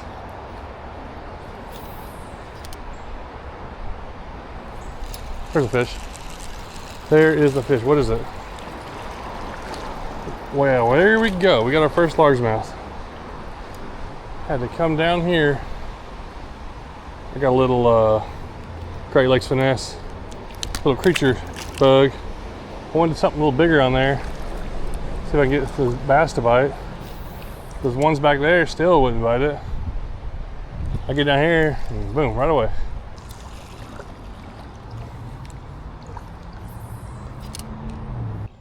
But we're in deeper water and it's a little murky, and I need to kind of cover the water.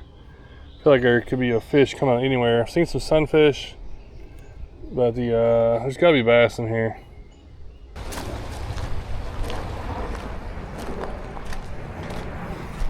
Well, we got a tree down.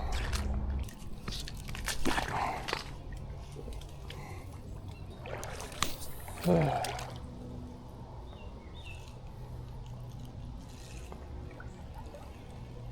I don't know how that happened. I guess somebody could have hung it up there. Somebody must have hung. There's no way two tires get hung on the same limb. This water is low and I'm just keeping on going. Haven't seen the bass, and I've been saying that, and I keep looking for them, and they just, I don't know where they're at. What in the world?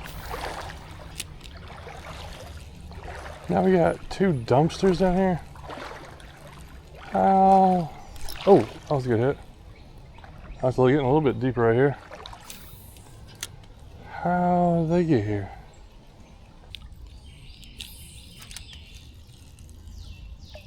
Oh, finally. Something got hooked, I think, and it's not even a bass.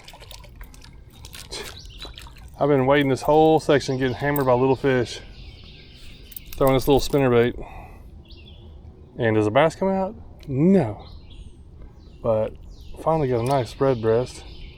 I think I'm just gonna have to make a little tweak, but I'm not gonna do it yet. I'm gonna get down that way with this spinnerbait that I'm throwing, which isn't even a big one, it's a small one, before I make a change. And then when I have to come back, I'll make a change.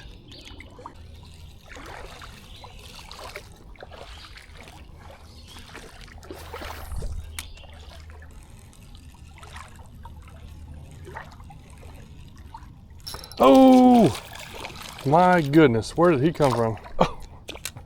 Oh, we lost it. That was our first bass, or at least one on the spinnerbait. Oh, he was right, came out, just popped out in front of me.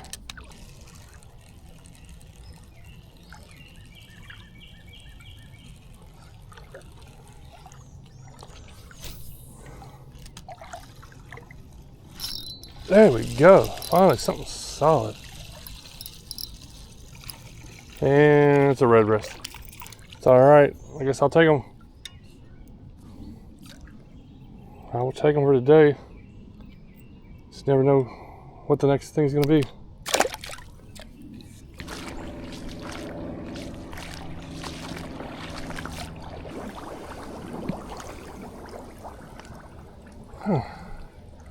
This may be as far as I can go. I think I had to do this once before. The bottom is getting so soft. I'm not sure why this transition here. I don't know if I can walk the creek bank anymore. Just filled in with sticks and debris and stuff. It's right where it starts to get deep though. I guess it's because there's not near as much current. It's getting really, so the bottom's getting really soft. There's like not much of a current right there. I know there's fish down there somewhere because I've come up the creek before, but for today we're turning back. We've been out for 2 hours on this creek and it's been a lot of walking. I got a long way to go back, but it was different. That's why I like coming to these creeks. Every time they change, I thought I was gonna come here and catch a bunch of bass. I was like certain of it. And then the bass aren't here.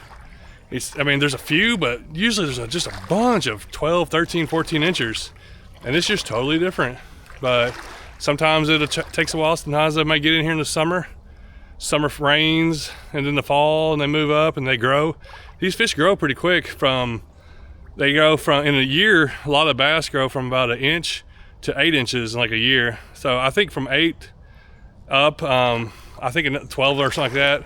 So they can go from like these little 8 inches to a bunch of 12 inches. That's a big difference by the time, within a year or something like that, maybe a few months. But they eat here so fast in the summertime. They grow really fast spring and summer in here eating bugs. But we are gonna change lures. I gotta get some rocks out of my shoes and we're gonna go back upstream. Now we're searching for just any kind of panfish we can catch.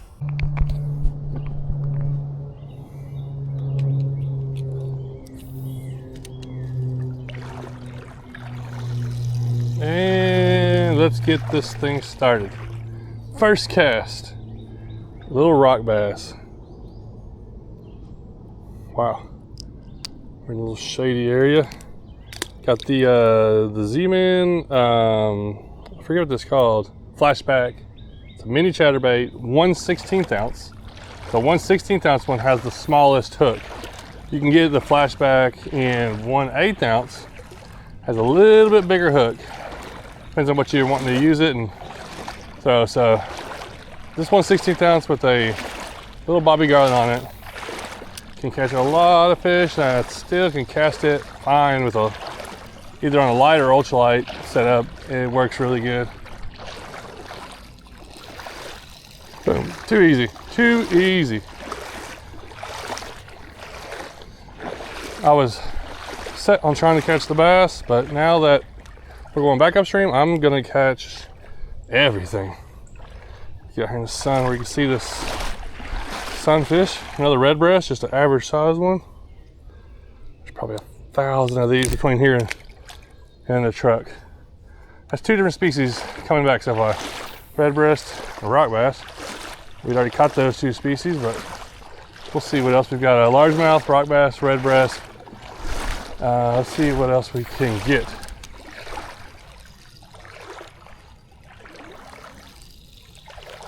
And we got something different. Oh, I didn't know these were in this creek. There's only a few creeks around here that I catch these in. That's a spotted sunfish. Maybe the first time I've ever caught one out of this creek. There's a few creeks in this area that I do catch them, but around me, this is probably one of the only places there are till you get further south. So it's kind of neat to catch that spotted sunfish. Interesting. That's what's fun about the downsizing. You really can pick off a lot of species that you just might not even know are there. Oh, there it is. Oh, right. Another red breast. They got one of the bigger mouths of the sunfish around here, and they're one of the most aggressive fish in the creeks throughout the summertime. I guess other than largemouth. Largemouth usually can be more aggressive, but there's more red breast in these creeks. We got a shopping cart, some tires, a baseball, some kind of roof rack. What is that? Some kind of siding or something. I thought it was a tailgate. A pair of sunglasses, another tire, a can, a cone.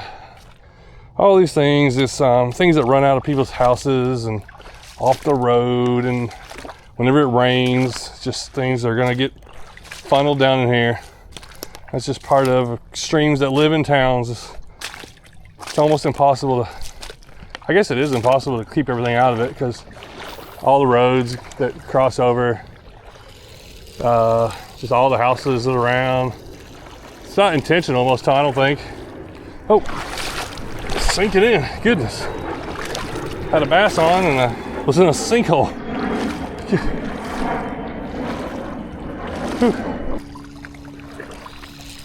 Ooh, that feels a little better. What is that? Another rock bass. See what's crazy? Like, we just saw all this trash. Look, all this trash, all kinds of stuff. Guess what lives in here? Rock bass. They're supposed to be like a sign for how healthy a stream is. And I've already caught 3 or 4 today. We got all these fish living in here. It's crazy how nature just can clean up things that we think are just nasty and dirty. But nature has a way of just cleaning it up and taking care of it. Now, is it the best to have all this trash in here? No. But people gotta live somewhere. I mean, I like living somewhere. I don't want to have to move my house just because I can't, because in case trash or something gets on it. And then we like driving places, so there's a give and take for sure. And a lot of this trash just gets washed away. You can clean it out and it'll be right back. It's gonna get washed downstream into places. But, you know, that's just the reality of it. I like to just, I don't know. It's not something you want to dwell on. You want to, but it's also something you're like, oh man, how can I solve that? I don't know if you can solve it. There's measures you can take to be careful. And a lot of people say, like people that fish and leave their cans behind and leave their worms, like that's the least amount of trash that gets in creeks and in the rivers. It's really just stuff coming from residential areas. That's why you go to these mountain streams. There's like, oh wow, they're so pretty up there. Yeah, there's no houses up there, no trash up there. Hopefully we can keep a lot of those, some of those national parks that way. Gotcha. Oh, yeah, another red breast? Yep, it is. Ooh, it's a nice one. Pretty. Oh, that one is a really colorful one.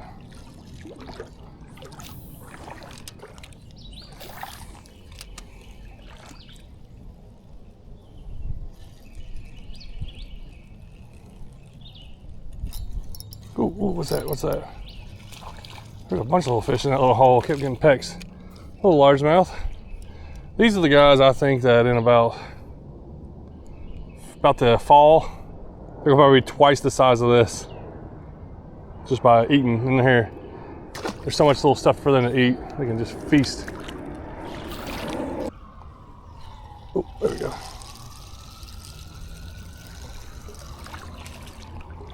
Hey, there's our first bluegill. It's kind of odd. I figured we'd done caught several of those. I've seen a lot of little ones. This one's pretty little, but I've seen a lot even littler ones.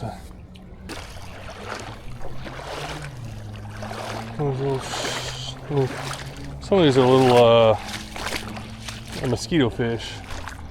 All these little ones there. What's that? What's that? Oh, the red breast. There's plentiful in here. What you don't see though is all the fish that are just a little bit smaller that are nipping at it and not getting hooked. Every cast, I bet I get average 2 to 3 little nips. It's just millions of little fish in this area. They're out here.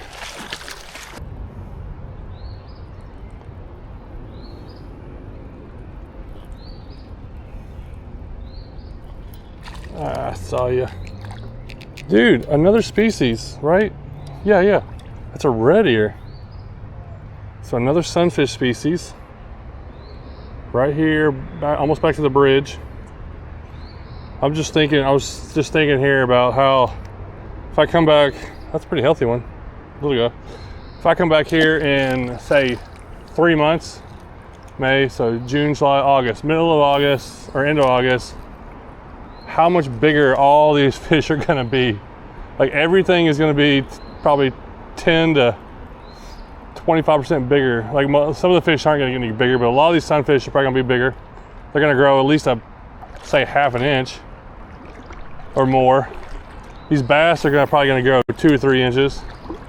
Like everything's gonna be, that's why like a lot of times these creeks, I do like fishing them in the fall, like August, September, and October, right before it gets cold, and you can like have some amazing days because everything's a little bit bigger, a little hungrier, and right as the weather starts to cool down, these fish, they get aggressive, you know, as soon as the days start getting shorter basically in these streams. So these things, they change a lot. It's really cool to see. Had a fun time out here today, seeing the changes. Oh, holy cow. Come on. Dude, I caught a little fish and a little bass came over like he was gonna eat it. He's right in front of me. That was crazy. He was, I don't think he showed up on camera. I don't know if it did or not. But I hooked a little sunfish in a bass that was barely bigger than it. Came at it like he was gonna, I don't know what he was gonna do. All right, well, I'm gonna get out of here. My setup ended it off with the flashback chatterbait, 1/16 ounce. I was using 6-pound mono. This is just one of my more multi-species setups. You can kind of handle a little bit, but really nice rods. I like these Lose rods. This is the light series, but this is actually a 6.4 light action fast. So it's a light action rod. This is the Johnny Morris reel. I think it's like 1,000 size. Like I said, I got 6-pound mono. Kind of can do a little bit of everything. Multi-purpose and multi-species style setup. So, all right, time to get out of Chattanooga.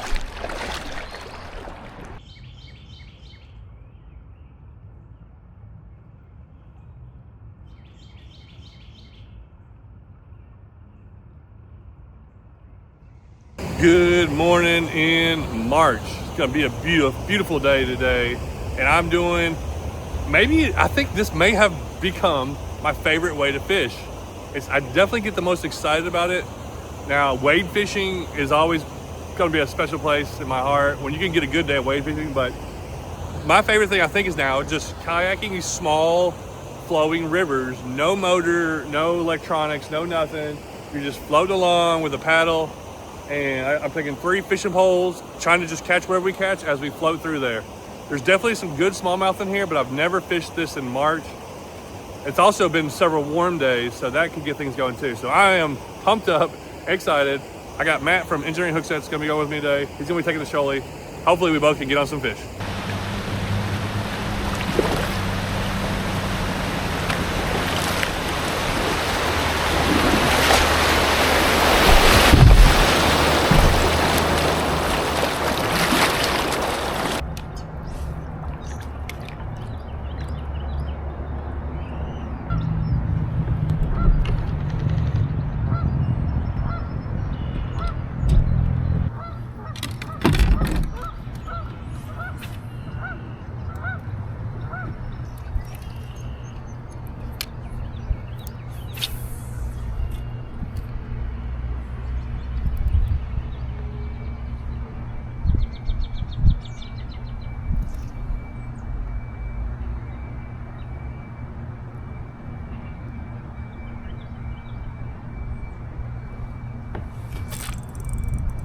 There's one. That's a big one. Big fish. Big fish. Big fish. I don't know if it's a smallmouth. Giant! You guys got giant! Dude.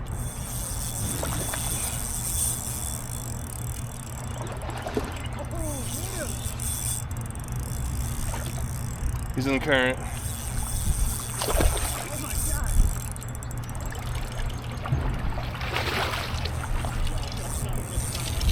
No.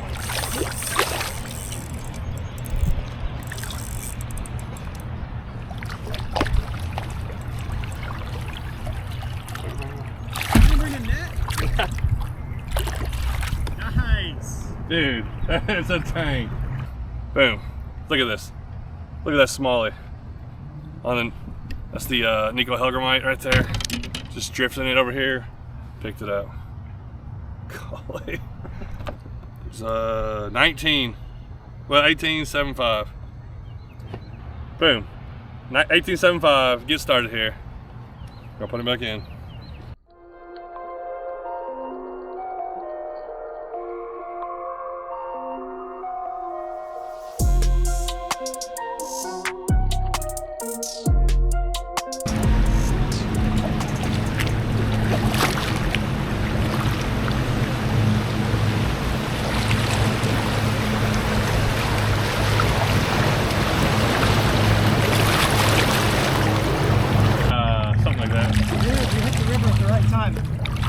Alright guys, well I'm out here on John's kayak. Just put a nice one on. This is my biggest smallmouth in a long time.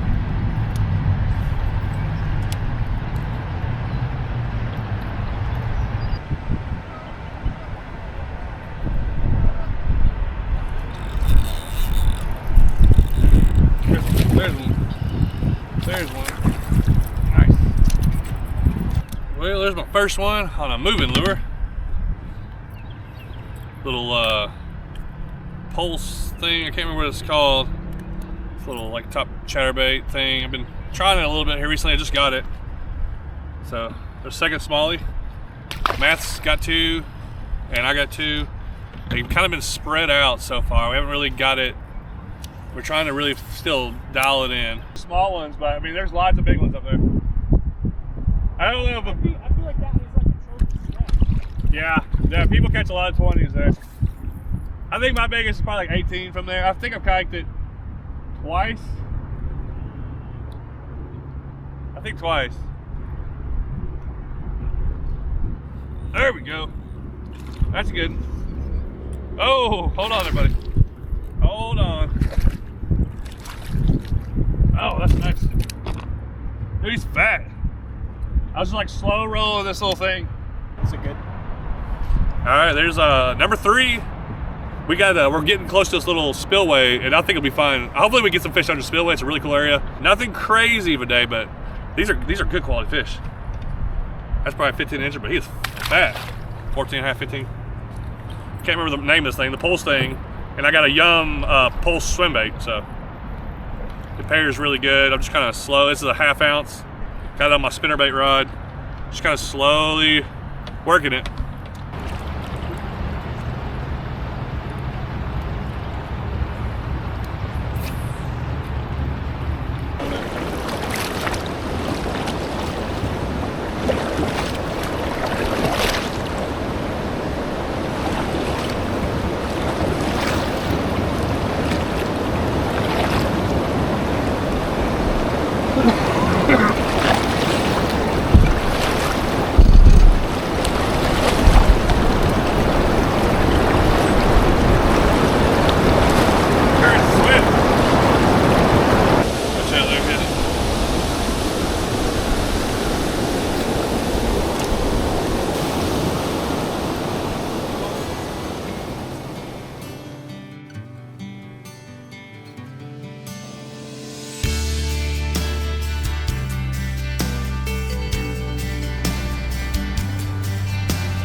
Well, lunch break.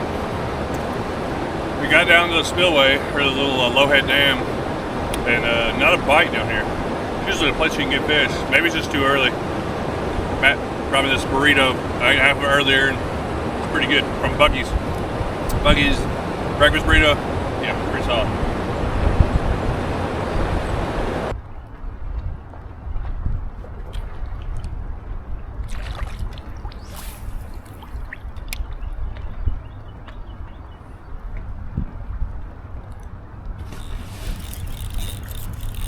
Here's a good one. Oh, is he big? I think so. Alright. Yeah, it's a good one. Just got over that Yeah. Oh, get back in. Oh, back it out. Well, little lunch break, back at it. we're back in the natural flow of the river too. Beautiful smallmouth. So there's more current, and that last section we were fishing really didn't have a lot of current because it was backed up behind that low head dam. So I think that definitely has a lot to do with getting fish in where they're eating at. But we got, I think, maybe 2 miles left. Hopefully we can get a few more fish piece.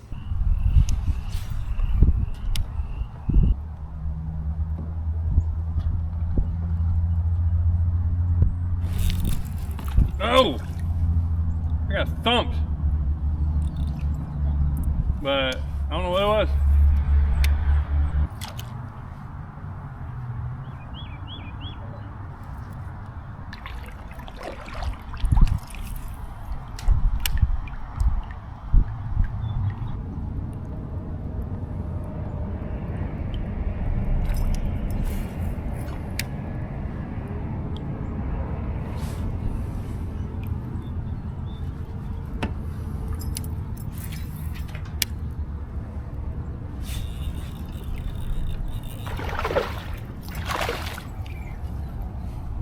What is that? Oh, big largemouth. Wow. All right, well, another one. Look at this largemouth. I just changed to a spinnerbait with this bright blade. I threw in there and I had a whiff. I was like, what was that? I thought something hit, but I think it just hit the blades. So I threw right back in the same spot and we caught this largemouth. Look at all these spots on him. He's all spotted up. The ramp is right there where we're taking out, so this may be the last fish for the day. Nice chunky largemouth to send it off. All right, that's a good largemouth there. Probably about 16-incher. Definitely looked weird when it first hooked into it. I didn't know what it was. You just don't have amazing days very often. Everybody thinks you're like, oh, you just have all these amazing days. Well, there's so many days where it's not.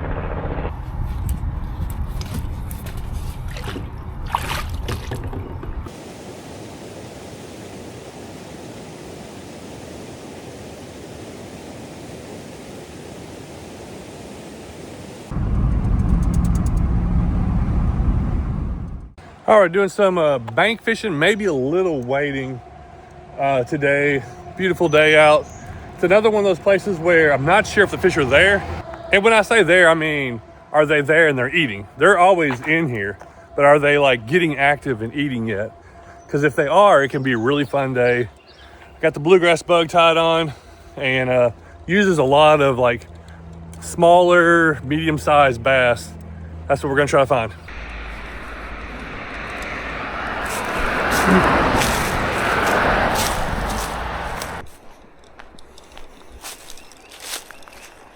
Water's super clear. I haven't seen anything yet walking up here.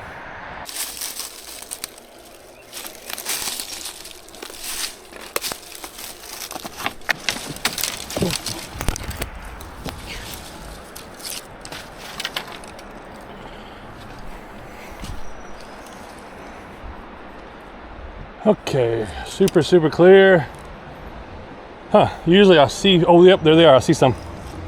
Here we go, are they gonna come hit? Oh yeah, they're down there. I see several little bass. Yeah, they're cruising. Are they gonna eat this? Sometimes they're really finicky. It's super clear water. Got like a little foam on the top. There's 1, 2, 3 or 4 little bass down there. Oh, and another one came there. So they're out here, they're moving around. I think the water's warmed up enough. Just, will it be enough to get them like really active and eating?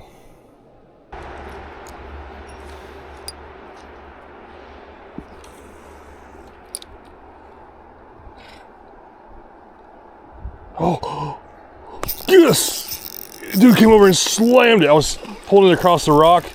He just came like a blur over to it. Okay, let's get down to it. That's what we're looking for. And they are there. Find a way to get down to him. Guess I'll have to pick him up here. There's a little one following him. No hesitation. That's a good one. That's the kind of fish that I expect here, like this size. It's just a nice little, strong 12 inchers. Beautiful fish. This guy came flying over to get the creek water color bluegrass bug on a, I think it's a 1/10 ounce jig head.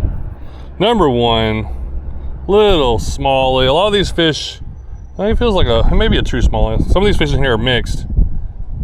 It's kind of a little rare area. But that is what I'm looking for. That's the kind of size bass. There's a little bit bigger ones, a lot of littler ones, but that's just a good, fun size. That guy was aggressive. I don't even know how he saw it. I was like on a rock over there. He comes flying over and just ate it, no hesitation. I got a little wind going on. I can't see into the water. It's good. This water is like really, really clear. Look at this view. This is such a cool spot. But there's current like up through here. This is why I come to this area. Then there's a long, deep pool. And it's hard to get them out of the slow water a lot of times, but this fast water a lot of times, that's, I mean, right up here, the current, that's where they eat. And they're up here, so that's good. Good sign. Okay, we got the microphone on. Hopefully, I go back and forth using the microphone because sometimes it takes away from some of the natural sounds. But when it's windy and really messes up the audio, you can help it make it a little clearer.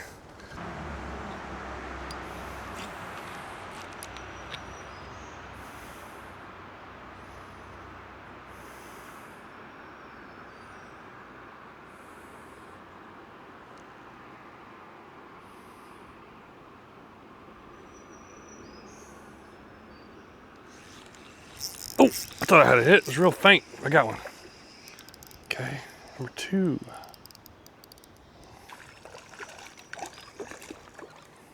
Pretty fish.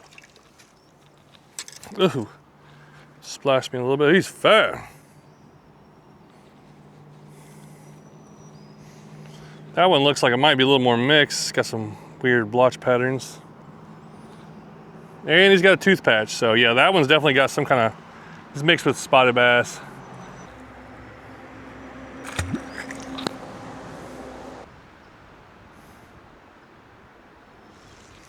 Oh, yes. They're biting kind of soft. And just like picking it up, I think, and just taking off, just kind of slowly taking off with it. Okay, that's three. That's what we came for. I wasn't sure what was gonna happen. I came up to this area a few weeks ago, it's close to this area, and I just couldn't get anything to bite. So I knew I'd come back at some point, and here I am. Number three.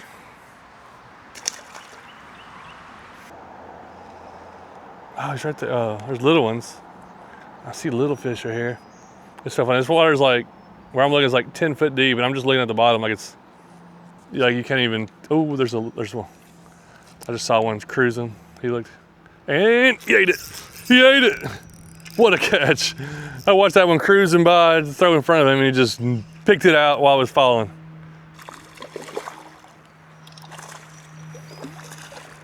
Sometimes when they go right, things go right.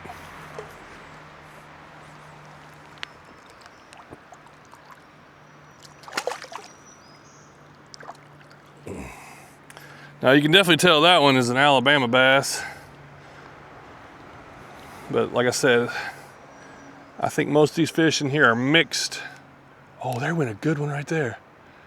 These bigger ones kind of cruise around. That's a solid one. It ain't like a big one. There's definitely some like 15, 16 inchers. I haven't seen those yet.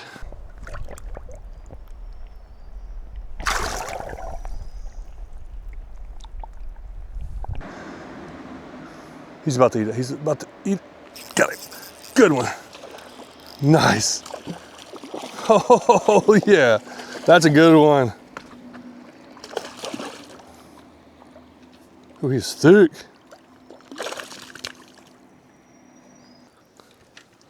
Look at that. That's a unit of a, I don't know. No tooth patch. But it looks a little mixed. Oh yeah. Man, he is a beast. Thick fish. Really cool colors on this one too.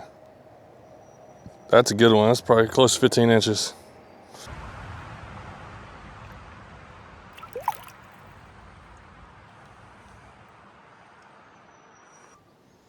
There it goes.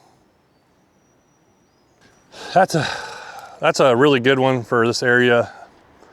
I mean, just from fishing here over years, it's a big water system, but really it stays small, and then when they raise it for the whitewater rapids, the water is up another 4 foot. I'd be almost underwater when the water's up, and there's no way I'd stand here. It'd be able to just wash me away. So these fish have to live in fast current. Oh, there's one right there.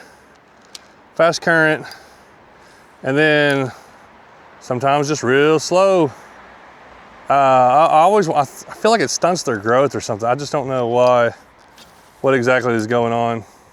They don't get like, I don't know if I've ever caught one like a 3-pounder or anything, and there's a lot of that pound to that net there, probably pound and a quarter, something like that, 14. Oh, I got snagged. Thought I had a big one there for a second. Broke off, okay. Let's go over our setup. This is a Fin-X rod. This is the 6'9" medium light. Got a 2500 Stratic, 10-pound braid. And then we got some Varivis leader line, 10-pound. And we got an owner offset hook. That was a different hook that I was using, but all I brought with me was like a few of these hooks, a little bit of leader line. And we're gonna stay with the bluegrass bug in the creek water color, my specific color that I chose. And it's working really good. This is what I liked. I wanted to use it for. I was like, I bet this would work good in super clear water, and it has. It's done really good. All right, of course, the bluegrass bugs are made of real strong material that all the mule fishing lures are made. I mean, I got flies biting my legs, and I usually just rig it kind of however you want to rig it, really. I don't think that makes too big a difference. I like to go kind of sideways through here, have that hook come out the other side. It's barely poking out. Easy to get a fish to hook. Let's go back to fishing. All right, we start working our way up towards that current. The way these fish are, I think they're gonna be up in here eating. Hopefully pretty good. There's one. Yep. Oh, nice. Nice fish. Pretty fish right there. Whoa. Oh, we got you.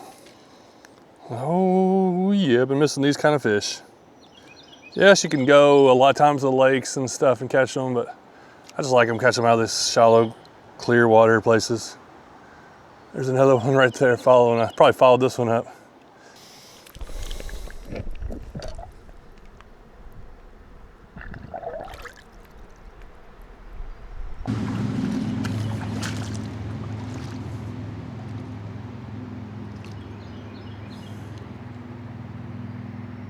Oh, is that a fish or a...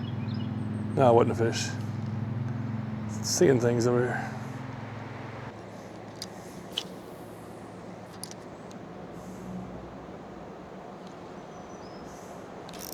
Oh yeah, that was a good hit. Oh, wow, this might be a good fish.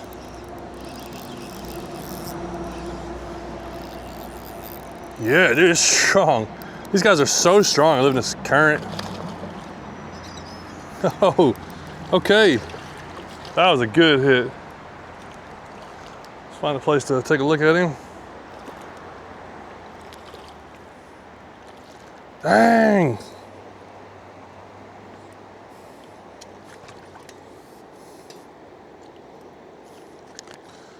Look at how he ate that lure. It's one of our better ones today. There we go. We got some kind of crawdad pinchers down his throat. He's up in that fast water. Oh, he smells fishy too. Up in that fast water eating there.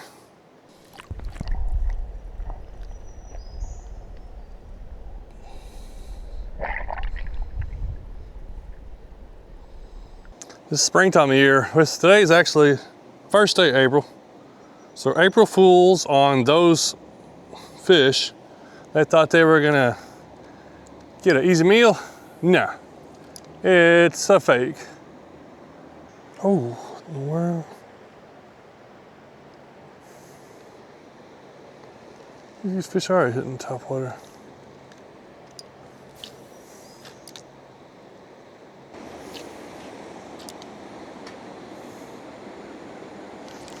Oh! What? Oh, he's right there. Eat it, eat it, eat it, eat it. Come on. I can't tell what the I got hit. I thought he ate it. All right, we're up at like the actual last plunge in this deep pool. So, oh, did I get one? Oh, I got one. I didn't know he was on. I was about to say I hadn't got a bite in a minute. Missed one back there, and then boom, there's one. Yes, sir. Okay. They're definitely all through here. They get here in the summertime too, but it's nice when they're in the spring. It's like they're here. If they're in here eating. That's the thing about this fast current areas. Like they don't. I don't think that's the place they just go to relax. They like it for probably in the summer for cooler water, good oxygen, but they also are in here and they're eating usually.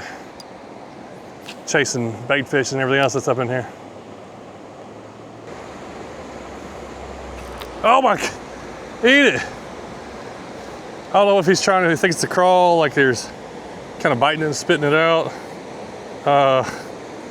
Why have I missed him 3 times?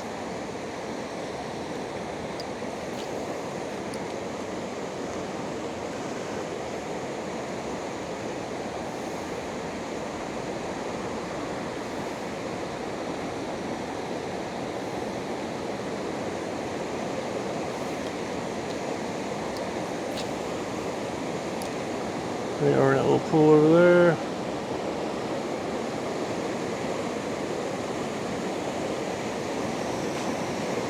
Oh, the water's coming up.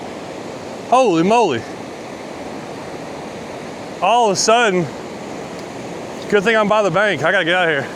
Because that water will come up really fast. I didn't know it was gonna come up today. I just looked at the schedule. Wow, good thing we're here at the end. Yeah, let's get out of here before we get overtaken. It may not come up very high.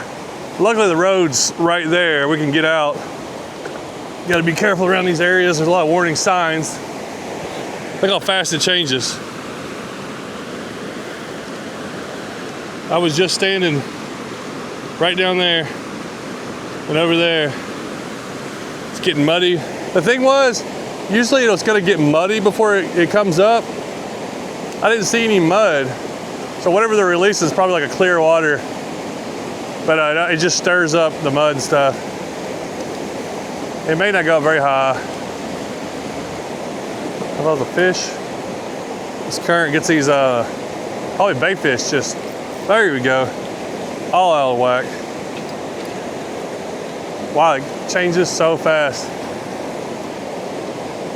That's why it's weird to fish this area. I'm glad I got it just right. Oh, my bad, fish. Hit the rock there. If I'd have come an hour later, it would have been like this, and I wouldn't have been able to fish it. Or very well, anyways. I guess I caught one here, but I probably wouldn't even try because it's really hard.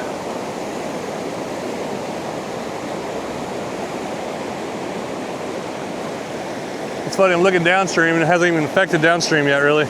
Just kind of takes a while. Feel like it's evening now. This is probably about as high as it's gonna get.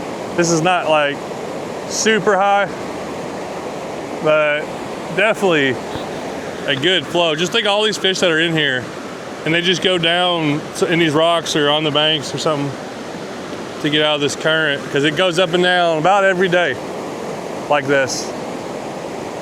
So it's messed up my other spot. I had another spot I was gonna fish. This is gonna mess it up, I think.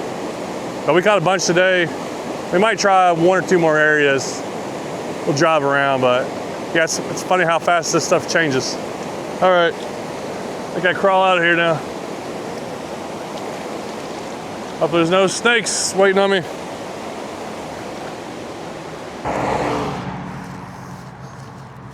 All right, I'm gonna try to get in one more spot real quick. We drove downstream, so the current hasn't caught up here yet. It's coming, but I think I should have some time if I can get to my spot.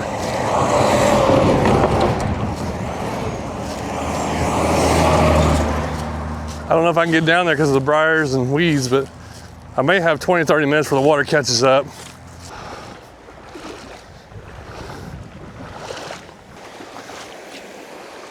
There should be some fish hanging in right off this drop. This is like a last long shoal before you enter the lake. So like this could be a place fish stack up.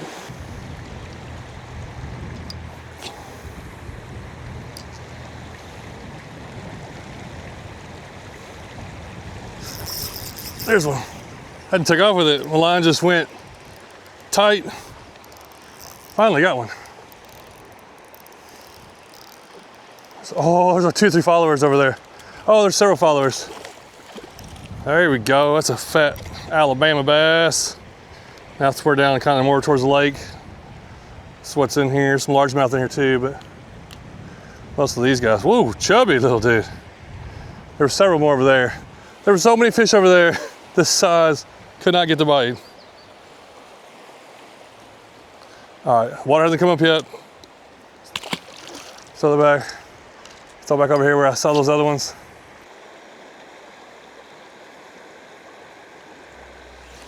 Oh, I think I had one on, came off. Couldn't catch up to him. That's one. Oh, that's a good one. Dude, that's a big one. Oh my. That's a good one. Oh yes. Oh, he's not that big, but he's pretty big. Biggest fish today. Oh yeah. I'm glad we stopped here just for a little bit. Nice. That's a largemouth, wow. I don't see a lot of largemouth up in here. All right, send this largemouth back in where it belongs.